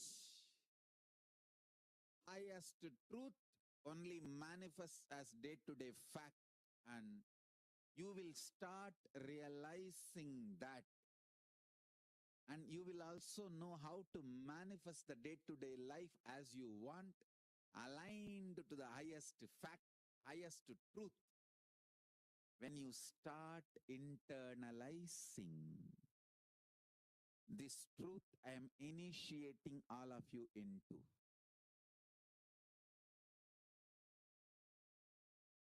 Waiting to get hurt or waiting to feel blessed?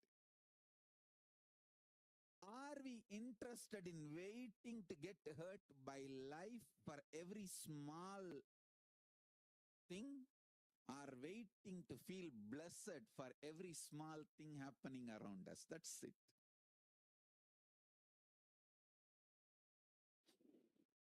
I tell you.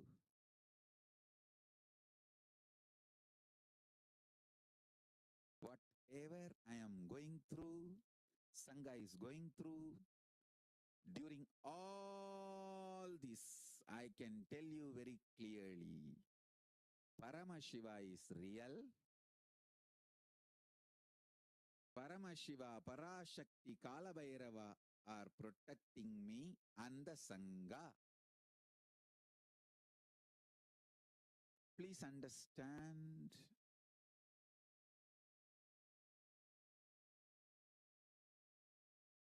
I can give you the same assurance, commitment, protection through this initiation. As much as you can start living these powerful cognitions, don't worry, you are not expected to be 100% perfect. You are only expected to be total as much as you can. Be total as much as you can. No need to be perfect. No need to worry about perfection. Start with your totality. More and more strength will start happening. Understand? You have 14-inch biceps and you see somebody having 24-inch biceps and you feel, oh, when will I build 24-inch biceps and triceps? Impossible, forget about it. No, then life doesn't work in that way. From 14, you build 15. That 15 brings so much strength, so your weightlifting ability becomes double. That becomes 16. That increases your weightlifting ability to triple. Then that brings 17, and that every inch muscle getting added adds strength and your ability to lift, and then you build. Finally, you achieve what needs to be achieved. Every time you win using a powerful cognition, powerful truth in your life, you gain confidence on Paramashiva. That confidence gives you the ability to build more powerful cognitions. More powerful cognitions brings more confidence on life and enlightenment. Paramashiva, Kalabhairava, and that gives more confidence and more powerful cognitions. That brings more enlightenment, more power manifestation. Understand?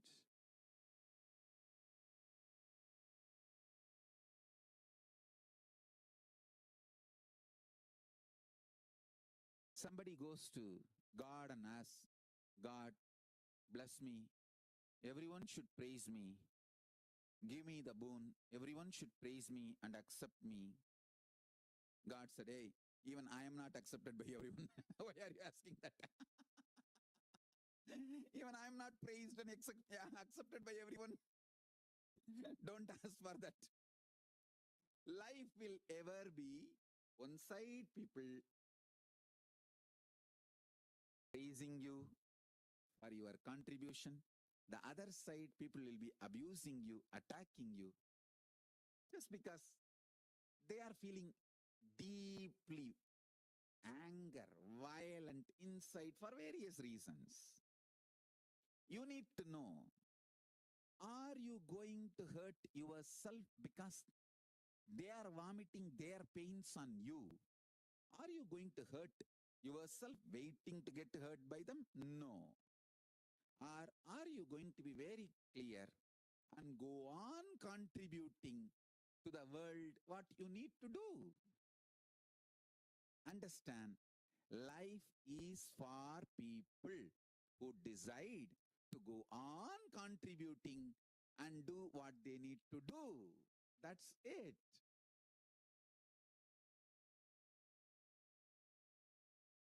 I am not just talking this truth, I am living this truth and demonstrating. Whatever now I am talking, I am living this truth and demonstrating. There cannot be more testing times. But this is the time to stand tall and show the power of the truth, the power of Paramashiva.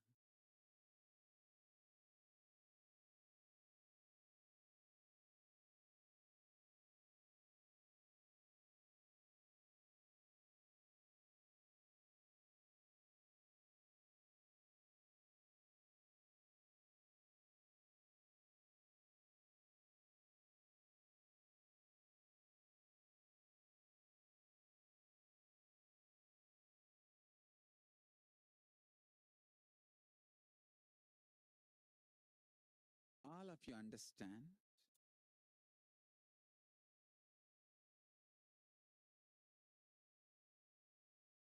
Listen to this great truth, whether you immediately cognize or not, understand or not, realize or not, you are Paramashiva.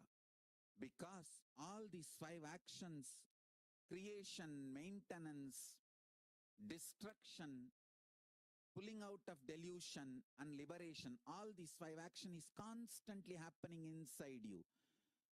Unless Paramashiva is inside you, all these 5 actions cannot be happening continuously inside you. All these actions continuously happening inside you proves you are Paramashiva. Paramashiva is inside you. Start cognizing. Start internalizing. Start realizing. Start absorbing this great truth in your life and start implementing. Understand? Start living. Start implementing this great truth. Truth is the only solution for life.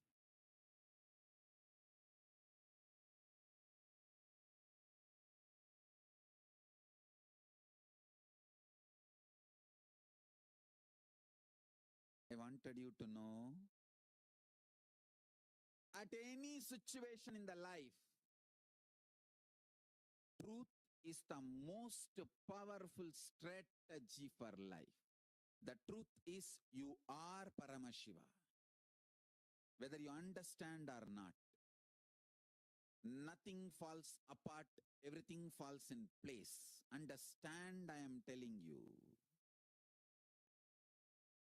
With all this so much attack, I am surviving, thriving, not just surviving, thriving is just because Paramashiva is protecting me. Kala Bhairava is protecting me. Not because I am legal savvy, I am intelligent or brilliant. I am a high school dropout. I am not even a graduate. I am not a graduate, high school dropout.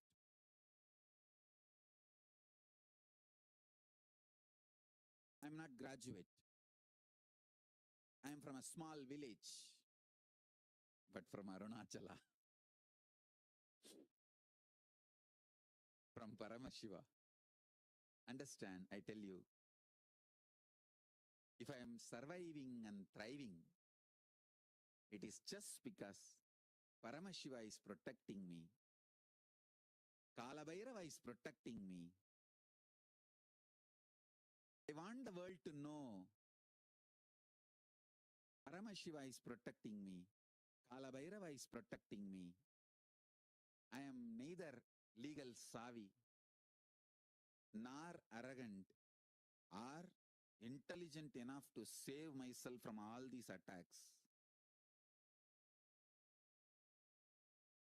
I just know I will live integrated to Paramashiva, to my commitment to him, and he is protecting me. Kala Bhairava is protecting me.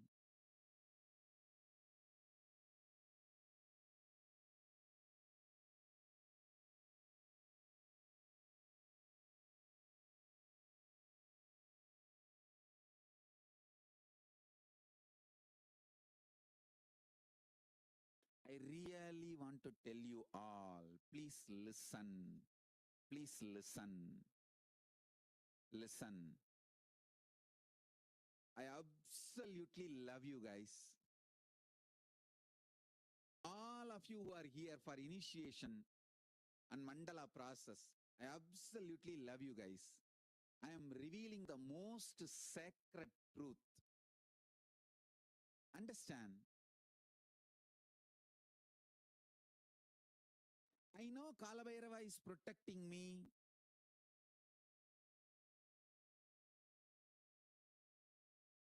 going to live for a long time. But even if this is the last initiation I am going to give, I don't worry. I don't have any problem. I wanted to be integrated to Paramashiva and reveal the truths as it is to all of you. Listen carefully. You are really Paramashiva. Paramashiva is really the source material of you, the core content of you. Start internalizing, start chewing this idea. How can this be the truth? My core content, source material is Paramashiva.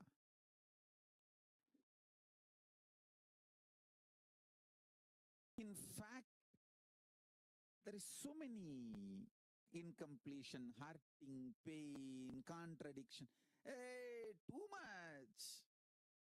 But I tell you, please start understanding beyond all this, the deepest core, your cells can be produced, sustained, rejuvenated, pulled out of delusion and liberated. This whole thing can happen inside you only if Paramashiva is residing in you. So, if you are alive, Paramashiva is residing in you. Really is residing in you.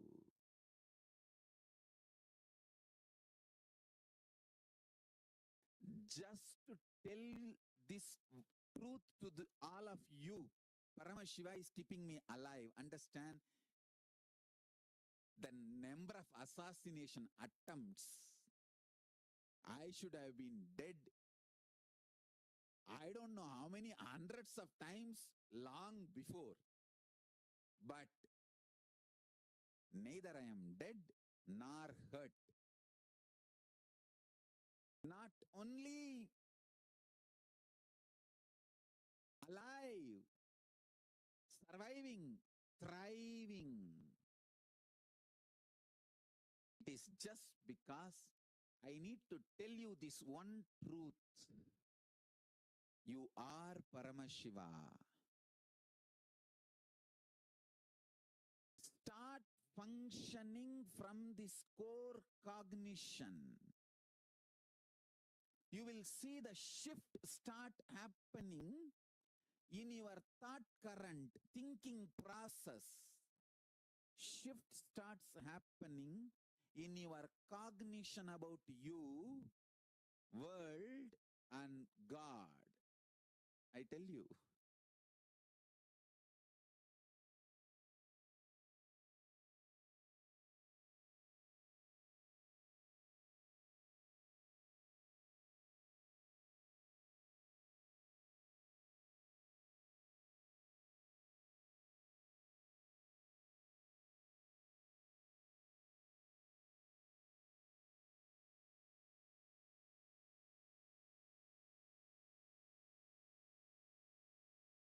From 2002, the recorded assassination attempts with evidence and lawfare.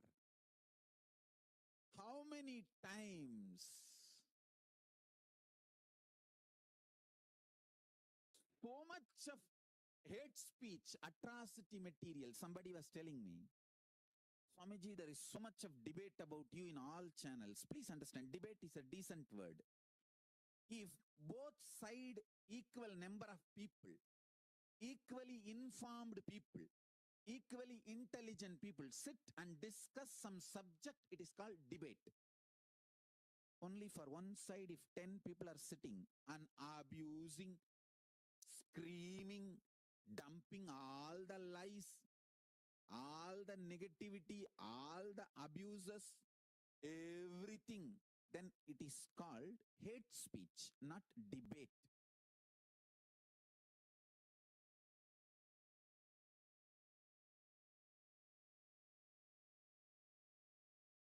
is hate speech, not debate. Understand? So much of hate speech, atrocity materials getting generated. And then lawfare. When you generate an atmosphere of extreme negativity, the kind that in US everywhere I see board that everyone hates Raymond. All these shows how they say everyone hates, all that kind of boards. Same way, trying to make the atmosphere everyone hates Nityananda. When you create this kind of a atmosphere using the widespread media campaign, which is too easy in India, because Indian media is the worst corrupt media in the world.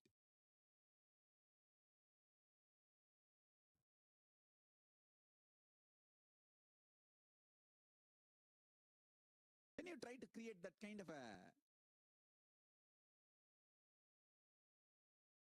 atmosphere using the media, which is too easy, then it is too easy to pressurize the police, state mechanism, everything, and then the lawfare starts. File false cases, faltu FIRs. I have seen so many faltu FIRs without even having a victim, filing a rape case, and then arresting me, keeping me in prison for 52 or 53 days, I forgot. And going on calling in the Facebook, in the social media, in the news channel, in the newspaper, please, please come, please, please come, please, please come. That one officer, I don't know whether Charan Reddy decided or Guru Prasad decided to arrest me. That one officer destroyed the whole credibility of the Karnataka CID. Because you arrest someone in rape charge, no victim, and you beg, oh, we have accused, we want victim, please, please come, we will give you free, we will give you travel allowance, we will keep your name secret, and we will do what you want, please, please come, please, some of you come. The whole credibility of the Karnataka CID is destroyed by that one decision. The faltu information report is not first information report. And then in 2012 again, I think that time 2 or 3 cases they filed. Some faltu FIRs only. I don't remember. Then again arresting me. Having a big show in front of media, producing me. And all that big drama show. I think, I don't know whether the local SP made the decision that time or who made the decision, I don't know. Again, not only court quashed all those FIRs, it came heavily on the government for misusing government machinery. We have orders, court orders. And again, and I have seen so many faltu FIRs. This cloth, the tiger skin color printed cloth, this is being told as tiger skin.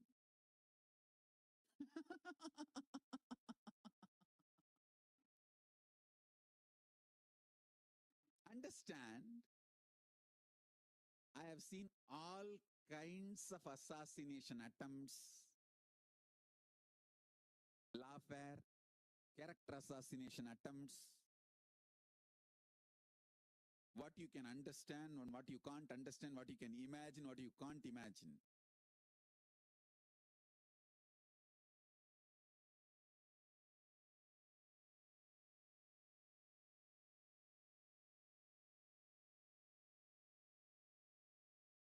I feel there are still some responsible journalists who have ethics in India. I don't want to generalize the whole Indian media. There are many responsible, ethic the journalists, professional journalists who have ethics, I request all of them, please study the whole material. Study the legal content.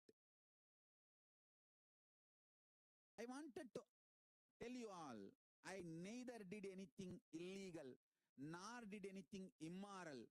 I am not anti-social. I am not anti-national.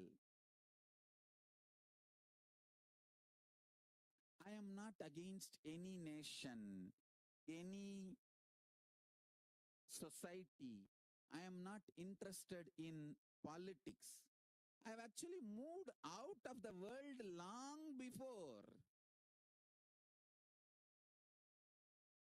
Long before I have moved out of the world.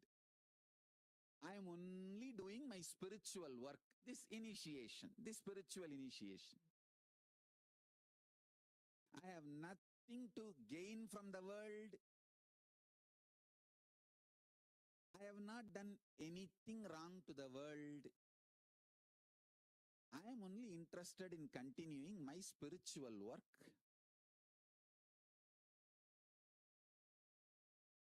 So I request the sincere professional journalists who respect the ethics of the journalism, please do little research, both side material. Just listen to what Nityanandita and Tattvapriya need to say. Here I am no way involved in any of this situation. It is family problem. I already told very clearly Tattvapriya and Nityanandita, please go and sort it out. I told very clearly and moved out of the whole thing. I am no way involved. But maybe only if you get Nityananda's name, you get eyeballs. That's the reason my name is being dragged and pulled and abused and attacked. And media itself is telling long before he has moved out of the human society. Actually, the number of people I see physically in my life is less than the number I can count with my fingers. I don't even see human beings. I only see the computers and the screens in which devotees are sitting to receive the initiation. With all these attacks, character assassination, with all these attacks, if I am surviving and thriving, it is just because of only one thing. Paramashiva, Kalabhairava is protecting me.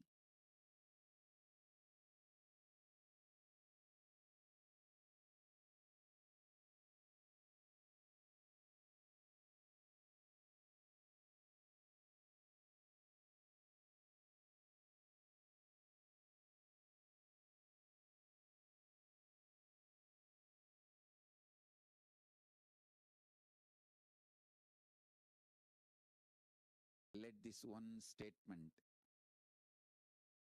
Kashika Puradinatha Kalabhairava is protecting me, and the Sangha be written in every chapter after the each persecution attempt.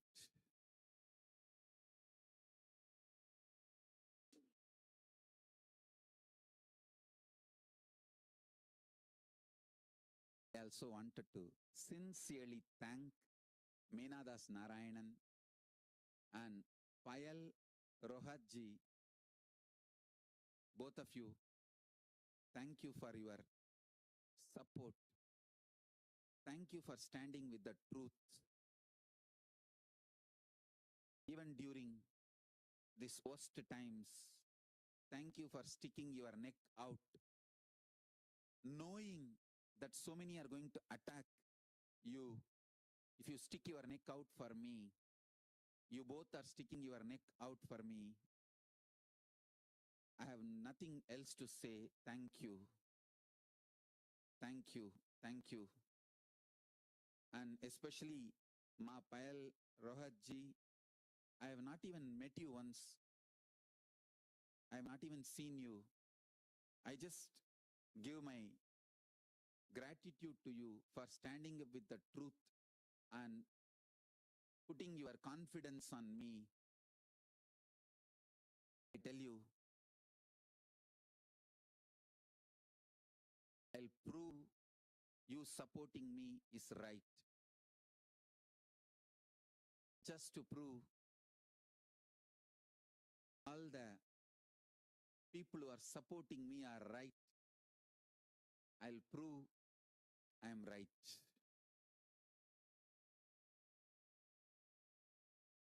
Understand all these attacks.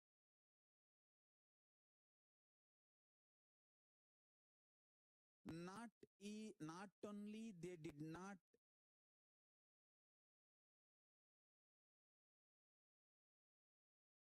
they were not able to do anything to me. They were not able to do my inner powerful space. Only my inner powerful space has changed all these attacks constantly, cleared all of it.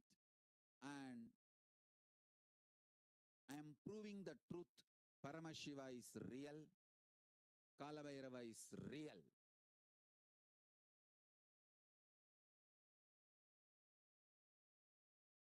If I am still alive, me being alive makes these two statements loud and clear. Paramashiva is real. Kalabhairava is protecting me.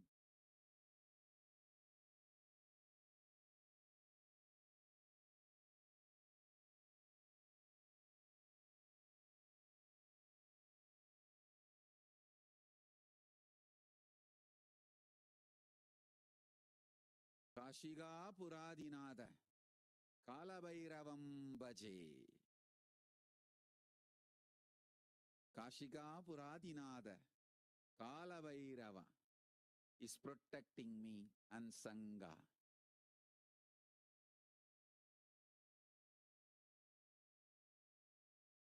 Understand? I give you all the commitment, and I am authorized to give you all that commitment. Paramashiva is real, and he is the core content, source material, source of your being, consciousness. And when you start practicing and living, he himself protects you, makes you manifest all the powers, solves all your problems, makes you live the best life.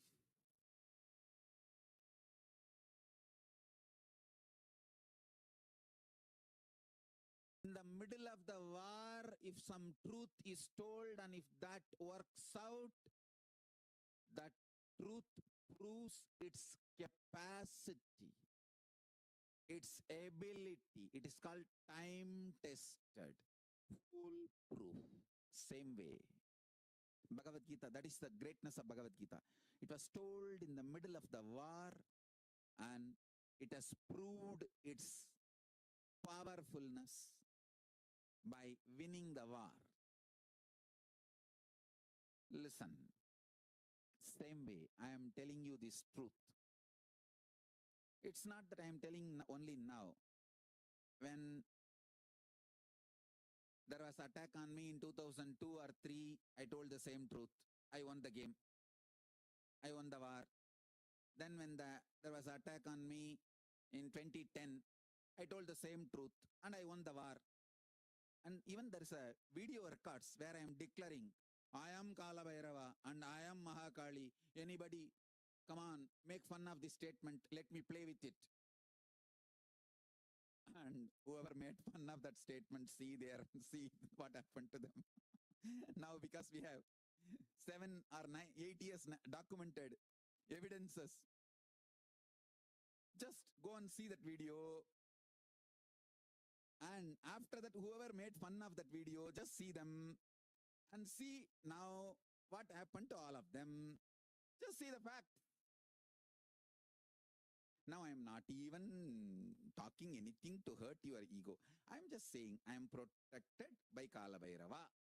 I am protected by Kasiga Puradinada Kalabhairava. That's all. Every time when there is a war, I declare clearly the power of the truth. And every time I win the war.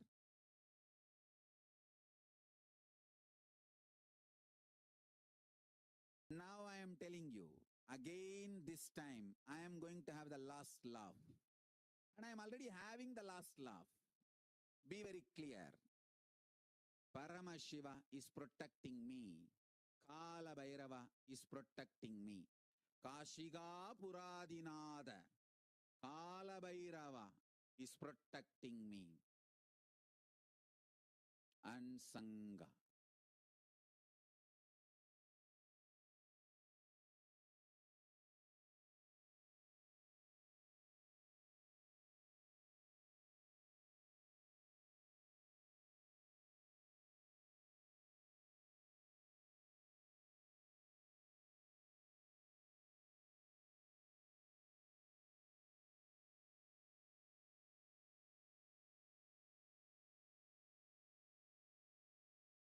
Understand?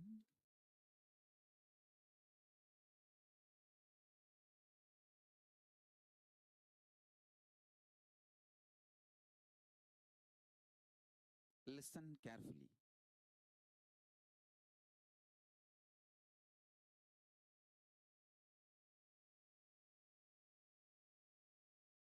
If you want to fill rice or something in a vessel and fill maximum, how you use a small stick or spoon to press and then put more and more and more and press and maximum, how you do the tight packing.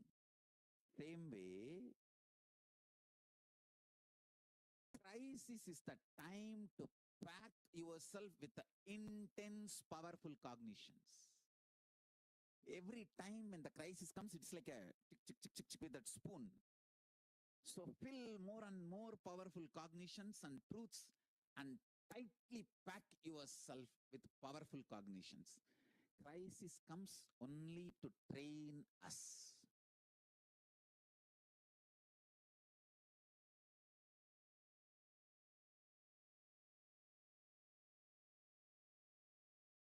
All crisis comes only to train us. Look at this in this angle.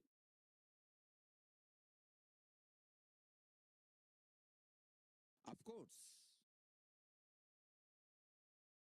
just because we are dealing everything with the spiritual eyes, it's not that people who are attacking, abusing, that they are not criminals. They are criminals. They are trying their best. And we have to take all the facts and whatever is being done to us to the international community. We need to tell the world.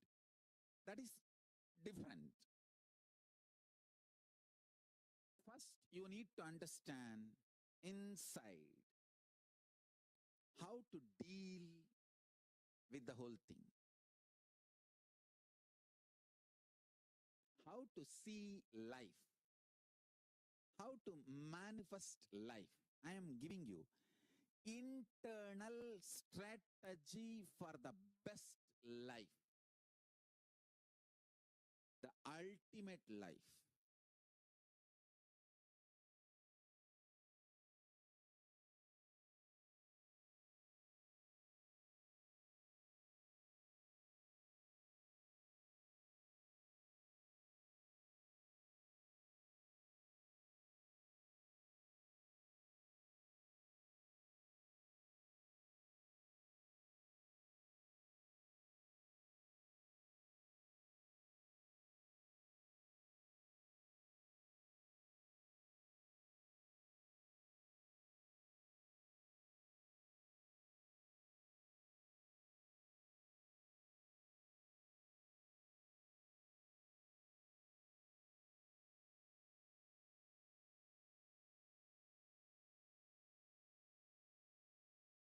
Listen. Essence of what I wanted to convey in this first session of initiation is remember you are Paramashiva. And based on this truth inside you, start digesting, building life, powerful cognitions, intelligence, involvement. Start doing all this. I'll teach you in further sessions. I only want to give an introduction to initiation.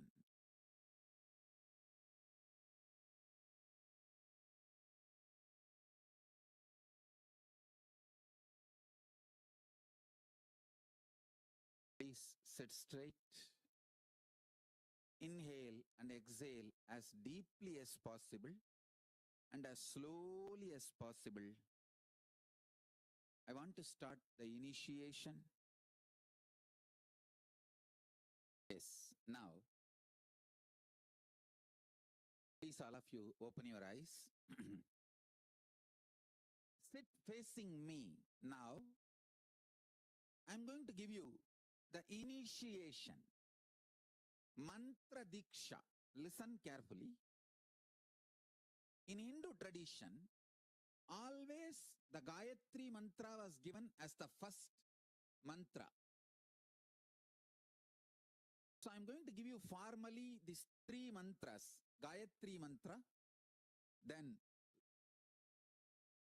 Sivadiksha, Samayadiksha, Sivadiksha mantra, then Mahavagya.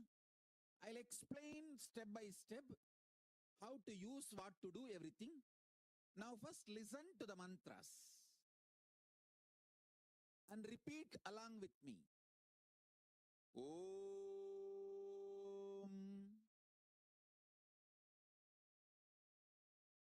Bhur Bhuvaha Suvaha Tat Savitur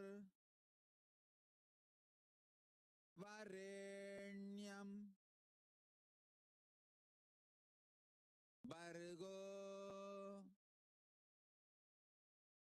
Devasya Dhimahi Diyo Yona Prachotayat.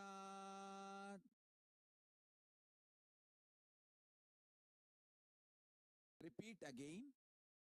Om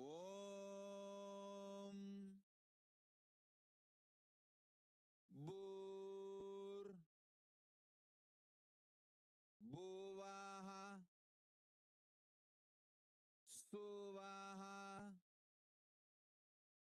Tat Savitur Varenyam Bargo Devasya Dhimahi Diyo Yonaha Prachotayat. Listen. Repeat along with me once more. We will be uploading all these mantras. You can download from there and start chanting. Now repeat along with me. Om Bhur Bhuvaswaha Tat Savitur सवितुर् वरेण्यं भर्गो देवस्य धीमहि धियो यो नः प्रचोदयात्। ॐ भूर्भुवः स्वः तत्सवितुर्वरेण्यं भर्गो देवस्य धीमहि धियो यो न प्रचोदयात्. Now, next mantra. It is Samaya Diksha, Siva Diksha mantra. This is the most important mantra.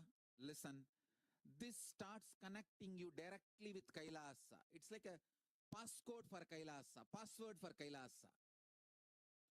Om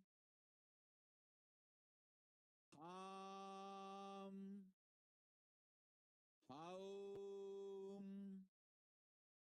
Shivaya Namaha. Repeat along with me. Om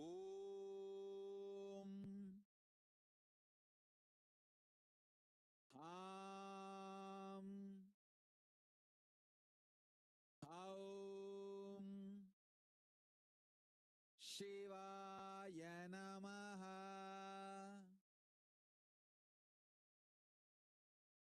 Om Ham Haum Shivaya Namaha.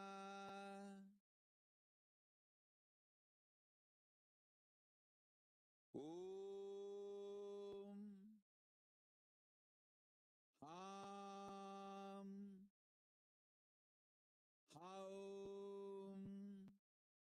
Shivaya Namaha.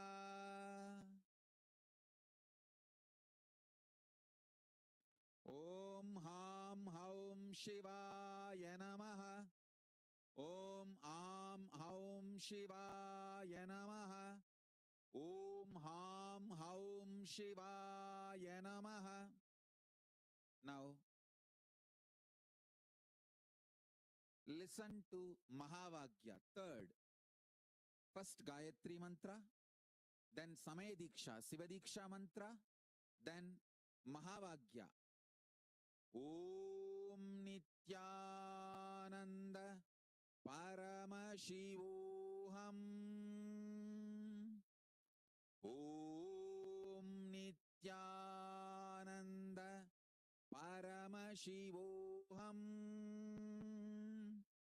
Om Nityananda Paramashivoham.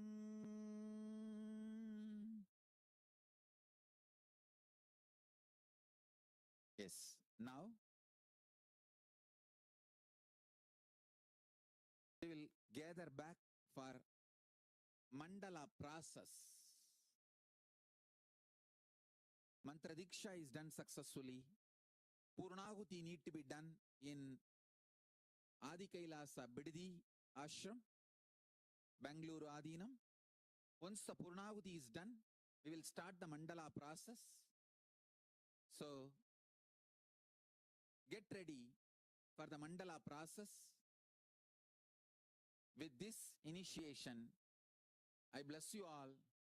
Let's all radiate with integrity, authenticity, responsibility, enriching, causing, living Shuddhatvaita Saivam, Paramashivoham, the eternal bliss, Nityananda.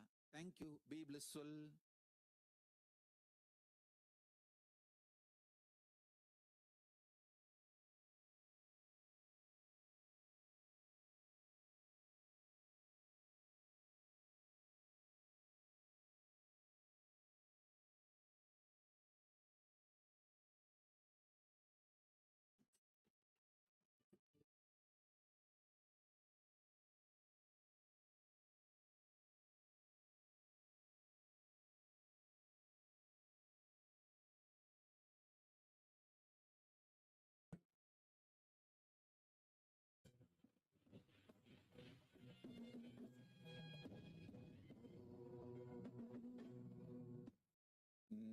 ज्ञानन्देश्वर Paramshiva समारम्भाम्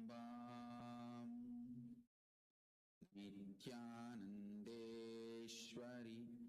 पराशक्ति मध्यमाम् अस्मदाचार्य पर्यन्ताम् वन्दे गुरु परम्पराम्.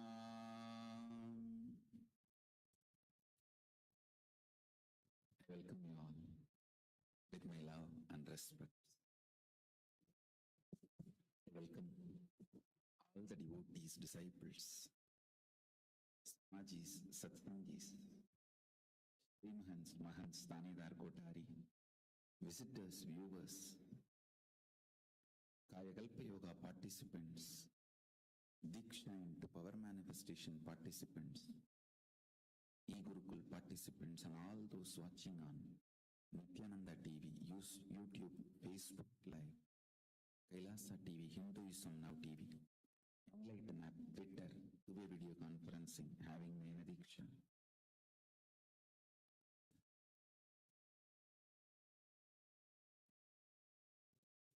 Welcome all of you with my love and blessings. Nityanandam.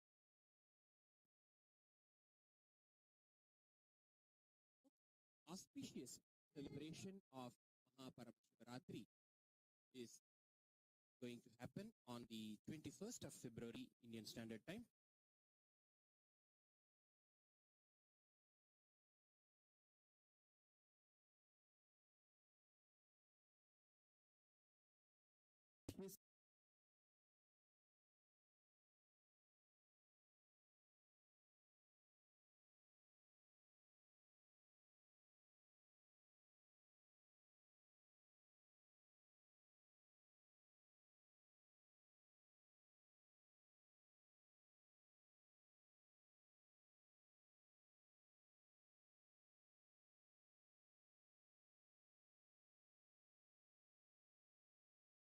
Param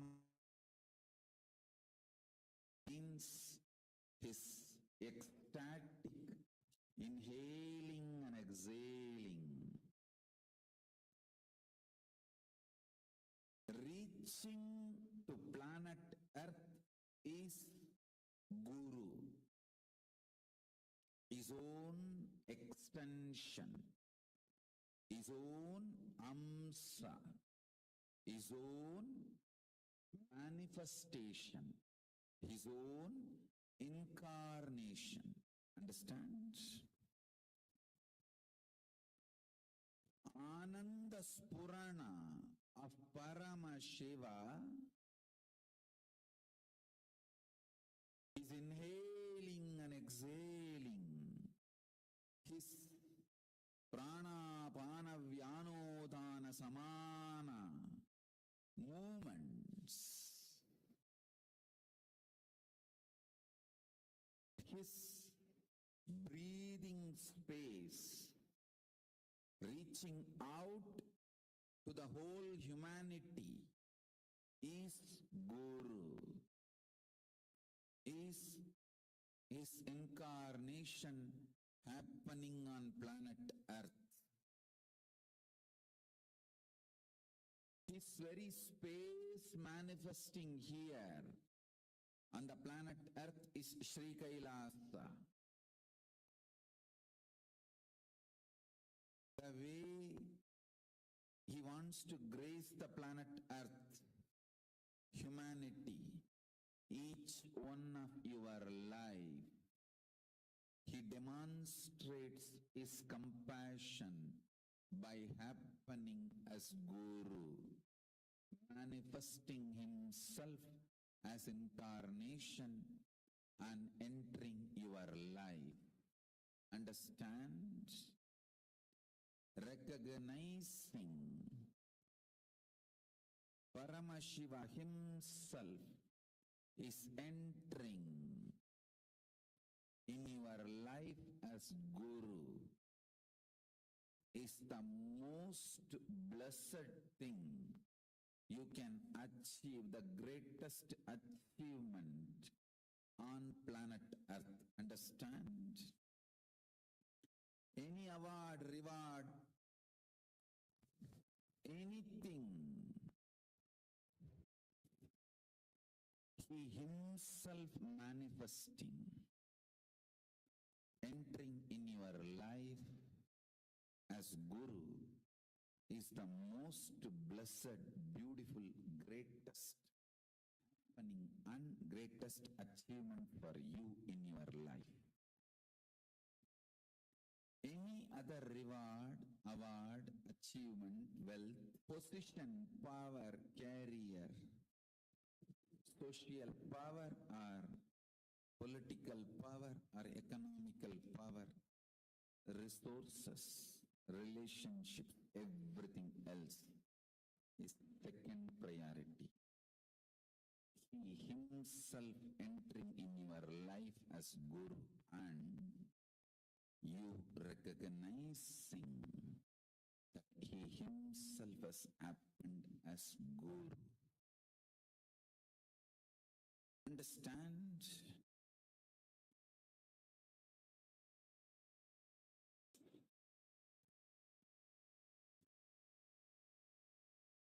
Power, enlightenment, knowledge, extreme strength. Power, enlightenment, knowledge, extreme strength.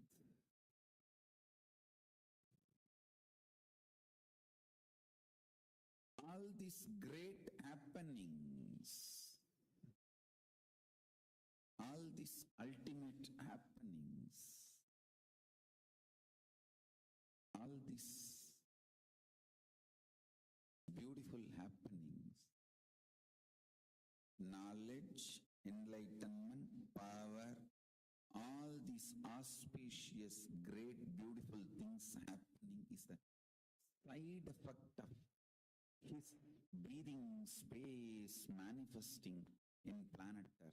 Understand? He himself breathing is Ananda Spurana.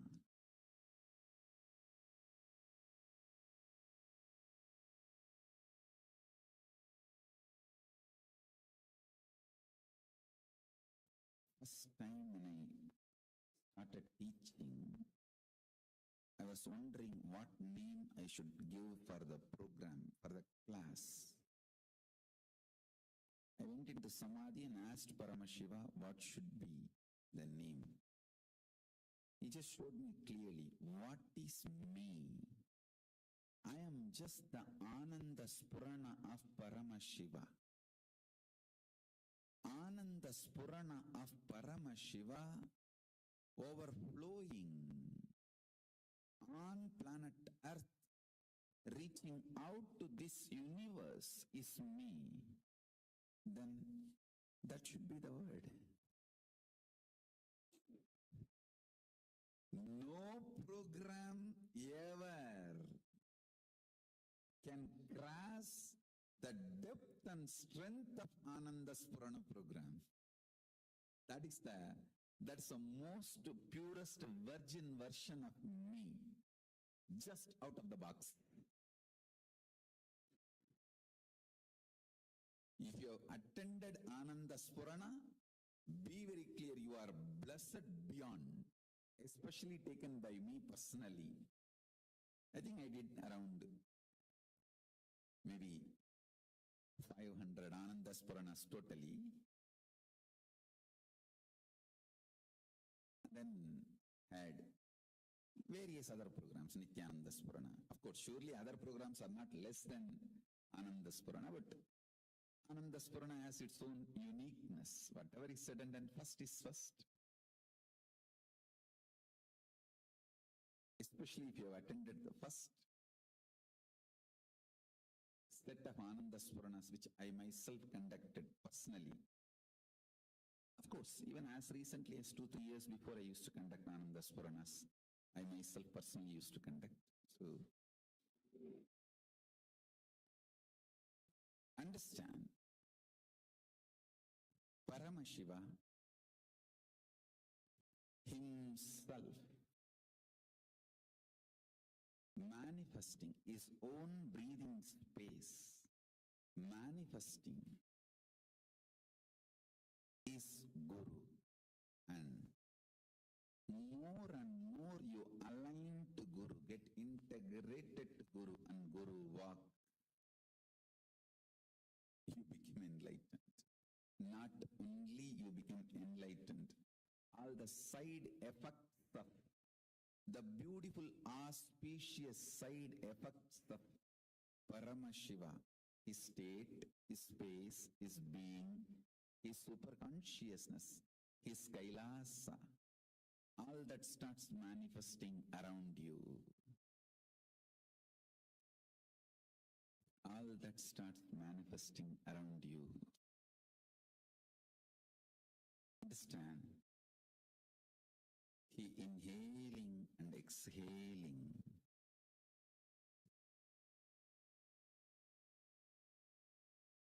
He manifesting himself.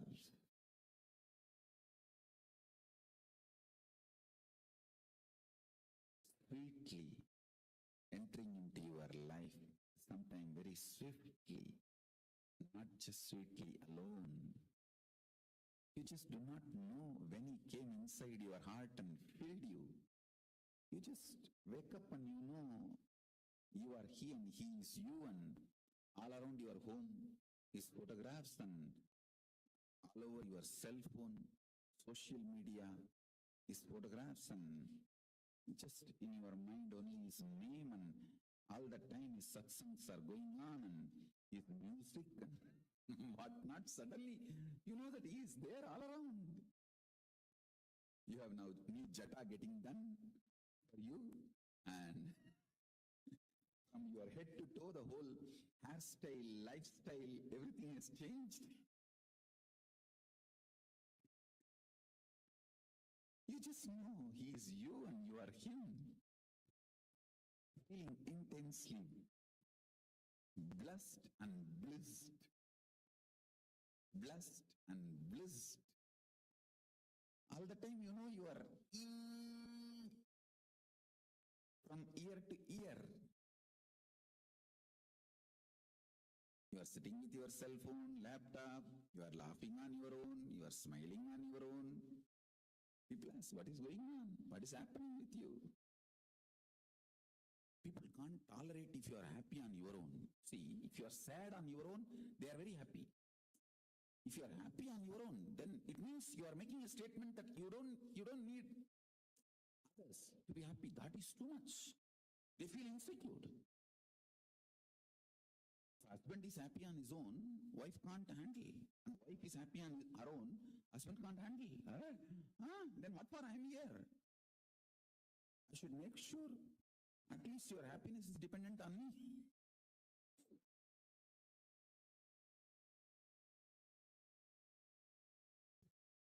How can you be happy on your own?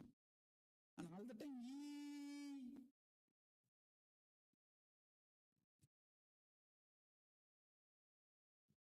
one of the greatest side effect, beautiful side effect of Paramashiva happening in your life is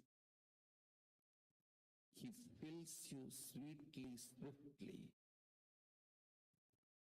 You are blessed out and blissed out.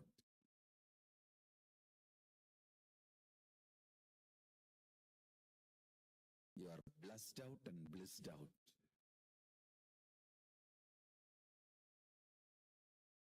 His breathing, touching the planet Earth is his own amsa, his own extension, his own being, his own incarnation, he himself manifesting as Guru.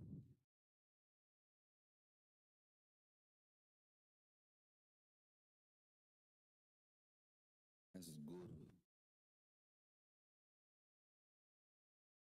Understand?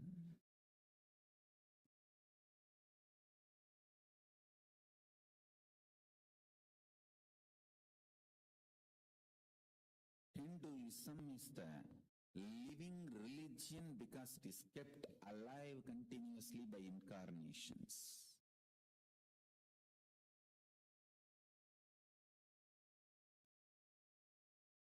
Again and again and again, not only Paramashiva, even other gods manifest on planet Earth as incarnations. Without any second thought, I can name Shirdi Sai Baba, Puttaparthi Sai Baba. Both of them are incarnations manifested on planet Earth. Many times people ask me, Swamiji, can you name some more people who are still in the body as incarnations? Without any doubt, second thought, I will name Sri Ganapati Sachidananda Swami, Mysore Dattapeetham. He is an incarnation of Dattatreya. Without any second thought, second idea, I'll straight name him. Understand?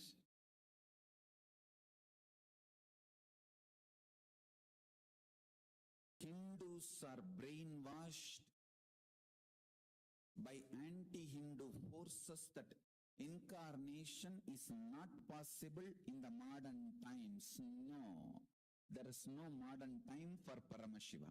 All time is under him.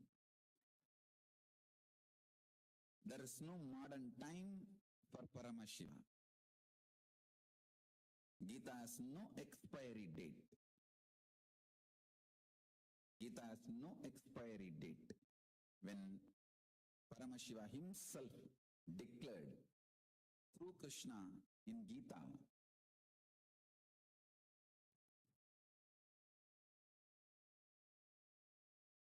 he will happen again and again. Sambhavami yuke yuke.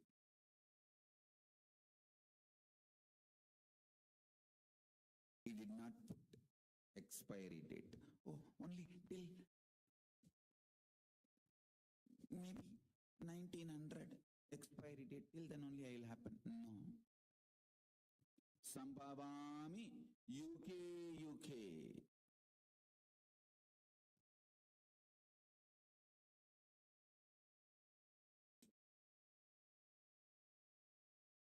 Paritranaya sadhunam vinasaya cha dushkritam dharma samsthapanarthaya sambhavami yuke yuke. Understand that. Understand that. Sambhavami yuke yuke.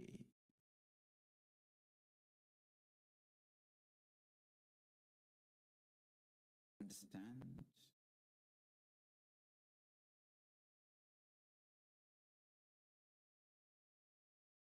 Every time he breathes, every time he manifests himself on planet Earth,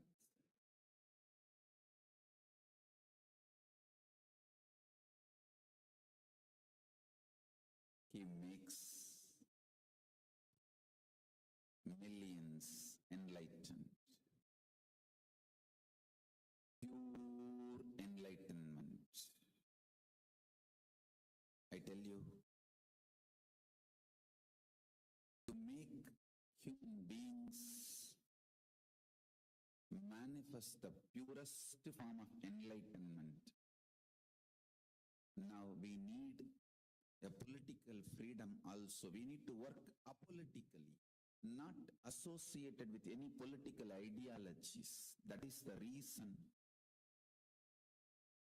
with the grace of Paramashiva, protection of Kalabhairava, we decided to revive this Kailasa, Sri Kailasa,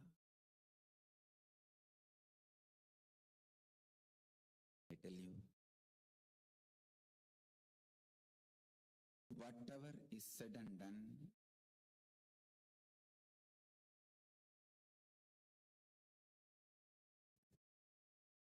unless there is absolute political, ideological freedom, the pure enlightenment science cannot be manifested, taught, shared with the whole world as it is.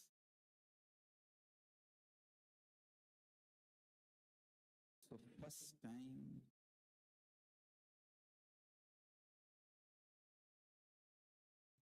the enlightenment science is getting the pure political freedom so that it can express itself absolute purity without any direct, indirect intimidation. Religious freedom and political freedom. That vision manifested as reality as Kailasa,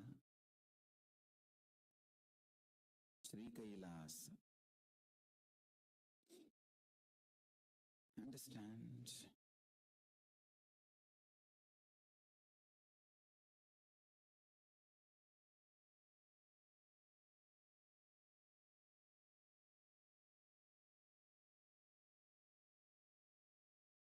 Life,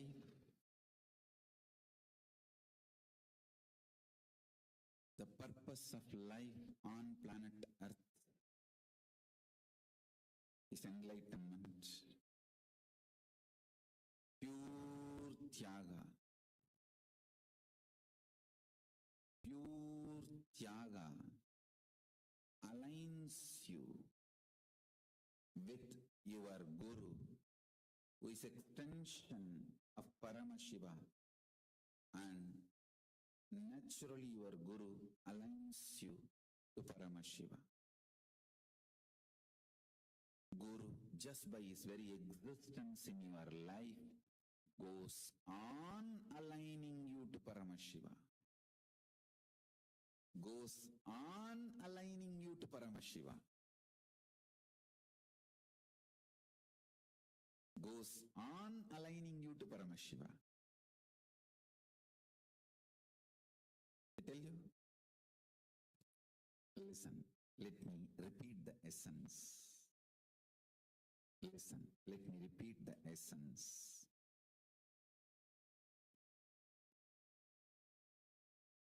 Paramashiva's direct message from Sri Kailasa.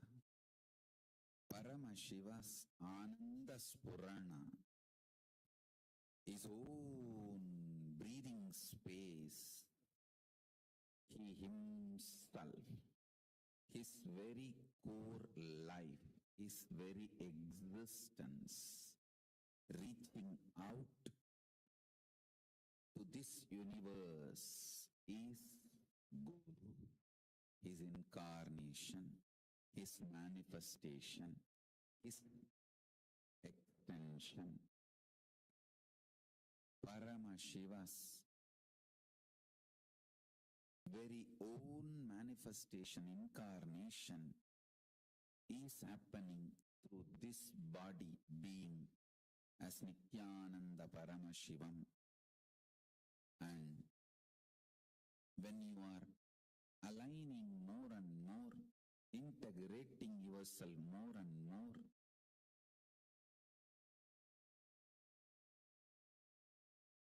naturally you are aligned to Paramashiva. You are in tune with Paramashiva. You are getting integrated to Paramashiva, and his states, Paramashiva's state, Paramashiva's space, Paramashiva's powers, Paramashiva's being, Paramashiva's super consciousness, Paramashiva's Kailasa manifests just like that, sweetly, swiftly in you, around you, and naturally you live enlightenment. Manifest Paramashiva. Yes.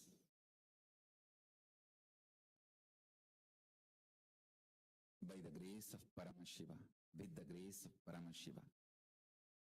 Today,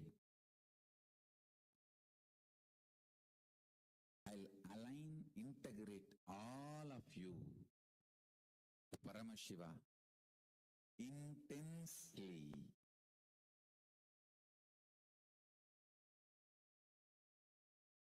The very strong nuclear force, power of Sri Kailasa is Paramashiva's Ananda Spurana, manifesting as Guru. Today, I'll align all of you to that. After a break, I'll align all of you to that through this process.